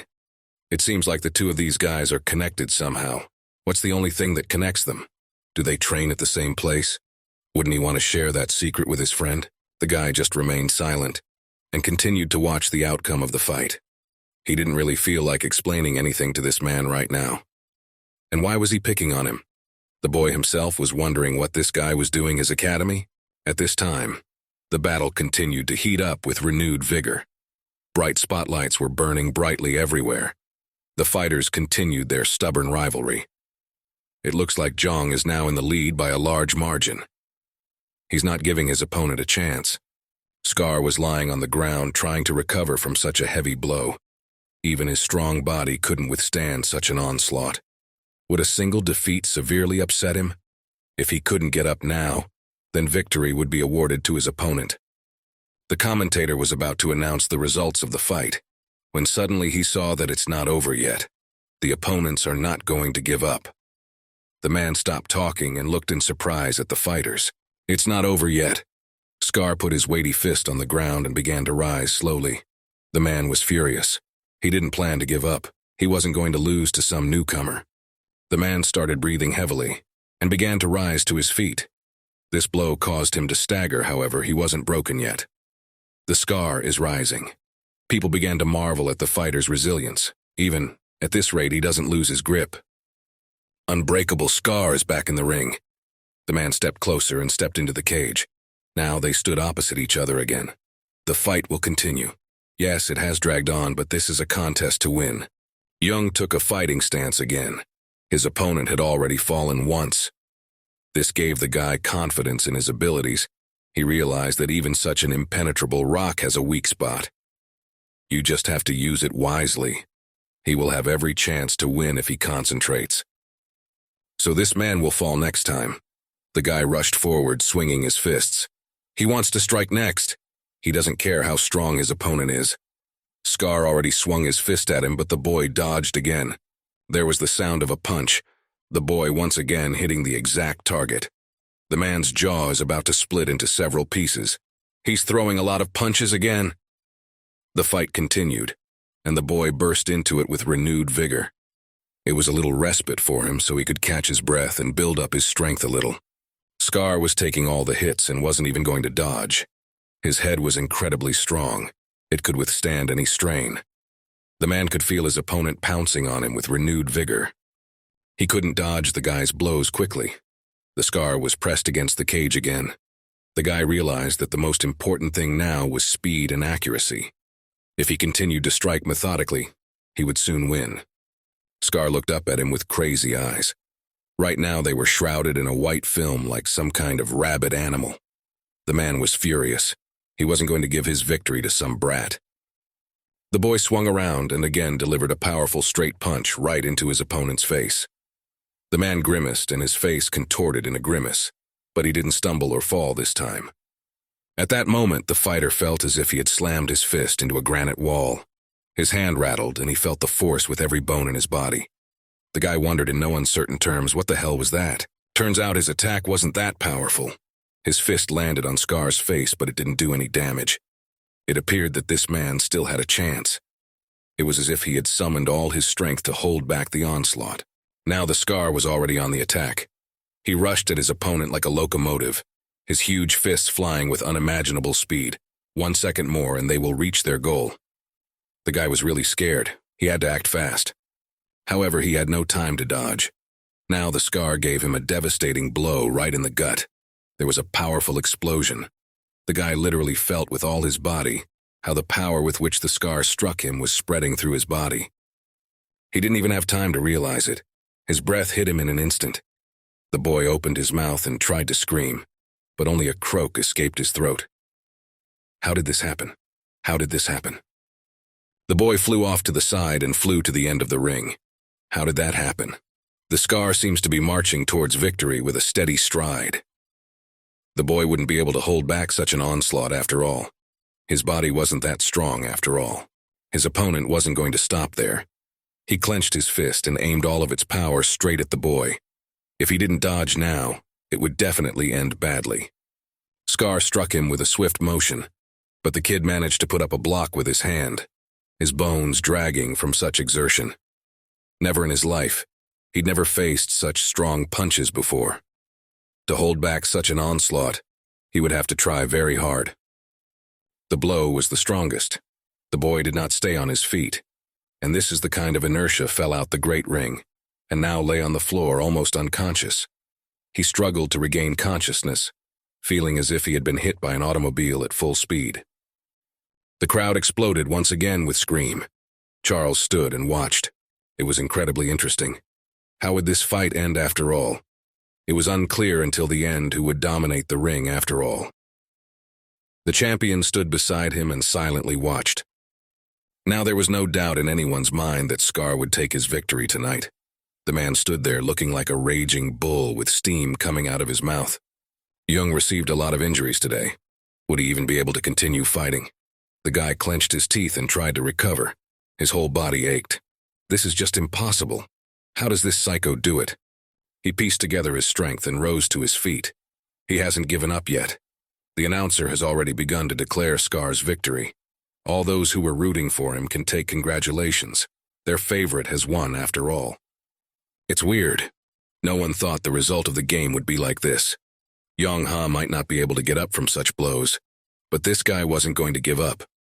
He quickly, and with his gait, started walking back into the cage. And so, once again, the two players met in the ring. They stood across from each other as they had the first time, and studied each other with stares. The game is heating up. They were exhausted, but neither wanted to give up their victory. Both players were breathing heavily, as if someone was inflating a balloon with a large pump. It was obvious that their strength was already running out. The boy looked at his opponent with a weary look. His whole body was sore from such blows, but he had no right to make a mistake today. Scar was also very tired. He wasn't used to such prolonged fights after all. He was always knocking out his opponents with a single punch. However, this guy was not so easy. You had to try hard to knock him out somehow. What's wrong with him? It's like he's got a second wind. He's not as easy as he looks. And there's no need to see him as a weakling. Victory belongs to him today. He clenched his fists again and lunged at his opponent. The guy started throwing a lot of precise and fast punches, matching his tactics. Scar defended himself with his powerful, strong arms. He couldn't move as fast as his opponent, and it annoyed him a lot. It was obvious from the look on his face that the man was in an indescribable rage. In the stands, they were still being watched. The passions were heating up. The champion himself now did not know who would win. Charles asked him who would win. The man remained silent and continued to watch. Young Wan regained his former speed and galloped around his opponent like a wild beast. Scar standing in the center, Yi kept his weighty fists ready to fight back at any moment. He wasn't going to give up so easily. The boy swung again, and with a swift, powerful punch, he came close to his jaw. There was a big smack. I guess he didn't hit after all, and his hand was being held down hard. The guy was in a bit of shock. Indeed, his arm was being squeezed by Scar's strong hand. He couldn't even move a finger. The guy was scared out of his wits, for this was one of his strongest blows, and this man just held him down with one hand, and now he couldn't move. Scar looked down at him and disappointedly said, "That's kind of weak." The man prepared to kill his opponent. He wasn't going to back down, and now he was fighting at full strength. His huge, weighty fist was already flying into the guy's face. He would not have had time to react, and now he could only wait for his fate. The boy watched in horror as his opponent's hand approached faster and faster. The man thought that he seemed to have understood everything perfectly well. The guy didn't get any stronger, and he was the one who was already very tired. The man swung around and his fist reached its target after all. He struck so hard that the boy's head was about to be torn from his neck. He literally felt the indestructible power with his whole body. Everything in his head immediately turned upside down.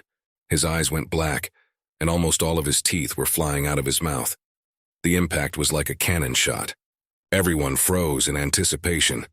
It wasn't clear until the end who would still win this fight, but it seemed like now, the picture was starting to become a little clearer. Everyone held their breath. The announcer even stopped talking for a second. The fight flew by with incredible speed. How could it be? It was brutal, but now there was only a scar on his legs. People shouted with delight. It had been a long time since they had seen such a good spectacle. Jung was lying on the ground and tried to rake his consciousness into a pile. The guy wasn't expecting such a hard blow. He was lying on the ground and his whole body felt like it was doused with lead. He looked at his opponent with a lifeless stare. The guy's mouth was ajar and he was breathing heavily. His head felt as if it had collided with the wall. Scar stood in the ring and surveyed the crowd, which was going wild with joy. Right now, he's the only one on his feet. It looks like Scar will be the winner of this fight. It's clear enough without further ado. Charles frowned. This was ridiculous. He had wanted to beat Scar so badly, he had tried so hard, but in the end it had all backfired on him.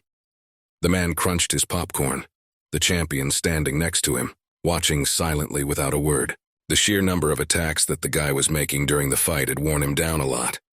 and his opponent was just waiting for it. He has a very strong body, so those punches don't mean anything to him. He didn't need to spend all his energy at once. It was a long fight. He needed to save his energy and get out of the line of attack. If he wanted to win, he should have thought out his strategy well. However, it was as if the guy went off the chain, attacking constantly, wasting energy, and in the end he had no breath left, unable to fight properly. No wonder he's lying unconscious right now. Suho standing in the crowd, and silently watched the fight come to an end. There were people everywhere shouting with joy, some raising their hands, jumping on the spot. But the champion remained as silent as ever. He was wondering what was about to happen. There was not a single emotion on his face. He only analyzed all the movements with a serious, concentrated look. He understood everything perfectly, and over his many years of fighting, he had learned to anticipate his opponent's actions. It was fun, but still, they were just beginners. Finally, the guy came to his senses and started to think straight. This fight had ended in defeat. He was still lying on the ground, unable to get up. Even moving a finger was a big problem for him. Above him stood the scar. He could see its wide shadow as well. The boy clenched his teeth in anger and resentment. This was the end. He had lost. This man is just like some kind of rock that he can't break no matter how hard he tries. It's impossible. There was so much grief and resentment inside him, anger at himself, that the boy was ready to explode. Little by little, he began to lose faith in himself. This man was just like that master from the academy. No matter how hard a guy tried, he couldn't win. It was an unreachable peak that was impossible to reach. No matter how much he hits, it's like he's hitting a wall. He just can't take his blows. He clenched his teeth even tighter, so hard they gritted. He still had a lot to learn. But no matter how hard he tried, the result didn't change. It was pissing him off. Was that even possible? At this time, the guy remembered the words of the girl who said that he still needed to learn how to train his mind, to learn how to think properly during battle, and only then would he be able to achieve any result. Suddenly, a thought flashed through his head. It was as if he had realized something. The spotlights were shining so hard that he had to squeeze his eyes shut. The guy continued to lie on the floor, almost unconscious. "The Scar is the winner of tonight's match," the announcer cheerfully proclaimed the winners. The fight ended there. However, it wasn't that simple. Scar was already celebrating the victory as suddenly his back heard footsteps. The guy called out to him. Something seemed to have changed in his voice. Now he stood firmly on his feet. Scar turned around and looked at him with a fierce look. The boy continued, "Where's he going? They're not done yet." The man looked at him and didn't understand. What more did he want? He had lost. Does he want to die at all? It was like he'd been replaced. The guy finally realized everything.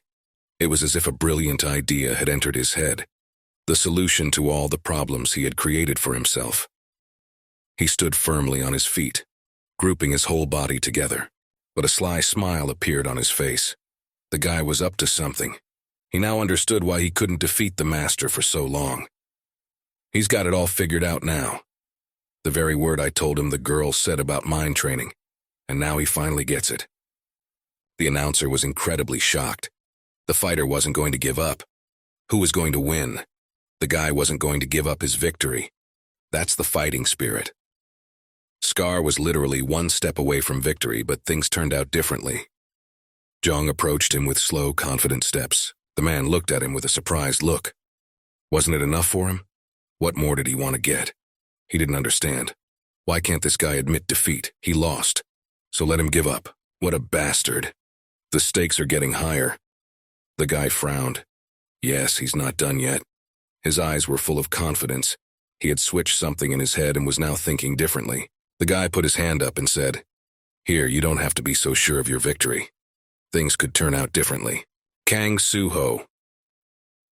Watching all this, his eyes widened in surprise. What was he doing? Even he hadn't seen such tenacity in his entire career as a fighter. The guy was surprised to the core. This rookie is as easy for me as he looks at first glance. We'll have to keep an eye on him. Young W remembered how the master stood when he was teaching him. He remembered how the man had skillfully manipulated his body. He controlled every brain, moved like a bird, and parried every punch and attack. It was the ideal to strive for. Young adopted the same fighting stance. He ordered his opponent to prepare. Now it's going to be different. Excitement gleamed in his eyes. He prepared his fist to finally finish this fight. He immediately rushed forward and began to launch a series of quick and precise attacks. The rhythmic sounds of strikes rang out. Does he really want to play by the same rules again, increasing the number of strikes? Zhang twisted and his powerful fist struck the target, but again it did not do any damage. Scarred, it was as if he was covered in some sort of armor. The man also brought up his large fist to answer the boy with a punch. The boy didn't even bother to dodge. He took a direct hit right in the jaws, and his head immediately fell backwards. Wouldn't he faint? No. Now he had a completely different strategy. He would definitely win this time. Here comes Scar to strike. Looks like the fighter's tactics aren't working. They're failing him. Young bravely endured the blow. His whole body began to ache, but he stayed on his feet. The crowd went wild. They were ready to accept the winner, but they didn't expect this turn of events. Charles smiled again. Is there more to it? The man thought, boy, he doesn't need to waste his strength. What a thing to have such an iron will. It's unbelievable. They stood opposite each other, ready to clash again in mortal combat. Scar's fist flew like a large block of stone, hitting its target with each passing second. In another second, the attack Walda would come crashing down on his opponent's head. He continues to advance, striking one after another. It is as if he has forgotten all his pain, gained his second breath for the second time, and has now changed his battle tactics. Finally, he made the only decision that was right for him. His blow immediately reached its target, and Scar staggered to his feet. The man bared his teeth and did not expect such a fierce backlash. Here he is, the negative sign of open hand-to-hand combat. The guys inflicted irreparable injury on each other. They didn't even try to dodge the blows of their opponents. There were sounds of blows. Each of them got hit in the face but remained on their feet. The action in the ring is crazy.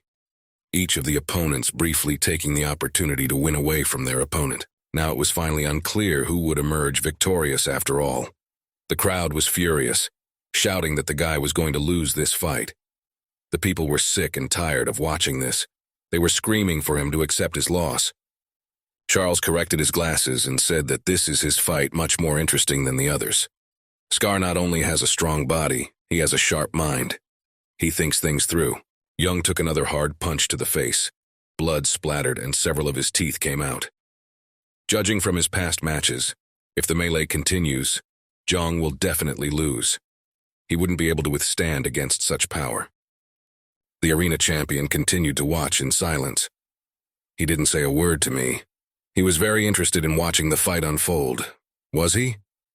Does he know what mistake all stupid people make during fights? The guy remembered all his training at the academy, when he practiced many of his punches, which he now knows by heart. He had trained with the same teacher who had once beaten Jung. This time they had fought as equals. The only mistake that stupid people make during fights was that they are always afraid to push themselves to the limit. They are afraid to use their body to the max, because they think they will endanger themselves. Scar continued to defend himself while his opponent hit harder and harder. The fight continues. It had already been going on for quite some time, much longer than the main fights in this arena. Of course, that doesn't mean I have to use all my strength, but I should always set small limits for myself. That's what will help you win. Gradually building up your strength, that's the key to success. Zhang swung his fist. It was as if lightning bolts were gathering around him. The guy had gained some incredible speed and strength. It was as if he was unlike himself. He looked at his opponent with a fierce gaze. This was his last chance. There would be no other chance like this. He must take all his mistakes into account and finally become stronger. Once you overcome one step, you gradually move on. You go to the next goal, and that's the only way you gradually get closer to your goal. This is the key to victory. Young clenched his fist and prepared for the final push, gathering all his power and strength in one blow. And now, his hand had reached the target. His fist came in contact with his opponent's body.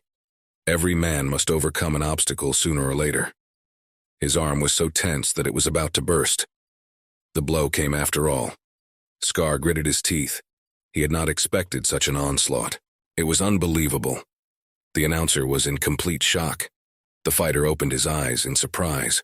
A wave of incredible pain ran through his entire body. Even his hard body couldn't withstand such an onslaught. He felt his ribs begin to crack. Zhang at this moment decided to show everything he was capable of. He seemed to be overwhelmed with anger. This anger gave him incredible strength. He hit his opponent with such force that even that stone rock flew straight into the ring wall. He was no longer like himself. This was no longer the same guy. He was a hurricane. He was throwing incredibly powerful punches one after another, and his strength was increasing with each passing second. His fists flew like bullets. They reached their target immediately. Scar didn't know what to do. He was sure that victory was in his pocket. But suddenly his opponent seemed to have a second personality. The champion stood in the rest of the crowd and watched the fight in amazement. Even he wasn't sure this guy could win. It was the first time in a long time that he had seen a rookie fight so hard. Predicting the outcome of a battle is a waste of time. The boy remembered his teacher's words as he sparred with him once again.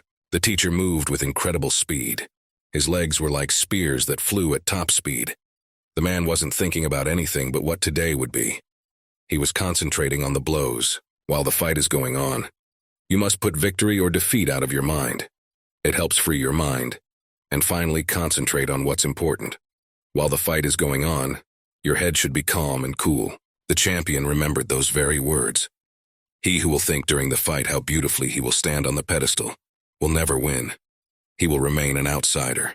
The guy looked at the newcomer who stood in the ring and recognized him as his teacher. He got a strange sense of déjà vu. How does this kid move? It was as if he had gone crazy. It was obvious that his head was filled with only one thing. He was completely concentrated. The man took a closer look. He attacked his opponent again. The guy's powerful fist reached its target and struck right at the fighter's head.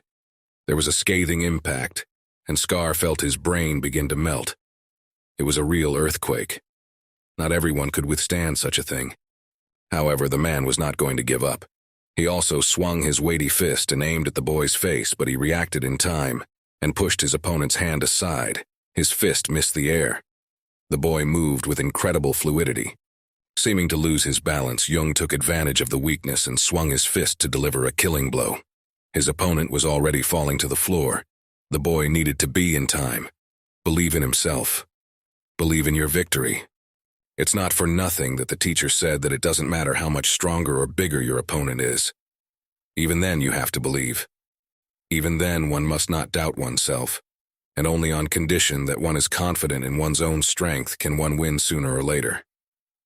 For some reason, the champion saw in this young boy his teacher. The movements reminded him of a man, reminded him of his grace and fluidity. He remembered those distant times when he was still training with him at the academy. At that time, Su-ho was still an inexperienced fighter himself. He watched his master receiving him and instructing the path with the same surprise and delight. Scar didn't know where to go. He was cornered, and now his opponent's arm was bearing down on his head with great speed. A few seconds more and he would be knocked out. He had no chance to dodge and could only wait for his fate. Soon the guy brought his heavy fist down on his opponent's head. There was a crunch. His face deformed. It seemed that after such a blow there should have been nothing left at all. His nose crunched. His teeth fell out of his mouth. The crowd was shocked. This rookie who had only had a few successful fights was now being dealt with such a monster. Everyone gave a surprised and frightened sigh. They couldn't believe in this outcome of the fight. They were sure that Scar would win and smash this kid to the last. The announcer didn't even know what to say. The kid had turned the game around again. The man sighed heavily and tried to find the words most appropriate for this situation. Jung knocks out his opponent again. The guy was standing and looked like some kind of killing machine. His appearance was so threatening that the crowd gasped in horror. The guy was a real monster. He had done the impossible. The champion stood and looked at him with a surprised look. Did he understand now? Anger, fear, and excitement during a fight must be put out of your head. If one's head is filled with unnecessary thoughts, one will not be able to concentrate. Sometimes anger can betray strength, but such power as a drug will bring a person's life to the bottom. After that, he will never be able to fight again. He remembered the words of a teacher who had once told him a wise phrase he had heard from a man. A teacup is only useful when it is empty. Let the lad think it over well and draw the proper conclusions. Such a glass will never spill, nor make a great flood. Now the champion realized this. He stood looking at the newcomer, who was like the rock. He was almost impossible to break. Jung, frowning, stood in the ring and looked at his defeated opponent. There would always be someone who wanted to pour all the water out of the glasses. The announcer finally came to his senses from shock and yelled that Scar was on the floor again. When is this battle going to end? The fight was dragging on. The further it went, the more interesting it got, and the more fun it was. Everyone was incredibly curious as to how this phenomenal fight would end. Charles continued to watch the newcomer admiringly. Oh, the more he plays, the stronger he gets. What a tremendous potential he had in him. The man was simply shocked by this turn of events. He was now certain that he had made the right choice in selecting this boy.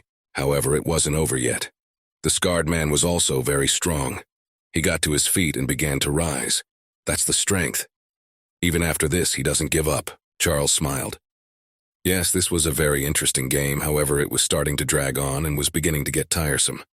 Something had to be done to make it finally end. What did they intend to do now? The opponents stood and glared at each other. Each of them was already at the limit of their abilities, but they were not going to give up and give the victory for nothing. Their strength was equal. Jung was completely covered in scratches and abrasions. There wasn't even a spot left on his face. That's it. This is the end of it. The fight was dragging on. We should finally find out who was stronger after all. The guy is in a fighting stance. It will be his hardest punch that will end this fight. There can only be one winner here. Scar nodded his head. Good. Then he would give it his best shot as well. The man looked at his boyfriend with incredible respect. This was the first time he had ever faced such a worthy opponent. The man had built up enough strength in himself. He began to approach his opponent, putting his fists forward. The final battle was approaching, and the outcome would determine the winner. The man was not going to give up even though he was exhausted. It was too early to give up. Charles opened his mouth to put another piece of popcorn in it. Now this was getting very interesting. The man was anticipating a very good final battle. He realized that these rivals would not leave each other alone for nothing. Who would win after all? Scar prepared his huge fist to strike. He was fully prepared and focused. It had been a long time since he had such a good opponent now. He just had to give his best. Jung too also prepared his hand. His fist clenched to the point of crunching. The boy decided to put all his strength into this punch. After all, he was tired of this. He really wanted to become the winner. He had practiced so hard for this. Charles squinted his eyes and looked even more closely at the fight. He even stood up from his seat. Who would win after all? The newcomer who had shown himself to be a good fighter, or the experienced fighter who outclassed him by a factor of 2? Su-ho too concentrated. He was very curious. He didn't expect this guy to be able to show such a level of tenacity. It wasn't often to see such strong fighters in this arena. He even felt scared at some point. Scar's face changed. He was now like a rabid beast. He lunged at his opponent with his eyes bulging with anger. They were bloodshot. His hand lunged forward, cutting through the air. It was about to overtake his opponent. Who would win? Who will be the winner? The enthusiasm of the participants warmed up the hall. People were excited about such a battle. The guys stood opposite each other and prepared to make their final blows, putting all their power in them, which they had. And so the final gong rang out, and the boys rushed towards each other, putting out their huge fists. There was no time to dodge, and now the blows would come right on target. A head-to-head match to finally make the winning push. The fists made contact, reaching their target. Jong punched his opponent right in the face, and the latter in turn charged him with a powerful punch right in the stomach. A pop was heard. A crunch echoed throughout the room. They kept moving forward through the sheer amount of pain. They were coming at each other, just going head-on. There was no point in dodging anymore. Only one blow would decide everything now. Scar's face began to deform under the onslaught of his opponent. The man felt incredible pain. It gave him anger. For the first time in his life, he felt such pressure from his opponent. Soon the who happened, which made everyone watching open their mouths in surprise. So who would remain on the battlefield? The commentator was just in shock. He didn't know what words to choose to describe this nightmare happening in the ring. Charles was smiling. He was incredibly happy. He was wondering how the fight would end. The champion was standing next to him. still silently watching the outcome. Li Gi-tae stood with them and opened his mouth in surprise. The scarred one kneeled down at this. Damn, the chromed one is just driving them crazy. The commentator is about to lose his head from such tension. Looks like our hero has won. People were getting tired of following these events. They wanted to know who won the battle. The guy concentrated. He knew it wasn't over yet. However, his consciousness was beginning to leave him. No, hadn't he won? The guy began to slump down, his body no longer obeying, his powers leaving him in an instant. The fight was so long and exhausting that he had no strength left to get up. He was no longer in control of his body, and he fell to the ring with a thud. The guy fell like a sack of earth. His body stopped listening to him. He could only breathe and occasionally move his eyes. The blow was too strong to be taken like that. It was a knockout. Scar was still on his knees. He was also incredibly exhausted from this fight, but the man had a lot more stamina than this kid. Jung was lying on the ground, face down. His breathing slowly started to recover. His consciousness was leaving him at a great speed. His head was ringing. His whole body felt like it was burning from being hit so hard. He had never before experienced such overexertion. Scar was still on his feet. He stood up and looked at his opponent, who now lay unconscious. It was a fierce fight. He hadn't exhausted his body like that in a long time. However, the winner of the final battle is Scar. Jung continued to lie face down. He didn't even have the strength to move his arm. The stands roared. It was finally decided. The winner was finally decided. Scar was the unequivocal winner. He stood there savoring his victory. The spotlights were shining directly on him, and the man had to squeeze his eyes shut. His combat rating had increased by 2,001 points. Charles sighed. He knew it. Scar should have gotten more hits. However, the man wasn't disappointed with this outcome of the fight. He realized that it wasn't that simple. The crowd was drowning out even his thoughts. People were just pissed off. The fight was over, and it was one of the most spectacular fights ever. The man crunched his popcorn again, he thought. This kid had been growing for 3 months. No. The result was already a month away. Even so, defeat was still inevitable. Jong still came to his senses a bit and tried to move. His whole body felt like it was covered in lead. The guy was incredibly angry with himself. His transition to the new division was a failure. However, Scar held out his hand and told him to get up. It was over, and the boy could stand up on his own. The boy rested his hands on the floor and began to rise. His whole body was still sore, but his strength slowly began to return. The fighters stood opposite each other again and looked at each other with sizzling glances. Now, however, the fight was over. There was no point in fighting any further. The winner had already been decided. It was a heated game between the two strongest first years. A spectacular spectacle which I could not have done without the efforts of both players. The announcer was ecstatic. The fighters continued to look each other straight in the eye. Each imbued their opponent with respect. Scar threw his hood over himself. He said quietly, "It'll all be next time, he promises." The boy nodded his head. He realized that their rivalry was still not over. He moved his eyes over Scar's face and noticed a new mark. He called out to him and asked what was that on his face. Indeed, there was a new deep scratch on Scar's cheek, from which blood was oozing. The man turned around and smiling replied that it was just a new medal. No big deal, it's a real reward for him. Every scar to him is a memory of past battles. Young smiled, and yet he still doesn't change, bluffing all the way to the end. The guy was incredibly pleased with this rivalry. His own face was covered in scars and abrasions, yet the guy was incredibly pleased with himself. Today, he recognized his limit, and now he set a new goal for himself, to overcome it and become even stronger. Scar did not answer him anything, but only began to walk away from the fighting ring with a fast gait. A wave of applause fell on the fighters. The people were delighted. They were incredibly happy with this spectacle. They had never seen such a fierce confrontation before. This fight attracted a lot of attention. Jong looked towards the champion. A man was approaching him, and in a quiet voice he began to speak. Suho walked closer to him and looked at him with a serious look.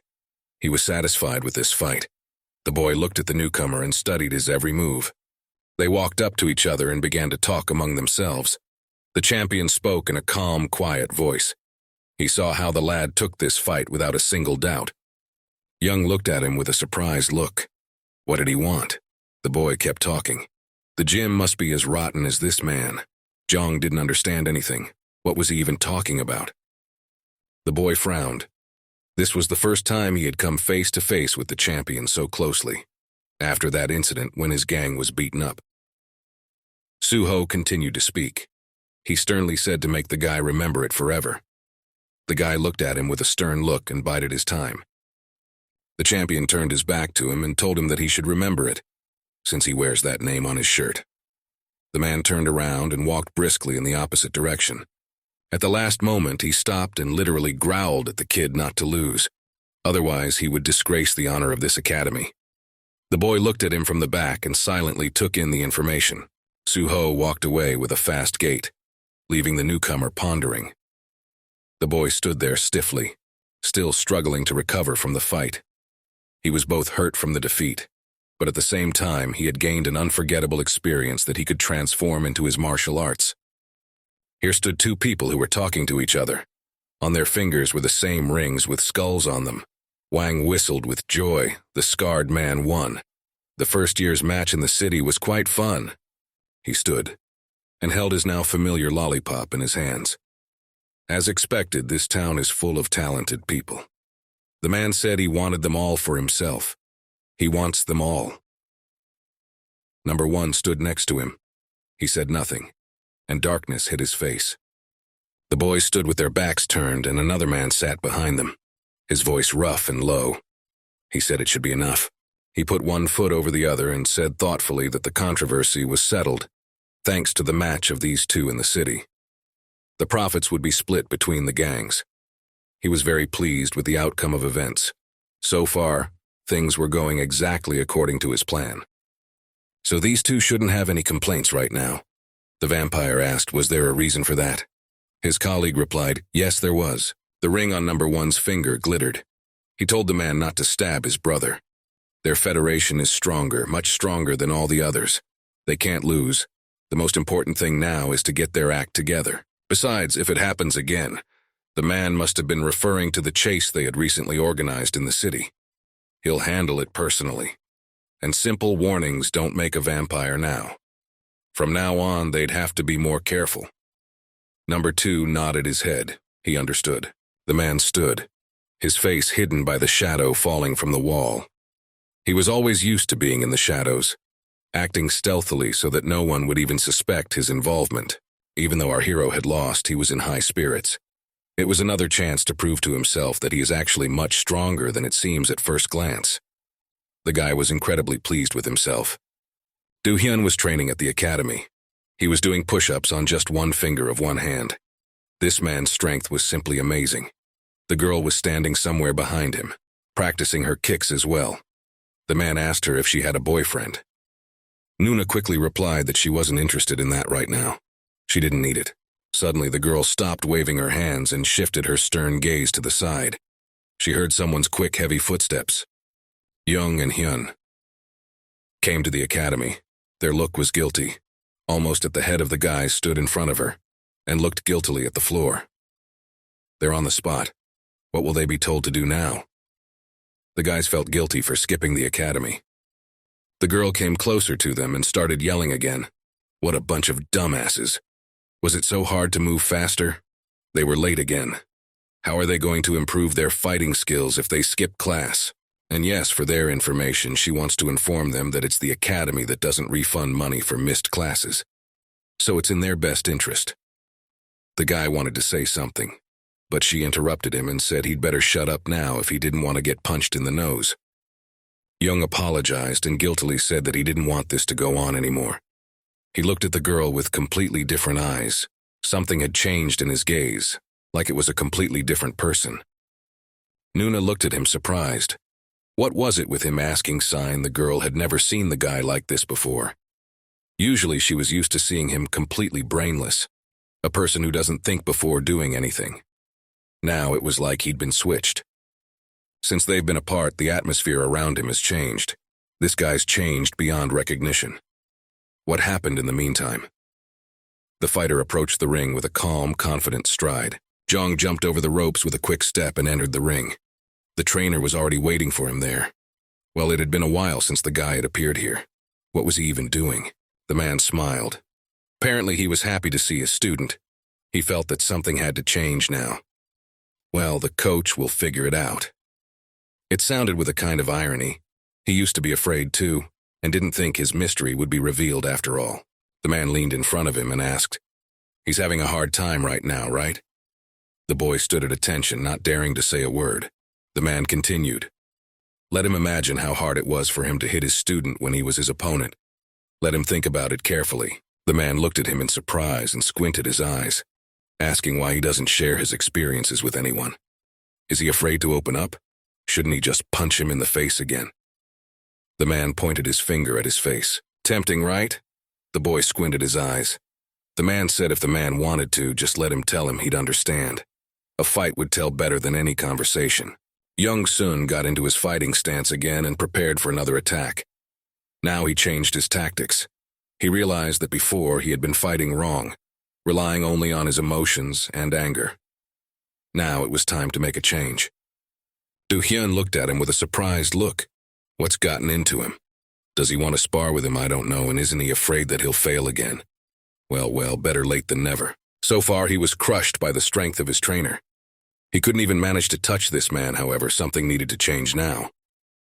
The man stood in front of him and asked if perhaps they needed to warm up before the fight after all. However, the guy didn't listen to him. This man must have had the illusion that to win, you only need to strike first. Jung pointed his fists at his opponent, his face becoming serious and concentrated. Now, he would adopt a different tactic. He had to change his fighting style if he wanted to win and improve his skills. The whole time the guy didn't say a word to me. He just moved from his seat and ran forward like a bullet with his huge fist. It's better to strike first. That's the best option. The best defense is offense. If he doesn't realize that, it's all for nothing. The coach couldn't dodge. He was too engrossed in his conversation that the guy dodged and hit him in the face with his fist. The man felt the heat in his cheek and looked at the boy in surprise. How did he do that? Nuna and Hyun looked surprised at what was happening. What had happened? How did he manage to reach him? It was a real shock to them. Up until now, they thought this guy had no chance. And now it's like he's a different person. The coach could hardly keep his feet from such a blow. From the surprise, the man didn't immediately realize what had happened. Jong realized that he had done everything right. It wasn't just the first punch. He's different now. The guy ran straight at the coach. He saw nothing in front of him but his target. He prepared his fist to finally prove his skill. He had no right to back down. Now he would make even the coach fall to the floor. The man didn't understand what had gotten into that kid. What had happened to him? He watched with a surprised look as the boy's huge, weighty fist approached him at an unbearable speed. One more second and his face would turn to mush. What had happened to him? In the time he had been away, it was as if his skills had grown. However, everything happened too fast. The guy didn't even have time to realize anything. He felt his hand being held diligently by someone. "Hey, come on," the teacher shouted in a cheerful voice. It turned out that the man was holding his hand with only one hand. The man was smiling. He told the guy that because he said it was just one punch. That smile was ironic, the teacher wondered. And that's what, everything? Already thought it was just the beginning. The guy I set had come at him so fiercely. He thought that he would succeed this time. However, it must be said that the fighter's technique had grown a lot since then. He remembered how this student had swung his fists around in vain on the first day. He couldn't even elementally hit the target. He only used his strength, and his entire soul was devoured by anger. This was what prevented him from fighting properly. He missed in elemental situations. He couldn't concentrate and constantly relied only on brute force. That was his main mistake. However, now, it was as if everything had changed. Compared to the first battle, his skills were much better. The teacher turned away and walked somewhere to the side. He told the guy that his punches had become much easier and more accurate. Didn't he notice that? Fist fighting. It's a thirsty thrill, and a way to release his emotions that he's been storing for a long time. He praised the boy for a good job. Jung didn't say anything but just stared after him. His face was serious and wary. He appreciated the praise but realized that he still had a lot to learn.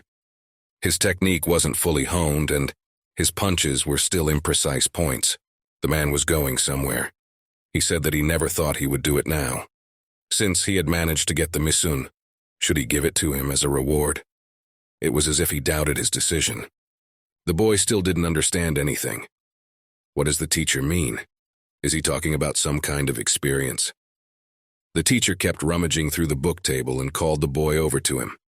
It was as if he didn't pay attention to these questions. Where is it? He was hiding it here. Finally, he found what he was looking for and smiled at his student. There it is. Let the boy come over here. He pulled out of his locker a small cassette tape, the kind used back in the 80s.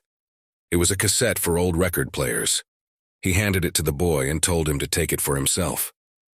The boy didn't understand anything. What was it?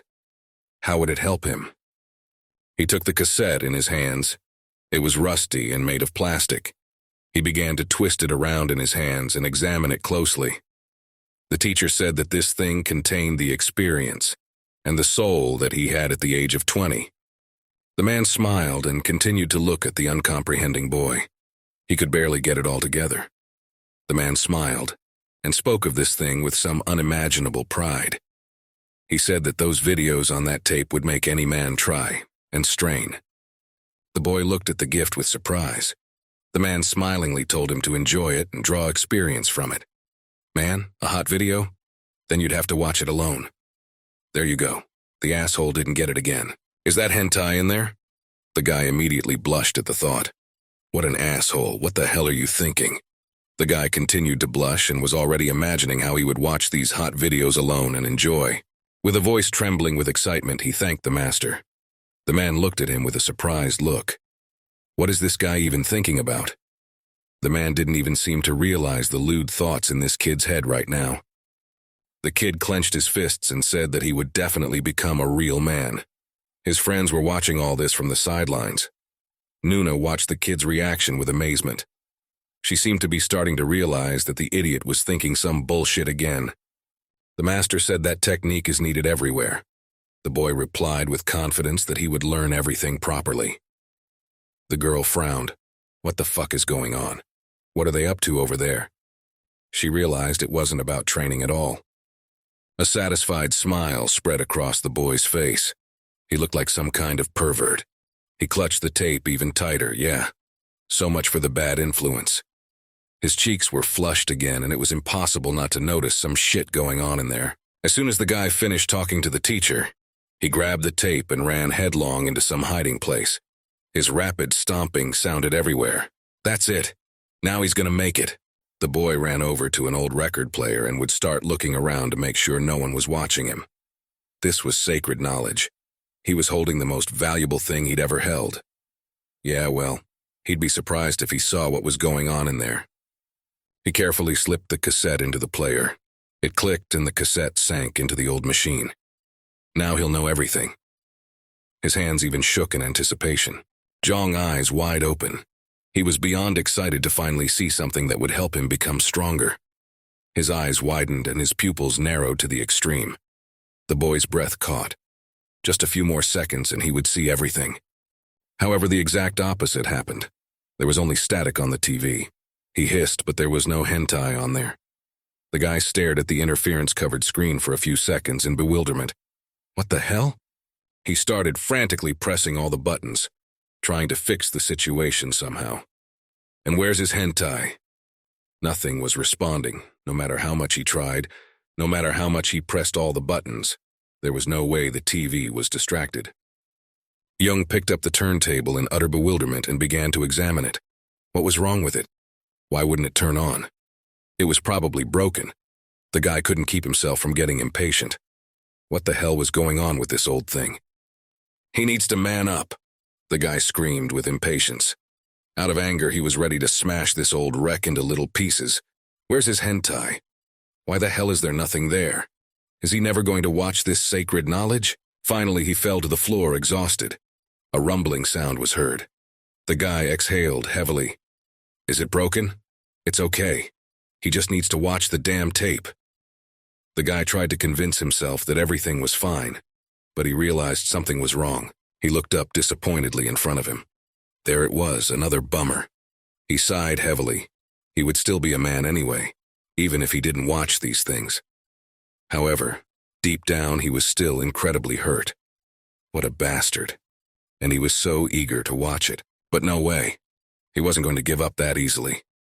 The next day he took this old record player and went to an electronics store in downtown Seoul. No, he's going to watch the damn tape no matter what it takes. He looked determined.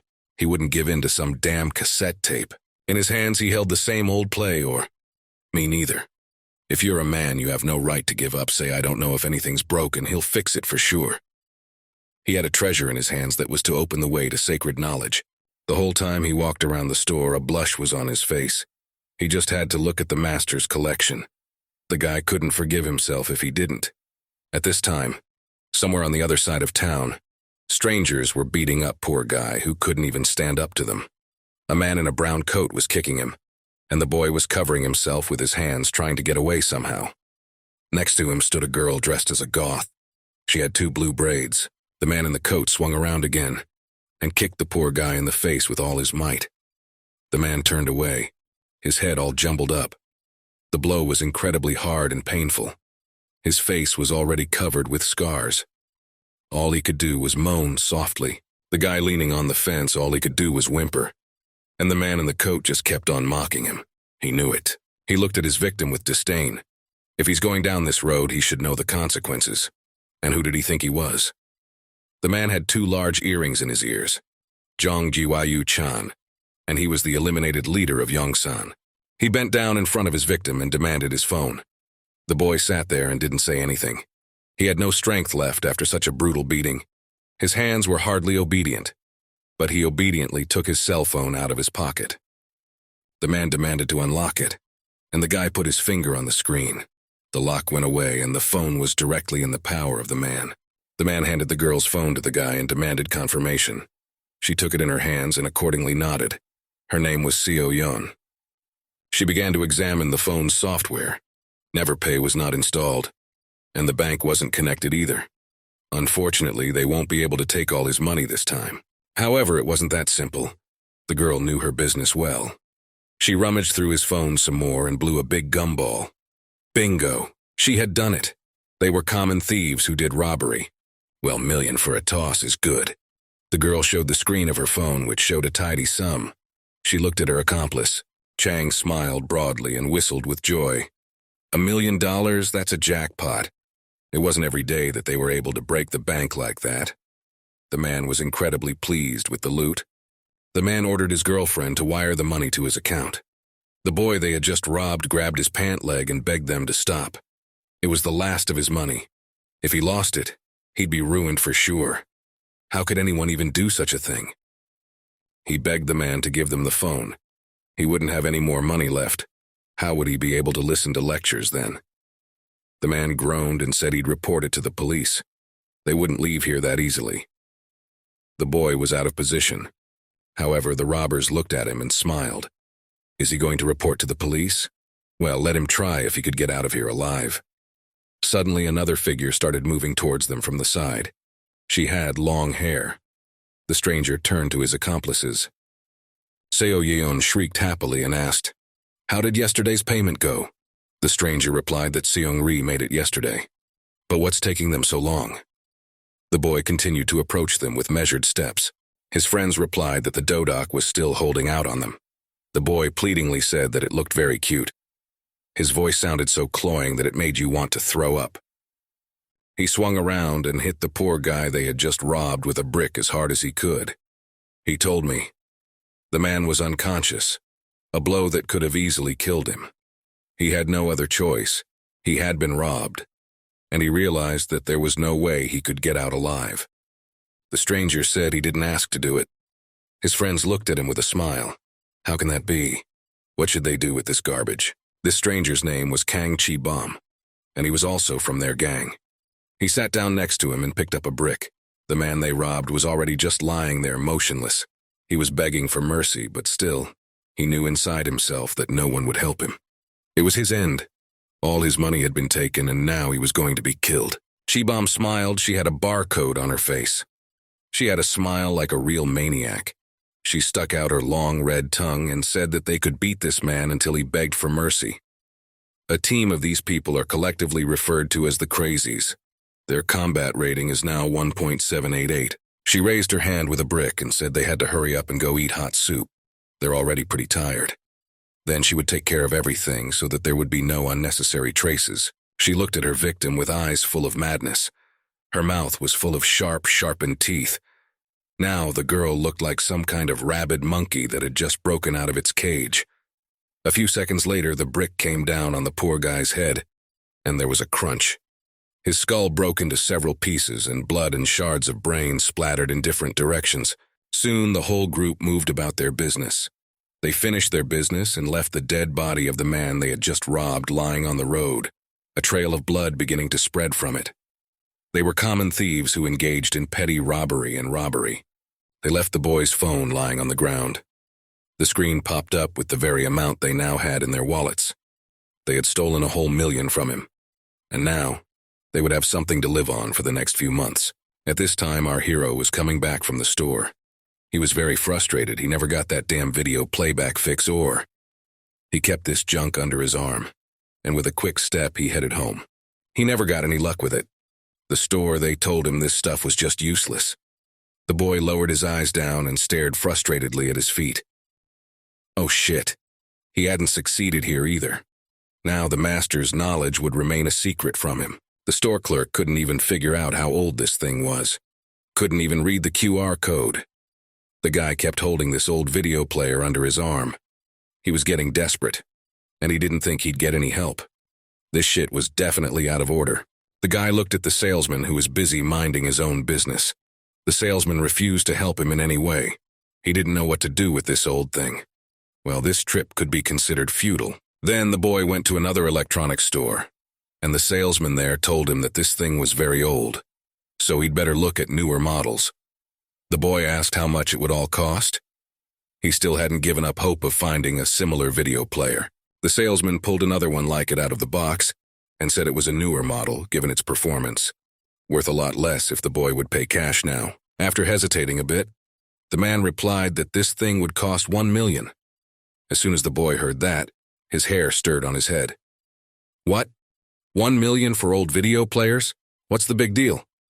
Naturally, he didn't have that kind of money, but he was just shocked at the cost. The guy apologized and went about his business looking for luck elsewhere. Soon he came to another electronics store and put the old video player in front of the salesman. It was a big, muscular man who got angry at the sight of such junk. Is he mocking him? The man had already raised his fist to punch the boy in the face. But the boy didn't understand what was wrong at all. The boy's already lost all his clothes. Is it really that hard to fix this thing? What's the big deal? She's almost 30 years old. The guy sighed heavily and realized that he'd better give up. Not a single store around here is capable of repairing this thing anyway. And the only store that had anything like it was very expensive. The guy definitely didn't have that kind of money. Well, he was disappointed and moved on home. Seo yawned. Seeing him, she looked at him with an interested look. The girl couldn't stop puffing her chewing gum. She felt like she had seen this guy somewhere before. Interesting, would have to take a closer look at him. She pulled a tablet out of her pocket and started looking at something in it. The girl had fallen behind her friends, and when they saw that, they stopped. She was invited too, so let her go with them. The girl told them to go without her. A picture of Young popped up on the girl's screen, and now she realized where she had seen him. That's right. There was his player profile. A combat rating. The guy continued walking down the street at a fast pace, and didn't even pay attention to the fact that he was already being followed. Exactly. That's the guy she saw. 3 wins and 1 loss. Combat rating of 782, that's it. Some weakling. The guy didn't even pay any attention to them and just stared at the guy in front of him, continuing to walk upwards at a fast pace. The man noticed the guy too and looked after him. He recognized him. This guy was the best senior at Kumgang High School in the city. We should have followed him. They might be able to make a profit. The girl was surprised, but where did this guy come from? He's from another neighborhood. The man replied that they don't have such a flexible schedule and they have the opportunity to visit other places. Chibo smiled again, her sharp teeth gleamed. She realized that this guy had come for shopping. Would they really be able to get some loot? It was a good prey. He walks here alone. It would be an easy fight. They'll get a lot of money soon. The girl ran straight to the guy in a flip-flop. Wow. He came here for shopping to ask him for I don't know at this time. She was like going crazy. Her friends looked at her. Here we go again. She went crazy because of the smell of money. In that case, that bastard must have a shitload of money. The girl pushed herself off the ground and began to approach her would-be victim with a quick stride. She was going to get her money, and now there was no stopping her. She jumped up high and swung her brick to bring it down on her victim's head. The kid noticed it just in time and opened his eyes in surprise. Who is this even like this? What is she doing here? What kind of degenerate is this? The kid concentrated and realized that now he's going to have another fight. Well, not a day goes by without trouble. And his pupils narrowed as he prepared to fight back. As soon as the girl wanted to drop the brick on his head, the guy put out his fist and the brick shattered into many shards. She didn't expect this and looked at her victim with surprise. How is that possible? She watched in amazement as her brick shattered into many pieces. How is that possible? What kind of kid is that? He reacted so quickly she was moving very fast. Jung turned to her and gave her an evil look.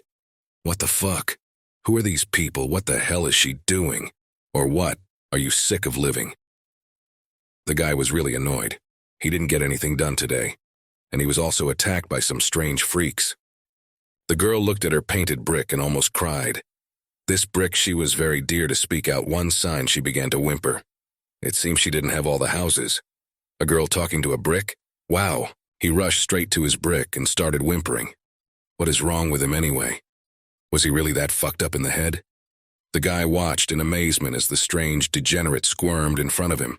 His punch missed and Young Ha had already raised his huge fist to end the matter once and for all. The stranger looked at him and smiled his crazy smile. Now it will be over. What an asshole. Why the fuck was he even attached to him? Young was furious. He wanted to crush this man once and for all. He didn't have the mood or time for these games right now. The guy's eyes glittered with fury. Suddenly he stopped and thought for a second. He remembered Scar's words from their last conversation. The man had smiled and said that he couldn't believe the guy was waving his fists around for nothing. As expected, he's not that strong, right? Just a regular brawler. The boy stopped at the last moment and looked at his fist with surprise.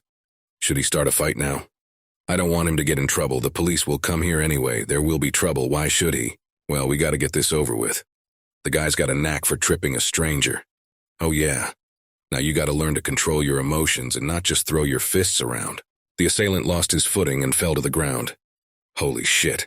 The guy went on his way and mumbled to himself to get the fuck out of here. The bully was beyond furious. He was laying out, damn, this isn't over. He fell right next to an electronics store. There were several system units standing there. Jung was going about his business and whistled some tune to himself. The guy ran after him and swung his computer to knock out the bastard who dared to hit him. The guy didn't turn to face him. He was just lost in his thoughts. No sooner had the boy brought the system unit down on his victim's head than his fist came through and made contact with his face. The blow was so severe that the stranger's face began to deform. The stranger flew aside and spat out several teeth from his mouth. The blow was incredibly strong now. Did he realize it was better to stay away from strangers? I guess he didn't get it after all. Zhang looked at him menacingly. He had given him a chance. If he didn't understand with words, he would have to do it another way, but the guy didn't have time to say anything. The bandit laughed, his laughter changing to hysterical crying. The guy stood in front of him and didn't understand anything. What does this psycho want from him? Another gangster looking for some weak suckers to rob? The bully started laughing. His laughter became even louder. The guy didn't realize what was wrong with him at all. This is some kind of crazy. Is this dude crazy? And why isn't he still in the loony bin? Chi Bum lifted his face, which was smashed to pieces. He had a smile on his face again, looking at his victim like meat. What an idiot, he shouted. There was an incredible rage in his eyes. It seemed that after such a blow, he should have fallen down and dropped dead in the first place. Young turned around and heard a stomping sound behind his back that was rapidly approaching. The rest of the bandits also came to their friend's aid. Okay, now he's surrounded, we'll have to fight. What the fuck? No, they're stealing his video. The guy turned around and saw this psycho throw the system unit away, and they started walking away somewhere far away. His turntable had been stolen, and now these assholes were running away. Young looked towards the fleeing freak with an angry look. No way, they wouldn't get away that easily. The guy was just out of his mind with rage. Where did these freaks even come from? Why the fuck were they picking on him? The guy started to swivel his head and watch the fleeing freaks. He wanted to catch up to those worms so he could flatten them. The guy was unbelievably golden. Today was a day of punishment.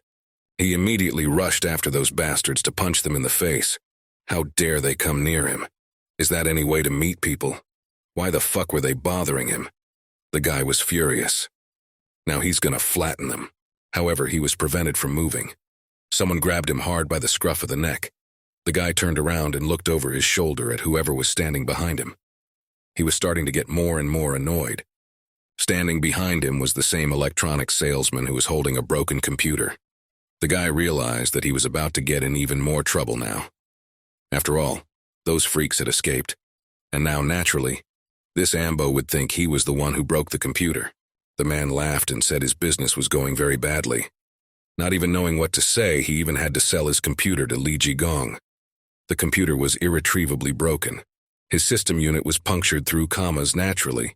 After that, he won't be able to work properly. However, they will miss the point. The man was just furious. The guy should compensate him for the damage after all. He broke his property. Now he won't leave here so easily. Young looked at him with a guilty look. Now the guy realized he had a new problem. Shit. They can't catch up with those assholes, and now he has to pay the shopkeeper for the damage, so what's he gonna do? He ain't got no money. Soon the guy came to the academy with a broken computer. Everyone was surprised that the computer cost 1.5 million won, when in fact it was worth less than 400,000 won. Naturally, the man lied to him. Zhang stood with his head tilted and looked guiltily at the floor.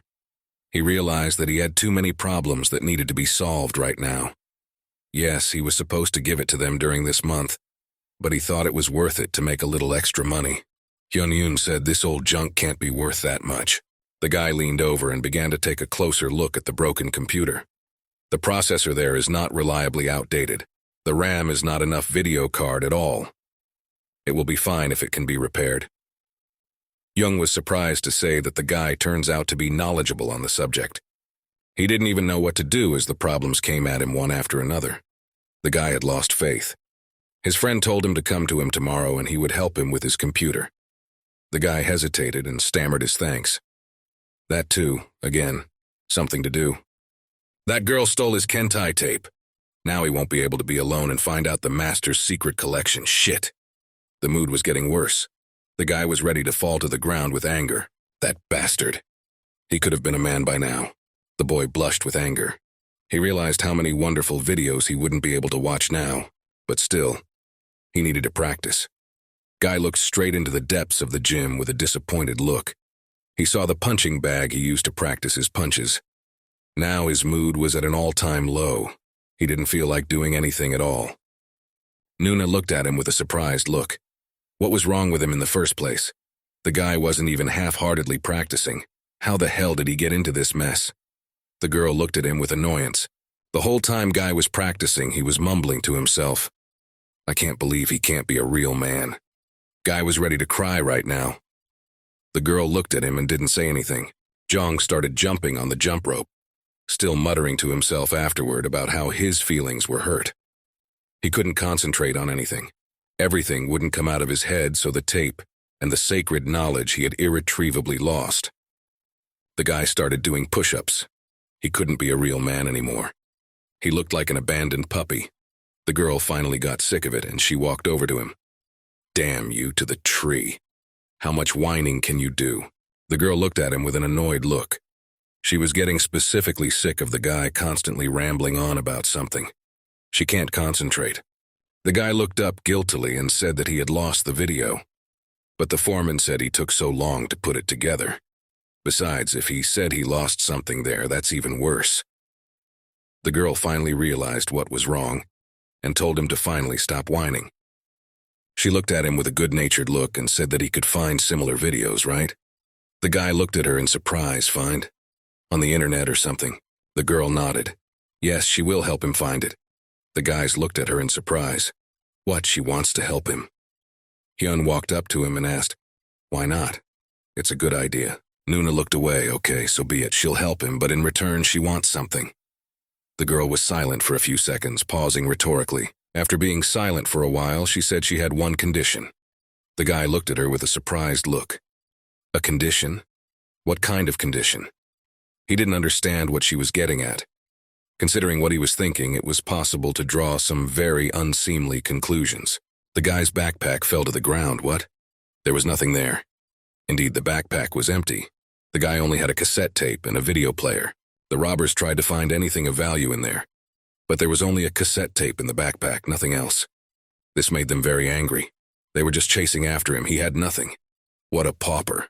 The money was so far away from them. The man took out a cassette tape and said he thought it was better than money. He handed the tape to the girl, and she took it with a surprised look on her face. She looked at it and started fiddling with it. Does she even know what the hell this is? The girl looked at it more closely and said it was called a videotape.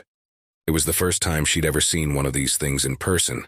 No wonder she was too little yes to know what it was. Taking a closer look, she said they say they used to watch videos on these things. Moreover, the red color is a symbol that there is adult content on there. The man raised an eyebrow in surprise. What, is he a jerk? Who watches this kind of stuff nowadays? What a little pervert.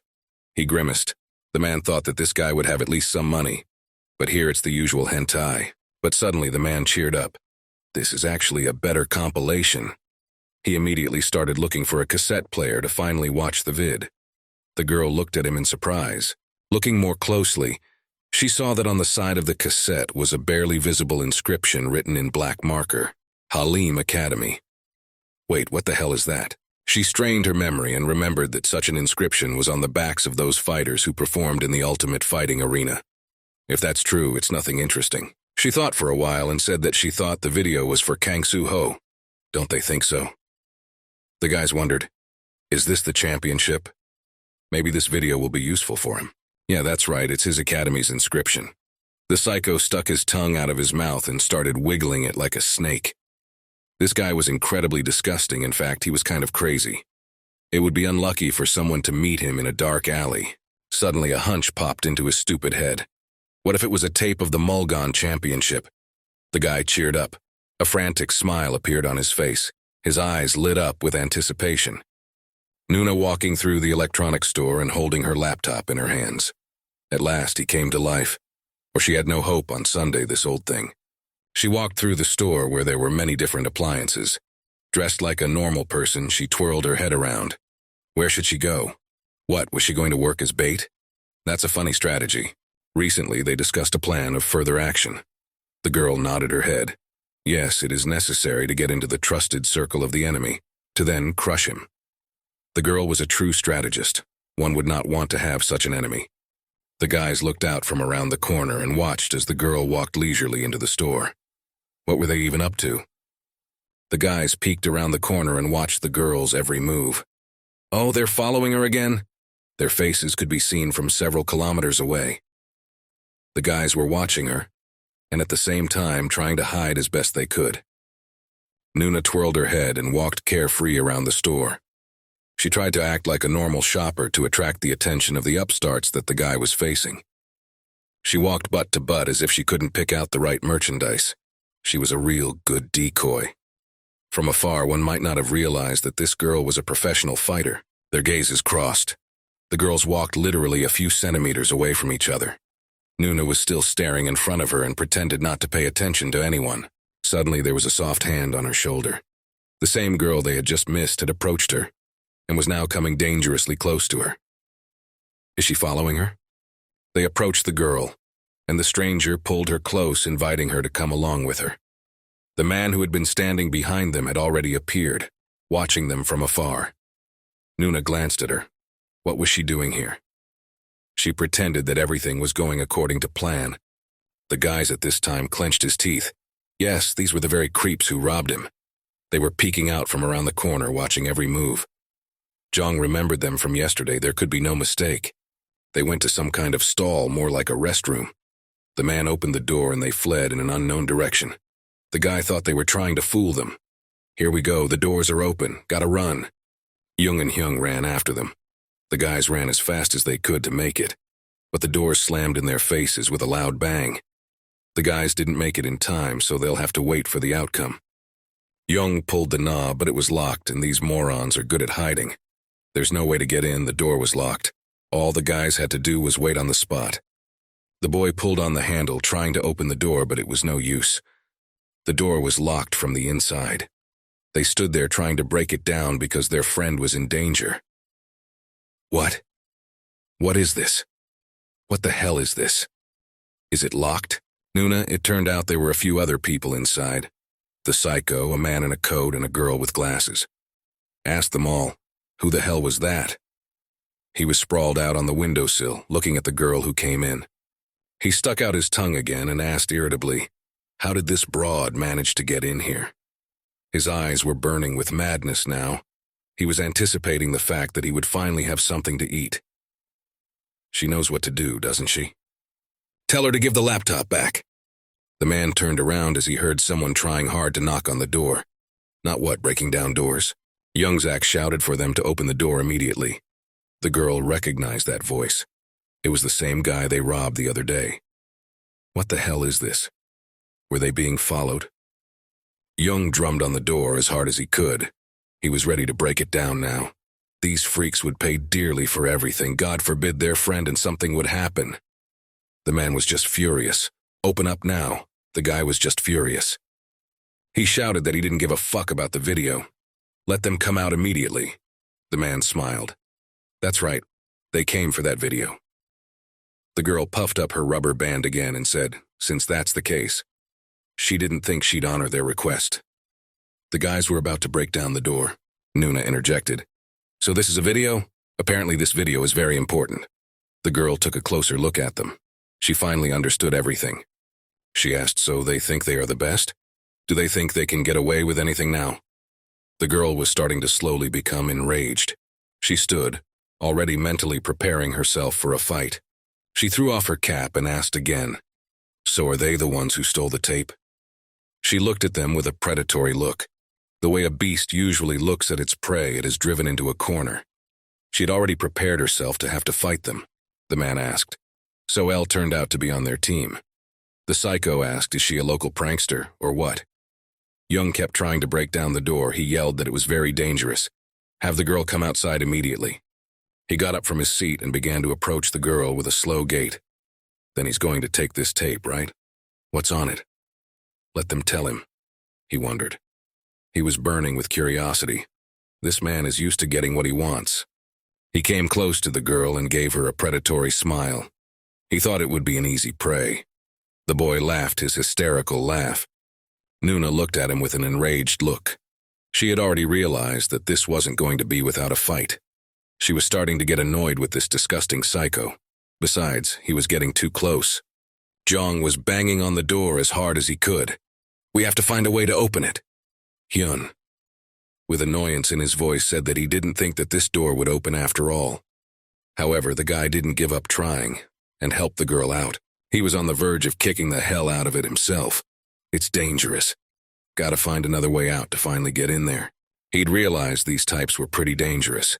He'd realized it the first time he'd met them, when that psycho had brought a brick over his head. I don't think these people have any brains at all. Especially the one with the white hair, he doesn't seem to think. He won't stop for anything. If he makes a mistake, it's in danger. Nuna became enraged. She swung around and with all her might she punched the psycho's fist right into jaws. There was a crunching sound and teeth flew out of his mouth. His friend stood there looking dumbfounded. The man flew a few more meters and fell to the ground. The girl asked, "Isn't everyone at home?" The psycho tried to cough and get to his feet. The blow was incredibly strong. His head was ringing. Is this girl a fighter? The guy couldn't understand. How could she hit him like that? Nuna looked down at him and came closer. Was he going somewhere? She'd already realized that she just needed to squash these insects once and for all. They're just a bunch of thugs who do a lot of petty robbery. She bomb spat bloody saliva onto the floor. His entire face was smeared with blood. The man laughed hysterically. That was very low. Is it possible to attack like that? His face became furious again. She made him bite his tongue. What a nuisance. His mouth was bleeding. The boy smiled that big, crazy smile again. It was so bold and daring. The guy seemed incredibly happy. People like this girl, he really likes them. They are the most fun to be with. The guy stuck out his tongue and blood started flowing out of it. He looked like some kind of vampire who'd found his prey after all. And those people who are easy to give in to are so boring you can't even have fun with them. Seo-young looked at the screen of her tablet and she was silent. What she saw there made her heart nearly stop. Chi-bum threw himself at his victim and shouted that more than anything he liked to win. He was already stretching his arms towards her.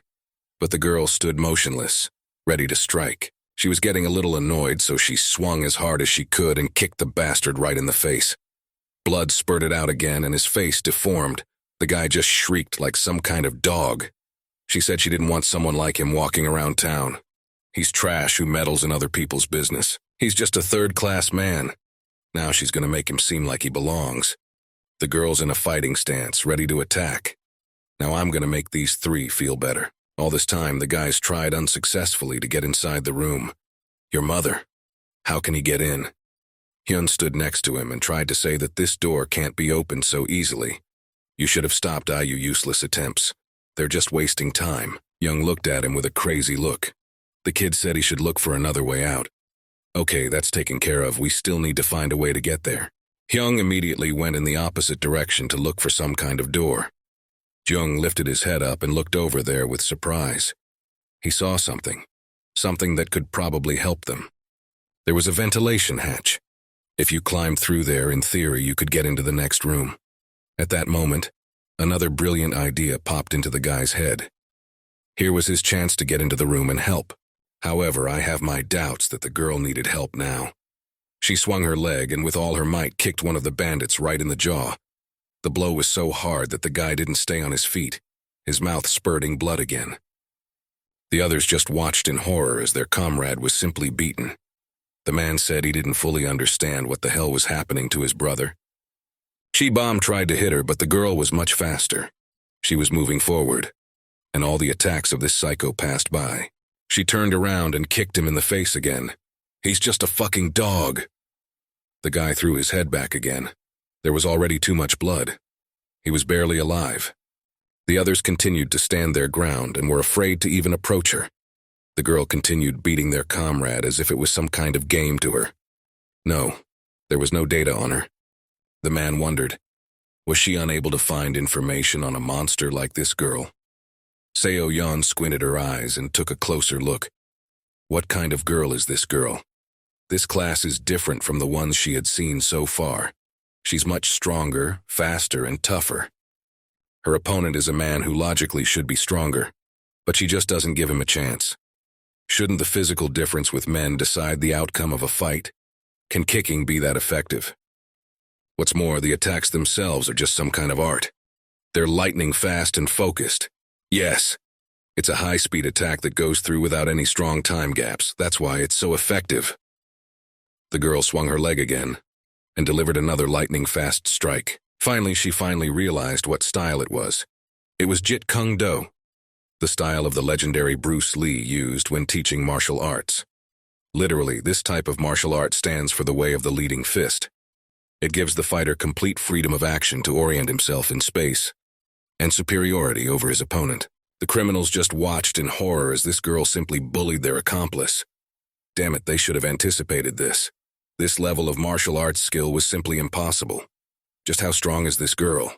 She is showing just some incredible strength and technique. Ordinary fighters don't possess such a technique.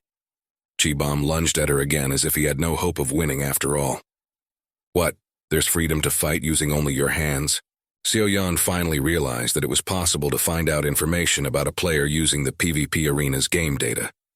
If you set her up in the game's general rules and calculate the probability, the expected level of this girl. She paused and thought for a moment. Nuna jumped high up and swung her leg again. What Seo-yeon had just realized made her shudder in fear. What nonsense. This girl possesses a legendary level. She has at least 8,000 battle points, or even more. Nuna swung around and hit her opponent with her knee right in the head. The girl landed lightly nearby and asked, "Is he completely brainless? He's told to surrender or he'll die right here." The girl looked at him with a contemptuous look and said, "Let him just give up and leave the video and get lost. He was just dust to her, too weak." Psycho laughed again. There was still no way he wanted to admit defeat. He couldn't believe some upstart could do him like that. He tried his best to get to his feet. Why the fuck should he give up? There was still no way the guy could accept that he had been beaten so badly. He got to his feet.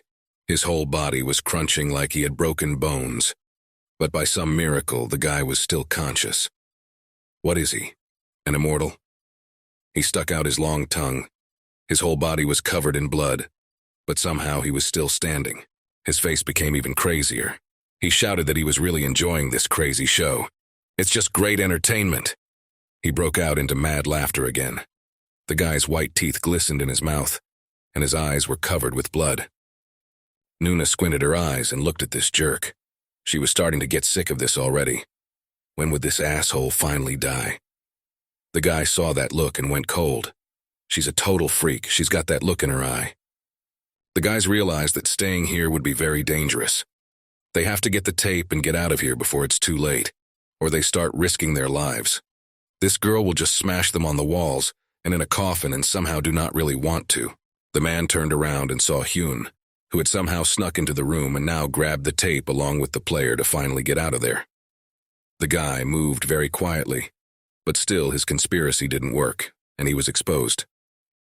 The boy looked up in horror and realized that his disguise had fallen into place. He realized that he was about to be beaten.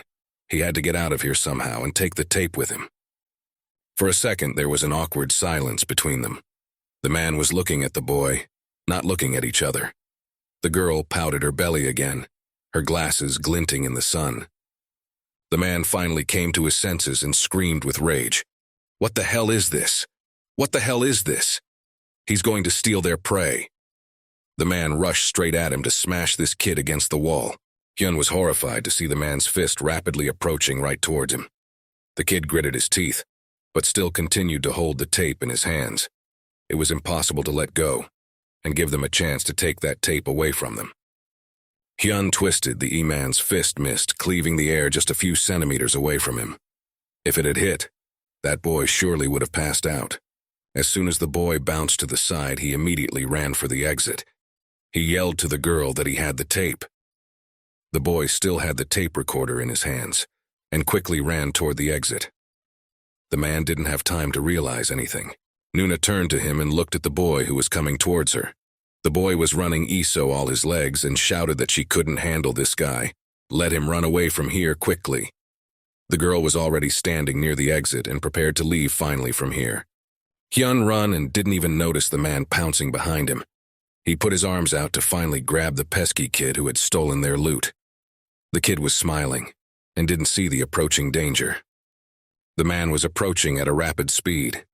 He put his arm forward and with clenched teeth flew straight at the kid. It was about time he caught up with the boy, and at last seized the lad.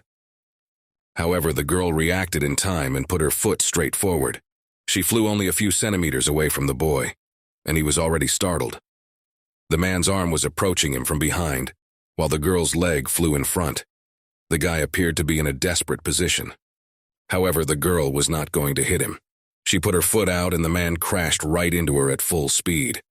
Stars sprinkled from his eyes and the kid ran past him and kept running toward the exit. As he opened the door, he yelled to his sister to finally get out of here. Needing to get the hell out of here, the girl yelled at him to get out of here. She'll deal with it all by herself. The man sat on his ass and tried to come to his senses. He was groping his face, which felt like it was on fire. Oh, fuck it, those bastards are gone. He was filled with anger had he failed to find his prey again. Before he could regain consciousness, the doors slammed shut in front of him with a loud thud. The man was left sitting in a locked room. As soon as the realization hit him, he jumped up from his seat and ran for the exit. He started pounding his fists on the door, trying to break it down, but it was firmly locked, as if someone was holding it from the outside. What a devil. Why again? Jong didn't waste any time. As soon as his friends ran out of the room, he started closing it with huge, heavy boxes. Gotta keep those freaks from getting out. The guy had blocked the entrance, and now they found themselves locked in the room. The guys were victorious. They had succeeded in recovering the stolen item. Jong looked at them with incredible gratitude. Finally, he would succeed. The guys stood in front of him and were silent for a few more seconds. They listened to the man freaking out behind the locked door. After standing for a little longer, they walked back to their house. There was screaming behind the door. The man was yelling for those cowards to finally come back. However, the guys didn't listen to them. They just headed back to their house. The man continued to pound on the door with his fist to no avail. Holy shit, they didn't leave. Fucking assholes. The others just stood inside and did nothing. They didn't have much choice. The psycho stepped closer and lifted the cap the girl was wearing. He looked at the clothes as if they were food. There was definitely something wrong with this man's head. He looked like some kind of rabid animal. He brought the cap up to his face and started sniffing it loudly. It seemed to excite him. The man even extended his tongue and began to move it like a snake. The girl looked at him with surprise and caution. Even she, being in a gang with this psycho, felt incredibly threatened by him. The man continued to sniff the cap. He brought it up to his face even more, and inhaled the odor. Now he remembered the smell and screamed that he would get this wench from under the ground. He was like some rabid dog, a predatory excitement playing in his eyes. Soon our friends returned to their academy. Young didn't even know what to say. He was very grateful to his friends for helping him get that tape. The girl said that her brother fixed it all for the usual price, and the rest were just little things. Better events about them. The girl knelt in front of the TV and took the cassette tape in her hands. The guy stood next to her and spread his arms. He thought about the conditions. He doesn't think it's just a small thing. She asked, "Is there a problem?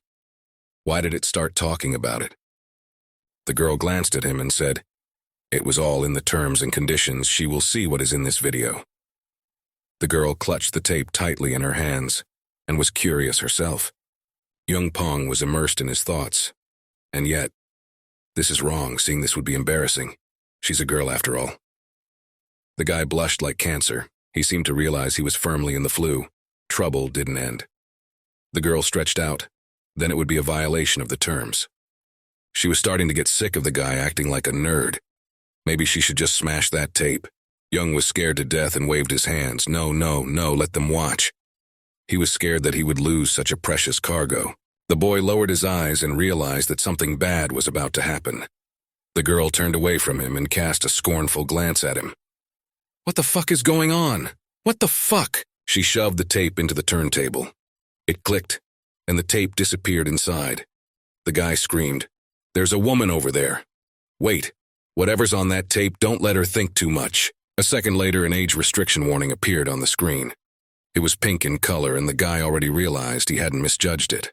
A second later, from the speakers came a ringing sound. The girl froze in place, and for a few seconds could not realize what the hell she just saw. The guy sitting next to her didn't know what to say. He blushed even more. He was terribly embarrassed in front of the girl. He wanted to watch it alone, but not everything went according to plan. Nuna grimaced in disgust but didn't stop watching. The girl was boiling with anger. She had gotten into this mess for this. On the screen was Chuck Norris and Bruce Lee. It was their legendary fight. The karate fighters were swinging their legs and hitting each other with swift kicks. It was a legendary fight that has been imprinted for centuries. The guy watched the unfolding events with surprise and at the same time with delight. He didn't understand where was his hentai. This was not what he had expected. The girl clenched her teeth and asked herself, "This uncle is crazy." The guy sat next to her and did not say a word. The girl got up from her seat and walked quickly to the exit. He could have paid and downloaded the video from the internet. Jesus, what kind of idiot is that? The picture quality's better, but why would they come all the way out here to pick up an old tape? The guy got up from his seat and motioned for the girl not to leave. She stopped, and there was a look of surprise in her eyes. The boy asked, "This guy, who is he anyway?" The girl turned around and looked at him in surprise. "Well, what else does he have to ask? I don't know." She asked him if he remembered that conversation they had when they were practicing together in the park. The guy strained his memory, and snippets of the conversation from back then surfaced in his mind. All military training starts at the tips of your toes. Zhang opened his eyes in surprise. He finally understood everything. That man on the videotape was the strongest guy in the world. Indeed, his movements were unbelievable. Through a monitor screen surrounded by interference, Bruce Lee was looking at him. The man here was very young, his face full of confidence, his body in great physical shape. The man looked at his opponent with incredible respect. After a long time, the boy did show up at his school. His friends were sitting next to them. One of them suggested to go and fight. But the guy said he didn't have time for that, so let the two of them go together. Do-yoon came up to him and looked at his phone with interest. What's he doing? The phone showed a fight between Bruce Lee and Chuck Norris. The guy looked at it in surprise and asked, "Is that Bruce Lee?" The guy turned out to have paid to download the video. The fight went on. It was a Canode movie. The guys crowded around him and immediately started watching him. Come on, this is too much. Whatever the movie was, it's still very much exaggerated. The guy didn't pay attention to them. He stared at his phone monitor and watched the fight with admiration. The guys began to talk among themselves, and indeed they did not understand. Why is everyone so crazy about this man? Isn't this movie an action movie? The boy was just staring at the screen, not paying any attention to them. This guy, he's unbelievable. You can't build muscles like that with normal training. Indeed, Bruce Lee was incredibly physically fit. His whole body was made of real tough muscles. Such calluses on his fists were also impossible to make. What kind of training must that be? The fight continued, and Bruce Lee hit his opponent with such speed that even the camera did not have time to record his movement. A high speed that's impossible to follow. And what's more, it's an action movie. His movements on the screen are blurred because of this speed. His friends stood around him and were already tired of watching the phone. The guy, however, was enthralled. The more he watched, the more amazed he became. His friends were already itching to fight with someone. Inspired by the fighter, the guy ran straight to the academy. As soon as he entered the gym, he immediately started punching the punching bag. He was beating up the boxing equipment and trying to practice the punches he saw in the movie. He practiced day and night, working hard. Everything happened just as he thought it would. It's not a simple punching technique. As you can see the first time, the guy practiced it over and over again, and it was very bad, but he never stopped trying. Suddenly, his training was interrupted by a familiar voice. His teacher called out to him and he stopped hitting the punching bag. What should he do? How could he learn this technique that was so difficult for him? However, he was so eager to master this technique. The teacher stood in front of him and smiled. He cheerfully asked, "Did he enjoy the video of hot Bruce Lee?" A smile shone on the man's face. The guy stopped practicing and walked over to him. He clenched his fists the way Bruce Lee used to do. Yes, he had seen the video, however, the man's movements were kind of strange. The teacher said that this man was very agile. That's why there is something to learn from the Bruce Lee movie. The kid thought for a moment and looked at his fists. He was interested in one point he saw in the movie. If one concentrates on speed, accuracy will decrease, and if one concentrates on hitting, there will be more movement, and the person will be more tired. How could people even kill at that speed? It remained a mystery to the guy. The teacher smiled good-naturedly again. Bro, he didn't see his stone fist, did he? It's not that easy to do. The teacher looked at him closely. One would need to train well to redo such a blow. It requires very hard training. There's no one who can do these moves the first time. They are incredibly difficult. However, and even Bruce Lee in the past did not have such physical, mental ability, such strength and speed. He was just a simple neighborhood fighter who swung his fists.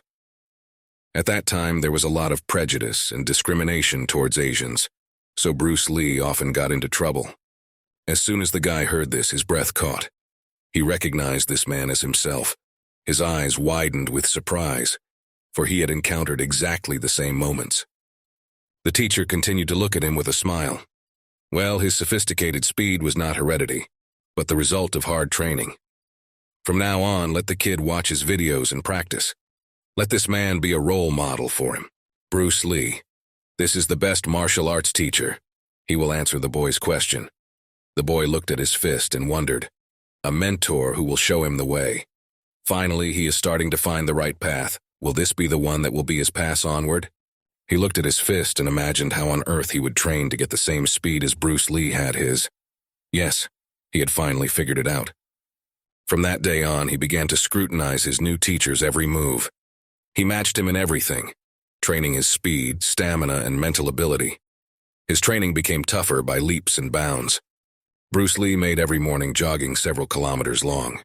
The guy followed his example. Yes, his physical capabilities were at their limit, but he was not going to give up.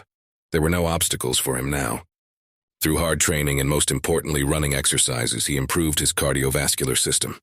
He improved his breathing. Now he was breathing properly. But this is not the only purpose of training. Now the guy needs to learn how to get rid of all the pesky thoughts during the fight. He practiced many strikes, trying to concentrate on just one without getting distracted by anything else. Also, Bruce Lee had his grueling physical strength training. The guy repeated them with precision even though his body was at its limit. But he never stopped. However, despite all the grueling workouts, their goal was not to build large muscle mass. It wasn't. The goal was to focus on building an improved body with practical speed and strength. This is how Bruce Lee's real muscles were created. Those rock-hard muscles that pierced through the thickest stone. Indeed, pure 100% muscle. He was constantly pushing himself to the limit, to stay like Bruce Lee. He had to overcome his inner barriers, not to spare his body, to show himself that he was strong. He trained, and in every training session he tried to imitate his idol. Now there was only one goal for him, to become like Bruce Lee. He didn't spare himself. He didn't spare anything. Bruce Lee trains every day. The guy was offered a drink, but he refused. Now he gave up alcohol. There comes a loss of muscle mass.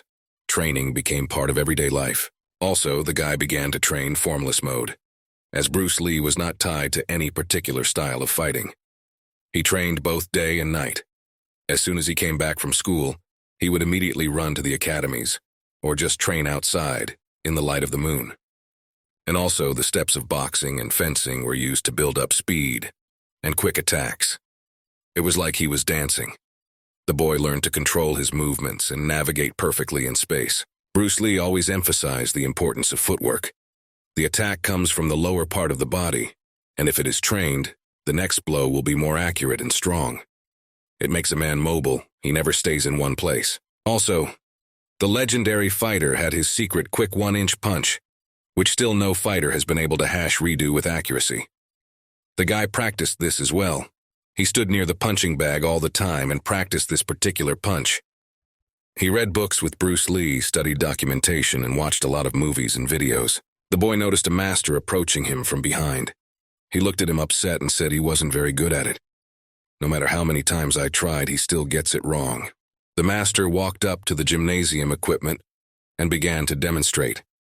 He asked what he needed to do. Take the correct posture. You need to relax your body well, so that the energy flows unobstructed throughout the body and approaches the fist. The teacher twitched, and the boy could not even notice how he was striking. The blow was so strong that the boxing toy that weighed several tens of kilograms flew off like a soft toy. The man raised his hand up and said it's like pulling the trigger of a gun. The kick is the moment in which the body is in perfect condition. And of course, the posture is straight. Without that, you can't have a proper punch. The guy wondered, are his hands going to be weapons now? It's all calculated by perfect harmony. It was ruined. This was the force of a blow that tore it open, and now sand was quickly pouring out of it. The boy was simply stunned by such speed and force. Apart from that, there was also mental training to clear the confusion in his head, and muscle strength training, skill training, practicing a precise strike. Everyone had already dispersed, however.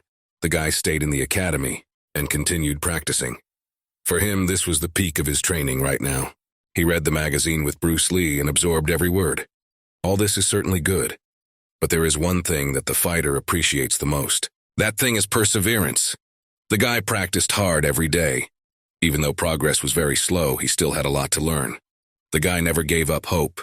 He practiced hard. He never stopped. First of all, perseverance. That's all he needed. The girl watched the boy practicing. Doing push-ups on 2 fingers was very difficult, but still, he tried. Secondly, perseverance too. Only perseverance can achieve perfect results. He practiced his arm strength by squeezing a stiff expander. He was reading Bruce Lee's book again. And thirdly, also perseverance. He practiced his leg strength, speed, and endurance. The guy was jumping from side to side like a butterfly. His movements were now very difficult to follow. He was already starting to develop very rough muscles. That's what Bruce Lee said. Strength and ability only come through daily grueling training, building, and maintaining. The guy never stopped practicing for a second. Every workout was a challenge to himself. He had to keep trying. He swung his legs, practiced his kicks, didn't stop for a second. He literally settled into the academy, never leaving until he felt his body was starting to fail. And at the very end, his path became visible. He had finally found the point where he needed to focus on himself. He had finally realized where he needed to go. The guy already changed. His body became more elastic and flexible. A mountain of muscle had appeared. It was necessary to concentrate and strain the full power of the fingers a lot. Since the feet, it is the key to the success of every fighter. The guy swung and a quick, accurate blow hit the punching bag, although it was a large size and heavy. But it flew off like a toy. The guy was now very much like his idol. We must put aside unnecessary thoughts and speed up. Final bow. Explosive power in an instantaneous, precise movement. One had to concentrate all of one's power in one's fist, redirect all of one's internal energy and transform it into punching power. The fist must become a true weapon. The guy's fighter could not stand it anymore. It was flying from side to side like a toy. It was a punching bag weighing almost 70 kilograms, and now in the hands of the guy, it was incredibly light. He prepared himself. His eyes narrowed. The guy concentrated. He directed all his power, all his energy right into every part of his body. Everything must be distributed evenly. The boy swung his leg and prepared to deliver the final blow. You have to practice. You have to forget that you have any limits. Limits are only in a man's head. The guy tried it on and kicked so hard that the punching bag flew off to the side. He put all his strength and power into that punch. At this moment, he was like a real Bruce Lee, training without sparing himself, and soon he will achieve his result. Such an incredible force of the chain on which the pair was hanging could not withstand, and the link broke. It's a real martial art, founded by Bruce Lee. The man was so engrossed in his training that he forgot about everything in the world. Jeet Kune Do. This was the martial art the guy was currently studying. It is a method that can be applied to the study of any of the martial arts from all their variety. Created by Bruce Lee, translated to mean the way of the leading fist. Finally, the guy felt like he was getting somewhere. Did he really do it? He finally felt like his body felt like water for a moment. Bruce Lee didn't just teach fighting, it was a real philosophy. Now much more than anything in this life. The boy closed his eyes and focused all his inner energy. He had finally found his true path, which he needed to follow for this to not become. The boy made a fist and prepared himself. He had made up his mind. In that moment, he had made up his mind. He would just follow the path of Bruce Lee, his idol, and it would help him become much stronger. Practicing his moves. He was waving his arms and getting into a fighting stance, however. His training was interrupted by something. The phone in his jacket vibrated, and the guy stopped practicing. He walked over and pulled the cell phone out of his pocket. The guy looked at the screen in surprise. Who is this calling him? What did he need? There was a message from Charles on the screen, informing him of where and when the new tournament would be held. Really, the guy had forgotten about the tournament with all the training. The place was packed with people again. The commentator stood in the middle of the ring and announced that a new PvP match had begun. The crowd screamed with excitement. It had been a long time since people had seen such a spectacle. The last fight had happened a week ago today, and the crowd had already missed this spectacle. Charles stood in the crowd again, eating his popcorn. I think he's about to get diathesis. White Dog, the player who was supposed to play, is sick. Pinch hitter comes into the ring. The man smiled and watched as the fighter climbs into the ring. The announcer began to announce the two competitors who were to fight each other tonight. The lights were shining, illuminating the whole ring. People did not stop shouting for a second. A man with long hair stood in front of us. He crunched his fist and prepared to fight. Before doing so, the man said that he wanted to participate in this karate-inspired match. A rising star with 4 wins out of 4. Combat rating of Maurice. The commentator smiled and looked at the fighters. And the attacking player, the first match against Maurice, the man smiled and wiggled his neat mustache. He looked into the phone to announce the other opponent. And his opponent would be a rising star. A man only faced by the strongest players. A rental record, 3 victories, and 1 defeat. Young Yon Ha. The guy stood prepared. He put his arms forward, tensed his whole body, grouped himself, and prepared for a long fight. These two will face off in this arena tonight. The guys stood across from each other and glared at each other. The crowd began to scream, the buzz in the hall drowning out any other sounds. The fighters stood and tried on each other, sizing each other up as to how strong they were. Young stood in a fighting stance, studying his opponent. Well done. Bruce Lee also placed great importance on practice. He always said the best skills a person could get were during a real fight. The guy prepared himself and tensed his whole body. The commentator proudly announced the start of the fight. Then let's begin. The boy realized that this was a real opportunity to show all that he had learned. He looked at his opponent like a predator, a glint of confidence in his eyes. Something in his look changed. Now he didn't look like himself. He snapped out of his seat and ran swiftly towards his opponent, shortening the distance. He's coming. The man opened his eyes in surprise and fear. He didn't expect such a violent onslaught. The guy ran like lightning. It was almost impossible to follow him. A few seconds and the boy's foot was already a few centimeters from the face of his opponent. The man stood there, staring at this one in horror. He had not expected such great speed. However, his opponent was not as easy as they had thought at first glance. The boy opened his eyes in surprise. His foot hit something hard. Even though no matter how he moved, but still, his opponent also had good fighting skills. Had he blocked his kick? Indeed, the man was standing in front of him, and still managed to put two arms forward with the point of his foot resting on his hands. And now, the man was looking at him with an enraged look. Was that it? He was smiling as if it was a simple game to him. Moisu managed to defend himself against a punch from his attacker. The guy landed and rushed to attack again. Did it work because he was trying to attack with sprawling moves? Is he doing something wrong? He's doing it the way he's been doing it in training. Then we'll have to try another pattern. The guy put his arm forward and then he's back on the attack. Then that's it. We need to attack the vital point. He put his palm forward and prepared to knock out his opponent with a single blow. But he didn't succeed either. His opponent dodged with incredible agility, and now the guy's hand whistled near his neck just a few centimeters away. How was that even possible? The man dodged and used a straight fist punch right into his chest. How does he dodge? The boy is moving incredibly fast after all. This opponent isn't that easy after all. The counterattack was in full swing. The man was pushing his opponent as hard as he could, throwing many strong punches. The boy simply had no time to react. He covered himself with his arms and tried to protect his head. He used a long-range technique to give him an angle of evasion, right? That's the first mistake. This time the man was within his reach. Reaching him would be very easy. The technique of punching Bruce Lee at close range, now he would do well. The boy pushed his opponent's fist aside. The man didn't expect this and flew to the side. The boy had to concentrate to land a quick and accurate punch. However, everything seemed to be going wrong. The boy didn't notice his face was already approaching his opponent's fist.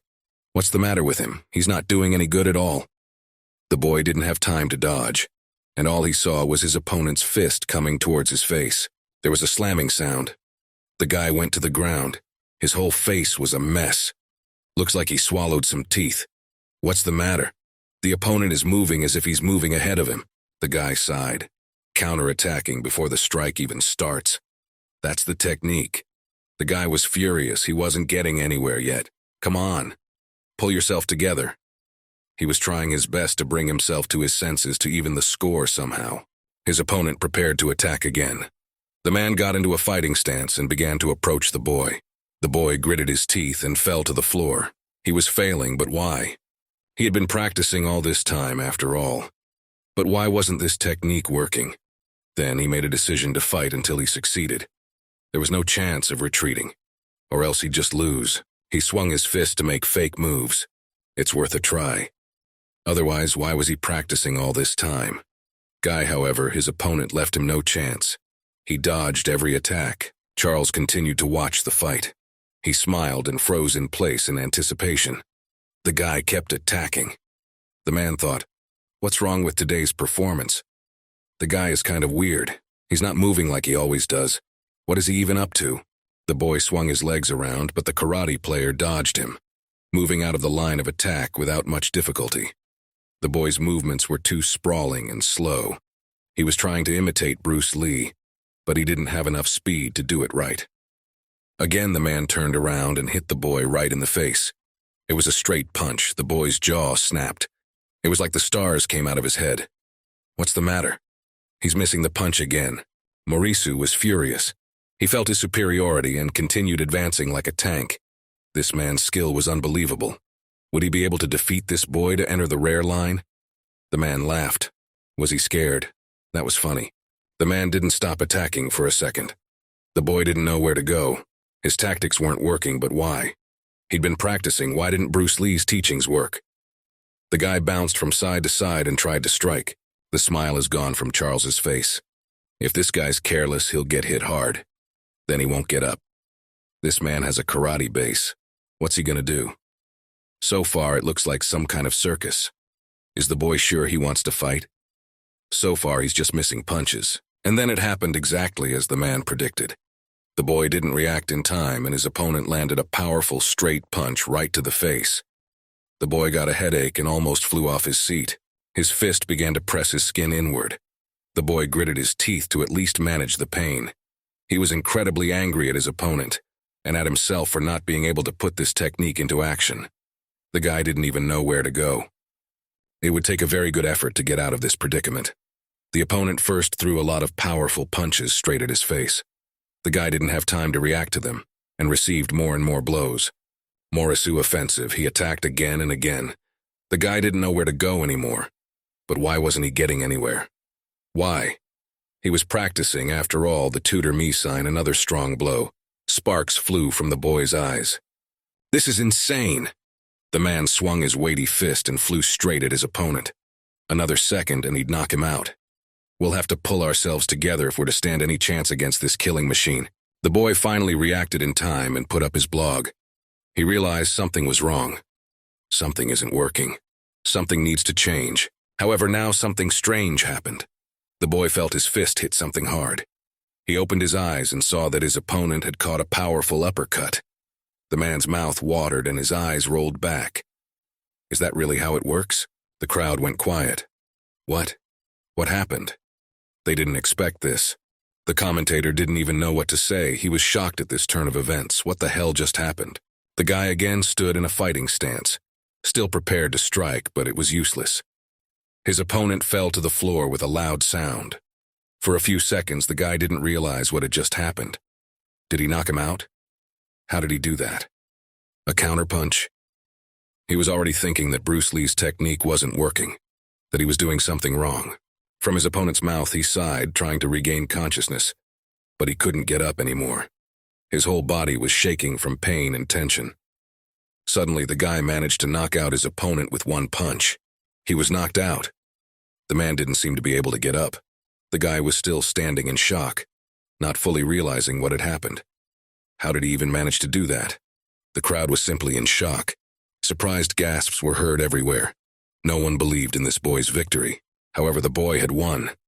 Against all odds, he was able to snatch victory from his opponent's hands.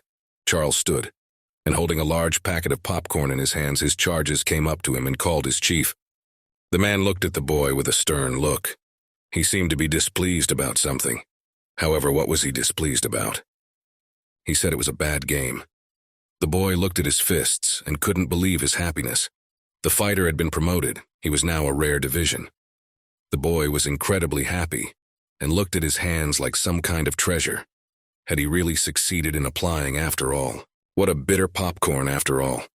The man was crunching the popcorn and he was very dissatisfied. He couldn't believe that the open match had ended so lowly. It was just a lucky shot. This guy is a piece of shit. The man was furious. He was expecting something more, however, the guy just hit his opponent unexpectedly and knocked him out. The man was frowning. He was now looking forward to the final match to at least watch a good spectacle like that. He called his ward by the wrong name again. He didn't seem to give a damn about this guy. The boy put his hand up and told the others to get the main player ready for the tournament. The boy raised his hand up and finally realized the fact that he had won after all. Although the boy was overjoyed, he had some doubts. It was the same psycho they had fought. The guy was trying on his opponent. His tongue was out again. He thought the guy was just a jerk, but he turned out to be a real piece of shit. The fighter was like crazy, kill, kill. He wanted to smash this misunderstanding in the ring. He held a sharp pen in his hand as if he were trying to throw it at his opponent. His smile grew wider and wider as he turned his eyes to the girl standing next to him. The guy asked, did she have any luck finding it yet? The girl looked at him perplexed. What exactly did she need to find? The guy replied that she should look for a girl with red hair. The girl gritted her teeth in anger. In response, shit. The guy poked her in the side with his pen. She also had no luck finding anything. The pain was unbearable, however. This psycho wouldn't leave her alone. And his voice started to shake. What? You haven't found it yet? The guy was starting to freak out even more. The girl squirmed with more. He was pushing harder and harder with his pen. How long had it been since he told her to find out where this girl was? What the hell? What good is this girl who can only twirl her head in different directions? Seo-yeon gritted her teeth and felt the pen enter her body harder and harder. What crazy people. Mad dog. The boy didn't stop bullying her. Suddenly, a man wearing a red cap approached them. It was Charles's ward. The boys were standing aside, apparently discussing something. There were 3 of them. They did not seem to pay any attention to the comer. The guy gave the madman the finger and told him it was his turn to fight. Is he sure he's ready? Have him follow him to the players' waiting room. Now. The madman heard him and literally hissed that he was ready and would now go beside him. Mad Dog pulled the pen from the girl's body and hissed that if she couldn't find that girl with the red hair next time he would just kill her. What's more, he'd do the same thing to her sister. The guy licked his lips and goosebumps ran down the girl's back. Her eyes widened with fear. This raving lunatic was capable of a lot of things. She was going to have to try hard not to screw up again.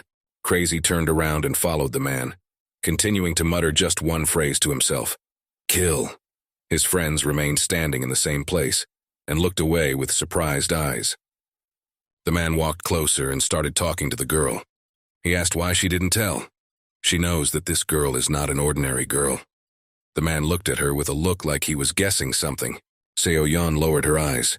She understood everything perfectly well herself. It's a high school for girls. Did she really have female solidarity? It's funny. Why did she decide not to give this girl away? At this time, there was madness in the ring. Mad Dog versus Giant. Today's main event. The man was already lying in the ring and continued to bleed. His head was smashed in, blood spreading all over the ring. The crowd even went quiet for a second. The fight was over in just a minute and a half. The man was lying on the floor and holding on to his own injured neck. Blood was pouring out of it. He seemed ready to die now. The man was coughing and trying to keep conscious, but he was doing very poorly. Mad Dog was smiling. He had confused his opponent with a deceptive attack. He was already being pulled aside to prevent him from finally finishing the man off. The Mad Dog was like he was from another planet. His eyes were glowing like a demon's. His teeth gleaming, he wanted the bloody spectacle to continue. However, the announcer said that he couldn't call. This was a bad play in the arena. Seo-yeon stood on the bleachers where people were screaming at the top of their lungs. She asked the man. He too knows what a complete degenerate that Mad Dog is after all. This man has no rules at all. At that moment, the girl made a final decision for herself. No matter how legendary this girl is, she will not get in their way. The girl frowned, and Steele became even more serious. Mad Dog at this time continued to go crazy. He had taken something in his mouth and now continued to imbibe. He was shouted at to spit it out immediately, but the man seemed to pay no attention. He moved his jaws and smiled broadly. He really could have died. It was as if the man had lost his mind for the second time. He stuck out his tongue and screamed at the top of his voice. It was no longer a man. His kind was like the big mouth of some animal filled with sharp teeth. What? The Mad Dog seems to be coming back. He struggled to break free from the grip of those people. The man standing in the stands said that even if he thought so, it was still he couldn't say it now. Because of the fact that this man is just crazy. Because of his cum personality. If he can't find this girl, he will go to another neighborhood. But it's going to be a mess, and he's going to stay. There were no moral rules for him at all. The girl lowered her gaze, then they would all just die. They would be swatted down if this misunderstanding continued to cause problems. The girl thought, I had to come up with some plan to get rid of this troublemaking freak. Mad Dog tried to break free. He was baring his teeth like an animal. The girl said he would try his best to find her. Mad Dog didn't understand why he was being held, now that the fun was just beginning. The man tried to break free, just a little more, and he would succeed. However, he was being held quite tightly. The next day, Nuna went to school as usual. Lessons were over, and the sky was covered with vocal clouds. It was about to rain. She found quietly going about her business, as suddenly her gaze caught on something familiar. The girl stopped and looked in surprise in front of her. Her eyes widened, and there was a look of annoyance. She saw the very girl with glasses that she had fought with so recently. Why is she following her? Why is she trying to look cool? It's actually funny. Seo Yan stood leaning on the fence, chewing gum. I think she was waiting for her. Nuna came closer and asked, is she here for revenge? The girl had already prepared herself to have to fight again. However, the answer was a negative point. No, it's the other way around. The girl lowered her head and walked closer. She replied that she was here to save her. An awkward silence hung between them for a few seconds. What the hell was that all about? They stood staring at each other, neither of them daring to say a word. Seo Yan said that this time the girl needed to lay low for a while. Mad Dog has completely lost his mind over her. He's looking for her, and he's sure to find her. Nuna wondered, and why should she be scared? What do I have to worry about? Why should she avoid him? She was about to go about her business, however the girl stopped her. Nuna said that since this degenerate wanted revenge, let him come here and they would sort it out. However, the stranger stopped her. That's not the point. Didn't she sense something? Back when she fought with that bastard, wasn't there really nothing scary there? That feeling of discomfort when you look at that monster. He gives you the most uncomfortable feeling. Yes, that's right, that man was crazy. It was quite unpleasant to fight him. Nuna, surprised, looked after her. What is she talking about? Why should she be afraid of anyone? However, the stranger didn't listen to her and went about her business. Finally, she turned around and said that to live and to die are very different things. You should know the difference. The girl said that and walked in the opposite direction. Nuna stood alone, thinking about all this. What the hell is this?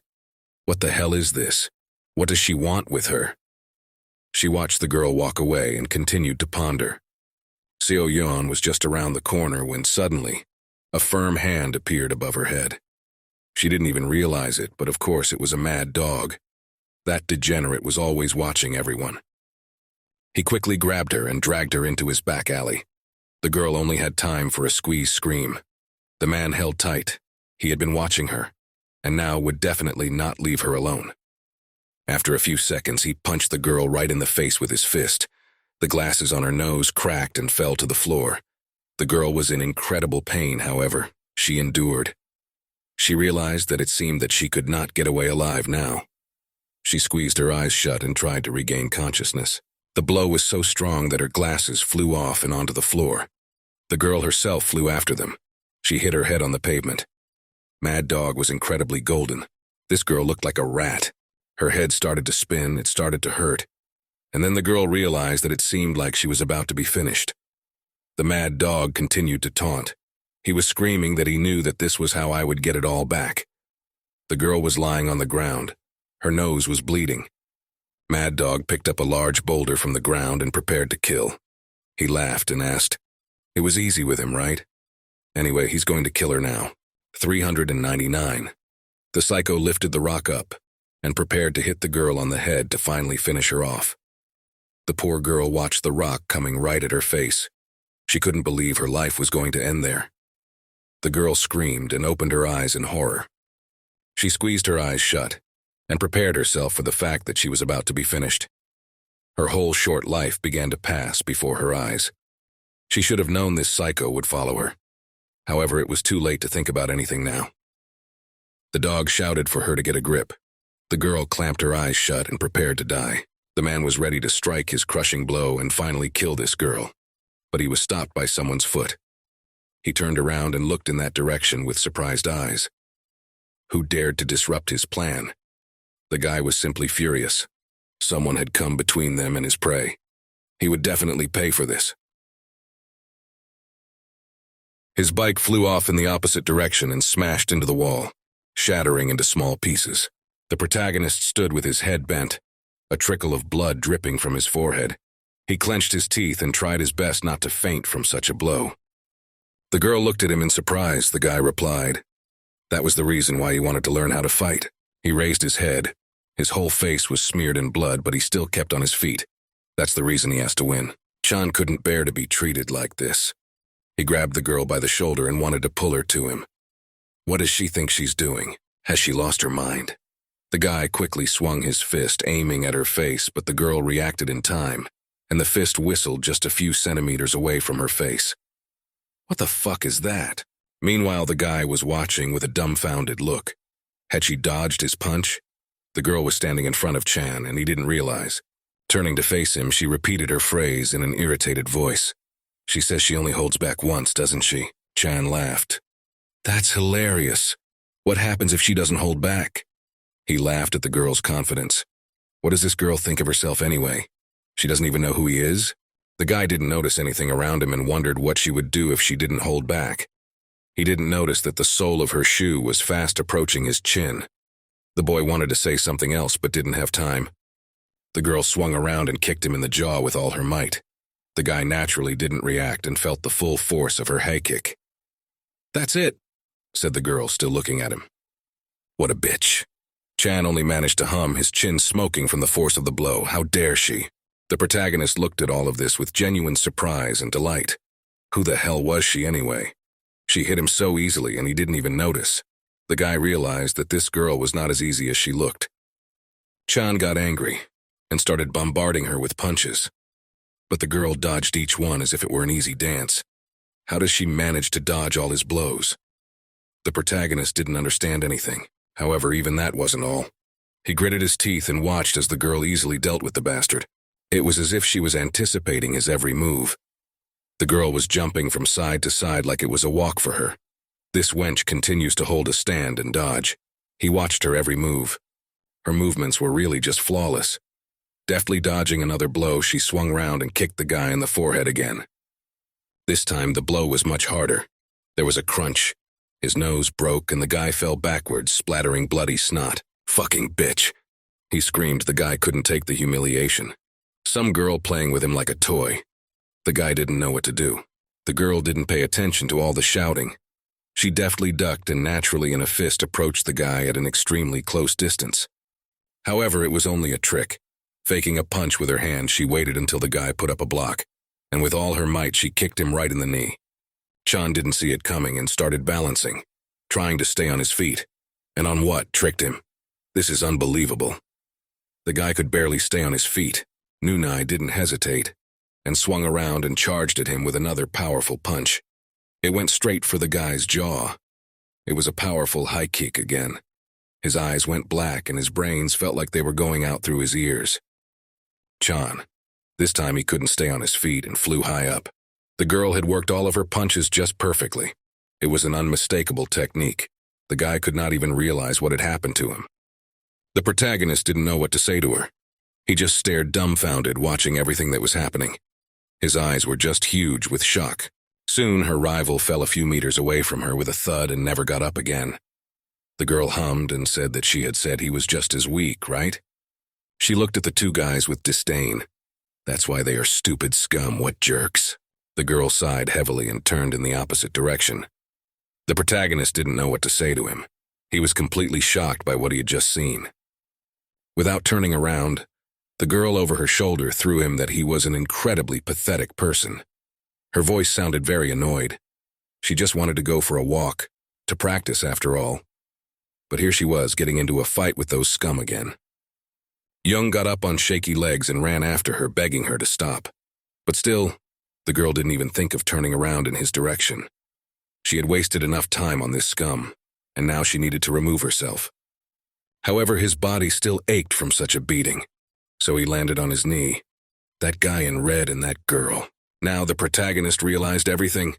Those two are both students at that academy. Now that clears it up. That's how they know so much martial arts. Now he'll have to get into that academy at any cost.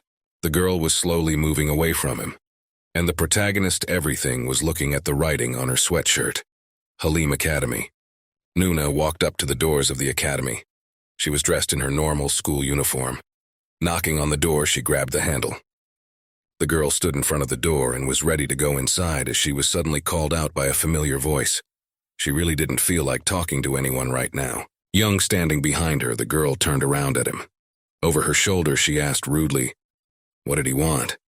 Is that jerk stalking her again? What the hell? What the fuck is he doing here?" The girl was very annoyed. She was pissed off that this jerk was following her for some reason. The protagonist did something he would never do in normal life. He knelt down in front of her and in a guilty tone asked her to teach him how to fight. The boy looked down at her as if he were an offended child. The girl was a little shocked by this. She looked at him with a surprised look and then asked, "Is he fucking crazy? He's got the wrong address. This place doesn't teach hooligans or scum. So let him get the fuck out of here." The girl looked at him with such arrogance that the protagonist had a twinge in his gut. There was determination in his eyes. He didn't plan to back down. Right now, the main task for him was to learn how to fight whatever it became. He looked at her with the eyes of an obedient student. Despite all the girl's threats, the protagonist didn't budge. She leaned towards him and started screaming right in his face. Is he deaf or something? However, he didn't even think about moving. The door opened and a man came out of the academy holding a bottle with some kind of drink in his hand.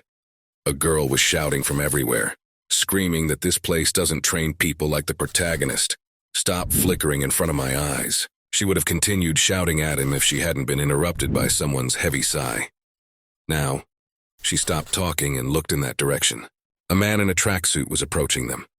Apparently he was dead drunk, for his gait was wobbly and his tongue was slurred. Overcome with intoxication, he told the girl that she was wrong. Swinging from side to side like a pendulum, the guy came closer and closer to them. In his drunken voice, he said that this is the place where you learn to fight. He came even closer to the protagonist and looked at him closely, trying to see something strange about him.